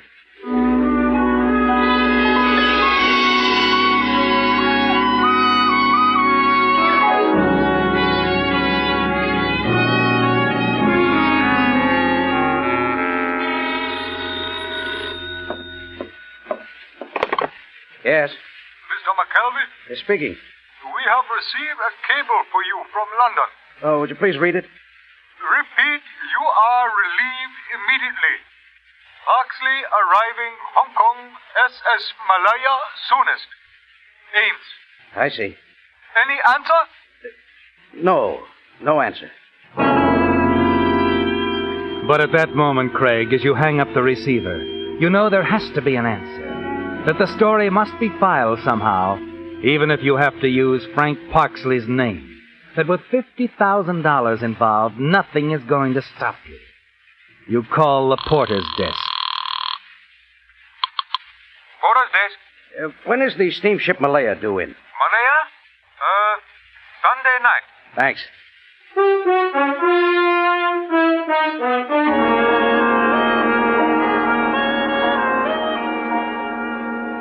And Sunday night is uppermost in your mind as you sit with Solenndrum later that evening in a dark booth at the Twin Dragon. Going over the text of the story you know you'll have to file under Frank Parksley's byline.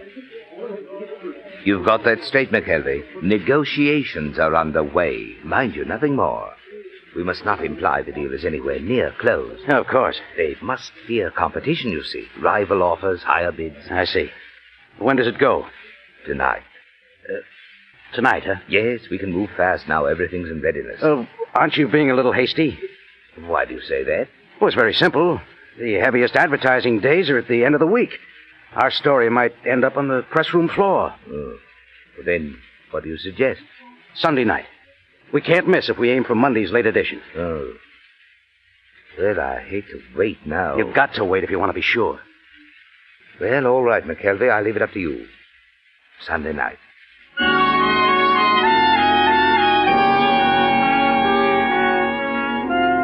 Yes, Craig, it has to be the night Parksley will arrive on the Malaya, because your mind is made up, isn't it? On Sunday night, you're going to check out of the Hotel Oriental as Craig McKelvey. You're going to move into higher circles in the Victoria as Frank Parksley. And between the two, there'll be a murder.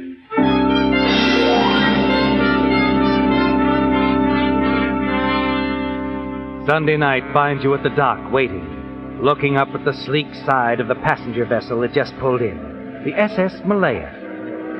You breathe a sigh of relief when you see Parksley, the linen suit, the thin, rangy figure, the same Frank Parksley you saw in Singapore years ago. Hello, Parksley. Huh? You don't remember me. I'm McKelvey. Oh, yes, McKelvey, of course. I'm sorry. No, we only met once. Yes, London, wasn't it? Singapore. Oh. But it's all right. I wouldn't have remembered you if I hadn't been told you were coming. Oh, well, then they did inform you that I... Yes, they sent me a cable. Yes. I'm sorry, old man. I've been trying desperately to get out of Burma, but it hasn't anything to do with displacing anyone. Oh, I know. That's my own doing. And Ames, he agrees that I'm a bum. Well, I wouldn't worry about it. We all have at least one editor who can't stand us. Sure. Look, I hired a car. I'll drive you up to the hotel. Well, that's very sporting of you, McKelvey. However, there's been a delay in getting my baggage off, and I'm afraid... Oh, they'll send it up for you. Well, if you don't mind, I'd rather wait. Past experience, you know?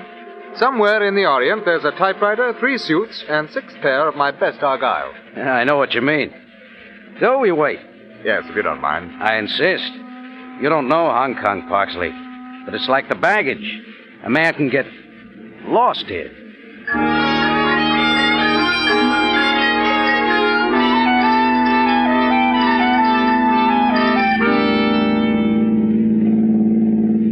I was a little surprised when they named you as my replacement, Parksley. What struck you to want to leave Burma? Oh, well, at the moment I think there's more opportunity for me here. Oh, really? Yes. I say, is this the road to the hotel? Well, it's a roundabout one, but I thought you might get a kick out of seeing the bay. Well, yeah, it's pretty all right. There's quite a view spot up ahead. A friend of mine drove me out to it the first time I was here. Oh. Yeah, here we are, just around this curve. Yes, I say, you're right. It takes in the whole shoreline, doesn't it? Yeah. Actually, we're not up very high. Just the way the island jets out here. Well, not many people could know this spot. Wouldn't be so deserted. I'll have to remember it, McKelvey. You listen as Frank Parksley prattles on about the view. He's right, isn't he, Craig? Not many people know this spot. You're thinking that as Parksley turns his head, looks away from you in the direction of the bay. Your hand moves down and tightens around the handle of a heavy wrench at your side. The lights over there, McKelvey. They're glittering like the gold we mortals are always after, hmm? Have you ever thought of them that...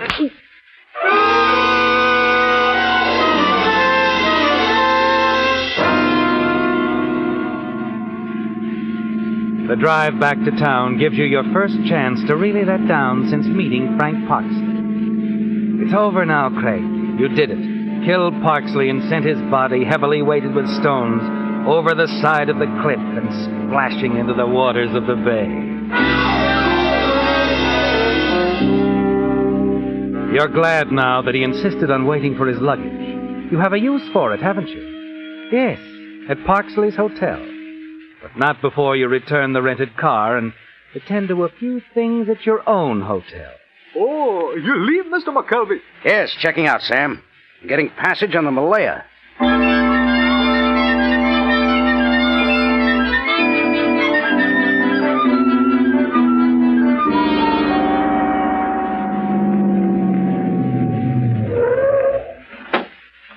Here's the Hotel Victoria, mister. Right. There, here you go. Oh, thank you.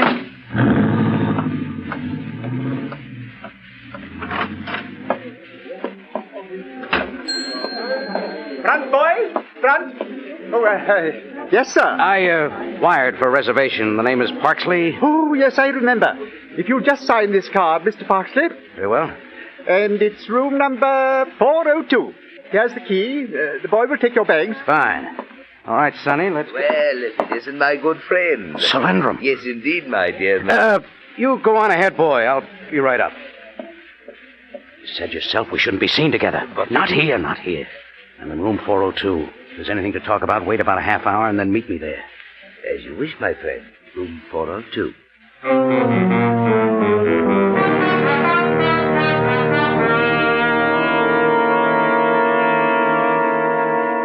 Hello. Hello. Yes, sir? Operator, I was talking to the cable office. Could you reconnect me? I was filing a dispatch for my paper. Oh, sorry. One moment. I'll get them again. Go ahead, Mr. Parksley. I'll give it to you from the beginning again. Hong Kong, August 17th. Supposedly well-founded reports indicate certain Alphonse Solandrum, agent for a London importing firm, negotiating for purchase of largest quantity Tibetan musk ever involved in single transaction. Solandrum, commissioned by his firm...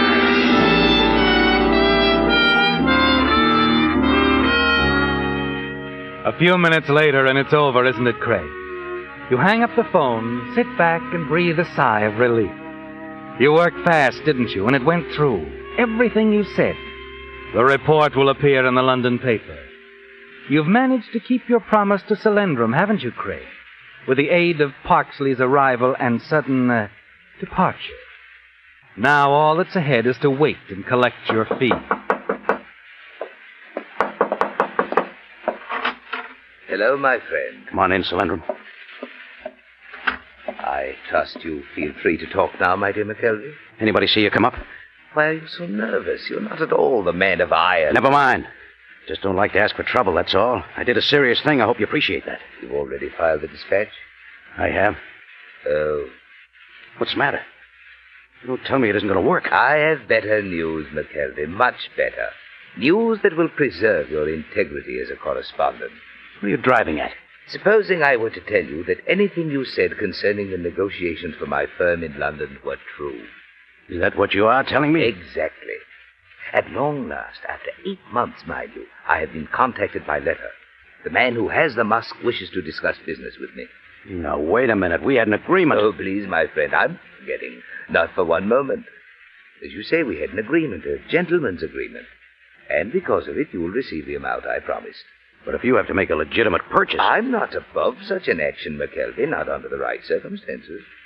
You're meeting this man tonight? He's coming here to the hotel, yes. I must talk to him privately. You see, the margin of profit is accounted for by the simple fact that he did not come by the musk by entirely honest means. So he's willing to sell for less?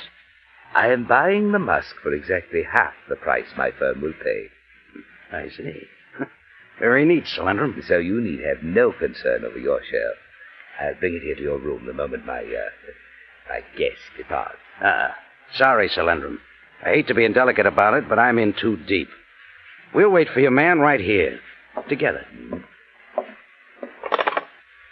Yes, Clark? This is 402. Yes, sir. Mr. Solandrum is visiting with me, but he expects a caller. If anyone asks for him, would you send him up here? Certainly, Mr. Parksley. Thank you. All taken care of, my friend? All taken care of. Nothing to do now but sit and wait. Ah, yes. And the moment is close, McKelvey. This will-o'-the-wisp I've pursued these many months is almost in my grasp. Think, man, in a matter of hours, perhaps minutes, we'll both be rich. And you are thinking, aren't you, Craig? There's a tense, nervous feeling inside you. And you know Solyndram senses it too. Both of you sit there in silence, waiting.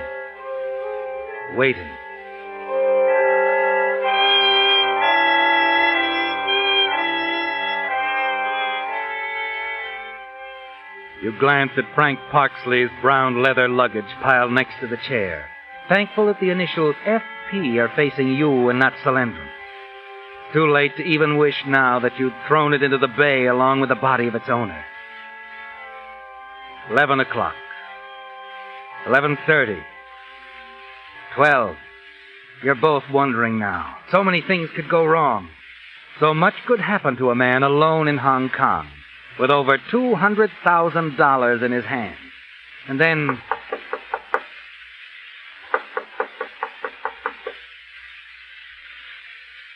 You'd better answer the door, my friend. Our visitor is here.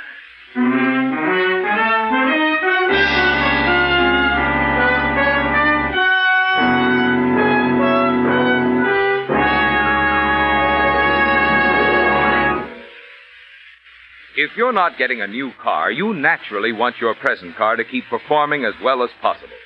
Well, the lubrication and service a car gets have a lot to do with its performance. And that's where independent signal dealers shine. With them, you see, servicing cars isn't just a temporary job. It's a permanent business in which they've invested their own money. That means signal dealers not only actually enjoy working with cars, but on the average have had years of experience. Experience which gives them valuable know-how that can make such a big difference in a car's performance and upkeep. Also, independent signal dealers are well aware that their success and very livelihood depend on how well they satisfy you. Well, naturally, this conscientious type of personal service can add a lot to your car's life and your driving pleasure. Good reason why so many drivers these days are switching to the friendly service stations that feature the famous Go Farther gasoline. Signal, that is.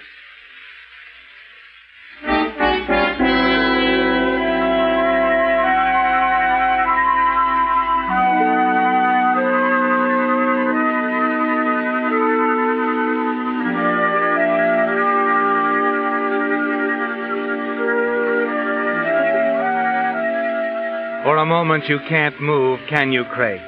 Then suddenly you find yourself on your feet.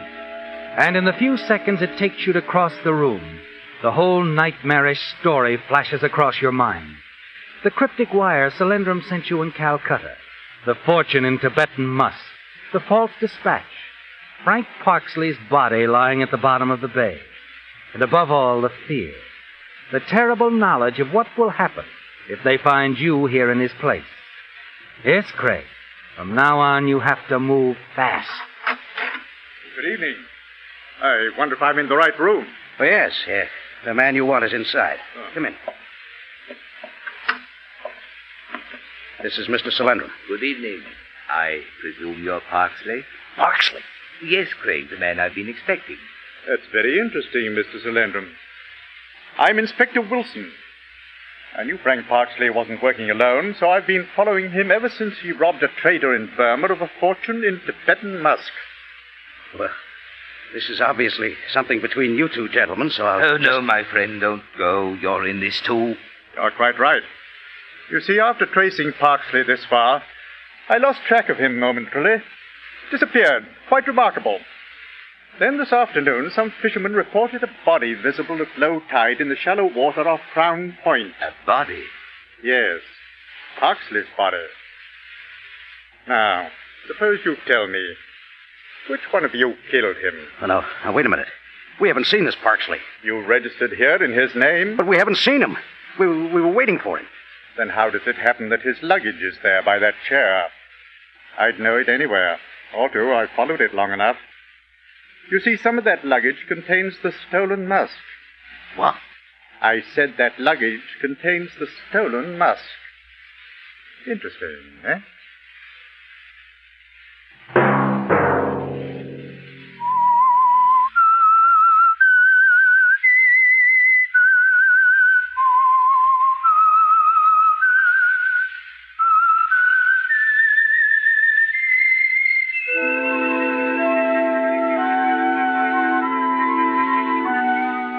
let that whistle be your signal for the Signal Oil program, The Whistler, each Sunday night at this same time. Meantime, Signal Oil Company and the friendly independent dealers who help you go farther with Signal gasoline hope you'll remember, regardless of what gasoline you use, you'll enjoy more miles of happy driving if you drive at sensible speeds, obey traffic regulations, and avoid taking chances. You may even save a life, possibly your own.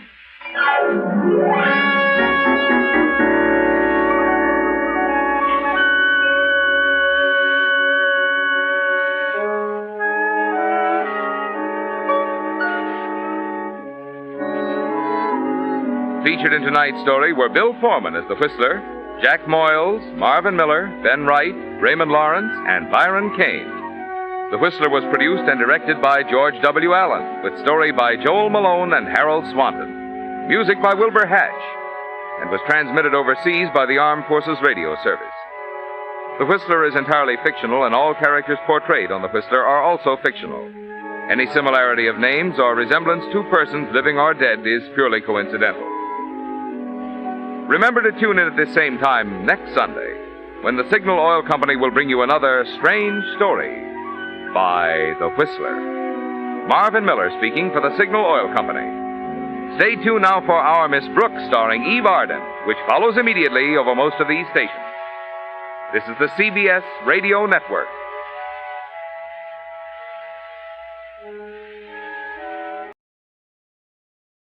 And now, stay tuned for the mystery program that is unique among all mystery programs. Because even when you know who's guilty, you always receive a startling surprise at the final curtain. In The Whistler.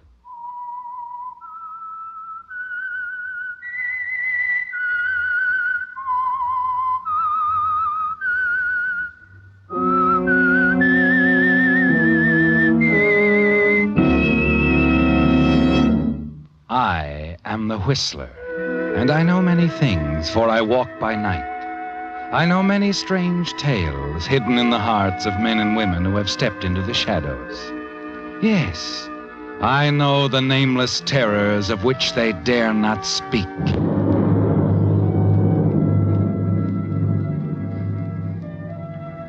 Yes, friends, it's time for The Whistler, rated by independent research the most popular West Coast program in radio history.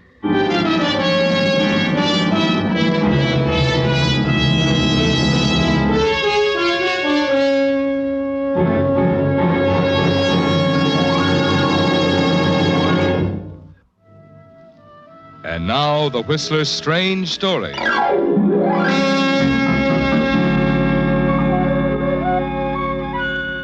Dear Diary.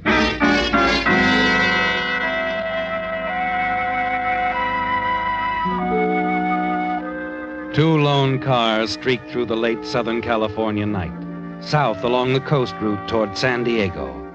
In the first car, Mike Jordan, his face drawn and tense, his forehead beaded with cold sweat, stepped hard on the accelerator. And the car behind him matched his speed, closing the gap between them. With one frantic turn of the wheel, Mike swerved his car onto a side road, narrowly missing the ditch. But the car behind him had anticipated his move and made the turn after him. And then cut sharply into Mike's car, forcing him off the road.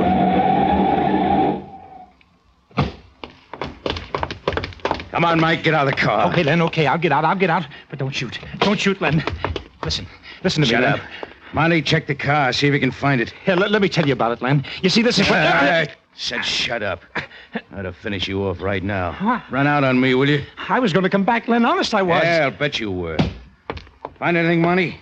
Packet of bills in a suitcase. Only 10 grand here, though. Our cut was 15. Come on, Mike, talk.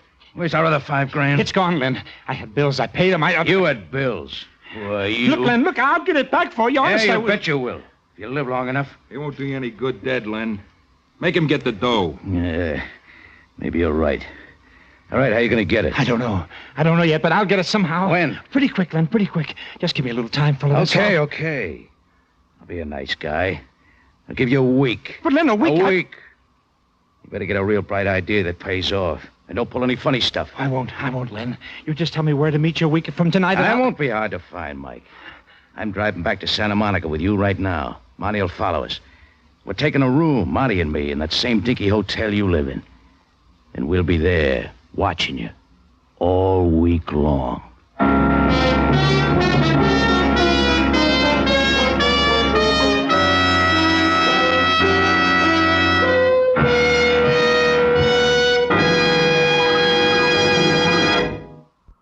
And now, back to the Whistler.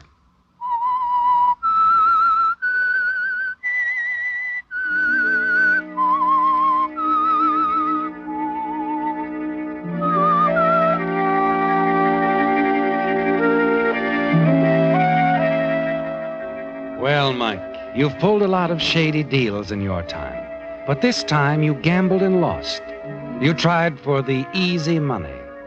Pulled a small payroll job in Long Beach 3 nights ago that Len and Monty had cased. You thought you could run out on the split-up with them. But they caught up with you, took the money that was left, and gave you a week to dig up the $5,000 you spent before they overtook you. A week, Mike, with Len and Monty staying in the same cheap Santa Monica hotel where you live, where they can keep an eye on you. Early the next afternoon, you find yourself walking along a path in the park above the beach. Suddenly, a gust of wind catches up a blur of color and wraps it around your head. What the devil? Oh, you stopped it. I'm so glad. Stop what?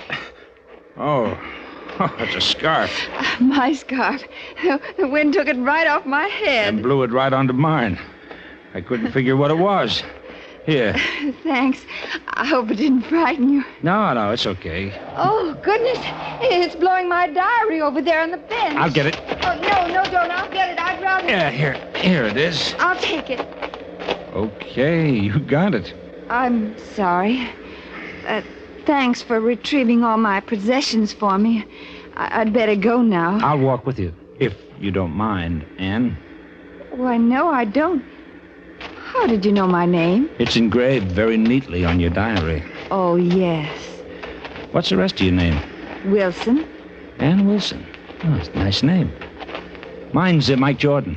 You live here in Santa Monica? Born here. You? I live here now. I was born in Nebraska. Been here long? 6 months yesterday. And every day of it recorded in your diary, huh? You're laughing at me now. No.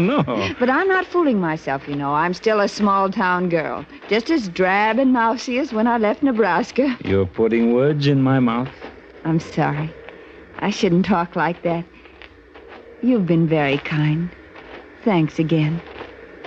I turn here. So do I. Where do you live? See, up there on the hill. That big old house with a wall around it. You live there? Why, that's old Silas Mueller's place. You know him. Know him? Who doesn't around here? He was old when I was a kid. We used to climb over those walls, and he'd chase us, waving his cane and threatening to whale the tar out of us. How come you live there? I work for him. I'm a practical nurse. He's quite old now and not too well. Old is right. What is he, about 100? He's 83. I feel so sorry for him. He's all alone in the world. No one ever comes to visit him, except his doctor. And he doesn't come very often. Mr. Mueller says he doesn't like to spend money on doctors. From what I hear, he doesn't like to spend money, period. They say he gave up trusting banks a long time ago. Keeps his money around the house somewhere so he can count it every so often. You ever seen him counting it? No, of course I haven't. What a really silly thing to say. Yeah, I guess it was, wasn't it? Well, Ann, maybe I'll come by and see you sometime. Oh, I'd rather you didn't. I mean, Huh? Well, not there at the house anyway. But I usually come down to the park and bring my lunch at noon, and sometimes before dinner I walk along the beach. Okay, Ann. Maybe I'll catch up with you again.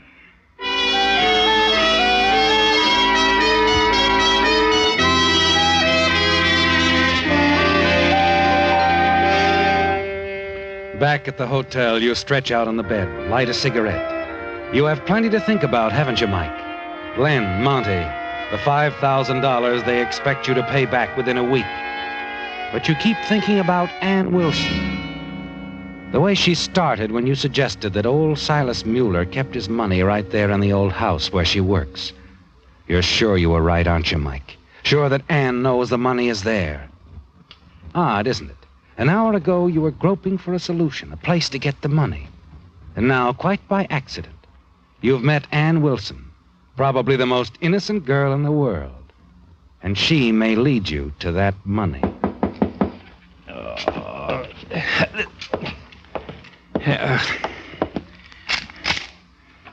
Yeah? Oh, come in, Len. I intend to.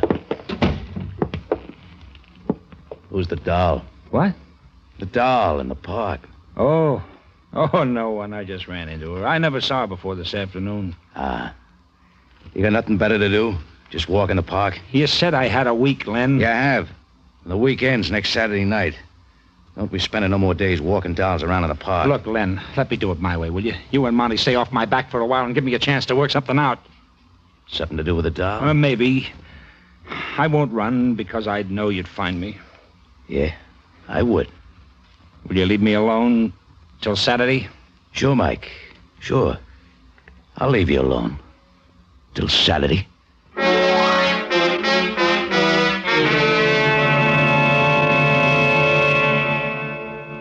There isn't much time, is there, Mike? And it's a long chance you've got to take, but it's your only chance. If old Silas Mueller does keep his money in his ancient house where Ann Wilson works, then you and Ann must become good friends. Good friends in a hurry. Late that same afternoon, you walked a few blocks down to the beach. You see Ann standing almost at the edge of the surf, watching the brilliant sunset. It's beautiful, isn't it? What? Oh, Mr. Jordan, I'm afraid I was lost to the world. You think you can put that sunset in your diary? I'm going to try. Oh, look at it, Ann. The sun's slipping out of sight. It's unbelievably beautiful. When I was a little girl, I used to think I knew where the sun went at sunset. Oh, really? Where? I was convinced it hid in a big maple grove just west of town. Ann, I want you to believe me. I thought about you all afternoon. Why, Mr. Jordan. Oh, can it be Mike? Just Ann and Mike? Why, yes, I guess it can. Mike. Good. At first, I thought it was silly the way I was thinking about you. I just met you, talked to you a few minutes, but I couldn't get you out of my mind. And can you believe that? Yes. Yes, Mike, I can believe that. I can believe it because I want you so very much. And because I've thought of you, too, all afternoon. Good thoughts, I hope. Good thoughts. I'm glad. Oh, my, look at the time. Mr. Mueller will be furious if dinner's not on time. Will it take you long to fix it? Oh, Martha does that, the housekeeper. But Mr. Mueller likes to have me bring him his tray and then eat with him. Poor old man. I'm the only company he has. Lucky old man, with you for a dinner partner. Well, I really must go now, Mike. All right. I'll walk with you. Do you ever get a night off, Ann? After dinner's over, I do. I almost never go out, but I can. Mr. Mueller goes to sleep right after dinner. About 8:30? Uh-huh. Will you meet me at the corner south of you tonight at 8:30? Oh, Mike, I'd love to.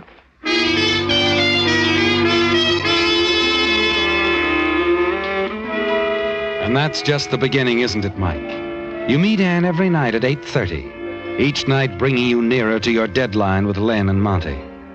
You were right about Ann. She's a love-starved kid, completely carried away by your attention to her.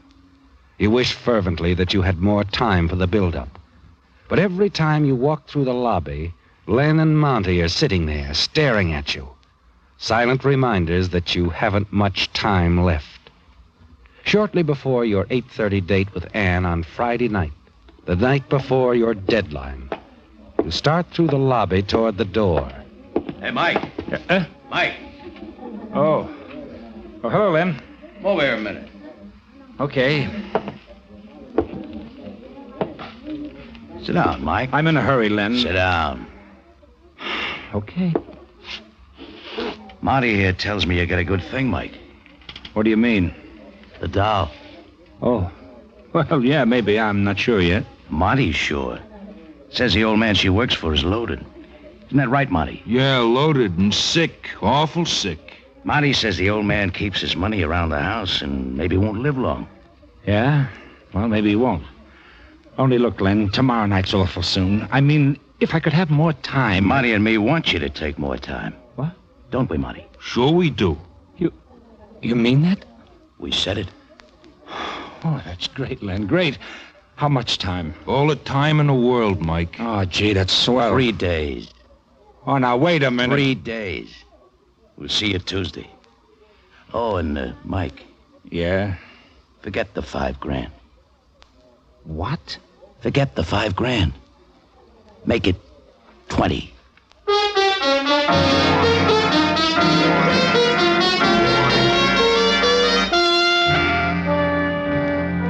"3 days. That isn't much of a reprieve, is it, Mike? And now Len and Monty want $20,000 instead of $5,000. You're desperate by the time you pick up Anne at your regular meeting place and drive to the spot on the beach that's become your nightly rendezvous. Mike, what's wrong? If I've done something, I'm so sorry. You haven't done anything, Anne. Oh, I'll be all right in a little while. Just talk to me, huh? Anything at all, but just talk. All right, Mike, I'll talk. I'll talk to you like I talked to you in my diary. They're for lonely people, Mike. Diaries. Are you lonely, Anne? No, not anymore. But I was. All my life I was lonely till I found you. No one to talk to. No one who'd understand. That's why I got a diary. I tried to kill myself once, Mike. I was so lonely. But they saved me. Brought me back to the loneliness. And I never understood why. Until I met you. Less than a week ago. In time, but not in my heart. Oh, Mike, I've waited for you so long. Anne. Put that in your diary, darling. I'll be glad to. Oh, Anne. Anne, I love you. But I haven't any money, any job, and I want to marry you. Marry me? Oh, Mike. I can't marry you without money. Lots of it. But why, Mike? All I want is you. I'm used to money. Lots of it. I made it, spent it. There's more money in the world. I want it for us, Anne. Is it so important, Mike? Money? It isn't to me. It is to me. It is to lots of people. Old Silas Mueller, he thinks it's so important he won't even spend it. He just looks at it, feels it. He's going to die soon, and he won't part with any of it. So he dies. Who gets it? He's got no one in the world. Oh, it would mean everything to us, Anne. Mike, we couldn't. We're not thieves. Then you do know where it is. You've seen him with it, haven't you? You know where he keeps it. Mike, my arm. You do Please, know. You're hurting you me. do know. You do. Yes. Yes, I saw him. I wasn't spying. It was an accident. I went away quickly, and he didn't see me. Did you tell anyone? No, of course not. Oh, good. Mike, please take me home now. In a minute, darling. Oh, Anne. Oh, I meant what I said. I do want money for you. But before I can even think about that, I need money, Anne. I have debts, big debts. I was ill, Anne, a long time. It was expensive. Oh, Mike, I'm sorry. I didn't know. I didn't want you to. But, well, you know now. I'm glad you told me, Mike. It makes all the difference in the world.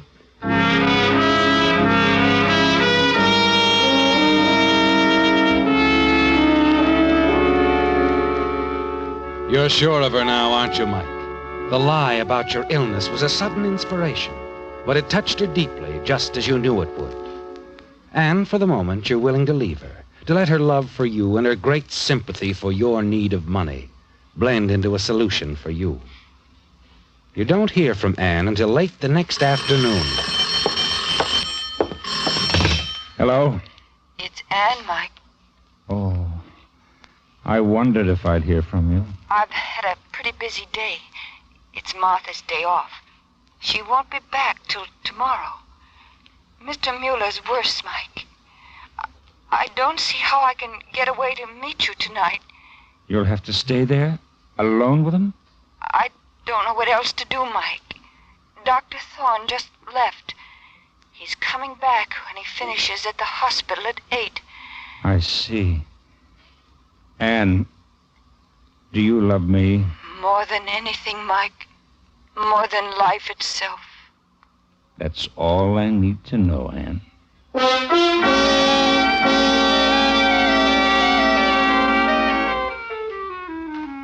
It's a perfect setup, isn't it, Mike? Anne, loyal, simple Anne, alone with old Silas Mueller. By 7:30 that night, you're standing on the patio below Silas Mueller's darkened bedroom. You see Anne seated at a desk in the living room, her back to you, writing. Noiselessly, you climb up the trellis to the balcony leading off Silas Mueller's room. The French doors are ajar, obviously for ventilation. Inside, you slip on your driving gloves. A dim wall light burns on the far side of the room, and you can see the outlines of the old man's form in the bed. He's breathing heavily. Quickly, you move to the bed, hold the pillow over his face. It didn't take long. He was very weak. You cross the room, open the door, and step out into the hall. And as you turn toward the stair... I was afraid you'd come tonight. Anne, for the love of heaven, don't scream. He's dead, isn't he? You've killed him. Anne, it was for us. There was no other way. You must believe that. What's that? The doorbell. That must be Dr. Thorne. And you won't say anything? No, Mike. I won't. I won't say anything. The next door down, my room. Go in there and wait.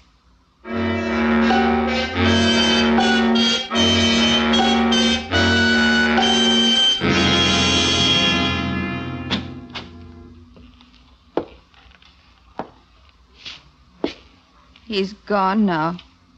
Dr. Thorne's gone. He said Mr. Mueller's heart gave out. Anne. They'll be coming for the body. There isn't time for talk. Yeah, sure. We'll meet tomorrow night at 8 and talk then. I'll be at 9th and Rail. What? Tomorrow night at 8. 9th and Rail? Well, why not the usual place? Why 9th and Rail? I'll be at 9th and Rail, Mike. You want the money now, don't you? And It's my fault, really. If you hadn't met me, you wouldn't be a murderer now. You wouldn't be a thief. And a murderer. Anne, for the love of heaven... The money's in his room. The strong box. I took the keys and opened it. We'll get the money for you now, Mike.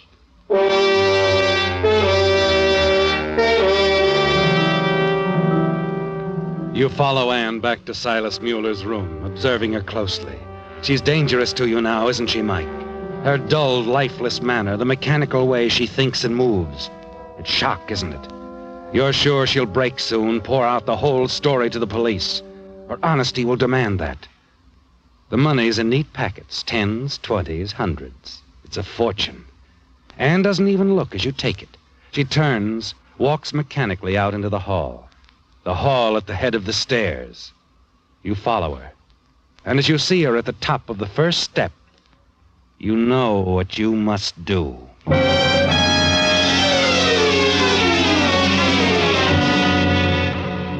And now Anne lies dead at the bottom of the stairs. You're sure no one will connect you with her death. Certain no one knows you were here. That only Len and Monty are aware that you even know Anne. Then you remember her diary. You can't leave without it. It tells too much about you and Anne. You're certain of that. You race back to her room. Search feverishly for it through everything. It's nowhere to be found. Your knees go weak and you sink onto the bed. Your throat is dry and parched. You look around quickly for a drink, pick up a glass of water from Anne's nightstand. And you pull yourself together and resume your search for the diary. Suddenly you remember. You saw Anne downstairs writing as you came in. You hurry down to the living room. A bulky envelope lies on the desk. An envelope addressed to you, Mike. It's the diary. Anne's diary. I've got it now.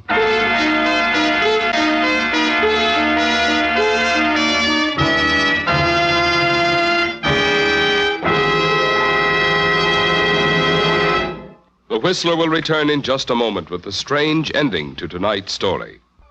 And now back to the Whistler.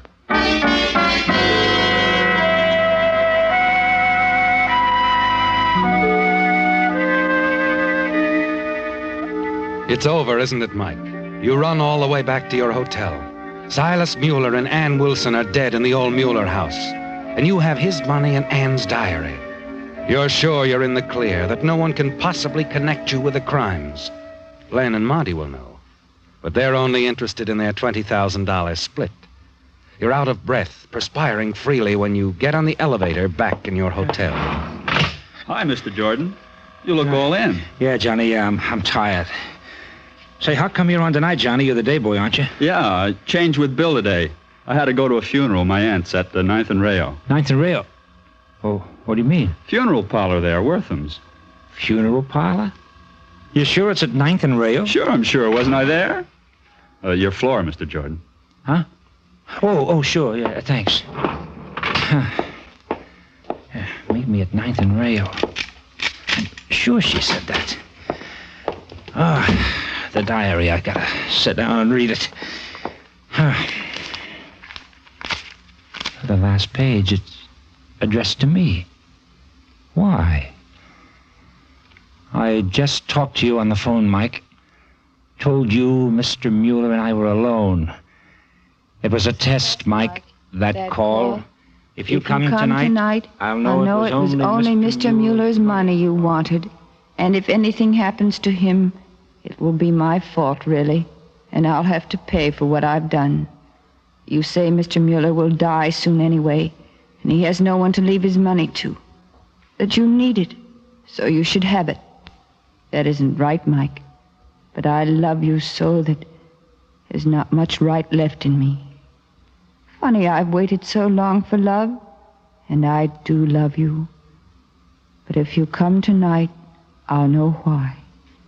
And after you go away with the money, I'll mail this diary to you. I wouldn't want anyone else to find it, for your sake. Tomorrow, if you want to see me, I'll be at 9th and Rayo. It's a funeral parlor, Mike. If you come tonight, and do what I fear you will do, after you leave, I'm coming back to my room and drink the contents of the glass on the nightstand. It's a slow poison, Mike, but I won't suffer long. Not over an hour. Poison. That water on the nightstand in Anne's room. It was poison. And I drank it. This sweat. Desk. Hello, this is the lobby desk. Help. I'm sorry, I can't hear you. Will you speak louder, please? Hello? Hello?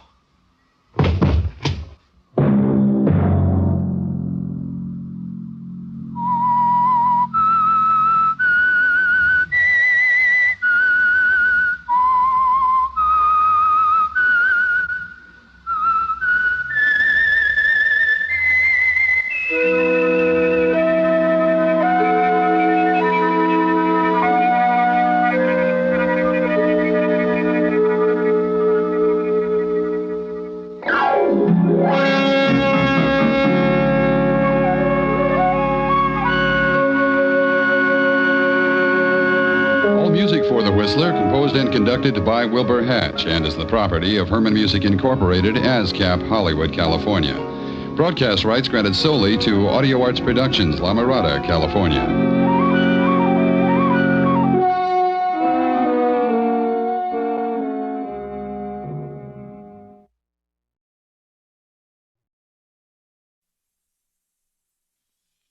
The Whistler.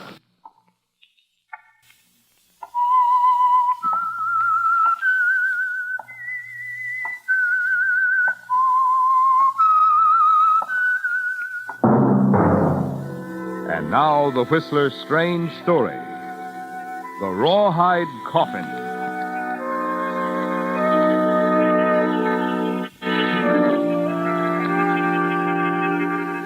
The girl, sitting alone at the Kauaui bar, paid for her drink, and then counted what little she had left.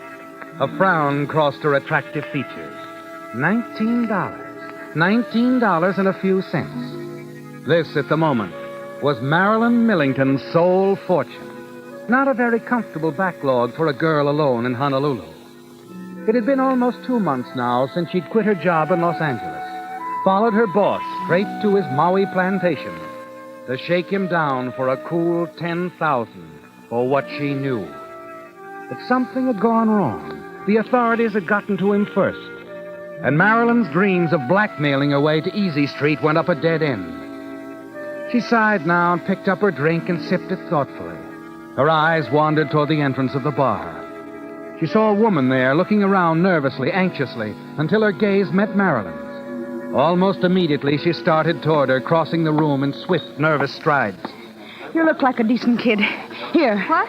I want you to do something for me. What are you talking about? Take it. Keep this for me till I get back. Your purse? I haven't time to explain. Put the purse under your coat and keep it out of sight. But I can't. I can't stay. They'll be here any second. Hey there. Don't try to get away. Leave me alone. Just take it easy, lady. You're not going anyplace. The race is over now. No.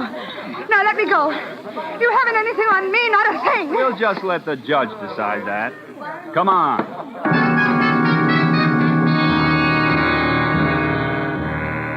In the mirror, you watch as the policeman escorts the woman out of the bar. You wonder what it's all about, don't you, Marilyn? And as soon as they're gone, you go to the powder room, lock the door, and open the purse you've kept hidden under your coat, and draw in your breath at what you see. It's a thick roll of bills, Marilyn. And confused as you are, you start to count. 800. $800. Yes, Marilyn, $800. Thrust into your hands from out of the blue, just when you need it the most. In your excitement, you start to throw the purse away and then check yourself. Decide to investigate further. You dump out the contents, rummage through the usual cosmetics to find a Social Security card, driver's license, and birth certificate. All in the name of Leona Chadwick. And then one thing more, a registered letter also addressed to Leona Chadwick. You unfold it. Dear Miss Chadwick, thank you for answering the advertisement we placed in the Star Bulletin. Our reason for going to these extremes in trying to locate you is to notify you that your uncle, Henry Chadwick, passed away several months ago, and you, as his only survivor, are his sole heir. He suffered losses recently, and his estate now amounts to only $51,000. Your uncle regretted that the untimely death of both your parents years ago resulted in his losing complete track of your whereabouts, and he was deeply sorry never to have seen you since you were a child. However, we ourselves are looking forward to the pleasure of meeting when you arrive in San Francisco. All necessary documents have been prepared and await only your signature. Very truly yours. Well, Marilyn, it's quite a letter, isn't it? But there are some things it doesn't explain. Why were the police after Leona Chadwick? And why was she so anxious to get rid of her purse? As you leave the bar and walk down the street, you still wonder, don't you, Marilyn? Wonder if maybe there's more in all this for you than the $800. The thought stays with you throughout the night, and the following morning an idea occurs to you. You decide you're going to find out more about this Leona Chadwick. You hurry down to the courthouse, and after several inquiries, you find what you're looking for. A half-filled courtroom, and you're just in time. For the woman who handed you the purse last night is now standing before the judge. Well, so you're back. Yes, Your Honor. This time I see you're booked as Thelma Porter. One name's as good as another. I thought you'd learned your lesson the last time you were in here. Guess I didn't. 2 months ago, I gave you the opportunity to straighten yourself out. I thought you were smart enough to see. I guess I'm not smart. Now, see here. Why are you always getting into trouble? You've been in Honolulu 10 years now, and you've been in and out of jail for 9. What's wrong? You look like you're from a decent family. The best, Your Honor. Then why don't you tell me your real name? If we could get in touch with your family, maybe they'd make things easier for you. Thank you, Judge. But you'll never know my real name. Never. Have it your way. Why didn't you report to your probation officer? I was away visiting friends, but I can pay my fine. There won't be a fine this time. This time you're going to prison. 30 days. 30 days? But, Judge, I've got to go to San Francisco. Sorry, 30 days. Please, Your Honor. I've just got to get to San Francisco.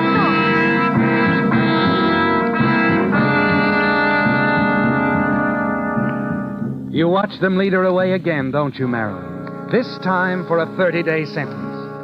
And as you walk out of the courtroom, your mind is spinning, trying to put it all together. For some reason, this frightened woman is trying to protect her name. Hide it, prevent the authorities from learning that she is Leona Chadwick. And suddenly another thought hits you. You stop dead still, almost numb by the idea. 30 days. She's in jail for 30 days, and no one in San Francisco, not even her lawyers, have ever seen her. Why couldn't I be Leona Chadwick? Yes, Marilyn, it's a startling thought, isn't it? So wild that at first you discard it, try to get it out of your mind. But it keeps coming back, intriguing you at first, then tempting, and then finally it's an overwhelming challenge with a promise of a fortune if you achieve it. You know that the lawyers in San Francisco will ask many questions before they're satisfied. But they might be questions that you can answer, Marilyn. The letter said Leona had been away for 15 years. You have her identification, everything, even her Honolulu address on the envelope. That gives you another idea, doesn't it? Something that could put you on more solid ground and make the whole plan possible.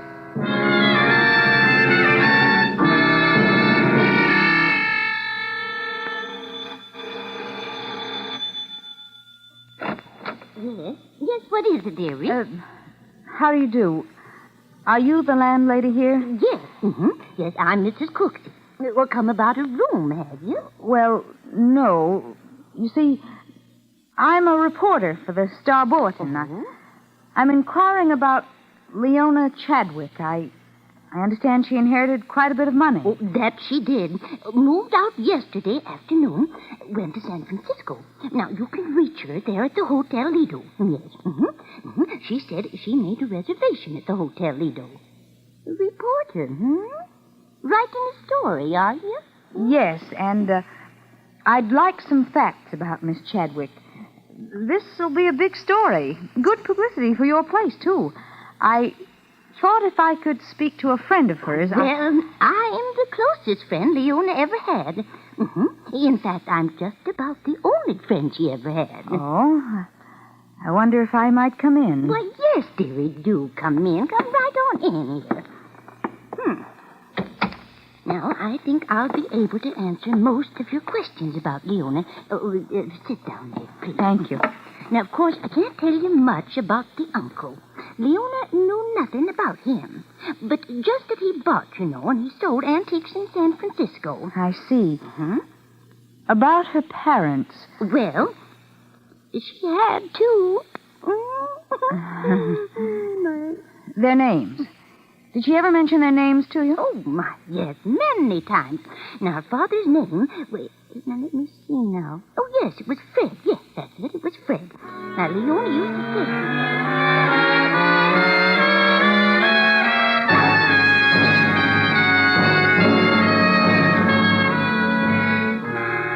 Yes, Marilyn, you write it all down, don't you? Take a half hour of careful notes for your paper until you have nearly 20 pages of information, all of it concerning Leona Chadwick.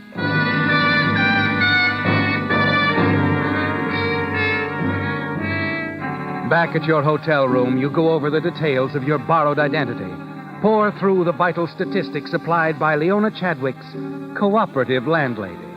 Speak the important ones aloud over and over until they're almost a part of you. And there's something else that's important, too. Leona's signature. And far into the night, you practice writing the name 100 times, 1,000 times, until it's exactly like the signature on the Social Security card. And then the following morning, you're at the airport. Yes, miss? I'd like a ticket to San Francisco. Round trip? No. One way, please. Very well. And the name is? Chadwick. Miss Leona Chadwick.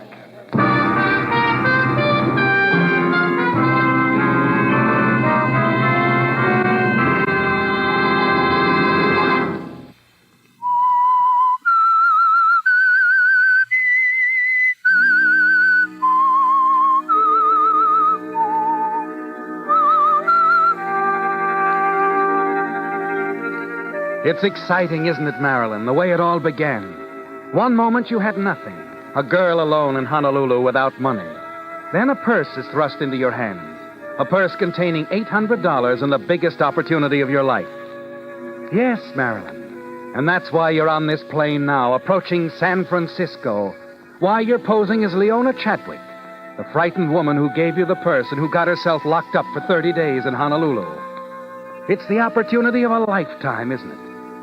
With a letter addressed to her from the San Francisco lawyers, with her identification, the knowledge of her past life, you're about to try for the gold at the end of a rainbow, a fortune left to Leona Chadwick by her uncle.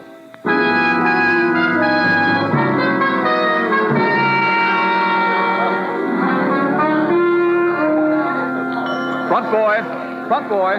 221 for this couple. Sorry, sir, but it's like I said. There's a convention. The hotel is crowded. No rooms without reservations. Yes, miss? I wrote you for a reservation. Did we confirm it, miss? Well, you see, I left home so unexpectedly. I see. What is the name, please? I'll check it. My name is... Mr. Young, excuse me, please, but room 516 wants to speak to you again. Thank you. Excuse me, miss. Certainly. Hello? No, I'm sorry. No, there's no message for you here. Well, I'm sure the switchboard operator will connect you when any call comes through. Yes, I understand. It's important. You're welcome, Miss Chadwick. Chadwick? And now your reservation, Miss... That Miss Chadwick you were talking to... Yes?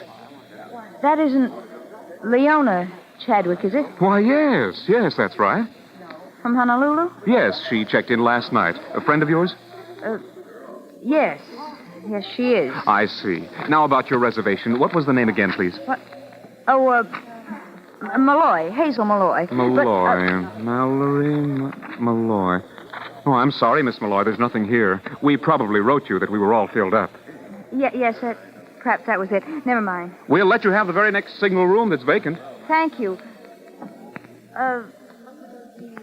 I think I'll go up and see Miss Chadwick. Room 516. The house phones are right over there.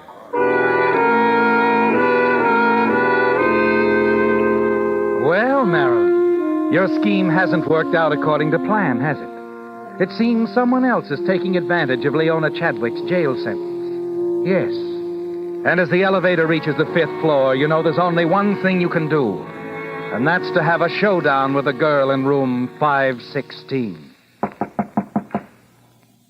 Who is it?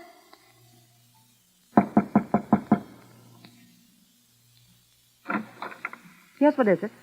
So you're Leona Chadwick? Why, yes. May I come in, thanks? Now, just a moment. What do you want? Just a friendly little chat. First of all, who are you, really? Who am I? I'm afraid I don't understand. Look, you're registered as Leona Chadwick. But who are you? Now, see here. Come on, throw away the bobby pins and let your hair down. Whatever it is you're getting at... Let's put it this way, then. I want to play Leona Chadwick, too. My dear girl, I have no idea of what this is all about. But it's beginning to tire me. Leona Chadwick's in jail. You and I both got the same idea, to collect her inheritance while she's tied up. I hate to disappoint you, my dear, but I am Leona Chadwick. Sure, say it often enough and you'll believe it. I think I can explain your unfortunate confusion. This girl in jail, she had a purse, perhaps? Purse? What do you mean? The purse was mine. That girl was a thief.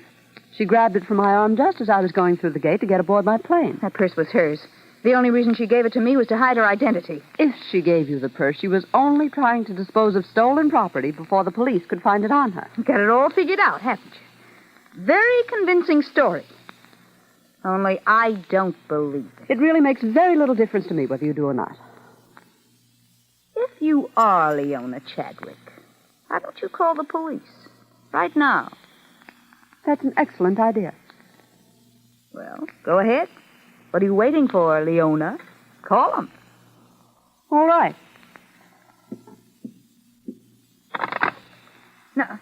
No, wait. Do you know someone named Cooksey? Yes. Mrs. Cooksey, my landlady in Honolulu. Hello, operator. Put that phone down. Hello. Oh, what is the matter with that operator? Operator! I'm warning you, put that phone down.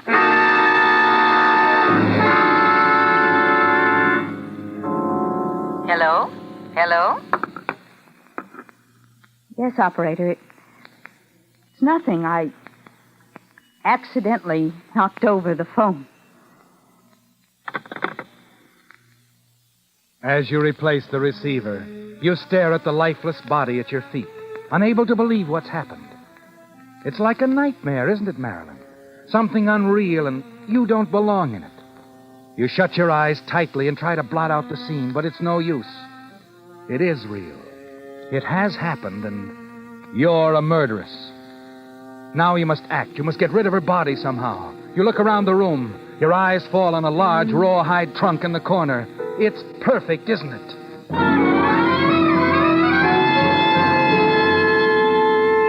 Minutes later, it's done. You've placed Leona Chadwick's body inside the trunk. And now all you can do is wait. Wait for the call from the lawyer's office. The same call that Leona was waiting for. It's got to come, soon. You tell yourself that.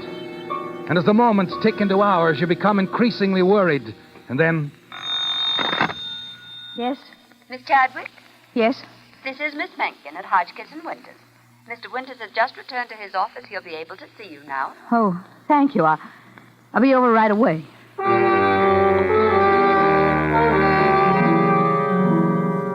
As you lock the hotel room behind you, you pause for a moment in the hall.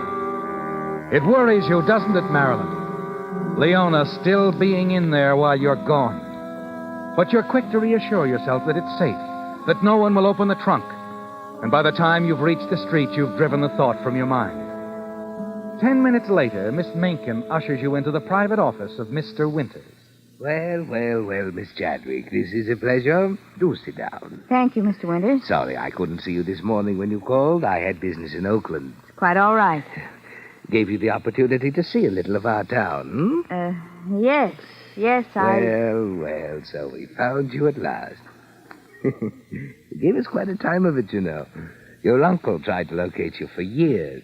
Lost track of you after your parents died. Terrible tragedy, that. Train wreck, wasn't it? No.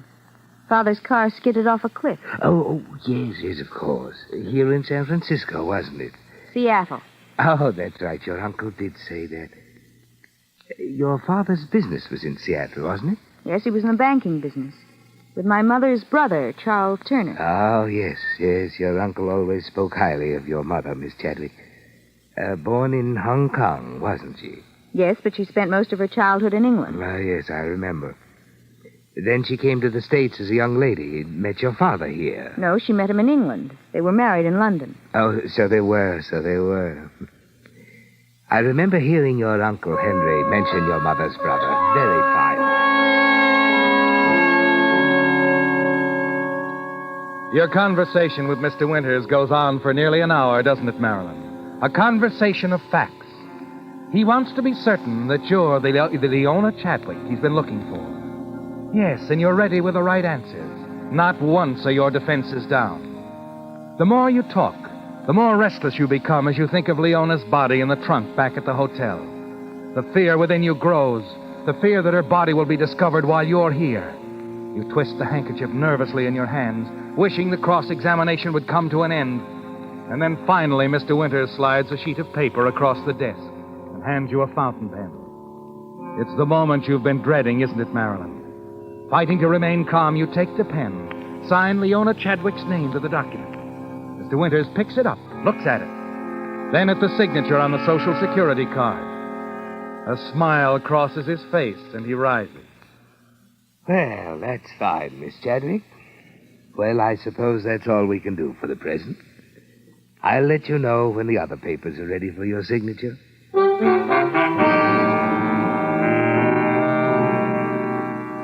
A moment later, you leave Mr. Winters' office. And as you pass his secretary's desk, you notice she's talking on the telephone. Her back is toward you, and she doesn't see you. And then as you open the outer door and are about to step out, something she says on the telephone stops you in your tracks. The Hotel Lido. Just a moment, please. Mr. Winters, I have a call for you. It's the desk clerk at the Hotel Lido. Desk clerk? It's about Miss Chadwick. He says it's important. You rush out of the office, run along the corridor, then down one flight of stairs and out into the street. You're certain the thing you feared most has happened, aren't you, Marilyn? Leona's body has been discovered in the trunk. As you reach the corner and step off the curb, Miss Chadwick! Miss Chadwick! you hear Mr. Winters calling you from his office window, and you start rapidly across the street.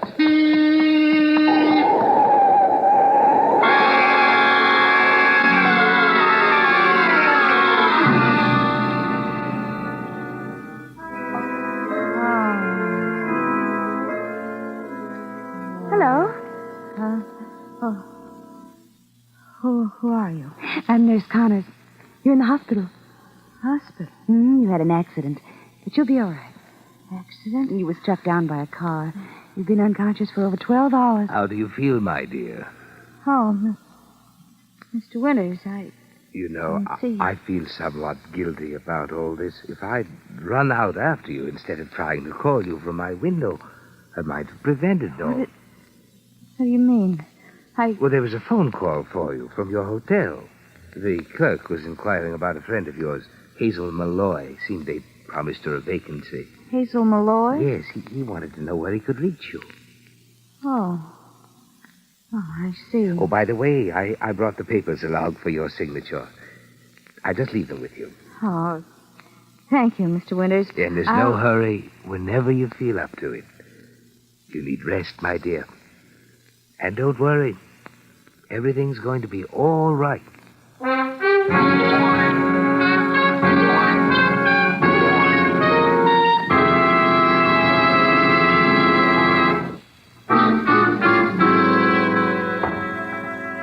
You're in the clear, aren't you, Marilyn? Perfectly. Leona's body wasn't found.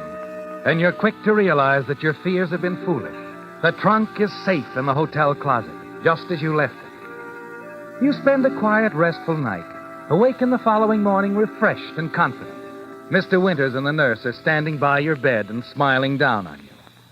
Feel better, my dear? Oh, yes, I feel wonderful. Just wonderful. Good. The doctor said I could take you home this afternoon. That is to my place in San Mateo. Oh? My wife and I thought you'd be more comfortable there. Till we're sure you're perfectly all right. But my things, my clothes... I know. My wife thought you might be worried, but don't be. I took the liberty of having all your things sent down from the hotel. What? I talked to my wife a moment ago. She said your trunk had just arrived. My trunk? None of your pretty dresses will be wrinkled, my dear. My wife's maid will see to that. She's probably unpacking your trunk right now. This is the United States Armed Forces Radio Service, the voice of information and education.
Wait a minute. Have you heard the weird tales of the Whistler?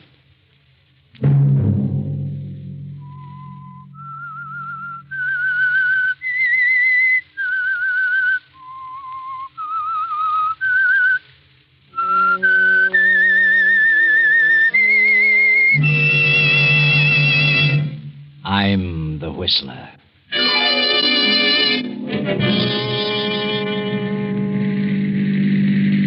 Here's the sanitarium, Harvey.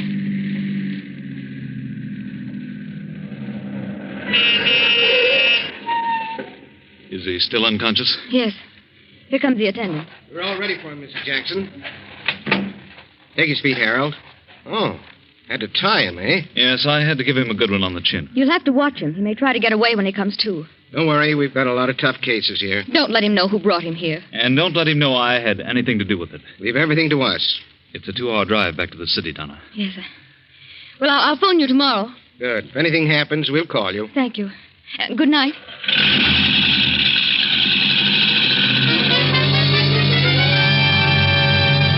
Saturday night, and again CBS presents The Whistler.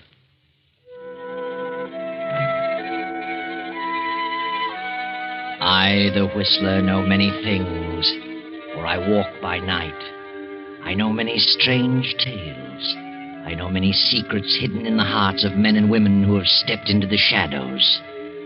And so I tell you tonight the mysterious tale of Death as a Thirst. The long black car with a handsome man at the wheel and the woman beside him returns to the highway and speeds on through the night. The man and woman sit staring ahead, lost in thought. The man is Harvey Davis, the woman Mrs. Victor Jackson, wife of the unconscious man recently deposited at the sanitarium. I'm sorry I dragged you into this, Harvey. But I had to have some help, and I knew I could depend on you. It's all right, Donna. I only hope it'll do some good. Victor never drank a drop while we were in school. He didn't drink when we were first married. But after his father died and Victor took over the business, he started. It's a huge concern, and I guess he just couldn't take it. He's always had an inferiority complex. But the thing that hurts me most is that the drinking has completely changed him. Why, he's suspicious of every move I make. He accuses me of the most disgraceful things. Accuses me of lying to him about everything and of being in love with other men. Oh, countless things. Other men? What men? Any man I speak to. Even you, Harvey. Me? Well, after all, if he's going to be suspicious of any man, it would logically be me. Why? You've brought most of your troubles to me. He knows that. I'm as good a victim as any. He knows I'm terribly fond of you. Are you, Harvey? From the first day I met you, I said, here's a woman, a strong woman. Maybe she'll develop some backbone in my willy-nilly friend, Victor. That's very nicely put, Harvey. Let's hope the sanitarium does him some good. If it doesn't, I don't know what I'll do. Don't worry, Donna. Just remember, I'll do anything for you. Thank you, Harvey.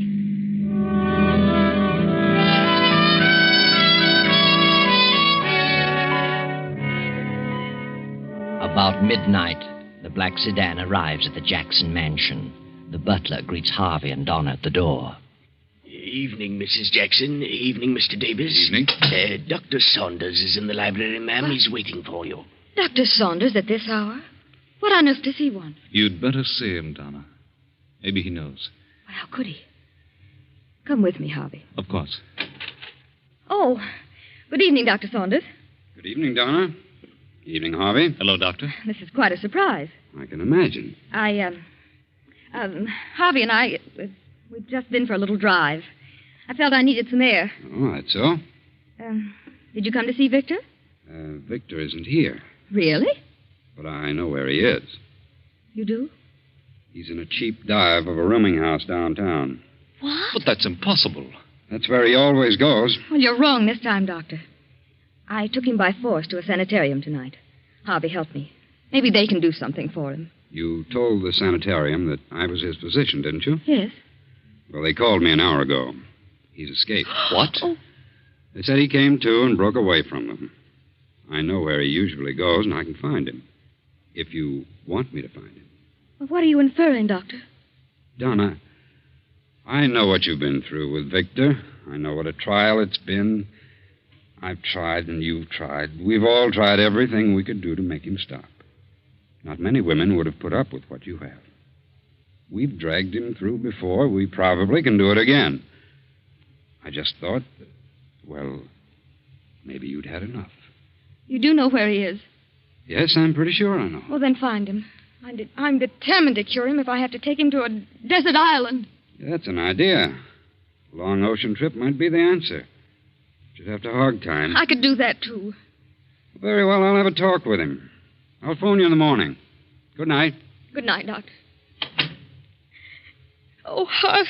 No. You've done your best, Donna. Oh, but I feel so hopeless.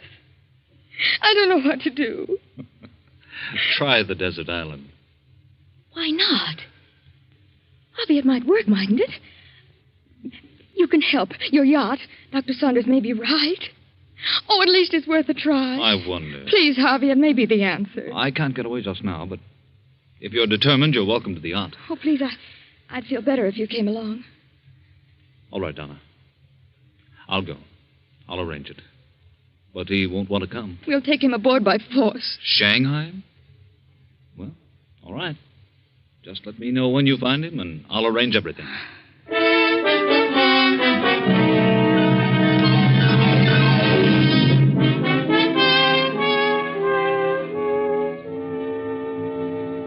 He sure was plastered. Well, I'll leave you alone with him, Doctor. Thanks. That high pole will bring him out of this. Victor. What's going on here? Who are you? Get away. Quiet. Take it easy, Victor. Huh? Who are you? Doc Saunders. Doc? Oh, what you want? I want to talk to you, Victor. It's very important. Important? Come on, Victor. Snap out of it. Hey, what's the idea? What'd you slap me for? To wake you up. I've got to talk to you. Oh, hello, Doc. What are you after? Is your head clear? I guess so. Well, then listen to me. You know where you are? Yeah, my old haunt. You know how you got here? Well, let me see. No, I can't seem to remember. Well, I'll tell you where you're going if you don't pull yourself together. Where? To the insane asylum. Did you say asylum? I did. I haven't told you this, but your great-grandfather died insane. What? And that was your father's greatest fear, that he would be a victim. And there's nothing that hastens final mental breakdown more than alcohol. Insanity. Are you just telling me that? No, I can prove it. Good Lord. Do you want that to happen to you? Oh, no. Oh, but I just can't seem to quit. You're going away, Vic. Away? Where? I'm sending you on a long voyage with no liquor. Oh, no. No, you're not. No, now, I'll get hold of myself. You said that before. I can take it or leave it alone if I want to. But you haven't so far. You've gone from bad to worse. Now you're going where you can't get it. But, Doc, I can't. I'd die. I couldn't stand it. You'll stand it and like it. If I have to kill you. No, I won't be pushed around by anyone. I know who's back of this, Donna. She wants to get rid of me. Asylum, yeah. Yeah, that'd suit her fine. She'd like that. So she can cavort around with Harvey and all the others. Shut up, Vic. You're all planning to get rid of me. You don't like me. You're taking a trip. Get rid of me and you all share in the estate. Well, you'll see how much good it'll do. But you are taking a trip, Victor.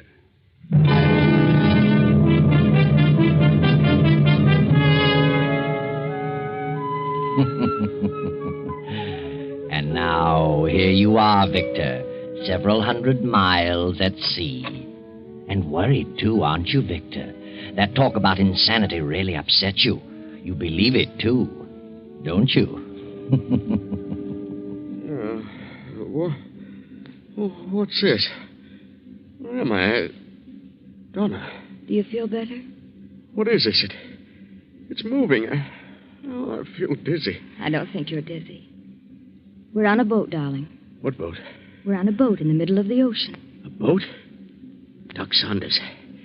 That's what he said. A voyage. It's his idea. Oh, now, Victor, everything's going to be all right. I know what you're planning to do.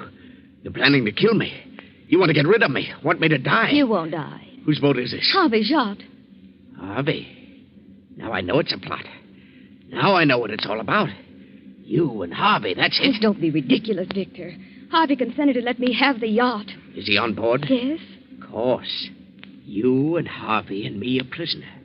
What a perfect setup. You don't mean that, Victor. I've been suspicious of you two all along. Who else is on board? Nobody but the captain and the crew of 4. And Harvey and the doctor. Where are you taking me? We're just cruising. Just cruising. Till you find the right spot. Right spot for what? To dump me overboard. No one will ever know, will they? And you'll say I jumped over. I was washed over the side. Oh, Victor, what has happened to you? You're like a stranger to me. I just don't know you. It doesn't seem possible that you're the man I married. My darling, what's happened to you? Don't you know? If I only did. Why, I'm crazy. Insane. Surely you knew that. My great-grandfather was insane, and my grandfather, and undoubtedly my father, so why not me? You're talking nonsense. No. Hasn't Doc Saunders told you what he knows? I know. Oh, come now. You three are closer than that. Stop talking such nonsense. I won't listen. I'm getting out of this cabin. I can't stand to be cooped up like No, this. please stay here for a while, Victor. Please. Here, I brought you some milk. Please drink it. Milk? Ah. Got a funny color to it. And it smells strange. What's in it? Arsenic? It's just plain milk, Victor. Now drink it. Do you like milk, Donna? Yes, I love milk. Then drink it yourself. Victor!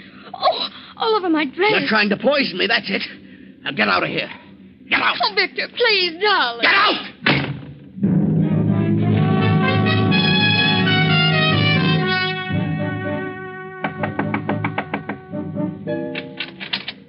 Oh.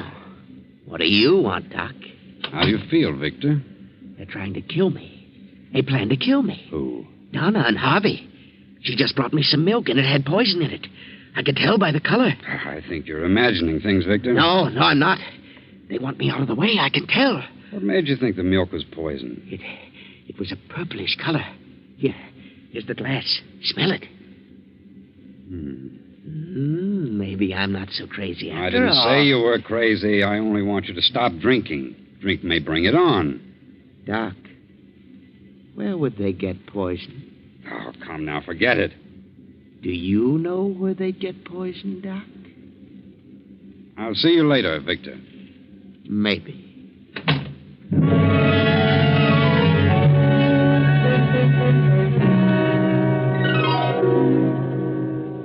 Did you send for me, Doctor? Yes. Did you take some milk to Victor? Yes, I did. What'd you put in it?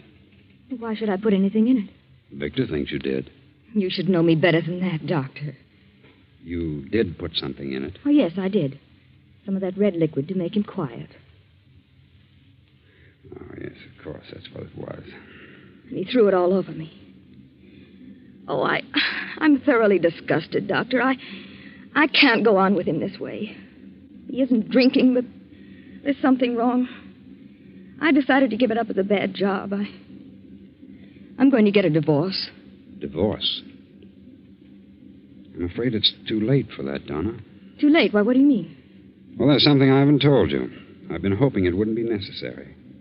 But after today, I've given up all hope. Why can't I get a divorce? You can't get a divorce from an insane person. Insane? Good heavens. There's been a secret in Victor's family for several generations. Not even Victor knew it. It touched his father ever so lightly, but Victor has all the symptoms. And the liquor has hastened the crack up.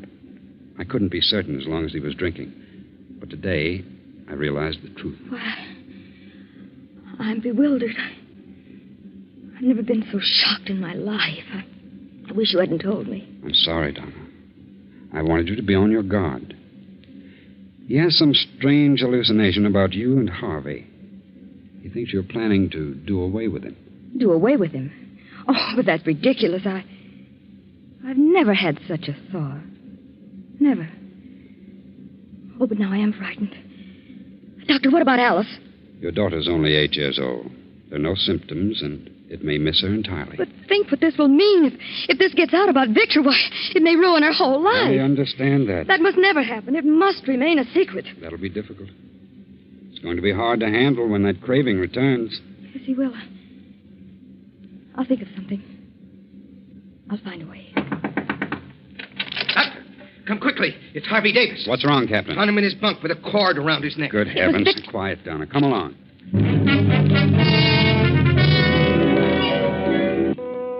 Is he dead? No, he's breathing. Found him just in time. He'll be all right in a few minutes. Thank heaven.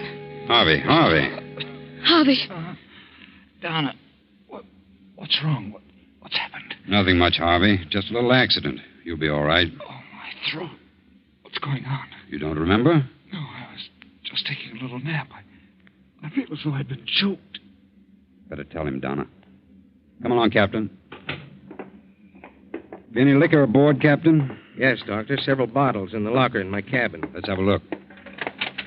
I keep it locked because, Hey, it's been jimmied. Well, what do you know? It's all gone. I expected that. I'll skin those men alive. Don't blame the men, Captain. What do you mean? What the devil is that? We've hit something. Come on. Captain! What is it, man? What's wrong with you? The boilers blew up. We must have hit a reef. All three of the men of the crew are down there. We've got to abandon. I'm hurt bad, Captain. He's dead. See to the lifeboat. Round up the others. I'll go below. Yes, Captain. Murphy! John! Fleming! Are you there?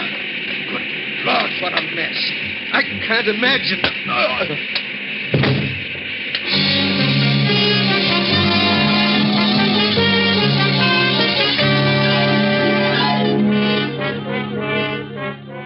Two days pass. The sun beats down relentlessly on the 5 survivors in the open boat. The doctor watches anxiously over the still unconscious captain. And Donna and Harvey keep a constant eye on Victor, who sits alone in the end of the boat staring at the horizon. How's the captain, Doctor? Still holding his own. Must have had a bad fall down that companionway. I don't think he fell. Good thing you went down after him. We're running low on water. I hope we sight some land today. How much water have you left in your canteen, Donna? Half full. Hey, look over there. What's that? Why, it's a ship. No, it's land. An island. Grab an oar, Victor. Come on, Doc.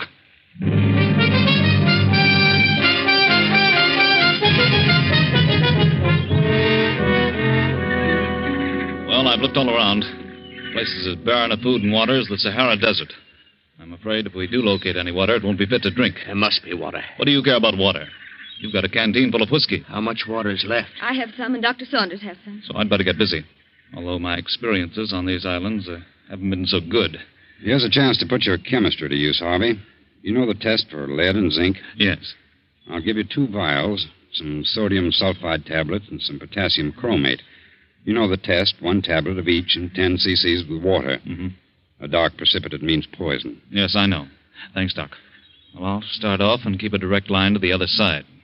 Wherever that is. Wait a minute, Harvey. I think I'll go with you. Oh, why? Oh, maybe I can help. I'd go with you, Harvey, but I'd better keep my eye on the captain. He's the only one who knows where we are. I've got to pull him through. That's all right, Doc. I don't need any help. I think I'll go anyway. All right. If you insist, come on. Harvey, wait. I'm going too. Why? Because I want to. We don't need you. But I'm coming just the same. Please, Harvey, I'd like to come. All right. Let's go.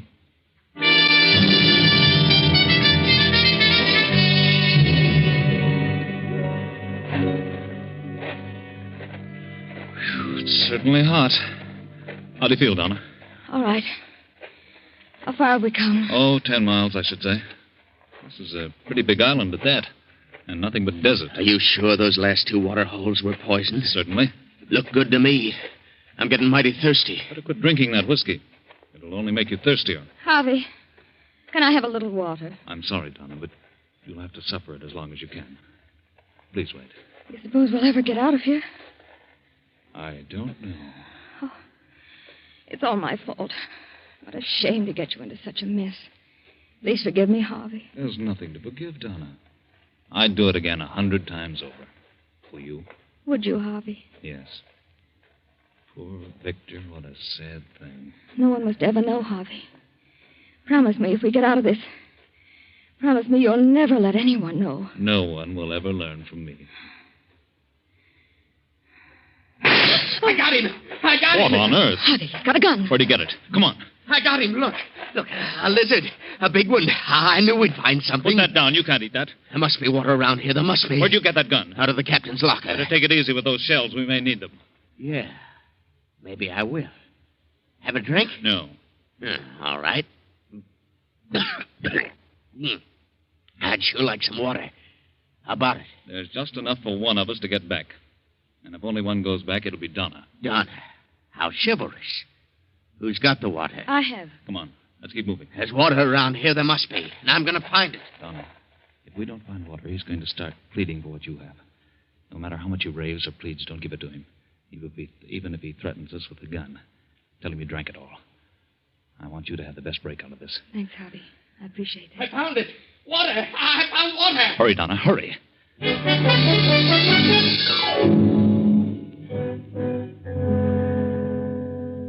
Well, what about it? What's the test show? Just like all the rest. It's full of lead and zinc and heaven knows what else. Poison, huh? Where's Chet? How about some of that water? What water? In Donna's canteen. There isn't any more. Who drank it? I did. You both did. You left none for me. You've got your whiskey. I can't drink whiskey all the time. Done pretty well on it for several years. I've got to have some water. Harvey warned you. Harvey. Is that all you think about, Harvey? You should have married Harvey. Perhaps you're right about that. Are you sure that water's poison? I'm not drinking it, and I'm thirsty, too. Maybe you're just waiting. For what? I don't know. But I can imagine a few things. We'd better stop here for the night. Are you very tired, Donna? Awfully. Better try and get some sleep. Where are you going, Victor? Just going to look around. May find something. I'm hungry. I'm going to build a fire with this brush. Don't get too far away. I'll be around. Don't worry. Keep a close watch on your canteen, Donna. I have an idea what he's up to. I'll try not to sleep, but I'm dead tired. I'll do my best, Harvey. If he goes to sleep, I'll try to get that gun away from him. Good night, Donna. Good night, Harvey.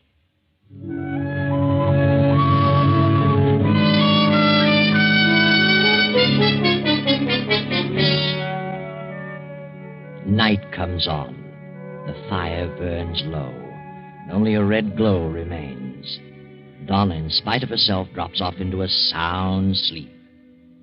Victor stirs from his place 20 feet away, looks about him, and crawls silently toward the sleeping Donna. Put it down, Victor. I want some water. There isn't any more. I think there is. You heard what I said. You're lying. You have got some. Victor, what is it? You've got some water and you won't give me any. Harvey. I'm wise to you. You don't want me to have any. You want me to die. You're in love with each other. You're drunk. What if I am in love with Harvey? What of it? Donna. You want me out of the way. Neither of you is very thirsty, no. Because you had some water.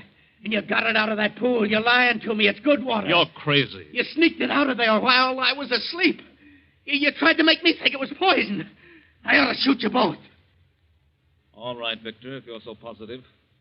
Go on down and drink out of the pool. Oh, that gives me an idea. I'll just find out if that water's poisoned. Go drink some of it, Harvey. Certainly not. I'll give you 30 seconds. It's poison, Victor. Go ahead, drink, or I'll shoot. No, don't do it, Harvey. Then supposing you drink some, Donna. Very well, I will. Victor, it'll kill her. Donna, wait. I'll drink it. You're a fool, Victor. But come along. This is going to be very interesting. Not as much as you think. Get off of me! I'll kill you! Oh. Maybe that'll hold you, Harvey. Harvey. I'm all right, Donna. It just hit my shoulder. I hope you're satisfied now that it is poison, Victor. Maybe. But you two are getting water from someplace. All right. Hand over that canteen, Donna. Please, Victor. That's what Donna. I'll take care of it for all of us. And if either of you make a move toward me, I'll shoot both of you. Good night. And sleep tight, both of you.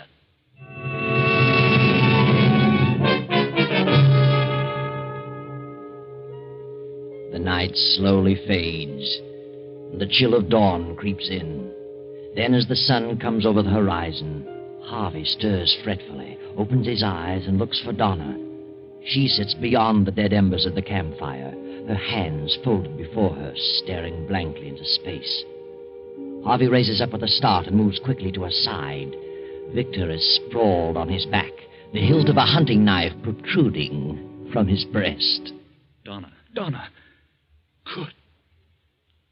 What's happened to Victor? He's dead, Harvey. Dead?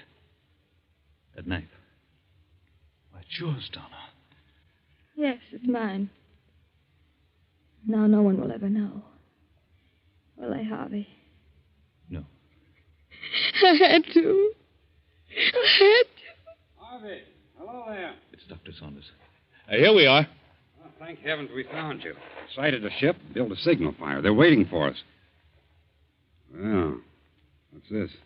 Well, Victor must have gone crazy in the night and stabbed himself. Now, let me see. He's dead, Harvey. How'd this happen? I told you he must have stabbed himself. No, he didn't. I stabbed him. It's my knife. I got to thinking and I did it. I crept over and I stabbed him. Oh, I see. When did you do this, Donna? It was not more than an hour ago. I couldn't help it, Doctor. I couldn't help it. Please, Donna, please. There's nothing to fear. I didn't want anybody to know. Because of Alice. They won't know, Donna. You didn't kill him. What? He's been dead for at least 3 hours. Well, what do you mean? Look at his eyes. Look at his lips and his tongue. The swelling of his stomach. Did you test the pool, Harvey? Yes. Every pool we've come to has been heavy in mineral content. I warned him, but he thought we were lying to him. Last night he pulled a gun and took Donna's canteen. There wasn't much in it, but it was all we had. He's been drinking whiskey, so a little water wouldn't satisfy him. So he drank from the pool. Poor Victor. I guess it's just as well. Don't worry, Donna. No one will ever know. We'll lay doctor. There's nothing to tell. Except Victor poisoned himself in a fit of extreme thirst. No, Donna. No one will ever know. You did your best. You tried hard to make things work out. But somehow fate seemed to take things right out of your hands. But you know better, don't you, Harvey? You know what happened. Tell us, Harvey. Tell us. After Victor took the canteen from Donna and drank the few swallows in it, he fell off to sleep. Then I took the canteen and filled it from the poisoned pool. I knew he'd wake up with a greater thirst, and he did. But I'm not sorry. He's better off. And I found I do love Donna. And I'll take care of her for the rest of her days. There you are. From drama to tragedy. From tragedy to a beautiful love story wherein they will live happily ever after. I know.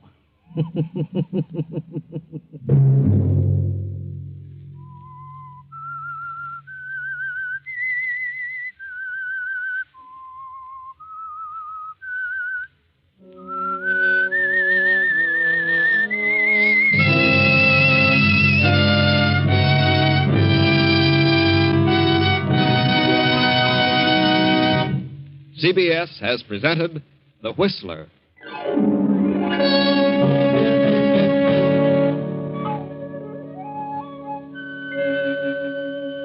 Original music for this production was composed and conducted by Wilbur Hatch. The Whistler stories are written and directed by J. Donald Wilson and originate from Columbia Square in Hollywood. Next week, same time, I, the Whistler, will return to tell you the incredible tale of the Secret Seven. Good night. This is the Columbia Broadcasting System.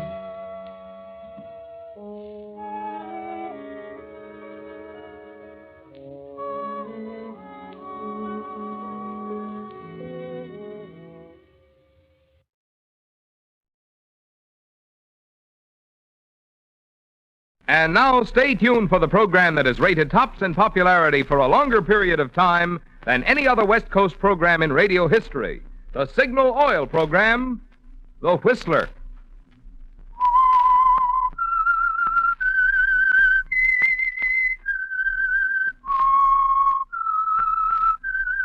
S-I-G-N-A-L Signal gasoline. Signal, the famous Go Farther gasoline, invites you to sit back and enjoy another strange story by The Whistler. For extra driving pleasure, the signal to look for is the yellow and black circle sign that identifies signal service stations from Canada to Mexico. And for Sunday evening listening pleasure, the signal to listen for is this whistle that identifies the signal oil program, the Whistler.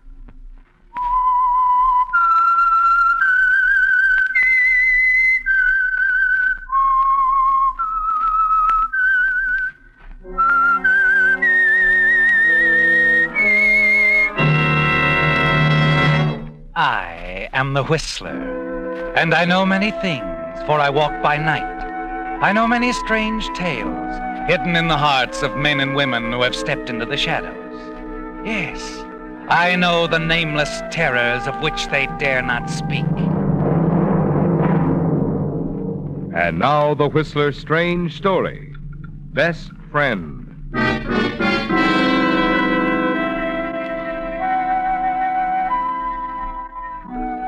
The conversation and the cocktails were in full swing at the fashionable Brentwood gathering. Everyone present appeared to be relaxed, comfortable. All that is, except Bob Talbot, who had a problem. A problem of strategy as he divided his time between pleasant small talk and the seriousness of his attempt to avoid Liz Wheeler, the wife of his best friend and business partner, Henry Wheeler. As the evening wore on and Bob's evasive tricks wore thin, the inevitable finally occurred. He found himself trapped in a quiet corner of the drawing room. Well, Bob, fancy running into you. Hello, Liz. Nice to see you. Is it? Of course. Oh, Bob, it's been ages. What's wrong? Now, Liz, I've been busy. Oh, yes. That sweet young thing I see you pictured with in the society section. Liz, this isn't the time or the place. I don't believe there's really anyone else, Bob. Liz, really, Darling, I've got to talk to you in private. It's no use.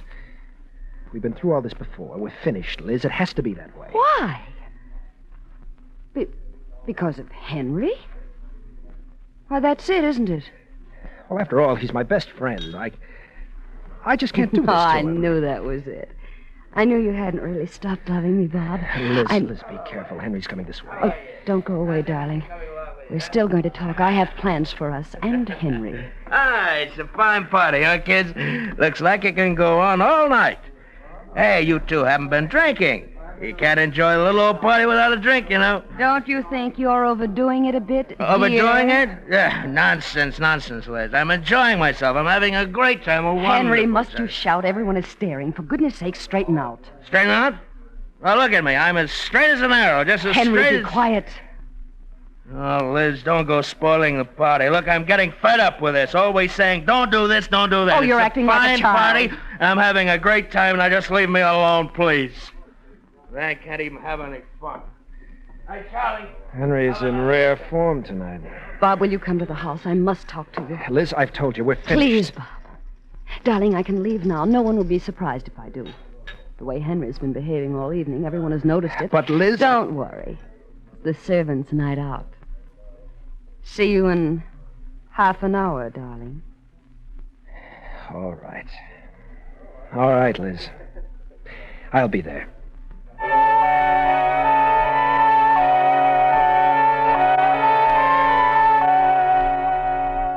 It's time for the showdown, isn't it, Bob? You could go on making her think the only reason you'd stopped seeing her was because of Henry, your friendship with him. It was a convenient excuse to break off with Liz, wasn't it?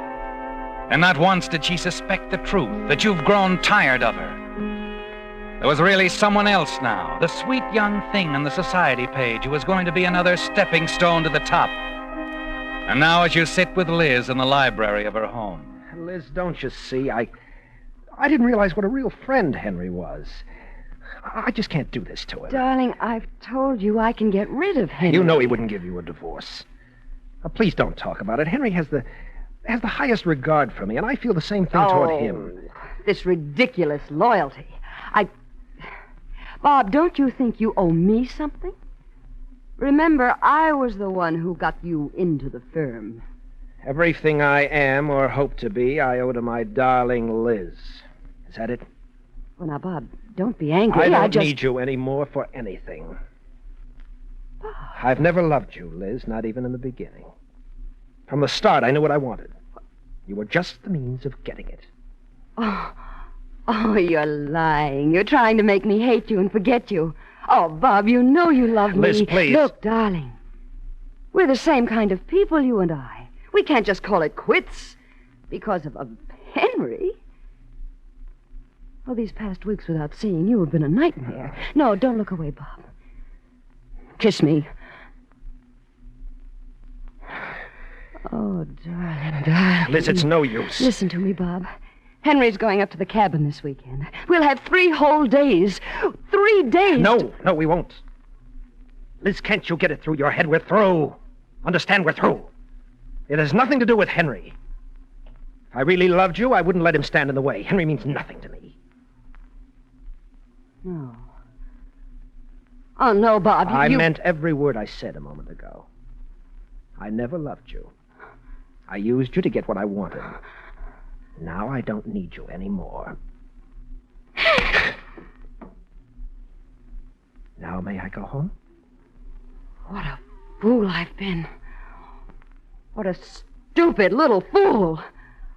I loved you so much I actually thought I could kill for you. Do you hear that? Nothing was going to stand in my way. Just so that I could have you. Good night, Liz. No, wait. What is it? You think you can just walk out, exit laughing?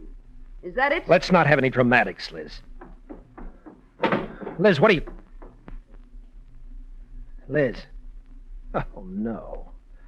Now she pulls a gun. Aren't you being a bit absurd? Put that gun down. I said I could kill for you, Bob. Liz, put that gun down. You're not walking out of here to laugh at me. You're not going to that silly little society thing. That? Are you crazy? Let go. Liz. Liz. Even as you speak her name, you know she's dead, don't you, Bob? You've killed Liz. You don't know how long you stand there staring at her, and then suddenly... Oh, Liz. Henry. Liz, baby. You home? Yes, Bob. He's coming in. Henry, your best friend. Honey. You look around frantically. Quickly turn off the lights. Honey. Leap behind the draperies as he stumbles into the room. Liz? Are you in the library, honey? Honey? Liz? Liz? Hidden behind the draperies, you wait as the minutes drag by. And you wonder why Henry hasn't turned on the lights. And then you see him stretched out on the sofa. And you realize he's fallen asleep. You start for the door and suddenly stop. In an instant, a plan flashes through your mind. You can take advantage of Liz's tragic death. Use it to get rid of Henry. And with your partner out of the way, the firm of Wheeler and Talbot will come under your control. Yes, Bob, it'll be all yours. Quickly, you move across the darkened library, wipe the gun, place it in Henry's hand. He doesn't even stir. Sorry, Henry, old friend. But I guess this dissolves our partnership.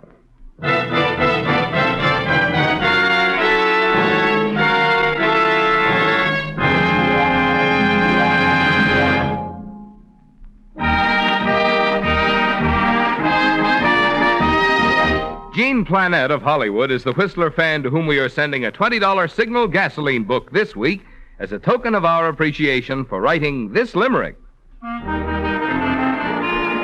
If you really want to save money, here's a budget idea that's a honey. Signal gas in your tank is like cash in the bank. Signal goes so much farther, 'tain't funny. Signal, signal, signal gasoline. Your car will go farther gasoline. When she said signal gas in your tank is like cash in the bank, our friend from Hollywood certainly found a neat way of phrasing Signal's good mileage. But unfortunately, there wasn't room in the limerick to tell you about the other important dividends you enjoy when you power your car with Signal gasoline. I mean Signal's peppy pickup, Signal's satin smooth power. For like birds of a feather, mileage and performance go together. You'll enjoy both if you'll just heed the advice on those Signal billboards you've seen. Next time, fill up with Signal, the famous Go Farther gasoline.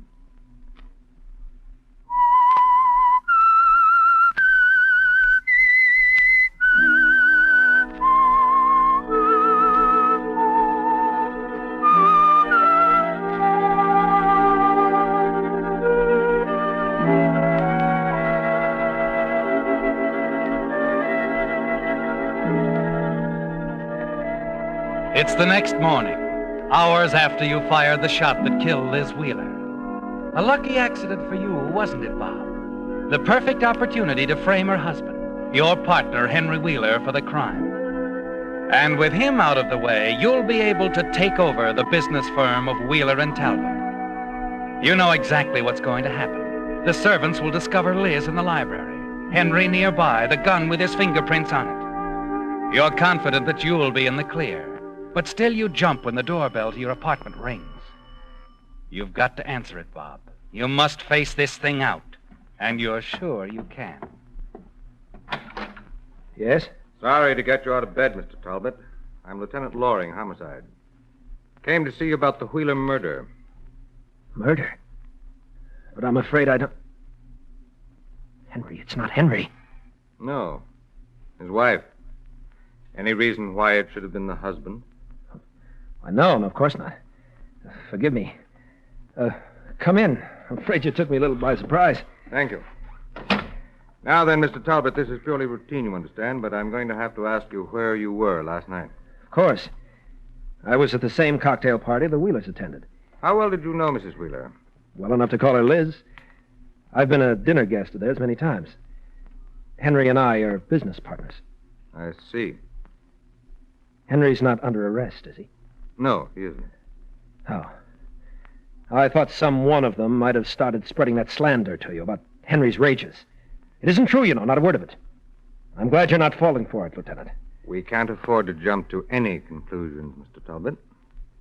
Where did you go after the cocktail party last night? Straight home. Why? I get paid for asking the questions. At the party, did you notice anything strange about the behavior of Wheeler or his wife? No, can't say that I did. Oh, they exchanged a few words about Henry's drinking so much. Just one of those things. You and Wheeler are pretty close, aren't you? Henry's my best friend. Look here, can't you tell me where he is? I wish I could. When the servants found Mrs. Wheeler's body in the library this morning, both her husband and the gun that killed her had disappeared. Disappeared? But does that prove Henry's the murderer? Well, no, but on the basis of circumstantial evidence, it looks bad for him. In the past, he'd been heard quarreling with his wife. When we found her body this morning, there were signs of a struggle. And now Wheeler's vanished into thin air. Yes, it looks bad for him. Any idea where he might be? No, not offhand. I can't imagine where. Well, if he needs help, he may try to get in touch with you. If he does, stall him. Find out where he is. Get in touch with headquarters right away. You understand? Yes. Yes, don't worry, Lieutenant. If Henry calls, you'll hear from me.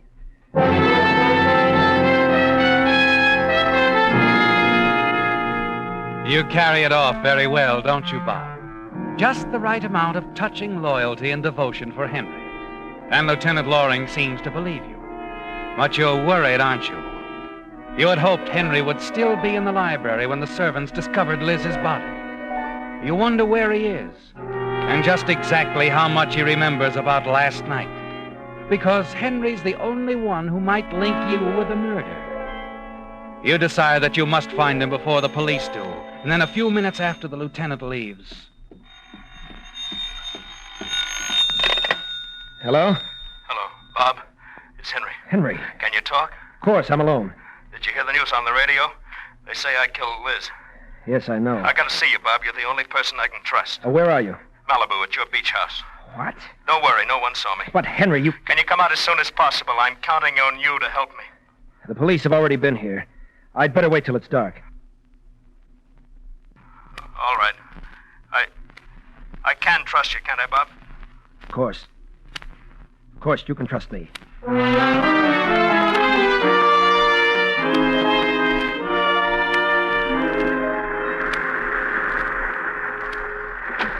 Oh, Bob, come in. You weren't followed, were you? No, I don't think so, Henry. What do you mean you don't think so? Just that. Now, take it easy. We'll work out something between us. Get you out of town, out of the country, if possible. Out of the country? But, Bob, that would be like admitting I'd killed Liz, and I didn't kill her. That is, I don't remember. I don't remember killing her. Exactly what do you remember about last night, Henry? Well, I came home alone from the party. I took a cab. I had a little too much to drink. Yes, go on. When I got home, the house was dark. I called to Liz and... Hey, wait a minute. What is it? I remember now, coming up to the house, there was a light on in the library. Are you sure? Yeah, I'm positive. Yet, a few minutes later, when I walked into the library, the light was out. I remember trying to find the light switch, and then I sat down on the couch. I guess that's when I must have fallen asleep. And that's all you remember? I'm afraid so, Bob. When did you wake up, Henry? Oh, around 5 this morning. First thing I saw was Liz's body. Then the gun beside me, and I guess I sort of went to pieces right then. I couldn't think of anything but getting out of there. That's when I came here. I see. That's the story, Bob. I swear that's all I remember. Henry, I'm going to be frank with you. I don't think the police will believe it. But it's the truth, Bob. Somebody else must have killed Liz. Listen, Bob, about the light in the library, do you think it could mean anything? Huh? Are you sure you saw a light? Yes. That's how I noticed the car in the driveway. The car? Yeah, Liz's car, the convertible. I didn't know if she was home or not until I saw it. Hey, wait a minute. Maybe it wasn't her car. Oh, now, Henry. That convertible could have belonged to someone else. I didn't give it a second glance. I just took it for granted it was Liz's car. Did you notice the color of the car? Well, no, it was a dark one. Liz had a black convertible, Henry. Yeah, sure, but that car could have been maroon, dark green, blue. How can you tell the difference at night? All right, Henry, all right. Bob, you think I'm making all this up? I didn't say that, Henry. Don't you see, Bob? If there was someone else in there in the house, someone who might have killed Liz, he could have turned the lights out in the library when he heard me come in. Now, doesn't that make sense? Well, yes, it makes sense, but I don't think you can afford to bet too heavily on it, Henry. Oh, if only I could remember. Perhaps I did notice something about the car. If I could remember... Yes, Bob, that's it. What's the matter? The cab driver, Bob, he could have noticed. And turning around, his headlights could have swept over the car. He might have noticed the color. Yes, it's possible, Look, we've got to find him. We've got to find him. You've got to find that cab Henry, driver. all right. Now, where did he pick you up? Well, come on. Oh, I don't remember. When you left the party, which way did you walk? I'm not sure. Henry.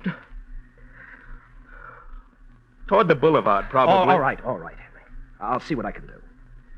In the meantime, stay undercover. And don't give yourself up to the police. That would spoil everything. Yes, Bob. You know you must keep Henry away from the police at any cost. They might want to know more about the light in the library window and the car parked in the driveway, your dark green convertible. As you hurry away from the beach house, you realize that won't be enough, keeping Henry away from the police. You'll have to get rid of him somehow for good. But before you do that, you must find out just what that cab driver knows. If he can identify your car as the one parked in the driveway the night Liz Wheeler was killed.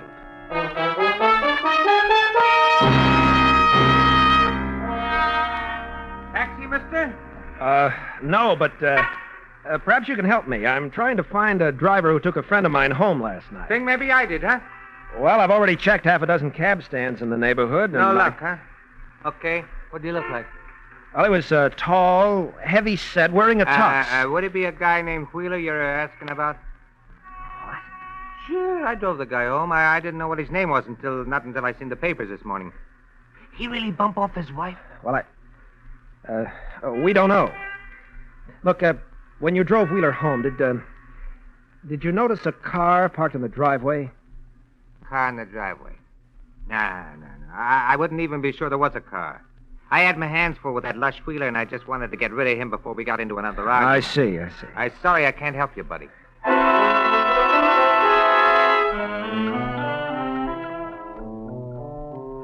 The cab driver doesn't remember seeing your car in the driveway, does he, Bob?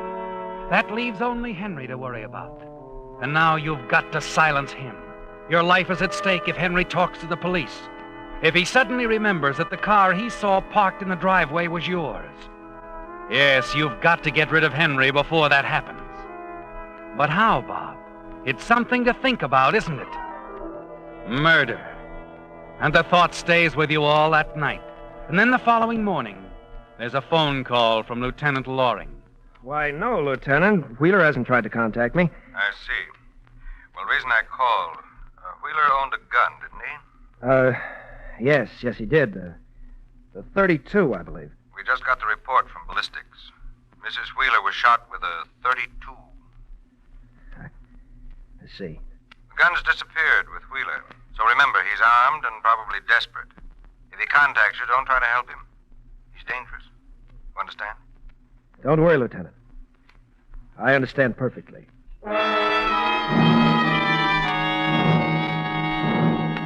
That's it, isn't it, Bob? Suddenly you found the answer. The gun that killed Liz. Lieutenant Loring has unknowingly pointed the way out to you. The way to get rid of Henry. He'll be found dead, a suicide, with a murder weapon by his side. It's as simple as that, isn't it, Bob? But he mustn't be found at your beach house. That wouldn't do, would it? That night when you go back to the beach house with a ready-made story for Henry, you know that somehow you've got to get that gun. The cab driver, Bob, did you find him? Yes, I found him. But he can't do you a bit of good, Henry. He doesn't remember the car in the driveway. Oh. I see. Now, cheer up. I found a way out. I've located a first mate on a tramp steamer bound for South America. He wants 5,000 cash. No questions asked. But, Bob, running away... It's your only chance, Henry. I promise you, once you're out of the country, I'll do everything in my power to solve this thing. Bob, you believe me, don't you? You know I didn't do it. Yes, Henry, I do believe you, but the police won't. All right. When do I leave? Well, not for another week, so we've got to move you to a safer place. How about your cabin up at Moon Lake? The cabin? Yes. No one's ever known about your little hideaway outside of us, you, Liz, and I. All right, I'll go. Before we leave, Henry, you'd better give me the gun. The gun? Yes. Yes, I'll get rid of it for you. All right. Here it is. Fine. Now, listen, Henry. I think I'll go on up ahead. Make sure everything is all right at the cabin. Now, if I'm not back here by late tomorrow afternoon, say 5 o'clock, wait till it's dark, then come on up. You have a car. Yes, I took the Jameson station wagon. They're our next-door neighbors. They loaned it to me when they went away for the summer. Then you're all set. Bob, why can't I go now? No, Henry. It's important that I go up to the cabin first, alone. I want to be certain the coast is clear. Besides, I don't think it's wise for us to travel together. Yeah, sure. I guess I'm behaving pretty badly. Huh? Oh, forget it. Well, I'd better get going. See you at the cabin tomorrow night, Henry. All right. And, Bob, thanks for everything, huh? Only too glad to do it, Henry. Anything for a friend.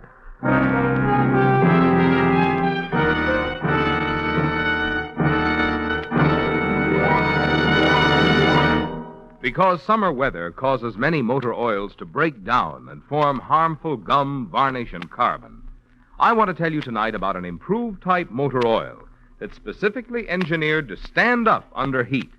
It's Signal Premium Compounded Motor Oil, the finest lubricant ever offered by the makers of Signal, the famous Go Farther gasoline.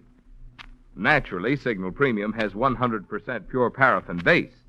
But in addition, it contains scientific compounds that make Signal Premium do what oil alone could never do. One of these compounds, for instance, keeps Signal Premium from thinning out and losing its body, no matter how high the thermometer goes. Another compound protects against bearing corrosion, and still other compounds actually cleanse your motor of varnish, gum, or carbon that may be already there. So if you want to keep wear down when the temperature's up, now's the time to stop at a Signal station and change to the improved type oil that stands up under heat. Signal Premium Compounded Motor Oil.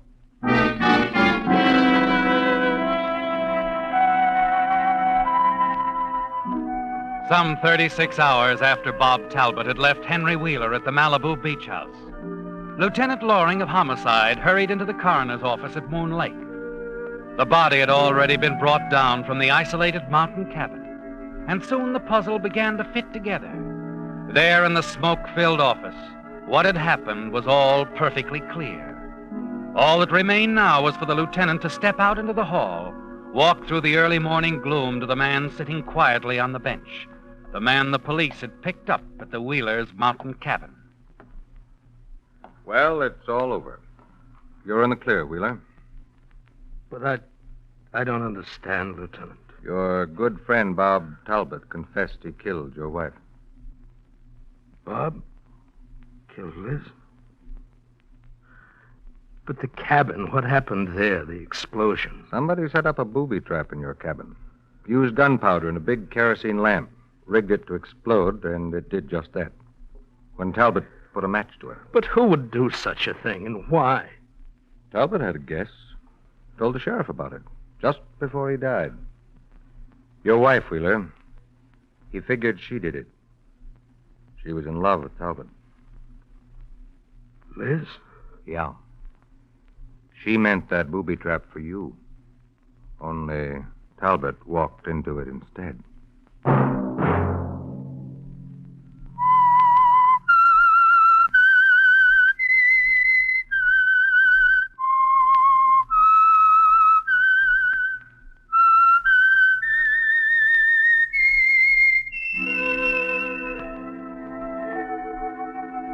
Let that whistle be your signal for the Signal Oil program, The Whistler, each Sunday night at this same time. Brought to you by the Signal Oil Company, marketers of Signal gasoline and motor oil, and fine quality automotive accessories.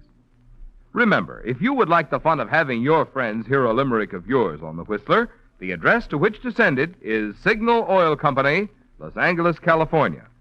All limericks become the property of Signal Oil Company. Those selected for use on The Whistler will be chosen by our advertising representatives on the basis of humor, suitability, and originality. So, of course, they must be your own composition.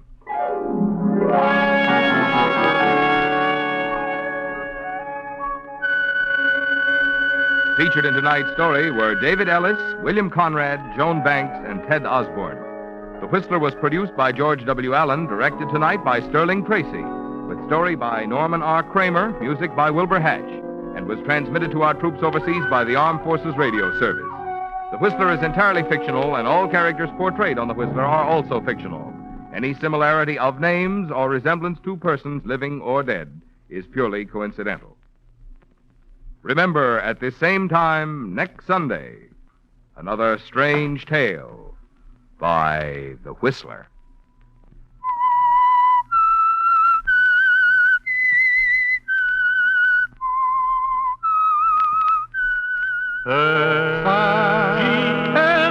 S-I-G-N-A-L, Signal, Signal Gasoline. Marvin Miller speaking. This is CBS, the Columbia Broadcasting System. And now, stay tuned for the program that is rated tops in popularity for a longer period of time than any other West Coast program in radio history. The Signal Oil program, The Whistler.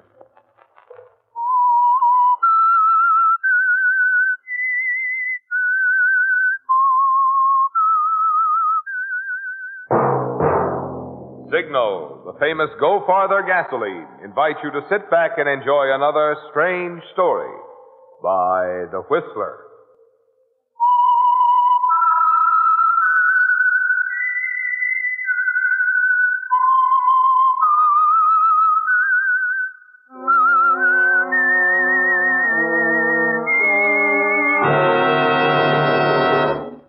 I am the Whistler, and I know many things, for I walk by night.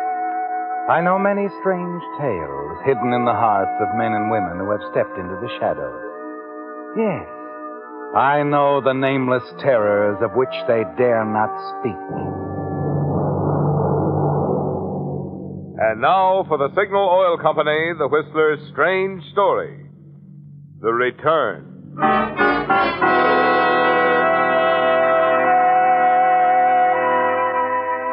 Dr. Sheridan's car screeched to a stop before the heavy stone steps of the wide porch, and the doctor rushed up to the door of the Denton townhouse, clutching his medical kit.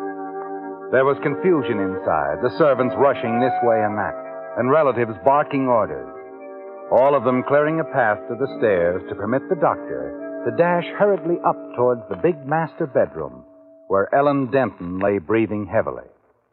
And then outside the room, there was the awesome state of suspense, worry, fear for Ellen's life. Until at last, Dr. Sheridan stepped out into the hall, nodded reassuringly to Ellen's brother-in-law. You mean she's all right, Doctor? I found her in time. Yes. Yes, you did, but just in time. Oh, thank heaven. I can't tell you how grateful we are that you got here so quickly, Dr. Sheridan. You see, Dr. Granger, our family doctor, is away and... I'm glad I could make it.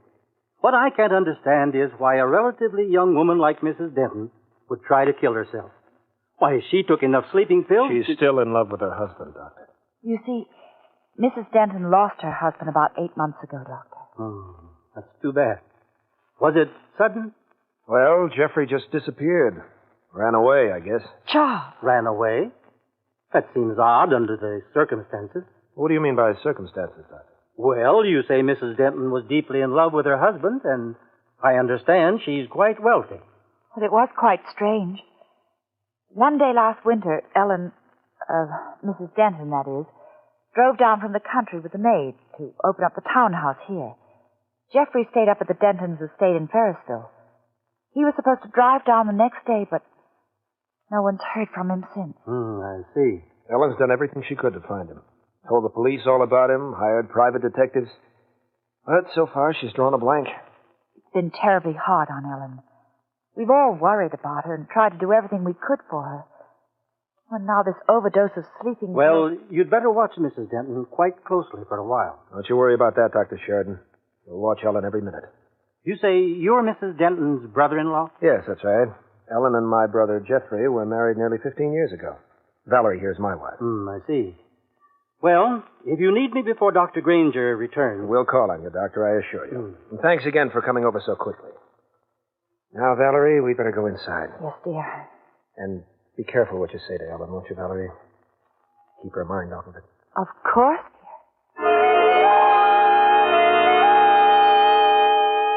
You lean back on your pillows, don't you, Ellen, and listen as the doctor leaves.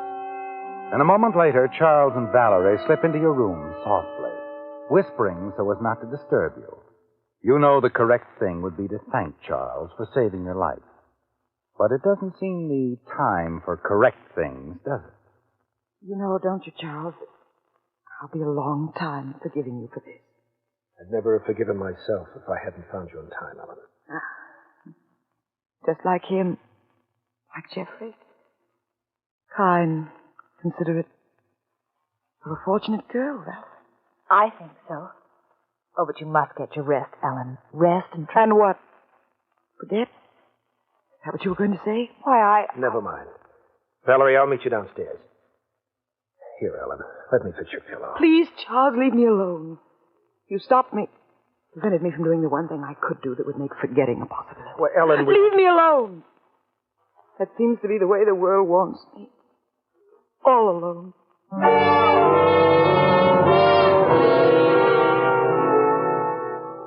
There are hurt looks on their faces as they leave, Ellen. You've never been exactly gentle with them, have you? Perhaps because Charles does remind you so much of Jeffrey. But a week later in the garden, you do your best to appear civil. You're almost in good spirits until you have a visitor. there's someone to see you, Ellen, dear. I hope it's all right. Over here, Mr. Nathan. Fred Nathan. Well, it's been long enough. Yeah. Sorry, Mrs. Denton. 3 months, to be exact. 3 months since you assured me that if my husband were alive, you, the finest private investigator in the business, could find him. Well? Well, I haven't, Mrs. Denton, no, but I sort of got sidetracked. A case in Sacramento. It was quite by accident, you see, that I stumbled onto some rather exciting information. Oh? While I was working on the Sacramento job, I ran into somebody. lady who manages a boarding house. She said that a man answering the description of Jeffrey Denton, your husband, showed up there a short while ago.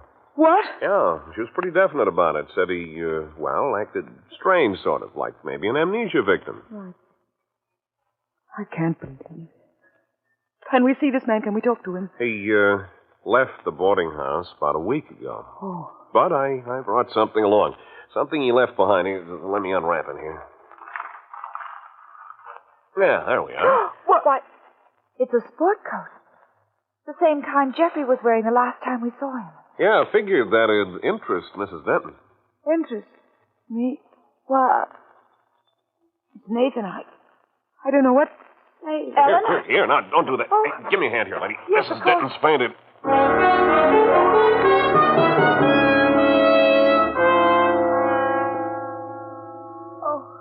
Where? That's all right, Ellen. You're in your room. Mr. Nathan and Valerie, they carried you up. But You fainted. It was the jacket, Jeffrey's sport coat. When Mr. Nathan showed it to us. Oh, yes, I remember now. Valerie, where is Mr. Nathan? I'd like to talk to him. Now, you've had quite enough for one day. We almost have to send for the doctor again. You can see Nathan another time. He'll be back. Yes. Yes, I suppose he will. But isn't it wonderful, Ellen? At least you know now that Jeffrey's alive. Yes. Now I know. Ellen, you just lie back and rest. We'll see you at dinner. Come along, Valerie.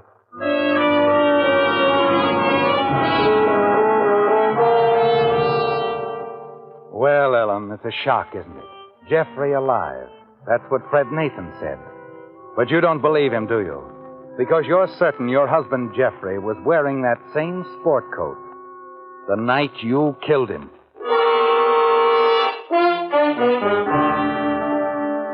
Everything had been going so well, hadn't it, Ellen? Yes. You'd been playing the role of the grief-stricken wife to perfection. The apparent suicide attempt, carefully planned and carried out, was a convincing performance, wasn't it? Just the right touch.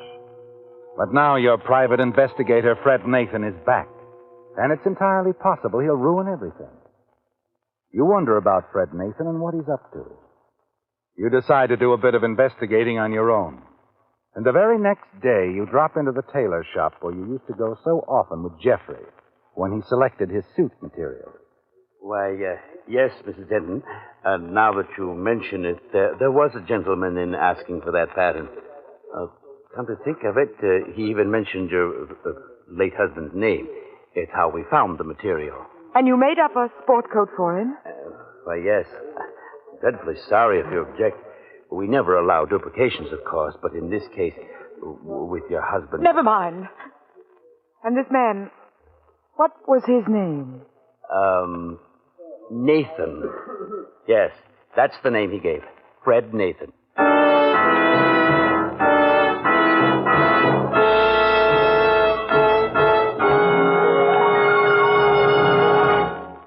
A Buick Super in the dashing new Riviera model is just one of 200 big prizes in the $10,000 Signal gasoline contest that anyone can enter.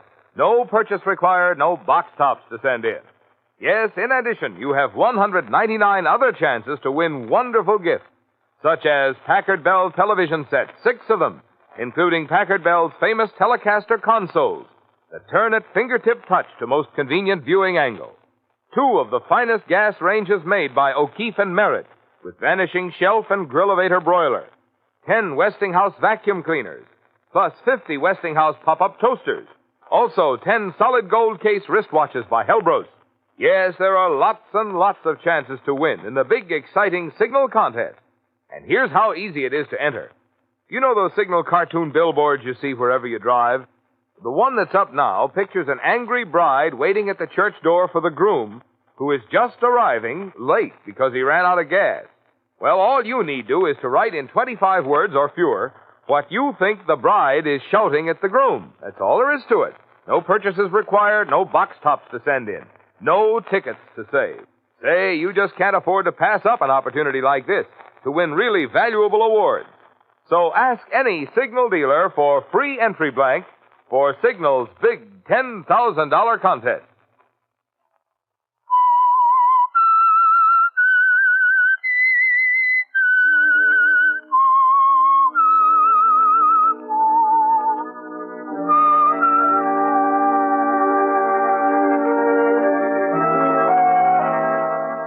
It's a terrible feeling, isn't it, Ellen? And you wonder what Fred Nathan is up to, this private investigator you hired yourself, to make it look as if you were interested in finding your dead husband, Jeffrey. You thought it was a safe move, didn't you, Ellen? Perfectly safe. With Jeffrey buried in the dahlia beds of your country estate nearly 8 months ago. But this Fred Nathan, he's up to something. And you can't understand his approach at all. You wonder if he's trying to trap you. Realize that you must be on your guard as you wait for his next move. And then finally, on a day when you and Valerie are paying a visit to a fashionable dress salon, you receive another shock. Now here, ladies, we see the new off-shoulder drape for summer wear. A smart new design by Bouvet. It's just wonderful, Leonard. Darling, how perfect. I'll ask our model, Miss Arnold, to pass closer, so that you may observe the fine texture of the material. The superior workmanship. I do love pretty material. Arnold? Kitty Arnold? What'd you say, Ellen? Nothing. Oh, I like the dress, don't you? I have Valerie, I'm getting a headache. I didn't want to mention it, but, well, could we go? Well, of course, Ellen, at once.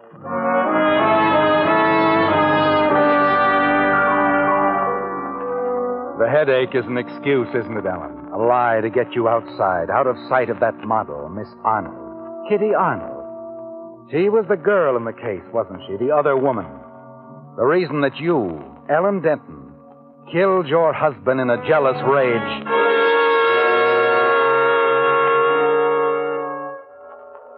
As you and Valerie drive on to the house, the memory of that night 8 months ago engulfs you. That night when you sneaked back to the estate, saw Kitty leave with the side door, the quarrel, and then finally Jeffrey lying dead at your feet. And now Kitty Arnold, who was supposed to be in New York, she's here. And you wonder if it has anything to do with the private detective, Fred Nathan. You're still thinking about it when you arrive at the house. There, Charles has some news for you. Fred Nathan was here, Ellen. Left just a moment ago. Oh? Uh-huh. Wanted to see you. I told him I didn't know when you'd be back. Was it about Jeffrey? Well, yes. Said he'd run across another lead.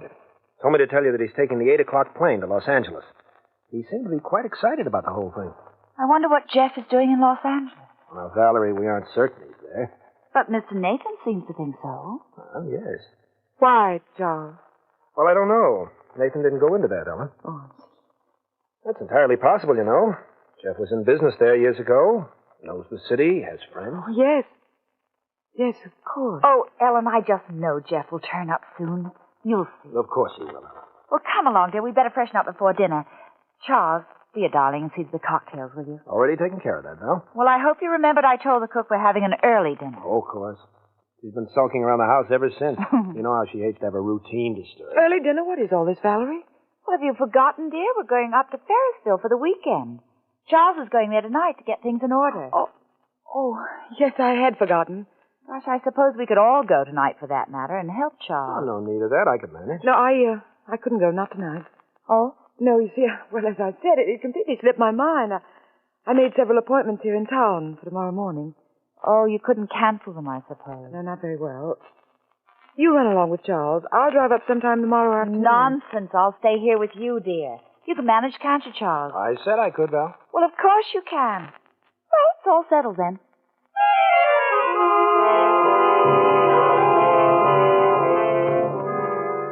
You lied to them, didn't you, Ellen? There are no appointments. But you do have a good reason for staying in town overnight. And that reason is Fred Nathan. You've made up your mind to have a talk with him before he goes to Los Angeles and find out, if you can, what he's up to. Dinner over, you hurry up to your room and change your clothes. Before leaving, you decide to call him to make certain he's in. Then, as you pick up the phone... Look, Nathan, I can't talk with you now. Ellen's apt to be down in a minute or so. I just wanted to see how she took the sport coat and the L.A. info, that's all. You're doing the trick. It's just what I wanted. Good. Want me to dig up a few more leads? No, not right away. We've got to move cautiously. She might get onto us, you know. Okay. I get it, Mr. Denton. Well, figure. Oh, and by the way, Nathan, don't forget, I'd rather my wife, Valerie, didn't know about this. It's just between the two of us. Right. Fine.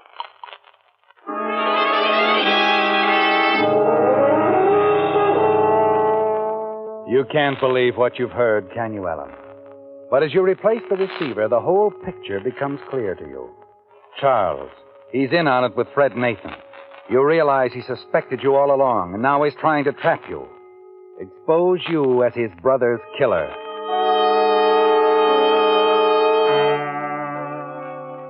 Downstairs again, you find him getting ready to leave for your estate at Ferrisville. Charles, your dear, devoted brother-in-law, always so concerned for your welfare, so anxious to help you during the dark days of your grief. And now you're sure that all the time he's been planning to trick you, reveal you as a murderess. And then suddenly a thought strikes you. Charles never did get along with his brother, and you wonder if perhaps there's something else on his mind besides trying to trap you as his brother's killer. Blackmail, Ellen. That could be it, couldn't it? Charles doesn't really have much money of his own. It would be a perfect opportunity for him to get his hands on your fortune. A little at a time. Penny for your thoughts, Ellen. Oh. I'm about ready to shove off. Station wagon out front, Val? Yes, it is. Everything's all ready waiting for you. Good. Charles, you will drive carefully, won't you? Sure. Well, see you ladies tomorrow, Sometime in the afternoon. Bye, dear. Bye. Oh, and Ellen. Yes? Don't worry, Now that we have Nathan on the job, I'm sure everything's going to turn out all right. We'll find Jeffrey. Soon. Very soon. I have a feeling.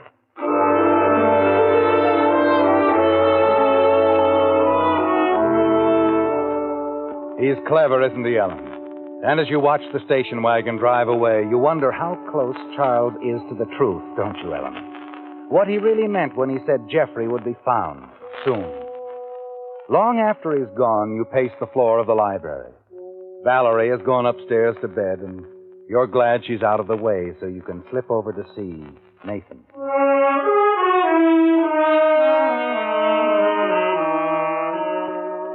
A half hour later, you park your car in front of a small apartment house uptown and hurry upstairs to apartment 304.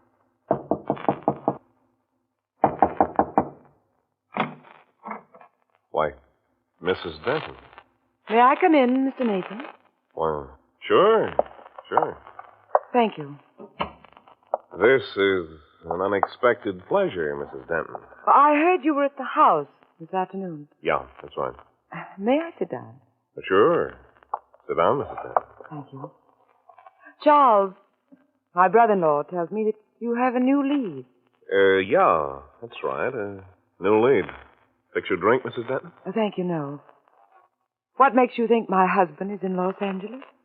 Well, I've had a friend of mine checking a few things for me, Mrs. Denton. A fellow up on that Sacramento lead. I see. Sent him your husband's photograph. He's been showing it around in L.A. Nurse in one of the emergency hospitals down there thought she recognized... Yes, only some man tapped by an auto. As it turned out, he wasn't seriously hurt. He was released the day after the accident. Then you know where he is now. No. No, you see, the address he left turned out to be a phony. Yeah, phony. Oh, I see. That's why I thought I'd better run down there myself, take over. Yes, of course, and you'll spare no expense. I'm a wealthy woman, Mr. Nathan. I can afford to pay your price, whatever it is. I know, Mrs. Dent. We'll find your husband. Don't worry about that. Of course, it might take a little longer than we expect. I'm prepared for that. I'll make it well worth your while, Mr. Nathan. Sure. But we haven't discussed your fee yet, have we? No hurry. I'm a pretty reasonable guy when it comes to finances. Perhaps we could talk it over now. Well, sure, but I really don't have much time. You know, I got to catch that 8 o'clock plane to L.A. Oh, yes, of course. I'd forgotten. Now, leave it to me, Mrs. Denton.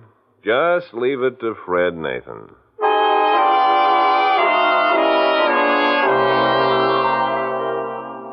He's lying about going to Los Angeles, isn't he, Ellen? Of that you're almost certain. Yet you're a little puzzled as you leave his apartment, not quite sure what he's up to. He acted strangely, didn't he, when you mentioned money, his fee, your willingness to pay his price. It was an opening for him, but he didn't take it. Perhaps he wants more time to think it over. But there was something he said, Ellen, that gave you a good idea of what was on his mind. We'll find your husband. Don't worry about that. Of course, it might take a little longer than we expect. Yes. You're certain now it's blackmail. But it's not going to be called that, not at the beginning. No. The investigation will drag on and on. There will be more faked leads, more trips. And for each, there will be a fee, special expenses. He and Charles could make a good thing of it for years and years, couldn't they? But it isn't going to happen, is it, Ellen? You've made up your mind to that. You hurry out into the street, slip in behind the wheel of your car, and sit there to think things out. Your thoughts are interrupted as you see a cab pull up in front of Nathan's apartment. A moment later, he hurries out of the building, steps inside the cab. As it moves away, you decide to follow.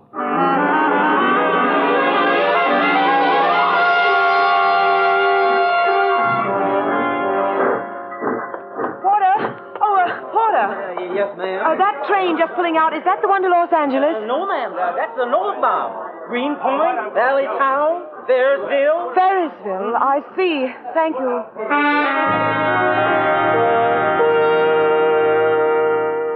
Now you know Fred Nathan lied about going to Los Angeles, don't you, Ellen? He's taking the train to Ferrisville, your estate there. And you wonder why. And then suddenly you remember. Charles, he'll be there. Yes, probably Charles' idea, wasn't it? To drive up to the estate tonight and meet Nathan there. They're up to something, aren't they, Ellen? As you drive away from the station and swing onto the highway and race into the night toward Ferrisville, you wonder if they know where Jeffrey is buried.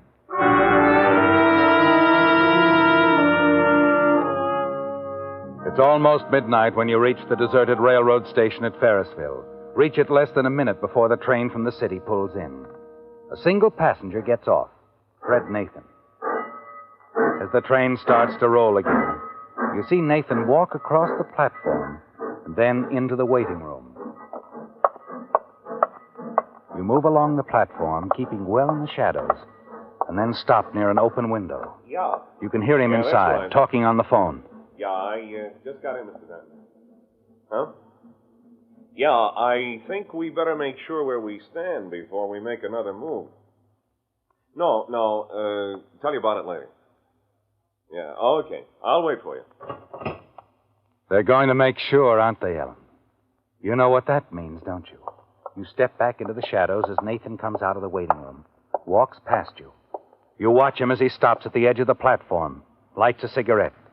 He glances up the track, the fast-approaching southbound express. You stare at the headlight of the approaching train, coming closer and closer. Then at Nathan on the platform standing near the tracks, his back toward you. You know just what you have to do. All right, Mr. Nathan, it's your turn.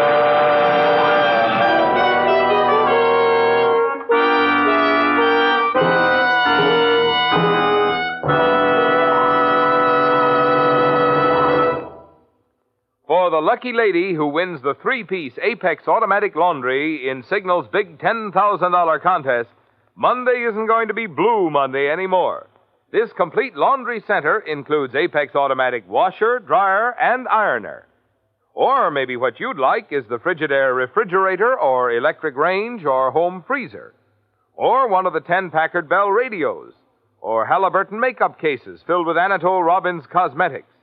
All of these prizes, remember, will be won by merely writing in 25 words or less what the bride on the Signal gasoline billboard is shouting at the groom. For instance, she might be saying, "No, I won't help push the car." Maybe the next time you'll know enough to use Signal Go Farther gasoline. Winners will be selected on the basis of originality and humor, aptness and suitability in advertising Signal products. Your chances of winning are good, because only entries mailed on official entry blanks from the Signal states, California, Oregon, Washington, Idaho, Nevada, and Arizona, are eligible to win. So don't miss this chance at a free Buick or other valuable prizes. Stop by your nearest Signal station tonight or tomorrow, sure, for your free entry blank.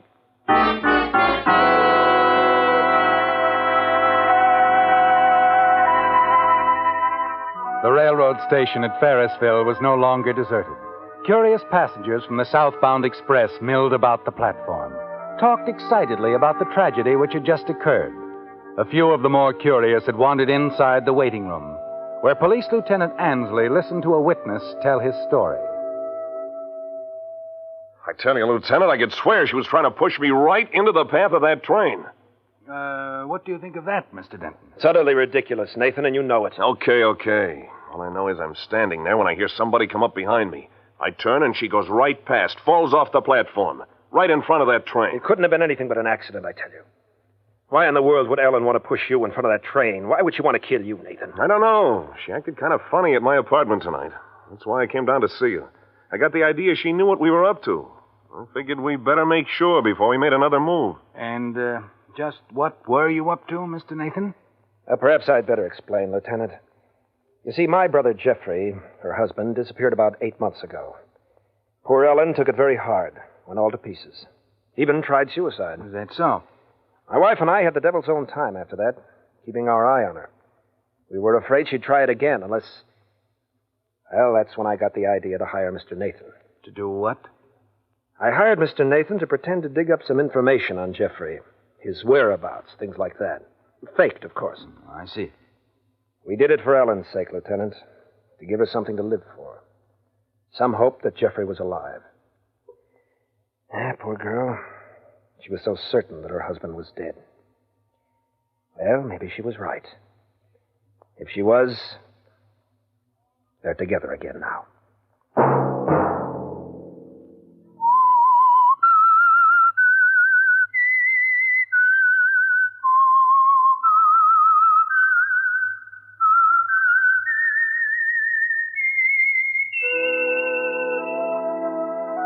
Let that whistle be your signal each Sunday for the Signal Oil program, The Whistler. And this week, be sure to enter Signal's big $10,000 contest.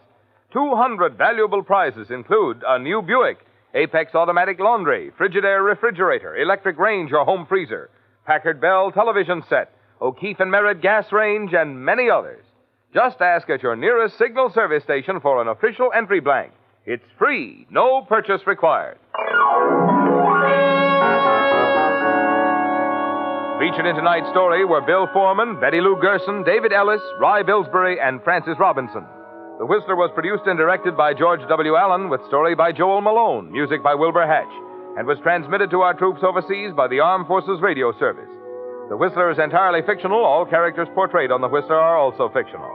Any similarity of names or resemblance to persons living or dead is purely coincidental. Remember at this same time next Sunday, another Strange Tale by The Whistler. This is Marvin Miller speaking for the Signal Oil Company. This is CBS, the Columbia Broadcasting System.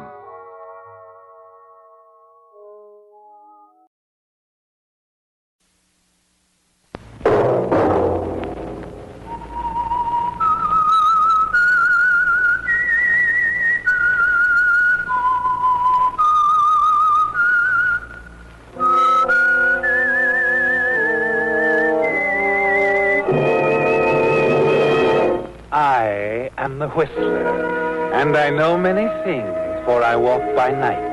I know many strange tales, hidden in the hearts of men and women who have stepped into the shadows. Yes, I know the nameless terrors of which they dare not speak. And now, The Whistler's Strange Story, Fading Star.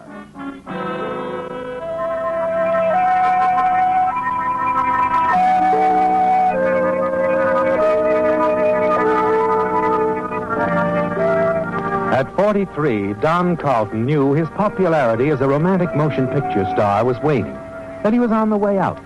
He knew that he must do something spectacular, ensuring national publicity and a sympathetic reaction by the public. So you decide on marriage, don't you, Don? Marriage to lovely young Dulcie Winslow, whom you're certain will soon be a top star. You're equally certain that marriage to Dulcie will be a great boon to your box office value. You decide to begin your campaign immediately, to spend the next 4 weeks in romantic courtship. Dulcie's already fond of you and grateful to you. You helped her to her first part, introduced her to the right people. And now, enjoying a leisurely breakfast in your own apartment, you smile as you recall her affectionate attitude of the evening before, when you took her to dinner to celebrate the final day of shooting of her first big part in a major picture. You're still smiling as you enjoy your final sip of coffee. Hello? Don? Dulcie, darling. I'm just finishing breakfast. I just got a couple of minutes between some publicity shots, but I forgot to tell you something last night. Really? What? Jack Webster's throwing a party for the whole cast this evening in the commissary. He told me to be sure and ask you to come. Well, but I wasn't in the cast. I know, but Jack wants you to come anyway. So do I. Well, in that case, I'll be there. I'll be watching for you. Bye for now.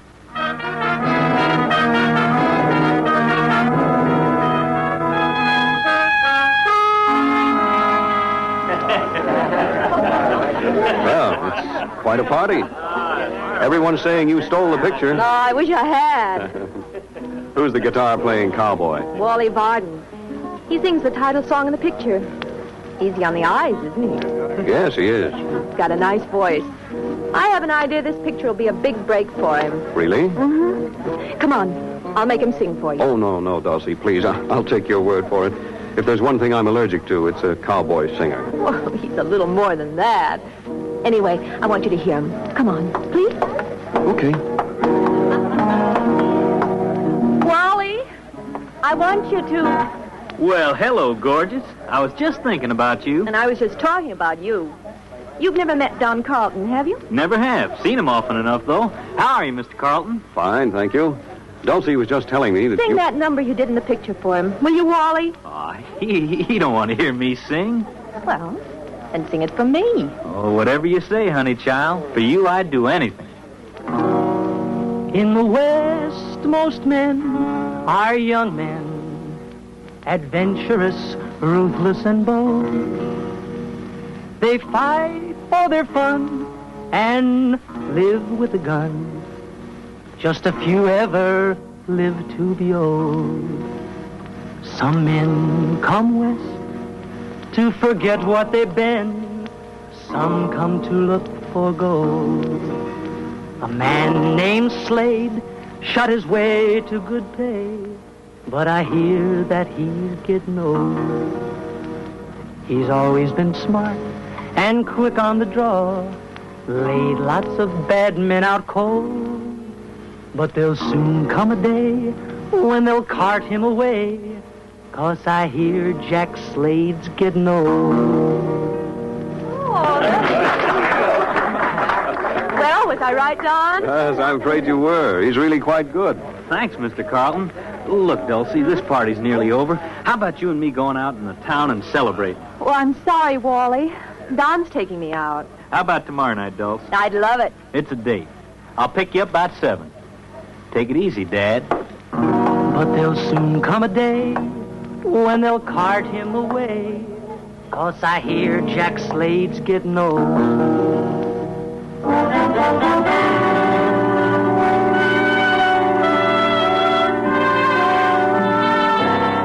Wally Varden's needling you about your age was a jolt, wasn't it, Don? Dulcie's obvious interest in him jolts you even more. In the days that follow, Dulcie often speaks of dates with Wally, and you'd like to settle things with her right now, but something tells you the ideal moment for your proposal is days, if not weeks away. You wish you could find some way to break up their friendship. And a week later, at a party in the home of producer Jack Webster, an unexpected opportunity presents itself. Just before Martha South, famous singing star of Edco Films, takes her position at the piano to play her own accompaniment for some of her old favorites, you see her remove one of her famous diamond rings, wrap it in one of her gloves, and place it on a chair beside her fur coat. As the 40 or more guests, spellbound by her charm, edge ever closer to the piano, it's a simple matter for you to remove the ring, unobtrusively cross the room to the side of Wally Varden, and drop it into the side pocket of his coat, and then drift quietly into the group. When Martha takes her final bow, things work out exactly as you'd planned. Just wonderful, my dear. Oh, good heavens, my ring! My ring! Huh? What about it, Martha? My ring's gone. Just before I went to the piano, I put it inside my glove. And it's not there. The glove is empty. Oh, you must have dropped it, dear. Oh, it isn't on the floor. Anyway, it couldn't have fallen out of my glove. I hate to be nasty, but I'm afraid someone has taken it. Oh, come now, Martha. This could easily be a gag. Oh, now, come on. Whoever has it, speak up. I'm afraid it wasn't a gag, Don. I'm sorry, my friends, but you leave me no choice. I must phone the police. Oh, I must ask all of you to remain in this room until the police get here. Mr. Webster, I'm sorry, but I just can't stay. I told you that when you invited me. I'd have to leave early. Don't you remember? I'm booked to open at the Quadrangle Club tonight. I'm due on stage in 40 minutes. Sorry, Wally, but I can't make any exceptions. You'll have to wait like everyone else.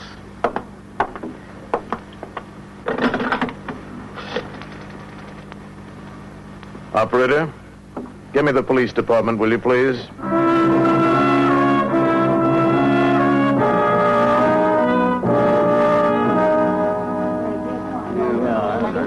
Well, Mr. Webster, we've got our man. You sure, Lieutenant? I don't see how we could be any more sure. This young fella had the ring in his coat pocket. Wally, no! I didn't steal it. Somebody else did, then dropped it in my pocket. I don't know why, but they did. Oh, but why, Wally? What could they hope to accomplish? I don't know. Maybe they got scared, changed their mind. All I know is that I didn't steal that ring. I know it's hard to believe my saying I had to leave to fill that club date just when I did. It makes me look bad. I'm afraid it does, Wally. Very bad. Oh, wait a minute. You mean this man wanted to leave before we got here? Yes, Lieutenant. Said he was due on stage at the Quadrangle Club. I am. You better get your hat, Varden. Things worked out even better than you'd hoped, didn't they, Don? Suddenly you get another idea. One you're certain will endear you to Dulcie forever. As Wally and the police lieutenant start toward the door... Just a minute, Lieutenant. For you too, Jack. Let's not act too hastily. Now, this young man could be telling the truth. I believe he is. I'm sure he is. I haven't known Wally very long, but That's the whole trouble, Dulcie.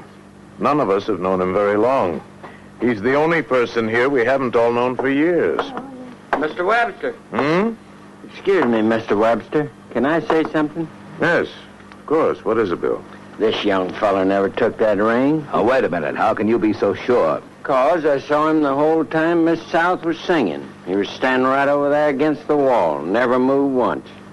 You're positive of this? I sure am. I opened a little crack in the door and peeked in. Saw the whole thing.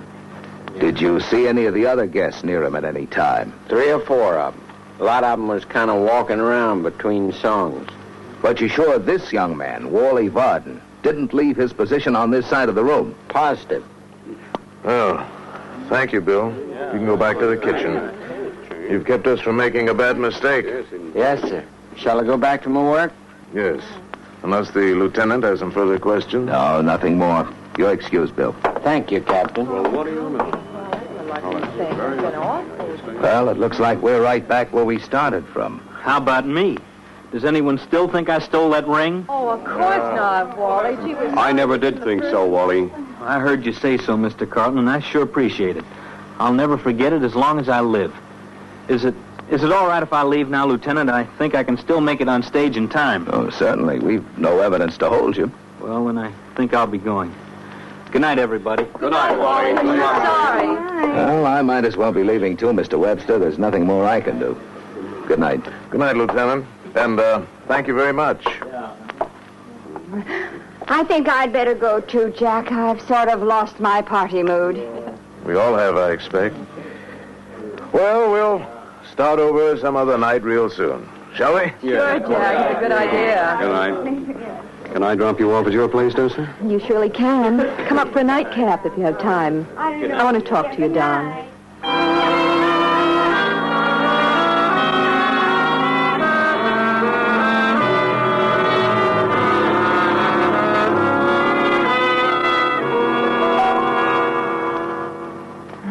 I was proud of you tonight, Don. Oh? What do you mean? The way you stood up for Wally when they found that ring in his pocket. Oh, that. I just wanted to be sure he got a fair deal, that's all. He struck me as a clean-cut young fellow. He is, but... Quite talented, too. As a matter of fact, I'm going to see that he gets a nice break tomorrow. Really? Yes. The young fellow playing the part of the racing driver in Silver Road, the picture I'm doing now, was stricken with appendicitis today. I'm going to ask Jack Webster to replace him with Wally. They'll only have to reshoot a couple of scenes. I've never known anyone quite like you, Don. I'm glad you said that, my dear. Because, well, I've never been in love. You mean you... I mean, I love you, Dulcie. I want you to marry me. Oh, but well, you never said anything before. I didn't know. You should have. I've loved you for a long time. You should have told me. Now it's too late. You mean someone else? Yes. Wally Varden? Yes. Oh, I'm sorry, Don. I didn't know how you felt. If you'd told me earlier, even a month ago, you'd have made me the happiest girl in the world. But now Now it's Wally. Tell me, how long have you felt this way? Well, I've liked him all along. But I wasn't sure how I really felt till tonight. Tonight? Mm-hmm. When they found Martha's ring in his pocket. And he said he was innocent and nobody believed him. I knew he was telling the truth. And I loved him. I see. Strange how things work out sometimes, isn't it? Better be running along, I guess. But be sure before you do anything rash. Let this new romance gel a while. Don't rush into things. Huh, baby? Mm-hmm. I won't. Your attempt to frame Wally Varden boomerang, didn't it, Don? And you curse yourself for your stupidity. At long last, you realize you're in love with Dulcie. That marriage to her means even more than the money it would bring you. Though that's still important, too, isn't it? And you're sure you can still win her if you can just eliminate Wally some way. Anyway, your jealousy toward him has turned into a murderous hate, hasn't it? And time is now a vital factor, isn't it? Even though Dulcie assured you she wouldn't rush into things, you learned long ago that women often change their minds. And whatever you do, you must do before Dulcie decides the time has come to marry Wally Varden. A few evenings later, in the living room of Jack Webster's, you're certain you see a sure and simple solution. Don, this is going to be the greatest chase you ever saw. Now, you'll be chasing Wally along that cliff road where we shot those scenes from the big car a couple of years ago. You remember the spot, don't you? Oh, sure. I've passed it 100 times since. I know every foot of it. Then you won't have any trouble finding it. I'll change the shooting schedule so you and Wally can drive up tomorrow, okay? Sure. Fine. That's good. We can use a couple of foreign cars, convertibles. Now, that stretch of road's pretty dangerous. It'll be a cinch. I know every turn. Well, you'll have a few hours tomorrow afternoon for some trial runs. That's why I'm sending you up early. Good. We'll be able to run it blindfolded, huh, Wally? If you say so. I'll have the cars checked from A to Z tomorrow morning. Put on special tires and tubes. You and Wally can pick up the cars anytime after 11 tomorrow. 11:30 okay with you, Wally? Sure, fine. I'll bring the crew up early next morning. We'll be set to shoot at 9. You be there at 8 and use the trailer for a dressing room. 8 it is. Oh, you better stay at that little place we stayed in last time, the Casa Lodge. I might want to get in touch with you.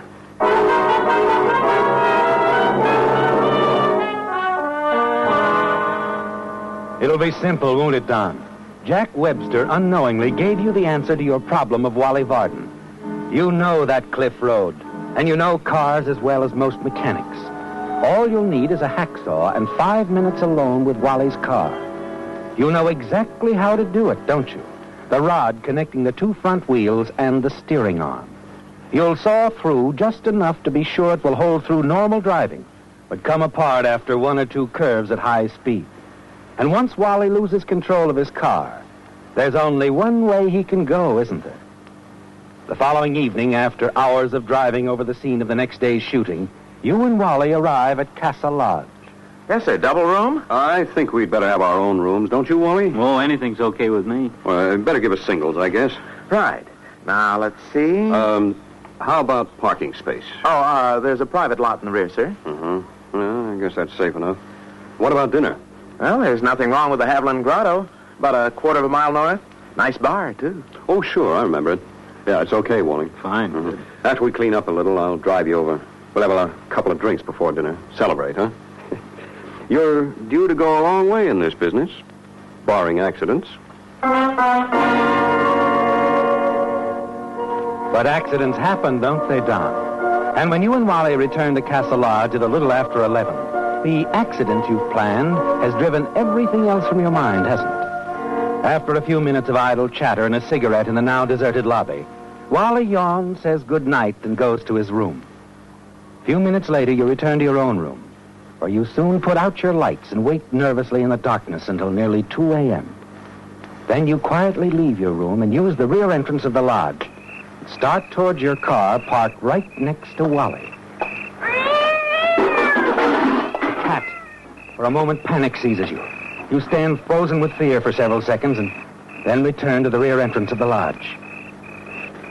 When minutes of silence finally convince you no one was awakened by the noise, you decide to go through with your plan and walk rapidly to the rear of your car. And just as you are about to lift the lid of the turtle deck... Get away from that car. Well, Wally. Oh, it's you, Don. Yes. What are you doing out here? Well, something woke me up a few minutes ago. I happened to look out the window, saw a guy walking towards the cars, and figured he might be an auto thief. I didn't know it was you. What's wrong? Nothing. Something woke me up, too. I got a crazy hunch somebody was after the cars, so I came out to take a look. Well, I'm going back to the hay. You'd better do the same thing. We only got a couple more hours. No, I'm going to stay up, Wally. I couldn't sleep anyway. All I do is toss around and worry about the cars. Not me. I'm catching some more shut-eye. You know what I think I'll do? Run these hacks around for a few miles. I've got a feeling about them. I think you're nuts, but it's okay with me. Here's the keys to mine. Thanks. I'll see you about 6:30, huh? Yeah, sure.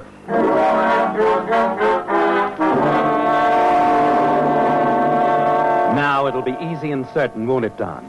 As soon as Wally re-enters the lodge, you take your toolkit and your flashlight from the rear of your car, slide behind the wheel of Wally's, and drive quickly away. A half-mile or so from the lodge, you turn into a quiet side road, and in a matter of minutes, your mission is accomplished.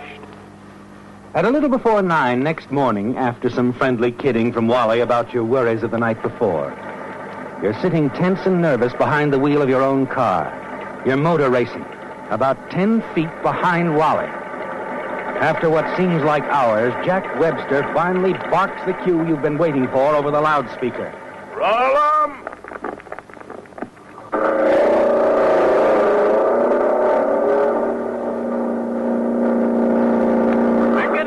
Pick it up!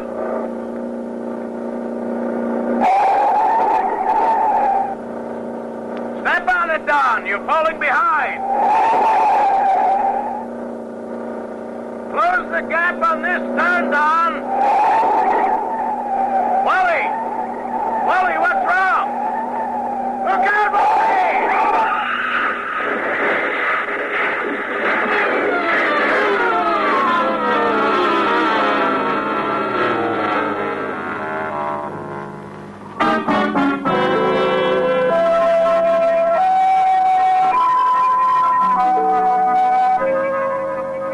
The curious crowd at the base of the cliff, where an unexpected tragedy had ended the filming of an exciting motion picture sequence and the life of a gifted actor, pushed forward to listen as the highway patrolman questioned a more fortunate actor who had miraculously escaped a similar fate. You say your car went out of control, huh? Yeah, officer, just after I made that last turn. I was straightening out the wheel, and all of a sudden I was in a spin. Why I didn't turn over, I'll never know. But I'll never know is how you kept from going over that cliff. Probably the rod connecting the two front wheels and the steering arm. When it breaks, it often causes a spin. Well, I would have it that, I guess, if Don Carlton hadn't sideswiped me when he tried to pass me while I was spinning. He knocked me over against that boulder, but he bounced off my car, and that was it. Greatest guy I ever knew, too. That's too bad, but these things happen, you know. Don't let it get you down, son. Just remember your own good luck. I do, but, well, Don Carlton was such a great guy to me. I'll never forget how he spoke up for me at a party a couple of months ago when everybody else figured I was a thief. He got me my part in this picture. Don helped my wife a lot, too. Your wife? Since when? Since Tuesday, Mr. Webster. You weren't shooting any of my stuff that day, so we drove down to Mexico and tied the knot. We were keeping it a secret, but from now on, I want everybody to know about it. Maybe you've seen my wife on the screen, officer. Her stage name is Dulcie Winslow.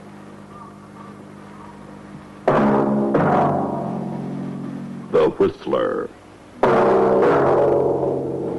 Listen next week when once again the United States Air Forces in Europe present The Whistler.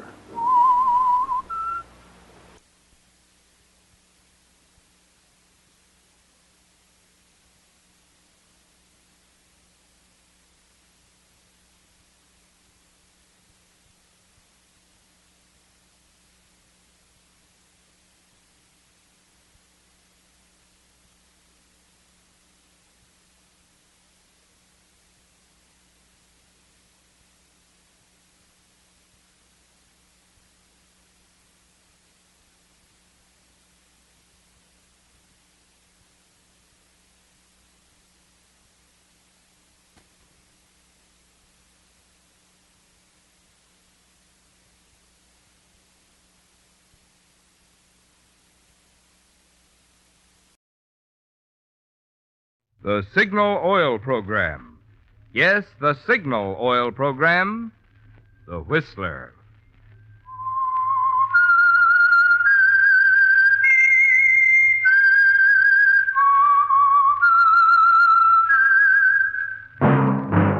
That whistle is your signal for the Signal Oil Program, The Whistler.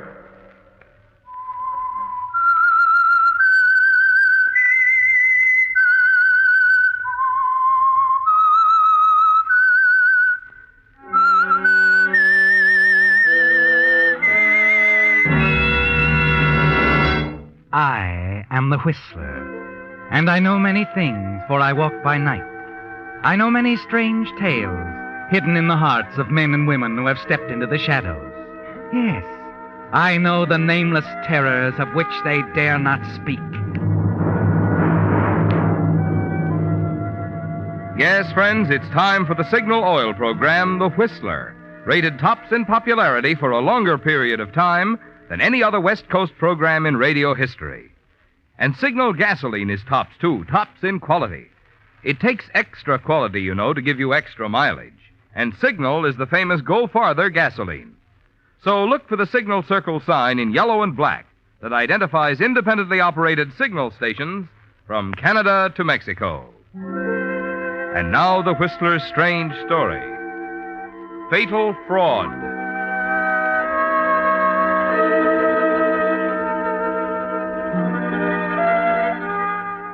The questioning by the Hong Kong police was brief. The suspect's guilt was clear, coldly clear as the murder weapon itself.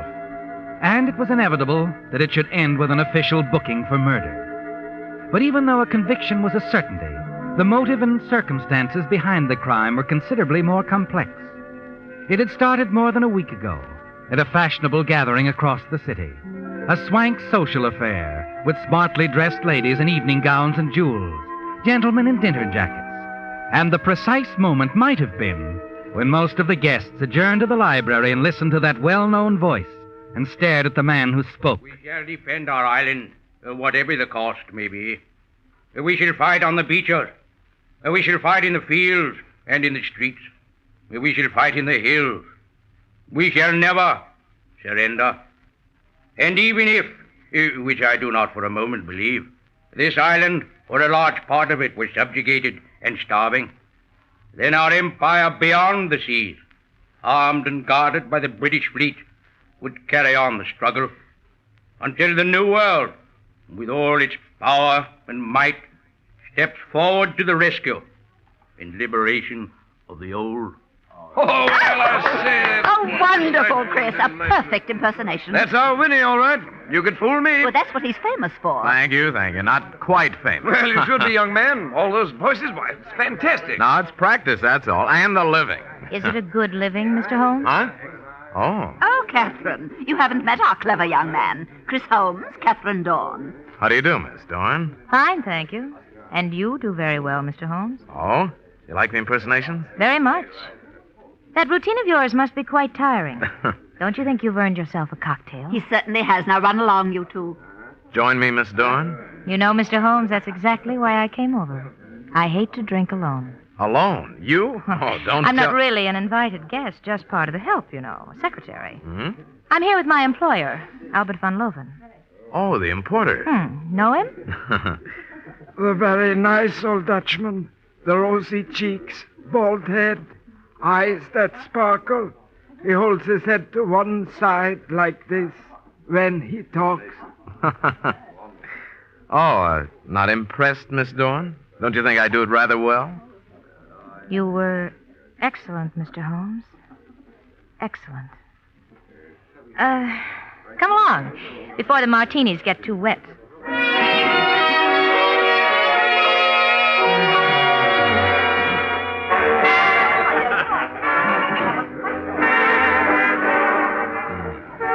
Chris, you know you dance as well as you impersonate. Sure, been copying Fred Astaire. I mean it.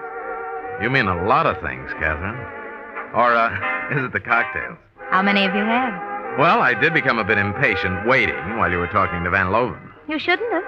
I was acting in your behalf. Oh? Mm-hmm. You are invited out to his home for a few days. What? Whose idea? Mine. I thought it might lead to something for you. Lead to something? Mm-hmm. I think your talents are wasted on nightclubs. Thanks, but the importing business isn't something one picks up overnight. No, Catherine, I'm afraid Now, relax. You're not going to turn Mr. Van Loven down. He wouldn't like that. Neither would I. You know, you're odd, Catherine. So are you. And two odds make an even match. Don't they, Chris?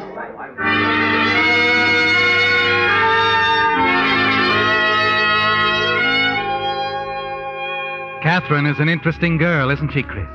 And you're pleased with her interest in you. Pleased and a little flattered, because she's easily the most attractive girl at the party. And the following weekend at Van Loven's, you're even more impressed.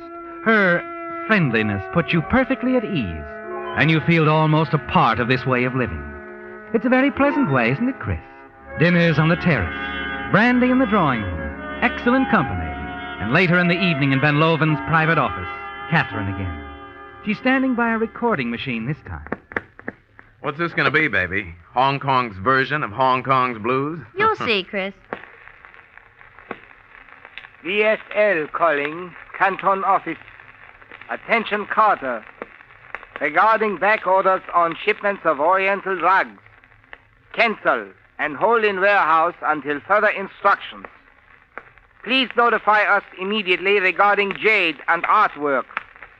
Regards, Van Loven. Hey, what's this all about? Don't you want to learn the importing business? Make big money opportunities for young, ambitious men. Is this the special mail order course? And I'm the teacher. Hi, teacher. Hi, Chris. Come here. You like it? Better than an apple. Yeah. Catherine, why'd you ask me here? I'm just a guy kicking around. I know. Maybe better than you think. Not so sure you do. I'll admit I've been in a few deals that seem shady. Sure. That's what I said. Two odds make an even match. You still haven't told me why you asked me here. Chris, I want you to help me do something. It's simple. He's bringing in some money in a few days, lots of money. Kind we can keep up with. Look, what are you talking about? Van Loven, Chris, and his Canton office. The details don't matter. All that I'm interested in is the money. And me? And you. You know I'm interested in you, Chris. Draw the pictures, honey. The bright boy's a little dazed right now. We're going to get that money. Oh, Chris, it'll be so easy. Yeah? Simon will help us. Who's he? He operates the radio shack here. Oh, that's a nice hobby. Oh, Chris, you're not even listening to me. Don't you want money? Sure. Well, there's plenty, Chris, and it's all coming in by plane, Van Loven's plane. It will land only where he directs. Semino? Mr. Van Loven, he's going to direct his pilot over the radio.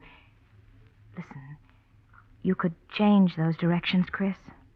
You're good. Oh, now, wait a minute. Chris, there's $250,000. More. $250,000? Third of it can be yours. Yeah. But, Catherine, hijacking a plane, that isn't easy. It will be. Seaman and I can handle the pilot once the ship's on the ground. He won't suspect anything until it's too late. We'll tie him up, get out of Hong Kong before Van Loven hears what's happened. Destination? Oh, darling. There's an awful lot of elbow room in Asia. Chris, come on, tell me you'll do it. Take this record and practice Mr. Van Loven's voice. That's a breeze, that part. Canton office. regarding back orders, Oriental rugs. Cancel. What was the rest of it? Notify us. Jade and artwork and stuff. Regards, Van Loven. Oh, Chris, you know you're marvelous. Yeah. Say, Kath, you really think we can get away with it? We can. And we will, Chris. We will. You'll do it? Yeah. Yeah, I guess so. The money, Chris. It's real, not an imitation. You'll see. Sure. You're not either, Catherine. You're right here and real. That much I am sure of. Come here. We're getting out of practice.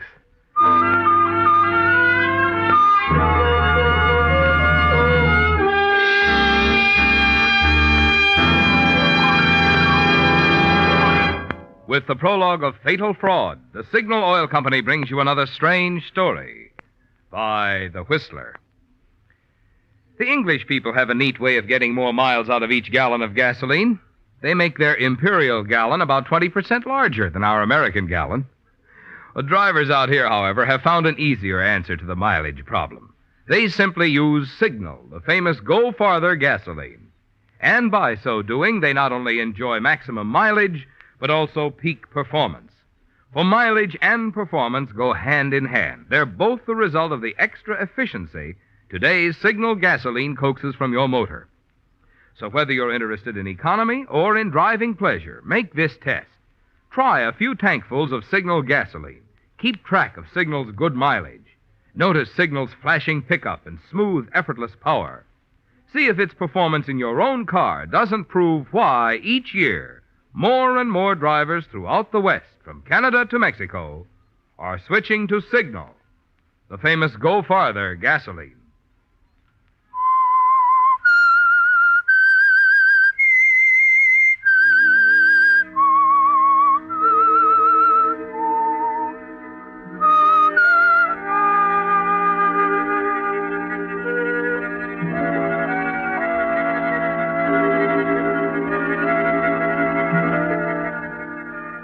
You've made a decision, haven't you, Chris? Yes, you've decided you're going to help Catherine with her plan to hijack her employer's plane arriving in Hong Kong from Canton with almost $250,000 aboard. And your part in it is all so simple. You've only to impersonate Albert Van Loven's voice. Order the pilot to land at another field where Catherine wants it to land. It's the opportunity of a lifetime, isn't it, Chris? And the future grows brighter and brighter as you think about it the following day. Then that evening, Catherine takes you across the back gardens to a low, rambling building, a good distance away from the house. You find yourself entering the radio room, where you meet Renee Simino. Renee? Renee, this is Chris Holmes. So this is the famous one, eh? The one with the voices. Hiya, Simino. He's going to help us, Renee. Is he? You don't seem enthused, old boy. I am not. He's afraid our little scheme won't work, Chris. There are other ways. Better ways of doing this, Catherine. If you'd only listen to me. Renee, must we go through all that again? With Chris to help us, we cannot fail. I don't like it, that's all. There are better ways. Maybe it's the money that bothers him, Catherine. Getting only a third of the loot instead of half. A third? Catherine, did you tell him yes? that he... I think he's entitled to a third. I see. Don't look so glum. Third share will buy you a lot of scented hair oil, Simino. Chris. By the way, what's that you have on now? Eau de Violet? Chris. Listen, smart boy. I know what's good for you. Stop it, Renee. Stop it. You're acting like a child. Let him go. That's better. We've more important things to do than quarrel. What time do you expect the plane to arrive here in Hong Kong? At 11 tomorrow night. Good. We'll be ready, won't we, Chris? As our friend Van Loven would say. We will be ready, Katrina, my dear. You see, Renee, he is good, isn't he? Excuse me, Catherine. I have things to do. Excuse me, Catherine. I have things to do. Oh, darling. You sound just like Renee. Yeah. Well, at least we get along, don't we? Mm-hmm. Well, come on, darling.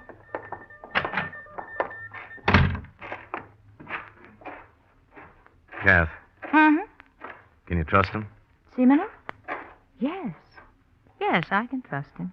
What makes you so sure? Oh, I've known him a long time. He's in love with you, isn't he? He'd do anything for you. I suppose. Were you in love with him once? What difference does that make? I just asked. He could make trouble for us later. You leave him to me, Chris. I know how to handle him. I know just how to handle Renee.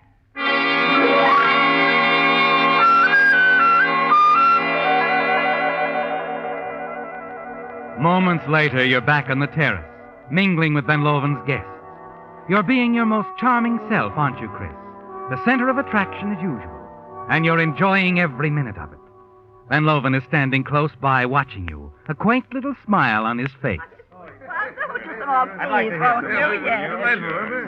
Our Mr. Holmes is a very, very clever young man, is he not, my friend? Please, Mr. Van Loven. I dare say there isn't one of us here in this room he could not impersonate. You, Major Ritten, for example. Yeah? Oh, what's that? Me? Oh, by George, I say now, really. You think so, eh? Too hard. But that would be perhaps too simple for our young friend. Perhaps we should have him try someone else. All right, anybody you say, I'll be glad to do. Perhaps, Mr. Holmes, you would care to impersonate me. Oh, he couldn't possibly.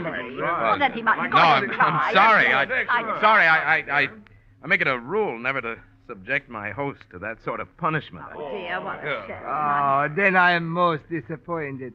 I was certain you were planning a little surprise for me. Surprise? What's the surprise, Mr. Van Loven? Come on, old boy, don't try to get out of this one. My records, Mr. Holmes. I overheard you playing several of them. I thought you were studying my voice. Oh, man, you're always a step ahead of everybody. Yeah, that's... Well, I'm afraid I have a confession to make, Mr. Van Loven. I did try. I have to admit defeat. Afraid I couldn't quite come up to it. Try again, just for us. No, I'd rather not. Huh? How about somebody else? Anybody else? You could try to impersonate my husband. Well, no, this is... His voice is rather unusual. Oh, now, Stella, really, I don't think Mr. Holmes would be interested. Oh, nonsense. Now, say something for the man, Edgar. Well, say something, anything. Well, come on.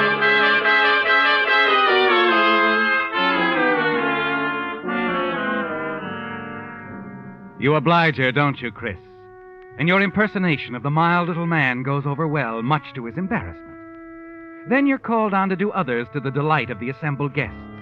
But through it all, you're a little on edge.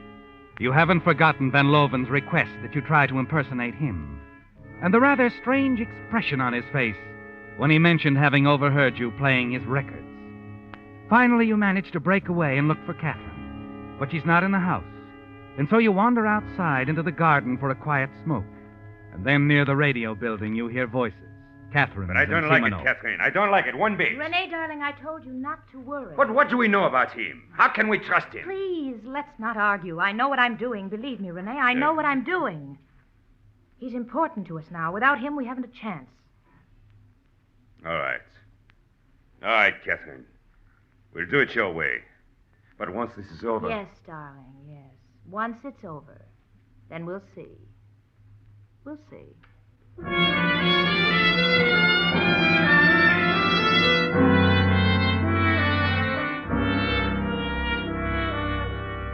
It disturbs you, Chris, what you've heard.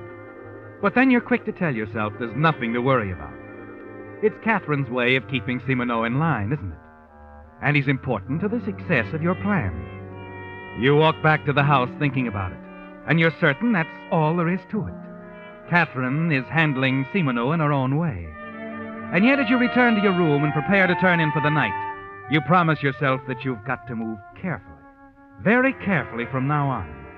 Just in case you find yourself in the middle of a double cross.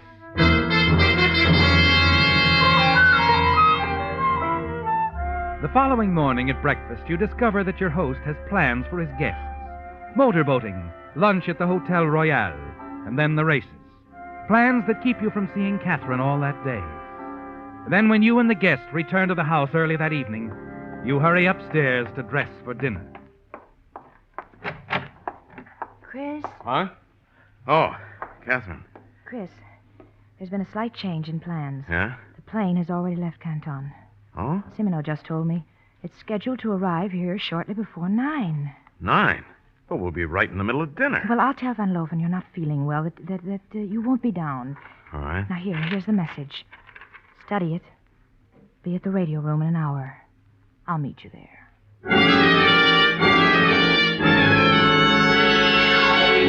A few minutes after 8, you slip out of your room, hurry down the back stairs. Close by, you can hear the laughter of the guests assembled in the main dining hall. You hurry across the gardens, enter the radio building.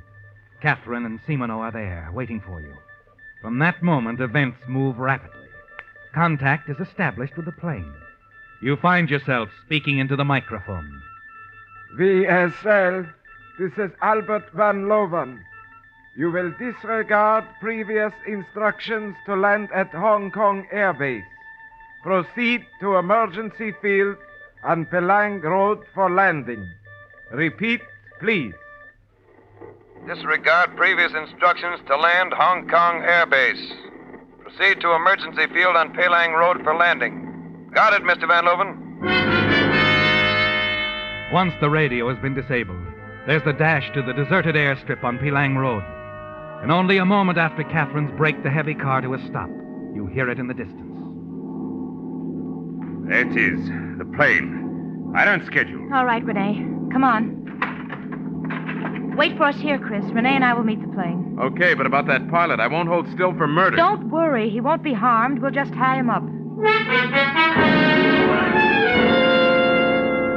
You watch them as they hurry toward the landing strip. Then the plane circles overhead and comes in for the landing and pulls up to a stop. You sit there, waiting, listening, straining to catch some sound, but all is quiet. And then you see two figures hurrying toward you. One of them is carrying a suitcase. Well, how'd it go? Perfectly, Chris. Here, Simino, I'll take that suitcase. Oh, nice and heavy. Get in, Renee. Well, now what? Back to town. I've made arrangements for us to leave by boat. I'll drop you and Renee off at a small cafe near the waterfront. You'll wait there till you hear from me. Okay, baby. You're calling the signals.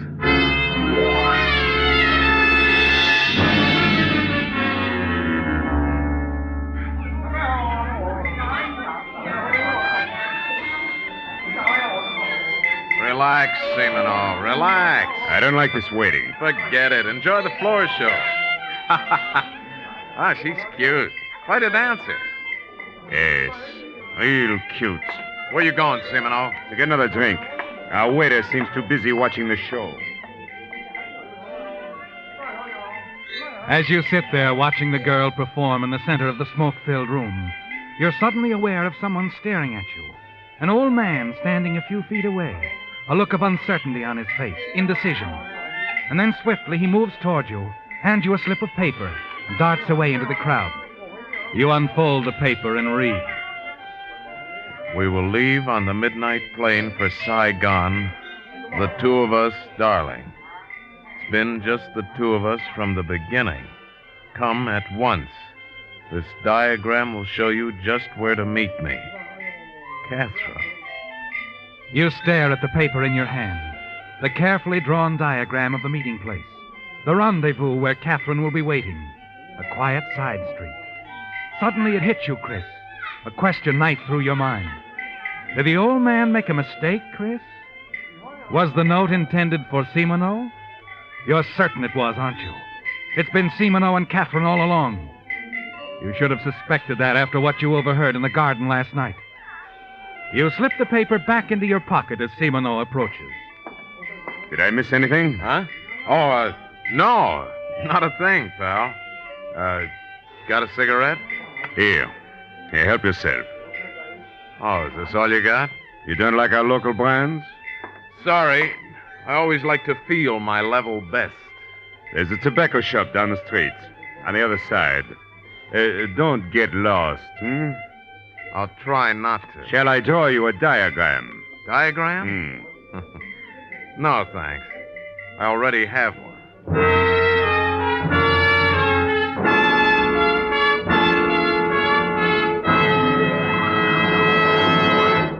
The Whistler will return in just a moment with a strange ending to tonight's story. Meantime, a suggestion to you folks who may be planning a trip over the coming Memorial Day weekend. You'll find one of Signal's new road maps a great help in suggesting interesting places to go and the best way to get there. Being just off the press, these new Signal maps have all the latest road changes and conditions. They're jumbo in size for rapid reading, but have the improved accordion fold for easier handling. And you'll like the many extra features not included in ordinary maps, such as a radio log showing where on your dial you'll find your favorite programs as you travel, a list of interesting places to visit, a western states mileage chart, and enlarged sections of metropolitan areas. So for more travel fun, get one of these new free maps from your Signal dealer.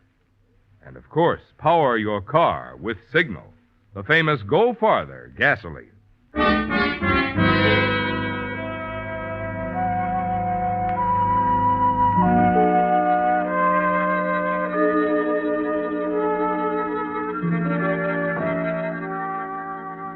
Waiting here in the shadows for Catherine, you feel a little foolish about the way you've been used, don't you, Chris? Only the money matters now. You'll be able to take it for yourself and leave them, Catherine and Simino. That's the way it is, isn't it? The way it's been from the beginning. You're certain of it. You were just a puppet who could help them. The man with the many voices, especially the one that sounded exactly like Albert Van Loven's. Well, it's all over now. Your foolish dream that there was anything more to it than a coldly calculated hijacking job. As you stand here in the darkness waiting for Catherine, it becomes annoying. The way her words come drifting back, mixing you up, challenging your judgment. 2 odds make an even match, don't they, Chris? The money, darling, we can get away with it and have it all to ourselves. I love you, Chris. Remember that. I love you. Yeah. Sure, you love me. You tighten, draw back into the shadows at the sound of a twig snapping. Then you see her, Catherine, approaching slowly toward you. Your eye catches something else, too. The glint of moonlight on the gun in her hand. Suddenly, your blood runs cold as you realize the real reason for that note. It was sent to lure someone out here to his death. But you've already decided the note was meant for Rene Simino. Or was it? Perhaps you're the one scheduled to be Catherine's victim. Who is it? Who's there? As Catherine's voice comes through the darkness, you know you've got to decide. You can answer with either voice, your own or Simino's, and your decision will mean life or death. Then, as suddenly as it came, the panic leaves you. Instantly, the whole thing seems clear. You're a fool to think otherwise. The note and the bullet in Catherine's gun are meant for you. But there's still a way out, isn't there, Chris? You'll speak to her as Rene Simino. She'll come to you. Disarming her will be easy, and the money will be all yours. You wait for her to speak again. Answer me. Who's there? Don't be afraid, darling. It's me, Rene.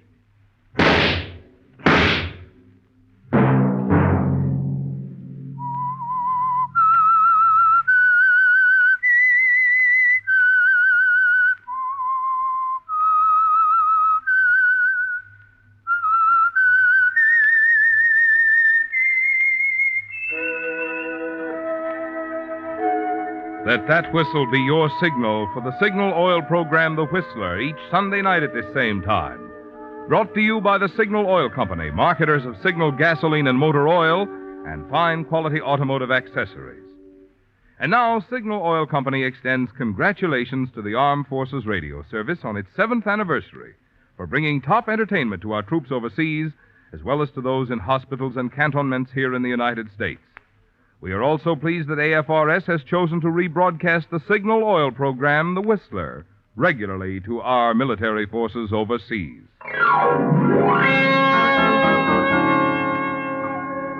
Featured in tonight's story were Paul Frees, Kathy Lewis, and Gerald Moore. The Whistler was produced and directed by George W. Allen, with story by Joel Malone and Adrian Jondeau, music by Wilbur Hatch, and was transmitted to our troops overseas by the Armed Forces Radio Service. The Whistler is entirely fictional, and all characters portrayed on The Whistler are also fictional. Any similarity of names or resemblance to persons living or dead is purely coincidental.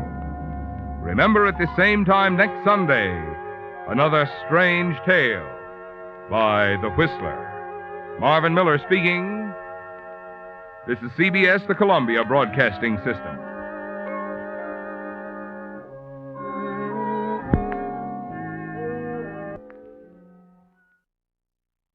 The Signal Oil Program, The Whistler.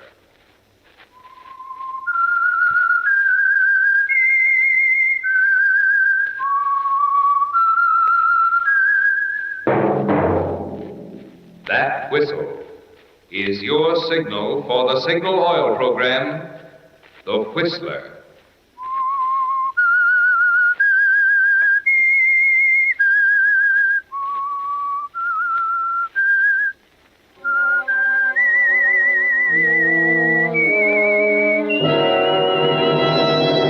I am the Whistler, and I know many things, for I walk by night. I know many strange tales hidden in the hearts of men and women who have stepped into the shadows. Yes, I know the nameless terrors of which they dare not speak.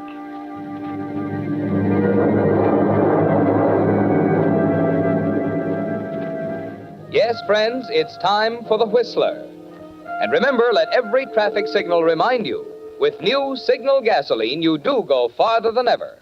Look for the familiar big yellow and black circle sign that identifies those popular Signal service stations in 7 western states from Canada to Mexico. And now, the Whistler's strange story, The Strange Sisters.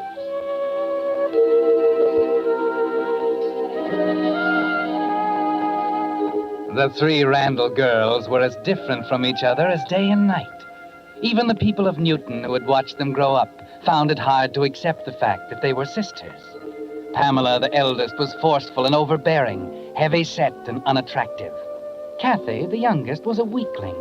Life was a little too complicated for her, and she found the easiest solution was to let Pamela face it, to bring her problems to Pamela, to listen meekly to Pamela's instructions, and then to quietly obey. Yes, Pamela and Kathy were 2 extremes. And Sally, the 3rd sister, was in the middle, both in age and temperament. The combination of Pamela's strength and Kathy's frailty had produced in Sally a kind of radiance that had made life easy for her, that had made her sure of success where her sisters had failed. And the more she succeeded, the harder it became for Pamela and Kathy to face it, until one morning Mrs. Stokes, the housekeeper, called Kathy for breakfast. There was no answer. Miss Kathy, your breakfast is on the table. Oh, that girl takes a team of horses to get her out of bed. Miss Kathy! Your breakfast is ready, young lady, and I ain't going to keep it warm for you another moment. Miss Kathy, answer me. I know you're... Good Lord. Locked. Now, my key. Here. Miss Kathy, what are you... Gas. The heater. Oh, where's the handle? There. Miss Pamela! Miss Pamela, come up quick! Oh, the window. There. Miss Pam! What's the matter? What's the matter, Mrs. Stokes? It's Kathy. She's... Oh, Miss Pamela. Gas. Miss Kathy? Miss Kathy? Here, like me. Yes. Kathy, dear. Yes. Let me see. Her pulse. Oh, she's alive. Call Dr. Johnson quickly. Well, do you think she... Don't stand there like an idiot. Call the doctor. Yes, Miss Pamela. Right away.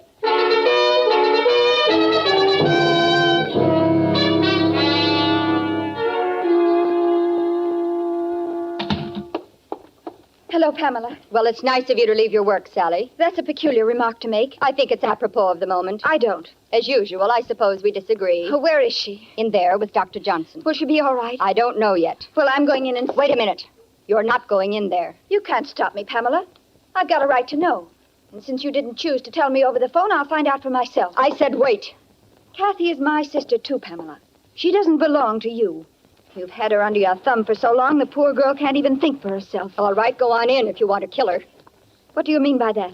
I've managed to convince Dr. Johnson it was an accident. It was an accident. She left the gas heater on and You've then... never been very clever, Sally. Kathy tried to kill herself. You're wrong. You're making it up. She didn't have a reason. I admit it wasn't a very good reason, but it's been used 1,000 times. Go on. It's a man, Sally, and a rather shabby specimen at that. She was in love? Yes. How long has it been going on? 6 months or more. You're sure? Of course I'm sure. Who is it, Pamela? Your fiancé. Henry? Why... Oh, you're wrong. You must be wrong. He never gave her any reason. He's hardly even spoken to her. You asked me, and I told you.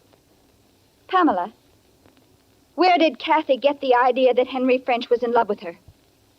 Tell me, Pamela, where did it come from? I don't know. You stepped into that part of her life, too, didn't you? Answer me. Oh, come now, Sally. Don't distort that pretty finishing school face of yours. It's your biggest asset, you know. It's gotten you everything you ever wanted. There's no end to what it can do. How can you be so contemptible? Maybe I was wrong. Maybe you are clever, insinuating your way into Father's confidence, bowing and scraping, playing the faithful daughter when he was ill. That's why Father left everything to you when he died. $50,000 and 2 sisters to provide for, if and when you felt like it. We're your favorite charity, aren't we? That's part of the act, too. Lady Bountiful. I've heard all I want to hear, Pamela. Very well, perhaps you'd better go. I'm going to see Kathy whether you like it or not. You see, I was wrong. I'm admitting it. Oh? I was wrong in leaving you and Kathy under the same roof. I just hope it isn't too late to do anything about it. Perhaps you're forgetting it's my roof, too. As long as I choose to let you stay here, Pamela. It's funny, isn't it, Pamela? You try to be fair. You try to do the right thing, and it all blows up in your face. Well, Dr. Johnson? I think she's going to be all right. May I see her, Doctor? She asked for Pamela. Oh, well, I'm sure if she knows I'm here. Perhaps you'd better wait, Sally. She was rather specific. What do you mean, specific? She doesn't want to see you, Sally. Oh. I'll go in, Doctor. Are you going to wait, Sally? No. I'll go. I left her prescription on the dresser, Pamela. 3 drops and half a glass of water every 4 hours. May I drop you off somewhere, Sally? Oh, thank you, Doctor.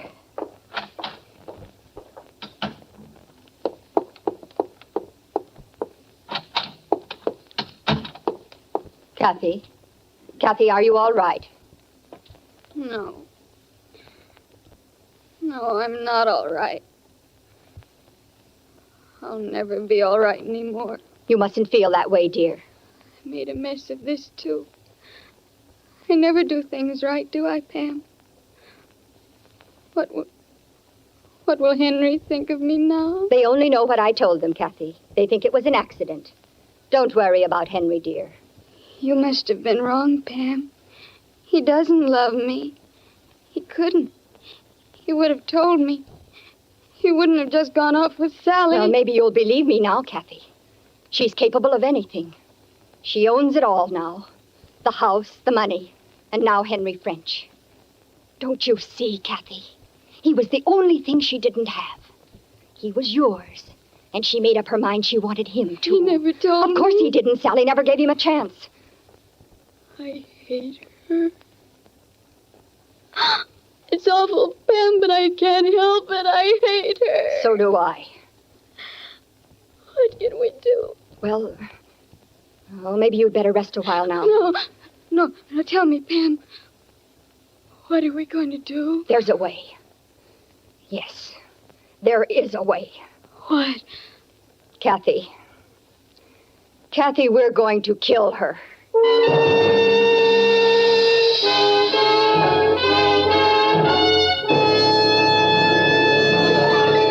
With the prologue of tonight's story, The Strange Sisters, the Signal Oil Company brings you another strange story by The Whistler.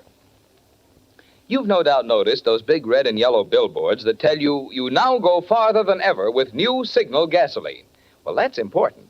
But unfortunately, there isn't room on those billboards to tell the equally important part of the story, the finer performance in new Signal gasoline that makes this good mileage possible. Now, here's what I mean. New Signal's quicker starting naturally saves gas. Signal's smooth, fast pickup saves gas. And Signal's effortless anti-knock power that sends your motor purring up the steepest hills saves gas.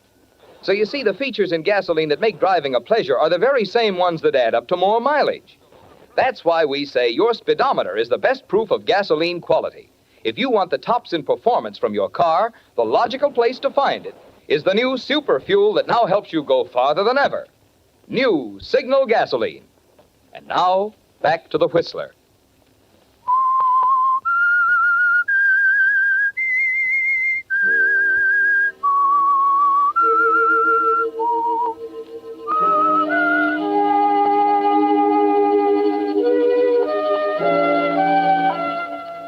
Well, Pamela, jealousy can do strange things to a mind like yours, can't it? And it's a peculiar mind, filled to the bursting point with frustrated black hatred for your sister Sally, accumulated during the long years the three of you spent under the same roof with your father. She always had everything, didn't she? You and Kathy had to take what was left and like it. Yes, Pamela, that jealous hatred has brought you to the point where you'll stop at nothing. Lying, cheating, twisting the truth in such a way that your poor, gullible sister Kathy believes the very existence of Sally condemns her to begging for crumbs at Sally's table when the bread is rightfully hers. And you've thought of everything, haven't you, Pamela? You're confident that Kathy is prepared for the talk with Sally that's bound to come sooner or later. But, Kathy, I know I'm right about Pamela. Why must you always talk about Pamela? Pamela did this if it wasn't for Pamela. Oh, stop it, will you? I tell you, Pamela's the only one in the world I can turn to. Please, Kathy, please believe me, you're wrong. I'm not wrong. You are, dear. She's filled your mind with all sorts of hateful lies about me and Henry. Why do you keep throwing that in my face? Henry, Henry, Henry! He's yours now, isn't he? You've got him. You were smart. Just like she said. All right, take him. Marry him, I don't care. Doesn't make any difference now. Kathy, apparently there's nothing I can do or say that will make any difference in the way you feel. I promised Father I'd take care of you. Well, I'm leaving you the house and all the furniture. And I'm making arrangements for a trust fund that'll provide for you both. That's charitable of you. Under the circumstances, I think it is. I'll expect you and Pamela to be civil to Henry until we leave. Is that clear? Is he coming here? Yes. To live? Yes, for a week or so. I don't understand. It's very simple. We're going to be married tonight.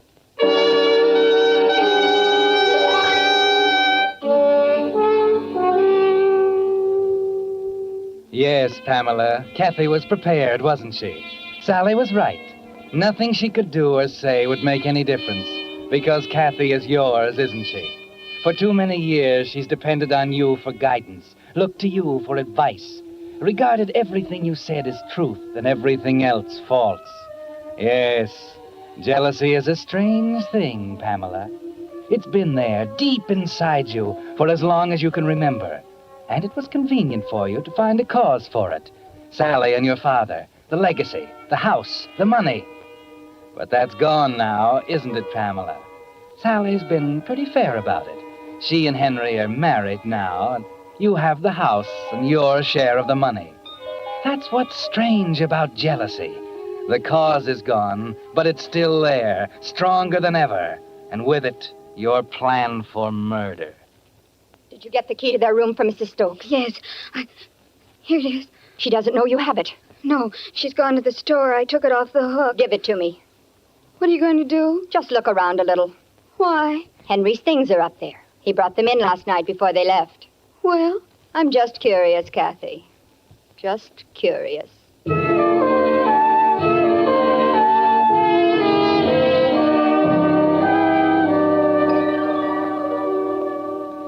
All right, Kathy, you can put the key back now. Did you find anything? Yes, several things. What? Kathy, I'll do the shopping tomorrow. Shopping? Pam, you never do. I'll tell you later.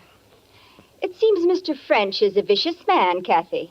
Perhaps you're just as well rid of him. Vicious? Of course. He must be, dear. Otherwise, why would he keep a loaded revolver in the upper drawer of his dresser?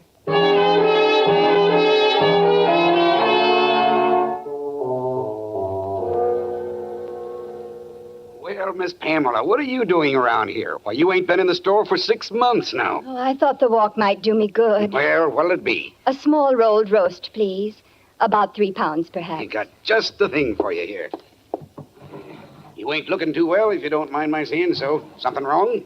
No, nothing. Oh. Will this do? Yes, that'll be fine. It's kind of small. Oh, it'll do, Mr. Watkins. You see, Kathy and I haven't been too well lately. I thought so. Now, come on, what's up? Oh, I know I shouldn't say anything, but I've got to talk to someone, Mr. Watkins. Gosh, is it that bad? I don't know.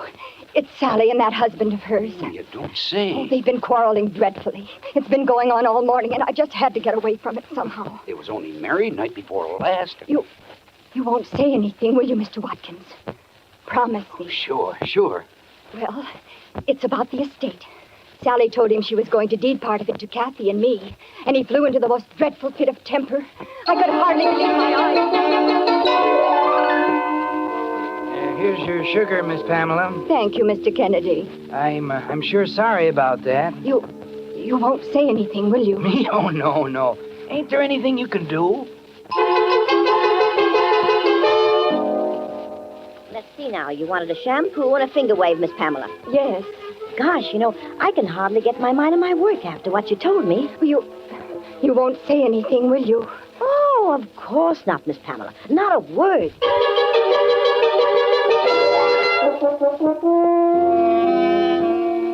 You're very efficient, aren't you, Pamela? The town of Newton is like a smooth pond. All you have to do is cast a few pebbles here and there, and the ripples spread over the whole surface, clear to the edges. There's another step now, a very important one. Sally is hostile and suspicious, and you're going to need her confidence. Who is it? Pamela. Well, Pamela, May I come in? must you? Please don't make it difficult for me, Sally. I don't understand. I have something to tell you. I'd like to come in and sit down if you don't mind. All right, Pamela. Now? I've been doing a lot of thinking, Sally, and I haven't slept much. Not since you told us about the house and the money. Yes? It was so unexpected, you see, it threw me a little off balance. What are you trying to say? You know me so well, Sally. The past few years have been hard, and I know I've been unreasonable and difficult. Pamela, you're trying to say you're sorry, aren't you? Oh, I'm so clumsy at this sort of thing. Oh, I do so want to have you and Henry forgive me. Oh, my dear. I really believe you mean it. I do, Sally, I do mean it. And I'm going to try to make Kathy understand, too. You're right, Sally. I've been such a terrible influence on the poor thing. Oh, Pam, darling, I'm so happy that it's working out. Oh, Sally, Come on now. Let's forget all about it. I'm sure Henry will understand. It's odd, isn't it? I had the feeling underneath that somehow it would work out. I just knew it, Pam. Thank you, Sally. Thank you. Now, you go on downstairs and tell Kathy. I've got to finish the packing. Packing? Well, but you're not leaving until the end of the week. Henry has to make a business trip to New York. Some things he has to settle up before we leave. Well, when's he going? Tonight. He's leaving at 9. Oh, that reminds me, I must call the cab. He said to be sure to have it here for him promptly at 9. Now, you run down and tell Kathy it's all cleared up, will you? Oh, of course, Sally. Of course.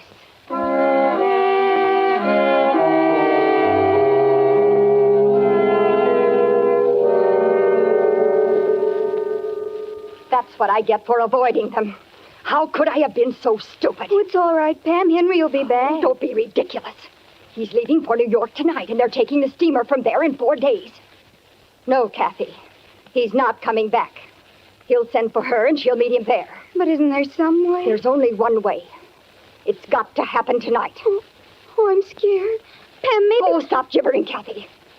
The town is ready for it, and it's going to happen. Henry French is going to shoot his wife in a fit of temper and try to leave the country. Pam, the gun. How are we going to get the gun? You see, we can't do it. We can't do it without the gun, and it's in his dresser, and she's up there. I said stop gibbering. I've got to think. Turn on the light. It's getting dark in here. Yes, Pam. There. Light. Yes. The light. That's it. The light. What is it, Pam? The basement. Kathy, the fuse box is in the basement, in the furnace room. The fuse box? You'll get here about 6. I'll go down in the basement and unscrew a fuse. The lights will go out. You know Henry. He'll trot down to the basement to fix it. What about Sally? I'll wait till she's downstairs. You'll be on the 2nd floor in a room at the end of the corridor. And then, when he leaves, you can go into the room and get the gun.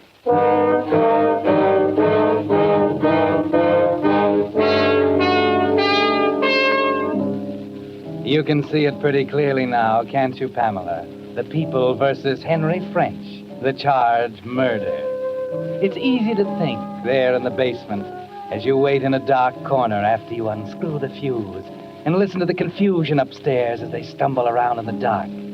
Then, as an afterthought, you find an old blown-out fuse on the shelf and screw it into place, just in case Henry might wonder how a perfectly good one could come unscrewed by itself. Then, when it's over, you return secretly to your room at the end of the 2nd floor corridor. Did you get it? Yes, here it is. I wore my gloves, Pam, just as you told me. All right, now listen. We haven't much time. He's down there now waiting for the taxi. Have you got your watch on? Yes. Now, let's see. Oh, luminous dial, that's good. Now, listen carefully. The taxi is calling promptly at 9 o'clock. Understand, it's going to happen shortly after he leaves. About 9:05. Who's going to do it? You are. Oh, Pam. You've got to. I'll have to be upstairs. You'll be in the basement. Henry will leave in the taxi at 9, and I'll get Sally up on the 2nd floor on some pretext. At 9:05, I'll scream that you've fallen down the basement stairs. She'll run down. Yes, Pam. I understand. Now remember, not until after 9 o'clock. We've got to be sure Henry is gone. All right, Pam. I'll look at my watch. I promise. Good. Now you'd better get down there. It would be rude of me not to be there to say goodbye to him.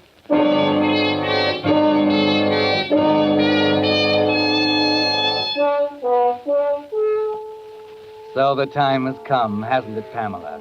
40 years of pent-up hatred is about to find release at last. For the first time in your life, you're actually cordial to Henry as you make small talk with him in the entrance hallway, and you feel a glow of satisfaction as you watch him carry his bags to the waiting taxi. Then, just as you begin to wonder why Sally isn't there to see him off, you hear a foot on the stair, and your heart stops. Sally.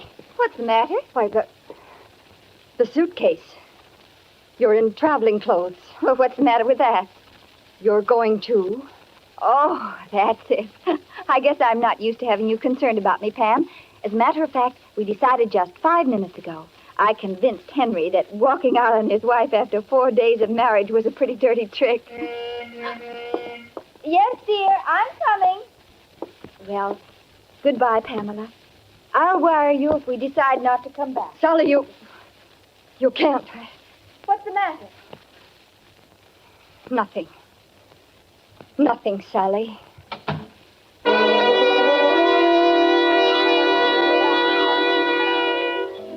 You watch unbelieving as she walks down the steps to the taxicab. It failed, didn't it? Just like everything else you ever tried. Sally succeeded and you failed. There's a lump in your throat. You're all choked up with disappointment and bitter, corrosive hatred. Then suddenly, you realize there is another way. You've got to get to Kathy and tell her. You glance at the clock, 8:45. It's still safe. Then over to the basement door. Kathy! Kathy!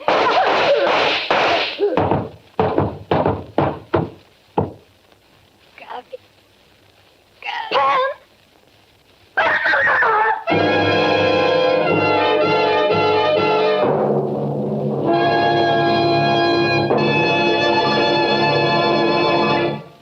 Whistler will return in just a moment with the strange ending of tonight's story. Meantime, I'd like to tell you about an interesting experiment I witnessed the other day. An automobile motor that had been driven 35,000 miles without taking the head off was being torn down for inspection. Ordinarily, you would expect to find a good deal of carbon in the cylinder head and worn motor parts.